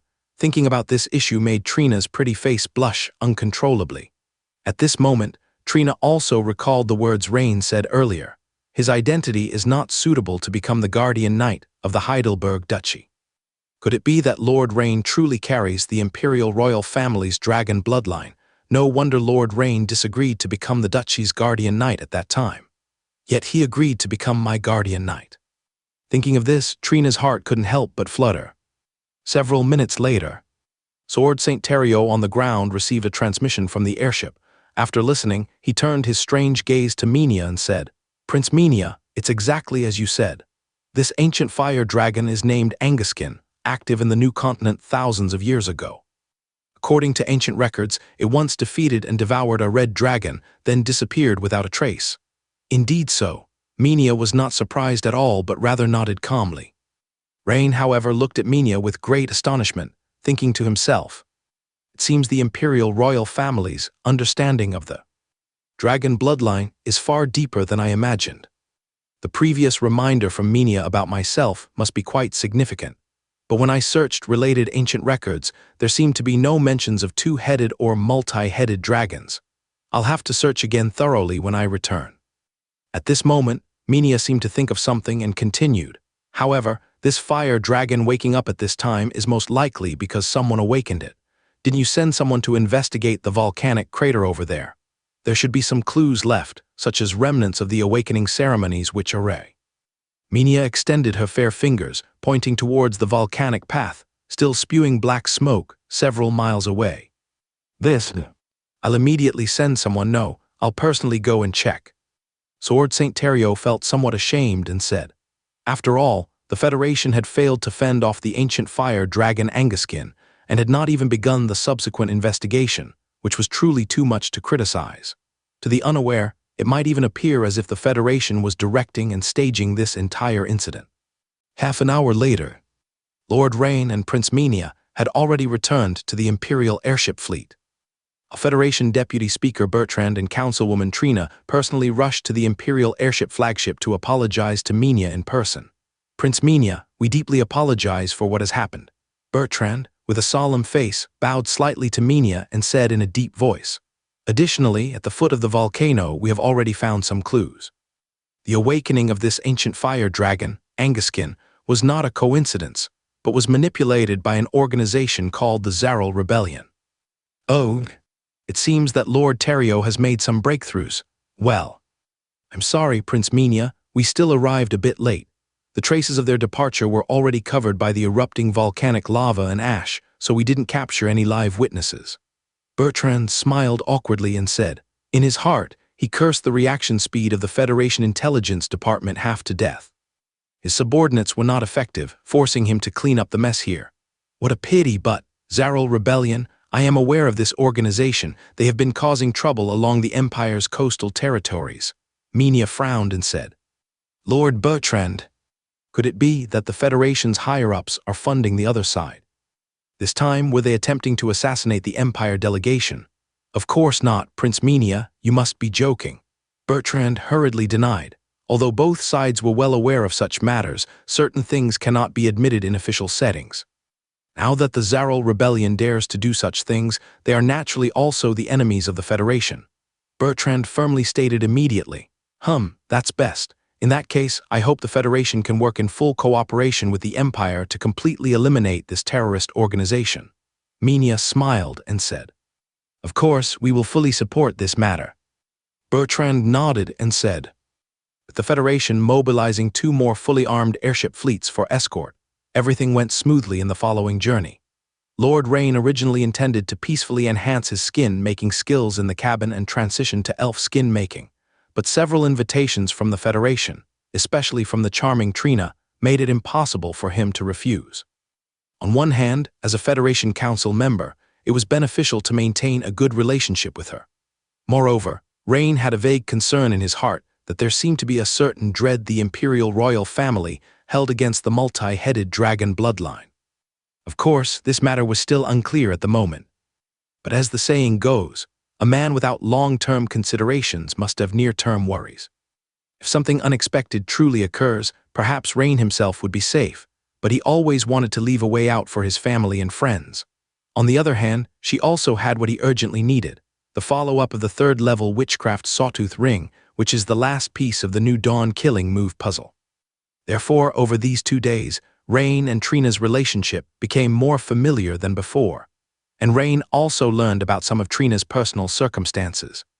For example, her husband, Grand Duke Heidelberg, unfortunately died in battle with a giant beast last year. 3 days later, inside a luxurious cabin of a Federation giant airship, Councilwoman Trina, there is a situation with an issue. Deputy Speaker Bertrand rubbed his temples, looking quite troubled, and said, Vice Chairman, please feel free to speak. Trina looked slightly puzzled at Bertrand. As far as she knew, the airship fleet seemed to be peaceful these past few days, with nothing major happening. Could it be that the intelligence department had learned of another plot by the Zarel Rebellion? It's about that piece of witchcraft. Which piece of witchcraft? Could it be the one intended for Lord Rain? Trina was initially puzzled, then immediately looked enlightened, as if she had remembered something. Because the witchcraft was actually in the possession of the Federation government, not herself or the Haydenberg family's collection, so she didn't react immediately. Yes, it's that rare metal series 4th level witchcraft. The original manuscript of this witchcraft was taken to Zeria by Halim. Can't we contact Halim, let him make a copy? Trina couldn't help but be more puzzled, because she was also very familiar with Halim, the director of the Federation Mechanical Research Institute, and her daughter Rebecca's mentor. It was kind and easy to talk to. She also understood the reason why he took the 4th level witchcraft, as she knew for a long time that Halim was soon about to reach the 4th level Dawn Wizard tier. The problem is, Halim is currently out of contact. Out of contact? Yes, some time ago, an ancient goblin ruin was discovered in Zeria. You know, he has always been interested in that field, so he led a team to explore, and now he's been out of contact for over a week. Just recently, the intelligence department confirmed again that they still couldn't contact Halim. Can't we substitute another metal series 4th level witchcraft for Rain? Trina thought for a moment and asked again. After all, no matter how rare metal series witchcraft were, in a large federation, it shouldn't be impossible to find another metal series 4th level witchcraft. Using another metal series 4th level witchcraft as a temporary fix would solve the issue, wouldn't it? No, because the intelligence personnel from the Empire made it very clear to Rain that this is a complete set of metal series Dawn killing moves, composed of 4 different levels of metal series witchcraft, and the one not provided is precisely the last item. Upon hearing this news, Trina was also left speechless. So does that mean if Halim cannot be found, the promise to Rain cannot be fulfilled? Is that correct? Trina frowned and said, Now all communications with Rain are handled by her, meaning this trouble needs to be addressed by her. Yes, that's my headache. I've already ordered Zeria's station troops to send out 2 elite investigation teams to that site to understand the situation. So, after arriving in Antahor, Counselor Trina, I hope you can delay for a few days. Just a delay, that's not too difficult. A grand welcome ceremony and various activities have been arranged in the capital, but the problem is, even if it is delayed, I estimate it would be no more than 3 days. Vice Chairman, if there is still no news after 3 days. What then? Sigh, hopefully there will be news in these few days. If not, then we can only. At noon, the mixed airship fleet arrived at the Federation capital Antahor. Rain looked down at the huge city below from the airship's deck, so different from the imperial city Tamriel. The city below, besides the Gothic spires with an aged feel, also has numerous square buildings with clean symmetrical lines, evidently built in the past dozen years. In the distance, smokestacks from sprawling factories stand tall, spewing dense smoke straight into the sky. Clearly, even in the Federation capital, they hadn't considered issues like air pollution and were vigorously developing industrialization. With Rain's keen eyesight, he could clearly see the streets bustling with traffic, both 4-wheeled carriages clattering and steam locomotive pulling some kind of rail train. For a moment, Rain felt as though he was looking at 18th century London. Once the airship fleet docked, a dense crowd was already waiting below to greet them. What followed was several days of grand reception. For Rain, it was rather tedious, but as it was part of the Empire delegation's overall movement, he couldn't afford to be too discourteous. Also, he noticed that the beautiful woman, Counselor Trina, possibly because she was the federal head during the last visit to the Empire, was incredibly busy again for many activities. Hence, he did not urge about the witchcraft matter with Trina, patiently waiting inside a high-level office at the Federation Congress. Counselor Trina, it is now confirmed that the exploration team led by Halim is completely trapped in that ancient Goblin Empire site. Moreover, the 2 elite teams sent to investigate are entirely out of contact now. What?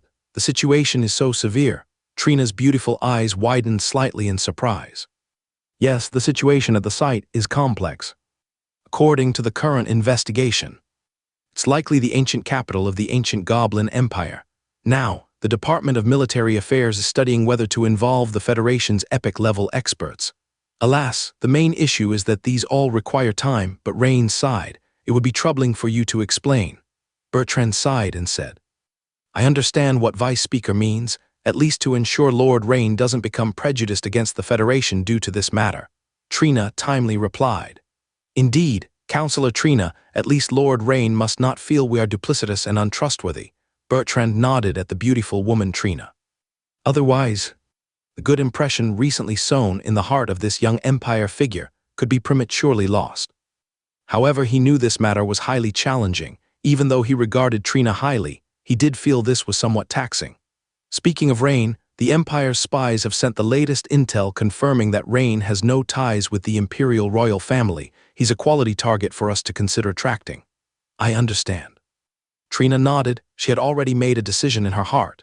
Soon in the afternoon, Rain finally received the eagerly awaited invitation. An invitation from the beautiful Counselor Trina for dinner, the main idea being to invite Rain to visit her residence and dine together. As it was a formal dinner, Rain thought about it and decided to wear formal noble attire to participate. By sunset, a 4-wheeled luxury carriage was already waiting in front of the Federation National Guest Manor where Rain was staying. Although Antahor already had miniature steam engines, due to the noisy engine sound, they were mainly used for public transit. Nobles and high society still preferred luxury 4-wheeled carriages. About half an hour later, Rain rode in the luxury carriage arranged by Trina and arrived at her residence. Through the small window of the carriage, Rain immediately saw Trina, elegantly dressed in a pale white lace gown, standing in the front garden of the residence, smiling, accompanied by 2 young maids. Rain didn't see other guests, and even Rebecca was absent. This made him realize instantly that he was likely the only guest tonight. Lord Rain, apologies, I should have invited you earlier, but the past 2 days were incredibly busy with official duties. Please don't take offense. Of course not, Counselor Trina, you are too kind. Here's a small gift, I hope you'll like it. Rain offered a fist-sized small gift box to Trina with a smile. Lord Rain, you are incredibly thoughtful. No one dislikes gifts, especially when it comes to Trina, who had a favor to ask from Rain. Since it was already dinner time, Rain was directly led to the estate's banquet hall. At the sunset glow, Rain took in the beauty of the entire estate and the front garden. Late summer flowers and shrubs bloomed in layers. Even the lawn was meticulously trimmed, clearly well maintained by special attendants, with sculptures and fountains placed at intervals. The entire garden's design was rich in layers. Inside the luxurious banquet hall, Rain and Trina sat opposite each other, a long wooden table adorned with silk as a tablecloth, besides fresh seasonal fruits, was decorated with flowers. The main course was Angus buffalo ribs, with char-grilled giant salmon from a salt lake. The side dishes included stewed chocobo and honey-roasted duck. Considering Rain's appetite, Trina had the kitchen prepare double portions. This is Hollis County's tequila, with an extremely limited annual production, Lord Rain. How about we savor it together tonight? Trina waved her hand and a young maid approached, holding a bottle of pale blue fine wine. Certainly, with great honor. Rain took a sip, his eyes slightly stirred. He realized this Hollis tequila had quite a high alcohol content, far surpassing the Bordeaux-aged wine he had before, even higher than aged rum, and apart from the fresh herb aroma, it carried a unique spicy note. It couldn't help but make him a little curious. After all, this kind of wine, no matter how expensive, seemed hardly suitable for ladies, right? Perhaps Trina was exceptionally skilled at drinking. Rain couldn't help but glance curiously at the beautiful woman beside him, only to see her demeanor far from his guess. Trina had only taken one sip and already her fair, smooth cheeks were tinged with 2 red blushes, her beautiful eyes somewhat elusive. Clearly, she wasn't skilled in drinking. Interesting, could it be this is meant to? Rain smiled slightly. After a few more cups, Rain felt a faint warmth emanating from his abdomen, indicating that this tequila had some special effect, further confirming his suspicion. Of course, for his robust constitution, such an impact was negligible. Meanwhile, Trina's beautiful eyes had become silky, her cheeks fiery red, looking quite inebriated. Rain felt his heart stir, unable to resist the urge to help and cherish her tenderly for a moment. Yet, a thought crossed his mind. He turned to look at Trina, smiling, and said, "Counselor Trina, last time I asked about that piece of witchcraft. I wonder when I might have the chance to have a look."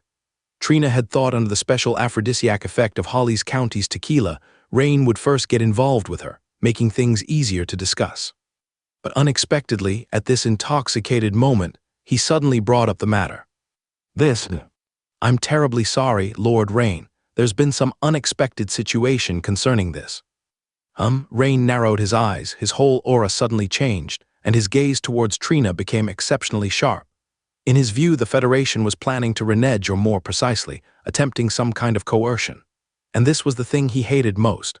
Even if it's a woman he fancies, if standing on the opposite side, then sorry, he wouldn't go easy. Seeing Rain's sharp gaze, Trina sobered up halfway immediately, realizing that despite being young, he had a firm mind. "Lord Rain, please allow me to explain. It is like this. Zeria, Halim." Trina no longer concealed anything and slowly narrated. "Oh, is that so?" Rain nodded, his expression calm. But inside, he was already experiencing a tumultuous storm. The ancient Goblin Empire site in Zeria, was it not the one he planned to explore? Had the Federation found it before him? However, with the director of the Federation Mechanical Research Institute Halim and his team trapped inside, it also indicated that the site harbored unknown dangers, not simple at all. After all, 3,000 years ago, the leader of the ancient wizard school Valtziger was also trapped in there. Moreover, he naturally saw that Trina wasn't lying, and verifying this matter wasn't difficult for him. By contacting the Empire's spies in the Federation, he could roughly get the picture. "Yes, so Lord Rain, as additional compensation for you, I intend to present this estate to you. Perhaps one day your family or friends might need it, right? Additionally, I assure you, if Lord Halim breaks free, I will arrange for the witchcraft to be sent to the Empire and into your hands at the first opportunity. Of course, if the site is truly perilous, we are willing to offer compensation with other sects' dawn killing move. How does that sound to you?" Worried about further misunderstanding with Rain, Trina laid out the terms in one breath. Then, she gazed at Rain with her beautiful eyes, a slight nervousness as she awaited his response. After listening to the few compensation conditions mentioned by Trina, it further confirmed Rain's judgment. The other party most likely did not lie about this matter, because judging from the compensation conditions, whether it's this luxurious mansion located in the core area of the Federation capital Anthur, or a whole set of dawn killing moves from other series, it all amounts to astronomical compensation. Especially the latter, whose value is immeasurable and almost impossible to acquire from any current unofficial channels, not even from large auction houses. It can only be obtained through official channels of the Empire or Federation, and normally it requires significant contribution. This is enough to demonstrate the Federation's sincerity. However, although Rain felt the sincerity of the Federation, he had his own ideas. He was determined to obtain the new dawn killing move, because this will be an important part of his strength enhancement. Now, with his mutated dragon bloodline concentration reaching super level, the real damage ratio of Dragon Soul Strike has further increased. In other words, the dawn killing move will elevate his strength even more significantly. Particularly this time's new dawn killing move, which is different from the domain-type Steel Forest. Rain has roughly judged from the first 3 spells like Sawtooth Ring that this should be a powerful single-target dawn killing move, which is precisely what he currently lacks, a killing move with the decisive hammer effect. Because as his strength increases rapidly, some of his original trump cards are no longer trump cards. Currently, the only thing that can be considered a trump card is the newly mastered 6th form, even if it's the domain-type dawn killing move Steel Forest, it is not particularly effective against single powerful enemies, such as the ancient red dragon Anguskin. Miss Trina, I have felt the sincerity of the Federation. However, compared to the compensation you mentioned, I would prefer to personally retrieve what belongs to me. So I hope you can agree to let me go to that site of the ancient Goblin Empire. By then, if Lord Halim is alive, I'll rescue him along the way. If he unfortunately passes away, I can also retrieve what I want from his remains. As for the compensation you mentioned, it won't be necessary, Rain said seriously. This. Trina's beautiful eyes widened, looking at Rain in surprise. This was another completely unexpected answer for her. In her view, it was unwise for Rain, as a top genius of the Empire, to put himself in danger. If she were Rain, she certainly would not choose to take risks. However, what Rain said, she was momentarily unable to refute. After all, what's wrong with retrieving what should belong to him? It's just that she couldn't agree to this immediately, because Vice Speaker Bertrand had already said that it was likely the ruins of the ancient Goblin Empire's capital city. If that's really the case, there might be some valuable data critical to the Federation, such as demon statue making, mechanical production, etc. Normally, these are assets for the future of the Federation, and absolutely cannot be casually leaked. Furthermore, there's the issue of risk. Even though the strength Rain displayed was undoubtedly epic level, he could transform into a dragon. There have been ancient ruins with high danger levels that could cause even epic level powerhouses to fall. In fact, the number isn't just 1 or 2. So, in case Rain falls in there, not only would the Federation's initial investment be wasted, but it might also lead to diplomatic disputes with the Empire. I'm sorry, Lord Rain, the danger level of these ruins seems very high. I think neither the Federation nor the Empire would allow young talents like you to take such risks. Trina spoke sincerely, and also pointed out the risk, the Empire and the Federation, believing that Rain should understand the meaning in her words. Upon hearing these words from the beautiful councilwoman in front of him, Rain nodded and said, I will communicate with Prince Menia's side, but as for the Federation, I will need to trouble Miss Trina. As for the risk, for instance, fighting the ancient fire dragon Anguskin isn't that risky. Miss Trina, to be frank, this metal series witchcraft is very important to me, so I'll bear the risk myself. Fine. I hope Lord Rain can give me some time. I need to discuss this matter with the Vice Chairman. Of course, but I hope you and the Vice Chairman can decide as soon as possible, after all. Lord Halim might still be waiting for rescue in the ruins, right? You're right, Trina nodded. Currently, there was no confirmed indication proving Halim's death. The wording in the situation report was missing. Trina also remembered a previous incident where an exploration team went missing in a ruin and then reappeared months later, and that matter even made it to the headlines of important Federation newspapers. Due to Rain's lack of tact, the subsequent dinner party ended swiftly. Rain also returned straight to the National Guest Manor, where the Empire delegation was staying in Anthua. Meanwhile, in Zeria, beneath the west side of Rosero Canyon, within the massive ruins of an ancient goblin city, a sturdy man in a federal military uniform was running quickly. However, judging by his actions of constantly looking back and the look of fear and anxiety on his face, it was clear that something terrifying seemed to be chasing him. If you listen carefully, you can hear a dense click-click sound coming from tens of meters behind him. This rhythmic clattering does not sound like the footsteps of humans or creatures. It sounds more like the sound of metal blocks striking the ground. Seconds later, on the same road section, 7 or 8 mechanical devices more than 3 meters high appeared in succession. These mechanical devices resemble certain giant land birds. Normally, after thousands of years, even the best mechanical devices should be mostly ruined without maintenance. But bizarrely, these mechanical devices seem to be very well maintained. Yet the bizarre thing is not this. It's the fact that the backs of these mechanical land birds are eerily seated with goblin corpses. Wearing uniform clothes, that's right, they are corpses.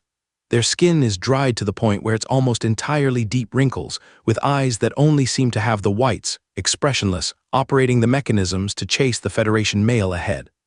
Damn it, there's no escape now, fight it out. The burly man in a Federation major's uniform is sweating profusely from his forehead, his face flushed, showing signs of physical strength nearly reaching its limit. The exhaustion and stimulus of impending death prompted him to recall the entire exploration process of the team.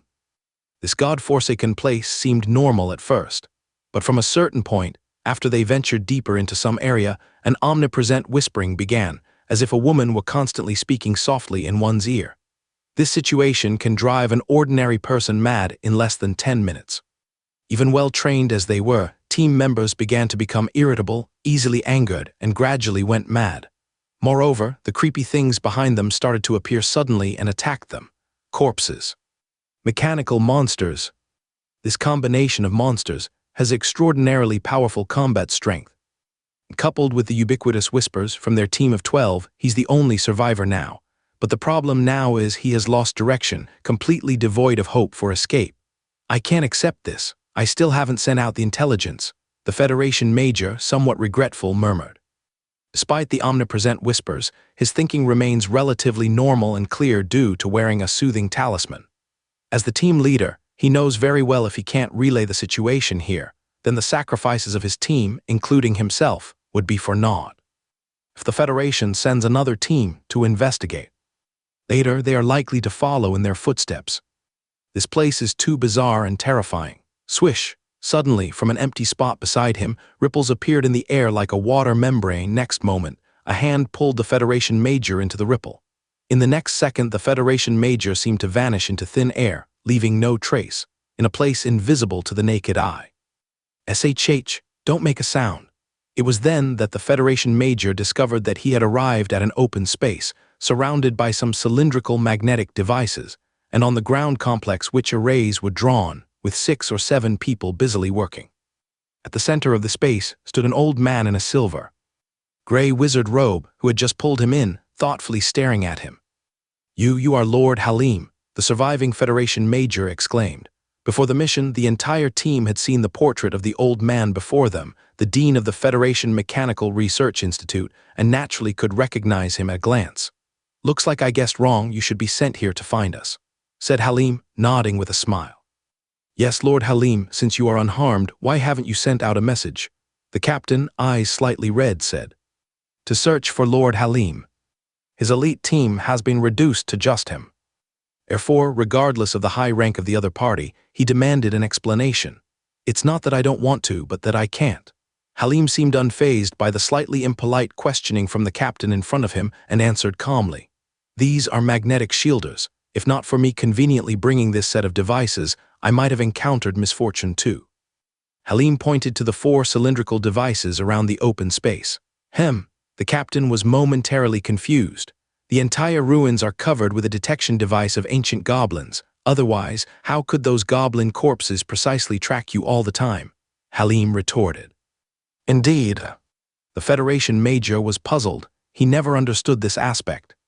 Several times team members voluntarily sacrificed to lure away the pursuing monsters, but soon the monsters caught up again and more numerous.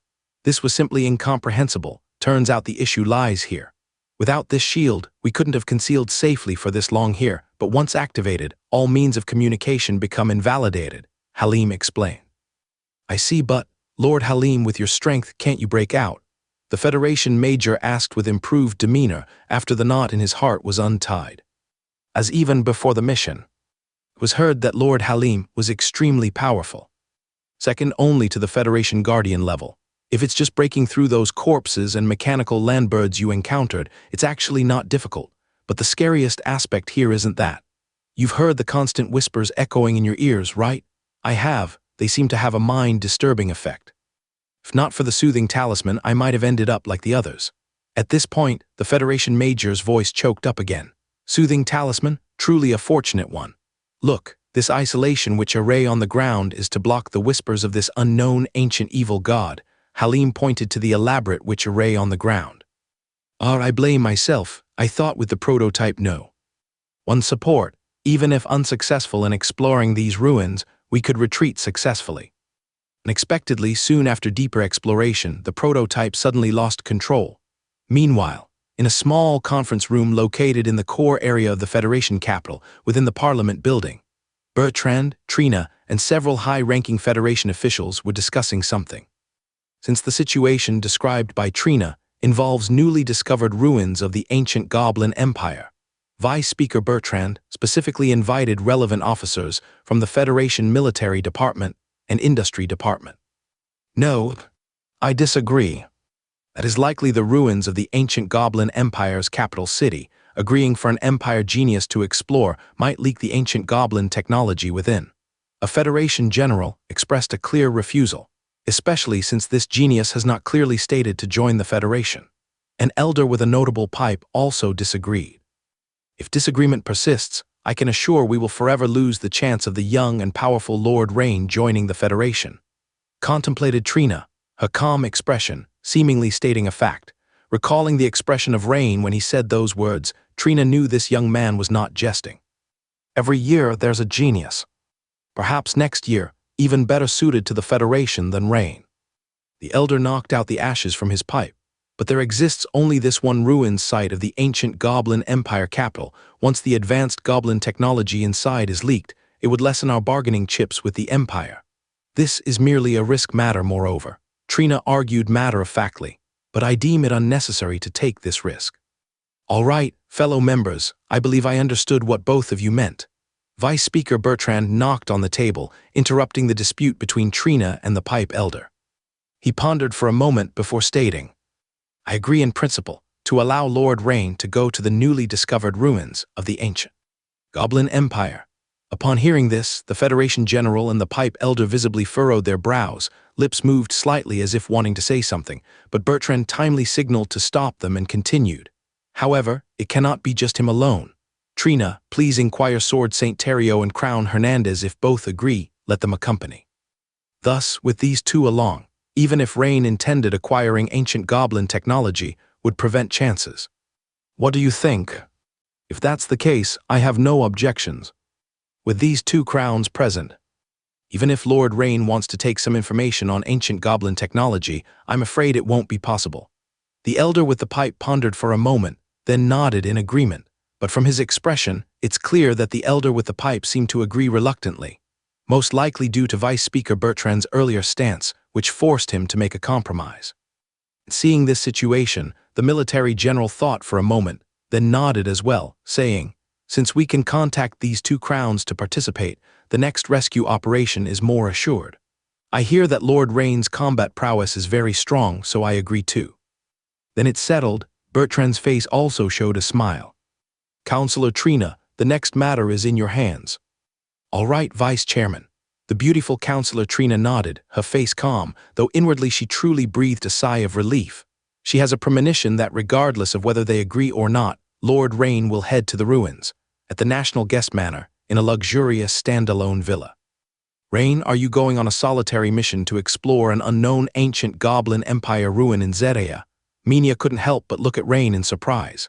Yes, Prince Minia, this is related to my current advanced meditation method. Perhaps you should take a look at this. Rain said sincerely. At the same time, he took out an ancient sheepskin scroll map and displayed it on the coffee table. The map originating from the Valtziger school ruins. Before coming, Rain had thought about how to persuade Minia to agree. He contemplated and decided to reveal part of the secret, explaining from the perspective of the advanced meditation method. Because for a Dawn Wizard, the advanced meditation method is nearly irreplaceable, meaning if he's not allowed to search, it's akin to cutting off his path. This is something all Dawn Wizards cannot accept. Minia carefully looked at the map, slightly surprised by Rain, saying, I didn't expect you to have such an ancient map. Your cultivation of the advanced meditation method is Steel Heart, right? Yes, Prince Minia. Rain nodded. Rain wasn't surprised that Minia knew the name of the advanced meditation method from the Bixu Mechanization School. I've heard that the advanced meditation method Steel Heart from the Bixu Mechanization School only goes up to the 4th layer. I didn't expect the subsequent 5th layer is here. Rain, in principle, I agree for you to go, but not now. This place is too dangerous at the moment. Minia shook his head, saying, Rain didn't expect Minia to agree, but to let him go later. Seeing Rain's surprised expression, Minia slowly explained, I've already received secret intelligence from Empire spies that the ruins are likely those of the ancient Goblin Empire's capital, with a high level of exploration risk. According to reliable sources, the Federation has already lost several high-grade exploration teams. Therefore, I suggest you wait until more intelligence about the ruins is available before considering going. Rain hadn't expected Minia to have already learned about the ruins.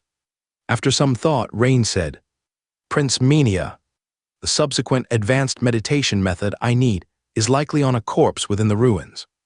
In other words, the Federation doesn't need to fully explore the ruins, they might discover it during the process.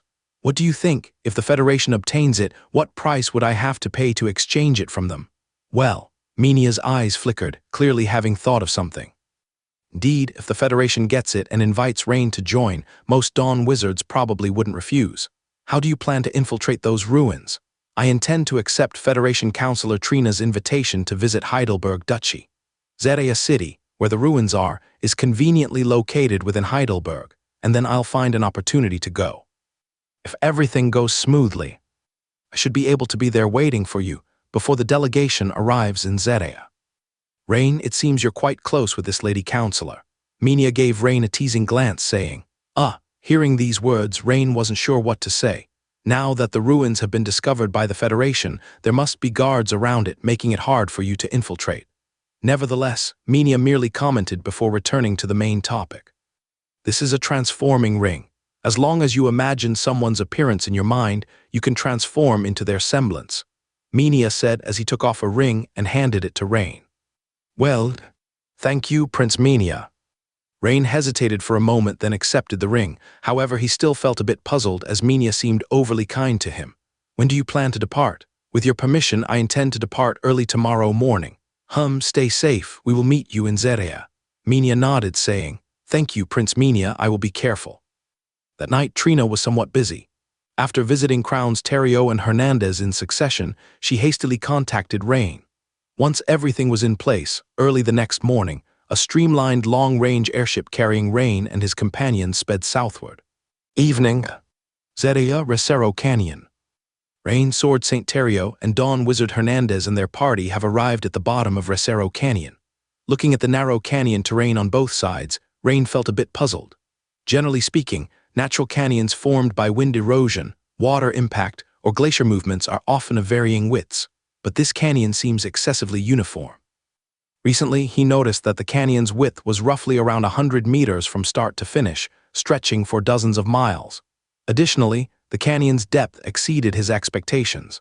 The deepest area reached over 1,500 meters. Right now, the group is in the middle of the canyon, near the deepest part. Looking up from the bottom, the blue sky is seen only as a narrow slit. It seems like this canyon might not be naturally formed. Rain couldn't help but murmur softly, Lord Rain has sharp observation skills. Hernandez smiled, seemingly having heard Rain's words. Oh, Lord Hernandez knows about this canyon. Rain's eyes slightly lit up as he smiled at the other. Yes, I know a little. According to Federation archaeologists, the birth of this canyon won't exceed 10,000 years, and it might even have formed only a few thousand years ago.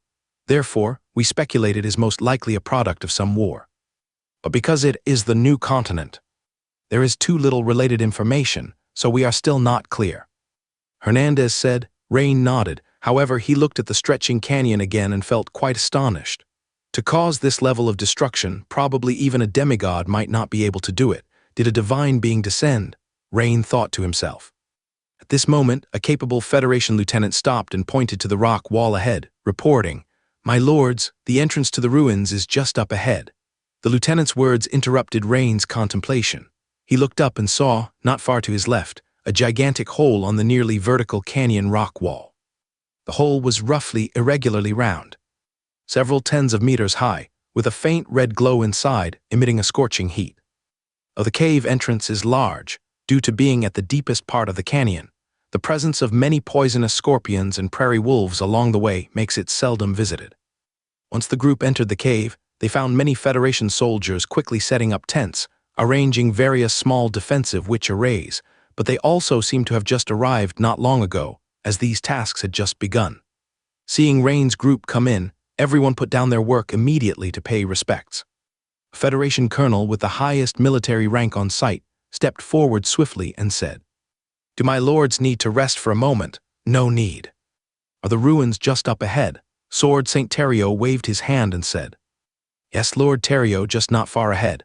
Good, lead the way and briefly introduce the situation. All right, Lord Terrio. The colonel introduced while leading the group through the several tens of meters thick rock wall, and then the view in front suddenly opened up. A giant city outline, roughly circular, appeared in everyone's sight. The entire city was perched several hundred meters below their current position, surrounded by dark red flowing lava, like a moat, encircling this gigantic city. Perhaps due to the lava gases or the dim light. Even with Rain's dark vision, he could only see a misty vision of the gigantic city ahead. It looked like a giant beast lurking there with its bloodthirsty mouth wide open. I have a bad feeling there should be some sort of dangerous thing hidden there. Sword Saint Terrio's expression became serious as he pointed to the city ahead and said, "Yes, otherwise, with Halim's strength, it's impossible not to send out a message." Hernandez nodded, his expression also solemn. "My lords, there's a simple steel bridge here, likely built by Lord Halim's team earlier." The colonel pointed to the simple steel bridge suspended above the lava. "Yes, you can just take us here, and we'll handle the rest."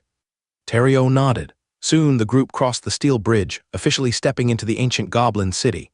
Even at the edge of the city, they couldn't see the outlines of houses beyond several tens of meters. That smoke like mist spread across the entire city sky. "My lords, Lord Halim and the footprints of the two previous teams disappear here." At this moment, the Federation lieutenant who led the way suddenly stopped, turned, and reported. "What? The footprints disappear here?" Sword Saint Terrio frowned and said seriously. "Yes, sir." The lieutenant nodded confidently. Rain also bent down to take a look, and sure enough, the multiple footprints on the ground suddenly disappeared ahead.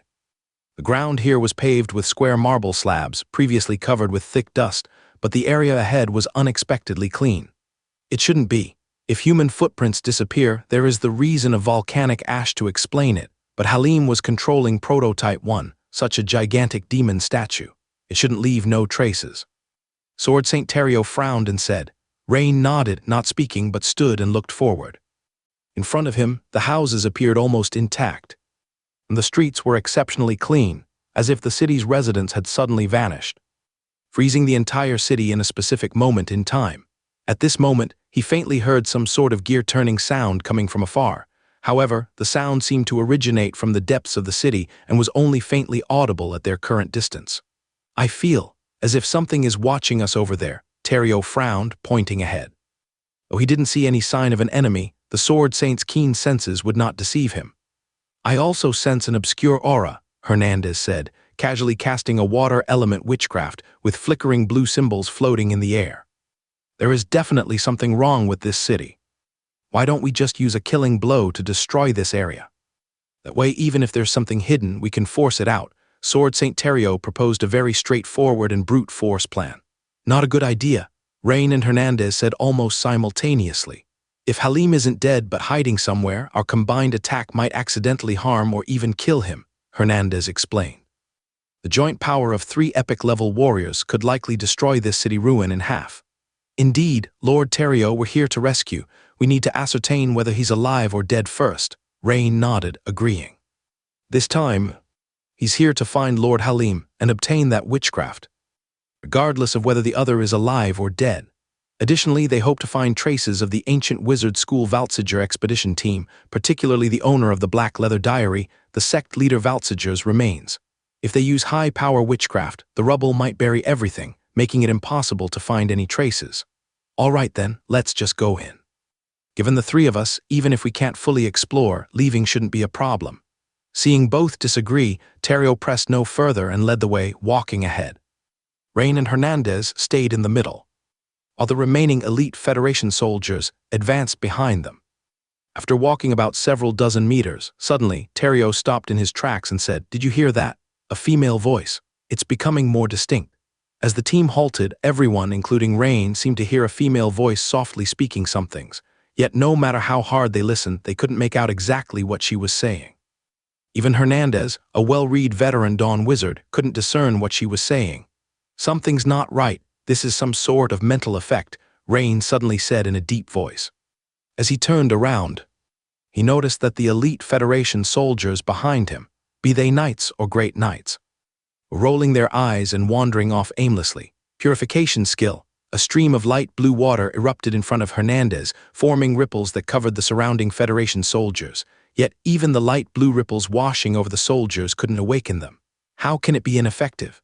Hernandez's eyes widened with surprise. Meanwhile, a dense click-clack sound echoed from not far ahead. Hello? Only to hear Sword St. Terrio let out a furious roar. The sound wave containing the special will of the Sword Saint rippled out from Terrio, rapidly spreading and instantly causing the surrounding mist to swirl and stir. When the sound wave reached the elite soldiers, whose eyes had turned white, they suddenly awoke as if from a deep sleep, returning to their senses one by one. They checked their bodies and surroundings with a horrified look, but years of training quickly had them draw weapons and reassemble into formation within their ranks. However, whispers were inevitable. What's going on? Why am I here? Yes, just now I clearly. From these soldiers' conversations, Rain immediately judged that this voice seemed to have the effect of confusing one's mind and dragging their consciousness into some sort of illusion. As for why he, Terrio, and Hernandez weren't affected, it was likely due to the fact that both the Dawn Wizard and the Sword Saint had strong resistance to such abnormal mental states. However, Rain wouldn't take this lightly, because the continuous whispering made it hard to say whether it might eventually affect the three of them. If this change was subtle in the current environment, it might be hard to detect as time went on. Your Majesty, Hernandez, I think we should block that voice's influence on the soldiers. Rain turned to Hernandez, who was beside him. Hernandez nodded. He too had noticed that after Terrio's roar ended, which contained special will, these elite soldiers began to show unnatural changes under the influence of that eerie whispering. You all pay attention. I will cast a silence spell on you. At that time, you won't hear any sound, nor will you be able to make any sound. As soon as the words fell, Hernandez began casting immediately. Silence spell. Hernandez's lips moved swiftly as he raised his hand towards the soldiers at the rear, casting a witchcraft.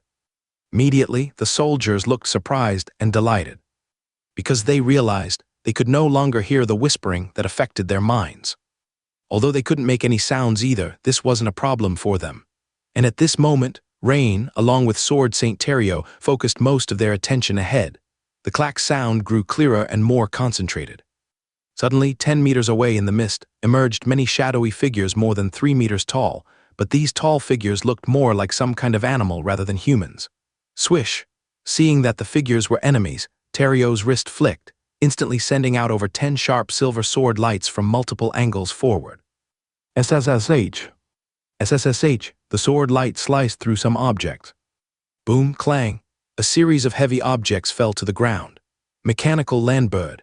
The elite soldiers behind them saw clearly that the clattering sound came from the creations of the ancient Goblin Empire, mechanical landbirds. Strange, logically, the Goblin Empire existed thousands of years ago. How could there be an operating mechanical landbird patrol? Hernandez muttered. Rain had the same questions as Hernandez. If these mechanical landbirds had been stored in some closed warehouse, working normally, it would be relatively reasonable. But to have operated like this for thousands of years, this thought was quite eerie. Even giant dragons rarely live this long, let alone these goblins. Right, the goblins. Focusing on the goblin operators, even Rain's pupils contracted suddenly, because he saw the goblins that had been chopped into pieces, with their skin shriveled, looking like corpses. It was hard to imagine these things controlling the mechanical landbirds moments ago. If these things were the controllers, it explained why the mechanical landbirds could patrol for thousands of years. Yet another problem arose. Were these goblin corpses responsible for maintaining the equipment as well? Can ordinary zombies retain their consciousness from when they were alive? Rain frowned slightly. Zombies, undead creatures. Sword St. Terrio frowned, turning to ask Hernandez. It doesn't seem to be the typical zombies. If these goblin corpses were transformed into undead zombies, they shouldn't be able to control mechanical landbirds, Hernandez said, solemn-faced, which means the dead body might be a facade. Rain nodded upon hearing this, stepping forward to examine closely.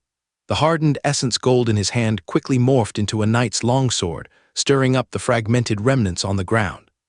Suddenly, a small black insect emerged from the side of a goblin's shriveled head, specifically from the ear. Moving at high speed, and most crucially the small black insect jumped, attempting to leap towards Rain's face along the knight's longsword. SSSD, silver sword light flashed, the small black insect was sliced in mid-air. Yet eerily the black insect didn't fall to the ground but transformed into a wisp of black smoke and dispersed into thin air. If anything remained, perhaps only some nearly imperceptible black dust. And now, black insects from other goblin corpses began to crawl out, rustling. However, seemingly aware of the difficulty of Rain's party, they immediately fled in all directions. Trying to escape, Sword St. Terrio swung his sword once more. Instantly, behind each black insect, a silver sword gleam followed. In an instant, these insects were exterminated. However, as before, the remains of the black insects that was split apart quickly emitted black smoke and disappeared without a trace. Was this thing controlling those goblins just now? Hernandez's face grew increasingly grim. Probably, Crown Hernandez, have you seen this kind of thing before? Rain couldn't help but ask. No, Hernandez shook his head and said. However, I seem to have read in some ancient book about a monster called the exotic insect, which has records of devouring the brains of intelligent creatures and controlling their bodies. But the appearance of the exotic insect is vastly different from the beetle-like black insect before us. Most importantly, the other party has a definite entity, whereas this looks more like a kind of evil energy transformation. Rain nodded without saying anything. Indeed, at first, seeing this black insect, Rain thought he encountered a creature similar to the insect race, but now it seems it is not. Why don't we send these soldiers out first? This place is not for them to explore. Terrio glanced at the group of elite soldiers behind and said to Rain and Hernandez, Okay. Hernandez nodded and said, I'm afraid that's quite difficult. Rain shook his head. Shem? Both men looked at Rain with slight surprise. Rain pointed behind them and said, Crown, you look behind, I just discovered it too. Terrio and Hernandez couldn't help but look upwards behind them, and saw in the mist the familiar residential houses on both sides of the street unexpectedly changing without detection. Though they were houses, both men were certain that many houses appeared for the first time, such as a shop with a gigantic beer bottle billboard was seen for the first time. Are these houses moving? Sword St. Terrio showed an expression of shock for the first time. No, it's not just the houses, it's the ground that is changing. Rain said gravely, though he previously heard a certain indistinct gear sound, seemingly far from here. Thinking of the gear, Rain speculated something. I suspect that under this ground is not just ordinary earth. Rain bent down, reaching out to touch the ground, with intense dark silver light bursting from his palm. The ground shuddered slightly. Next, the square marble blocks paved on the street broke one after another, immediately revealing the underneath with a metallic sheen of a hard object, which was soon extracted by Rain with the metal morphing spell. This is metal, the bottom is actually metal. Hernandez couldn't help but exchanged glances with Terrio. For a city with such huge coverage, if the bottom is all metal, the technology hidden in this ancient goblin capital far exceeds everyone's previous judgments. And it's not natural, it's some kind of high-purity alloy. Rain carefully examined the dark metal in his hand, nodded and said, Then let's go directly from below. Just as Terrio was speaking, suddenly in midair, several hundred meters away from their position, a red dot bloomed. Even across the layers of mist, the faintly glowing dark red dot could be vaguely seen. Rain squinted at it. This seems to be the Federation's distress signal flare, Sword St. Terrio said gravely. Although a normal signal flare is much more dazzling, given the impact of the peculiar mist here, the current brightness is reasonable. Ask those soldiers and you'll know. Actually, no need to ask. From the gestures of those soldiers who had been spellbound with silent spell, gleefully pointing towards the sky, it can be seen that this indeed is the Federation military's dedicated distress signal flare. It's not far from us. If it really is a signal flare, it means someone is still alive. Yes, and most likely it's Halim's team. Rain nodded, his eyes brightened and said, If Halim is alive, that is undoubtedly great. It means Rain's dawn-killing move has prospects. Why can't it be the previous two search squads? Terrio asked, puzzled. Terrio, do you think that just by the whispers just now, even the elite military department squad could withstand?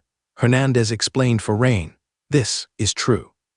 With this reminder, Terrio instantly understood. Then should we continue forward? I agree. Once Halim and his team are rescued, we'll retreat immediately. Hernandez nodded and said, I have no objection. Rain agreed naturally. All right.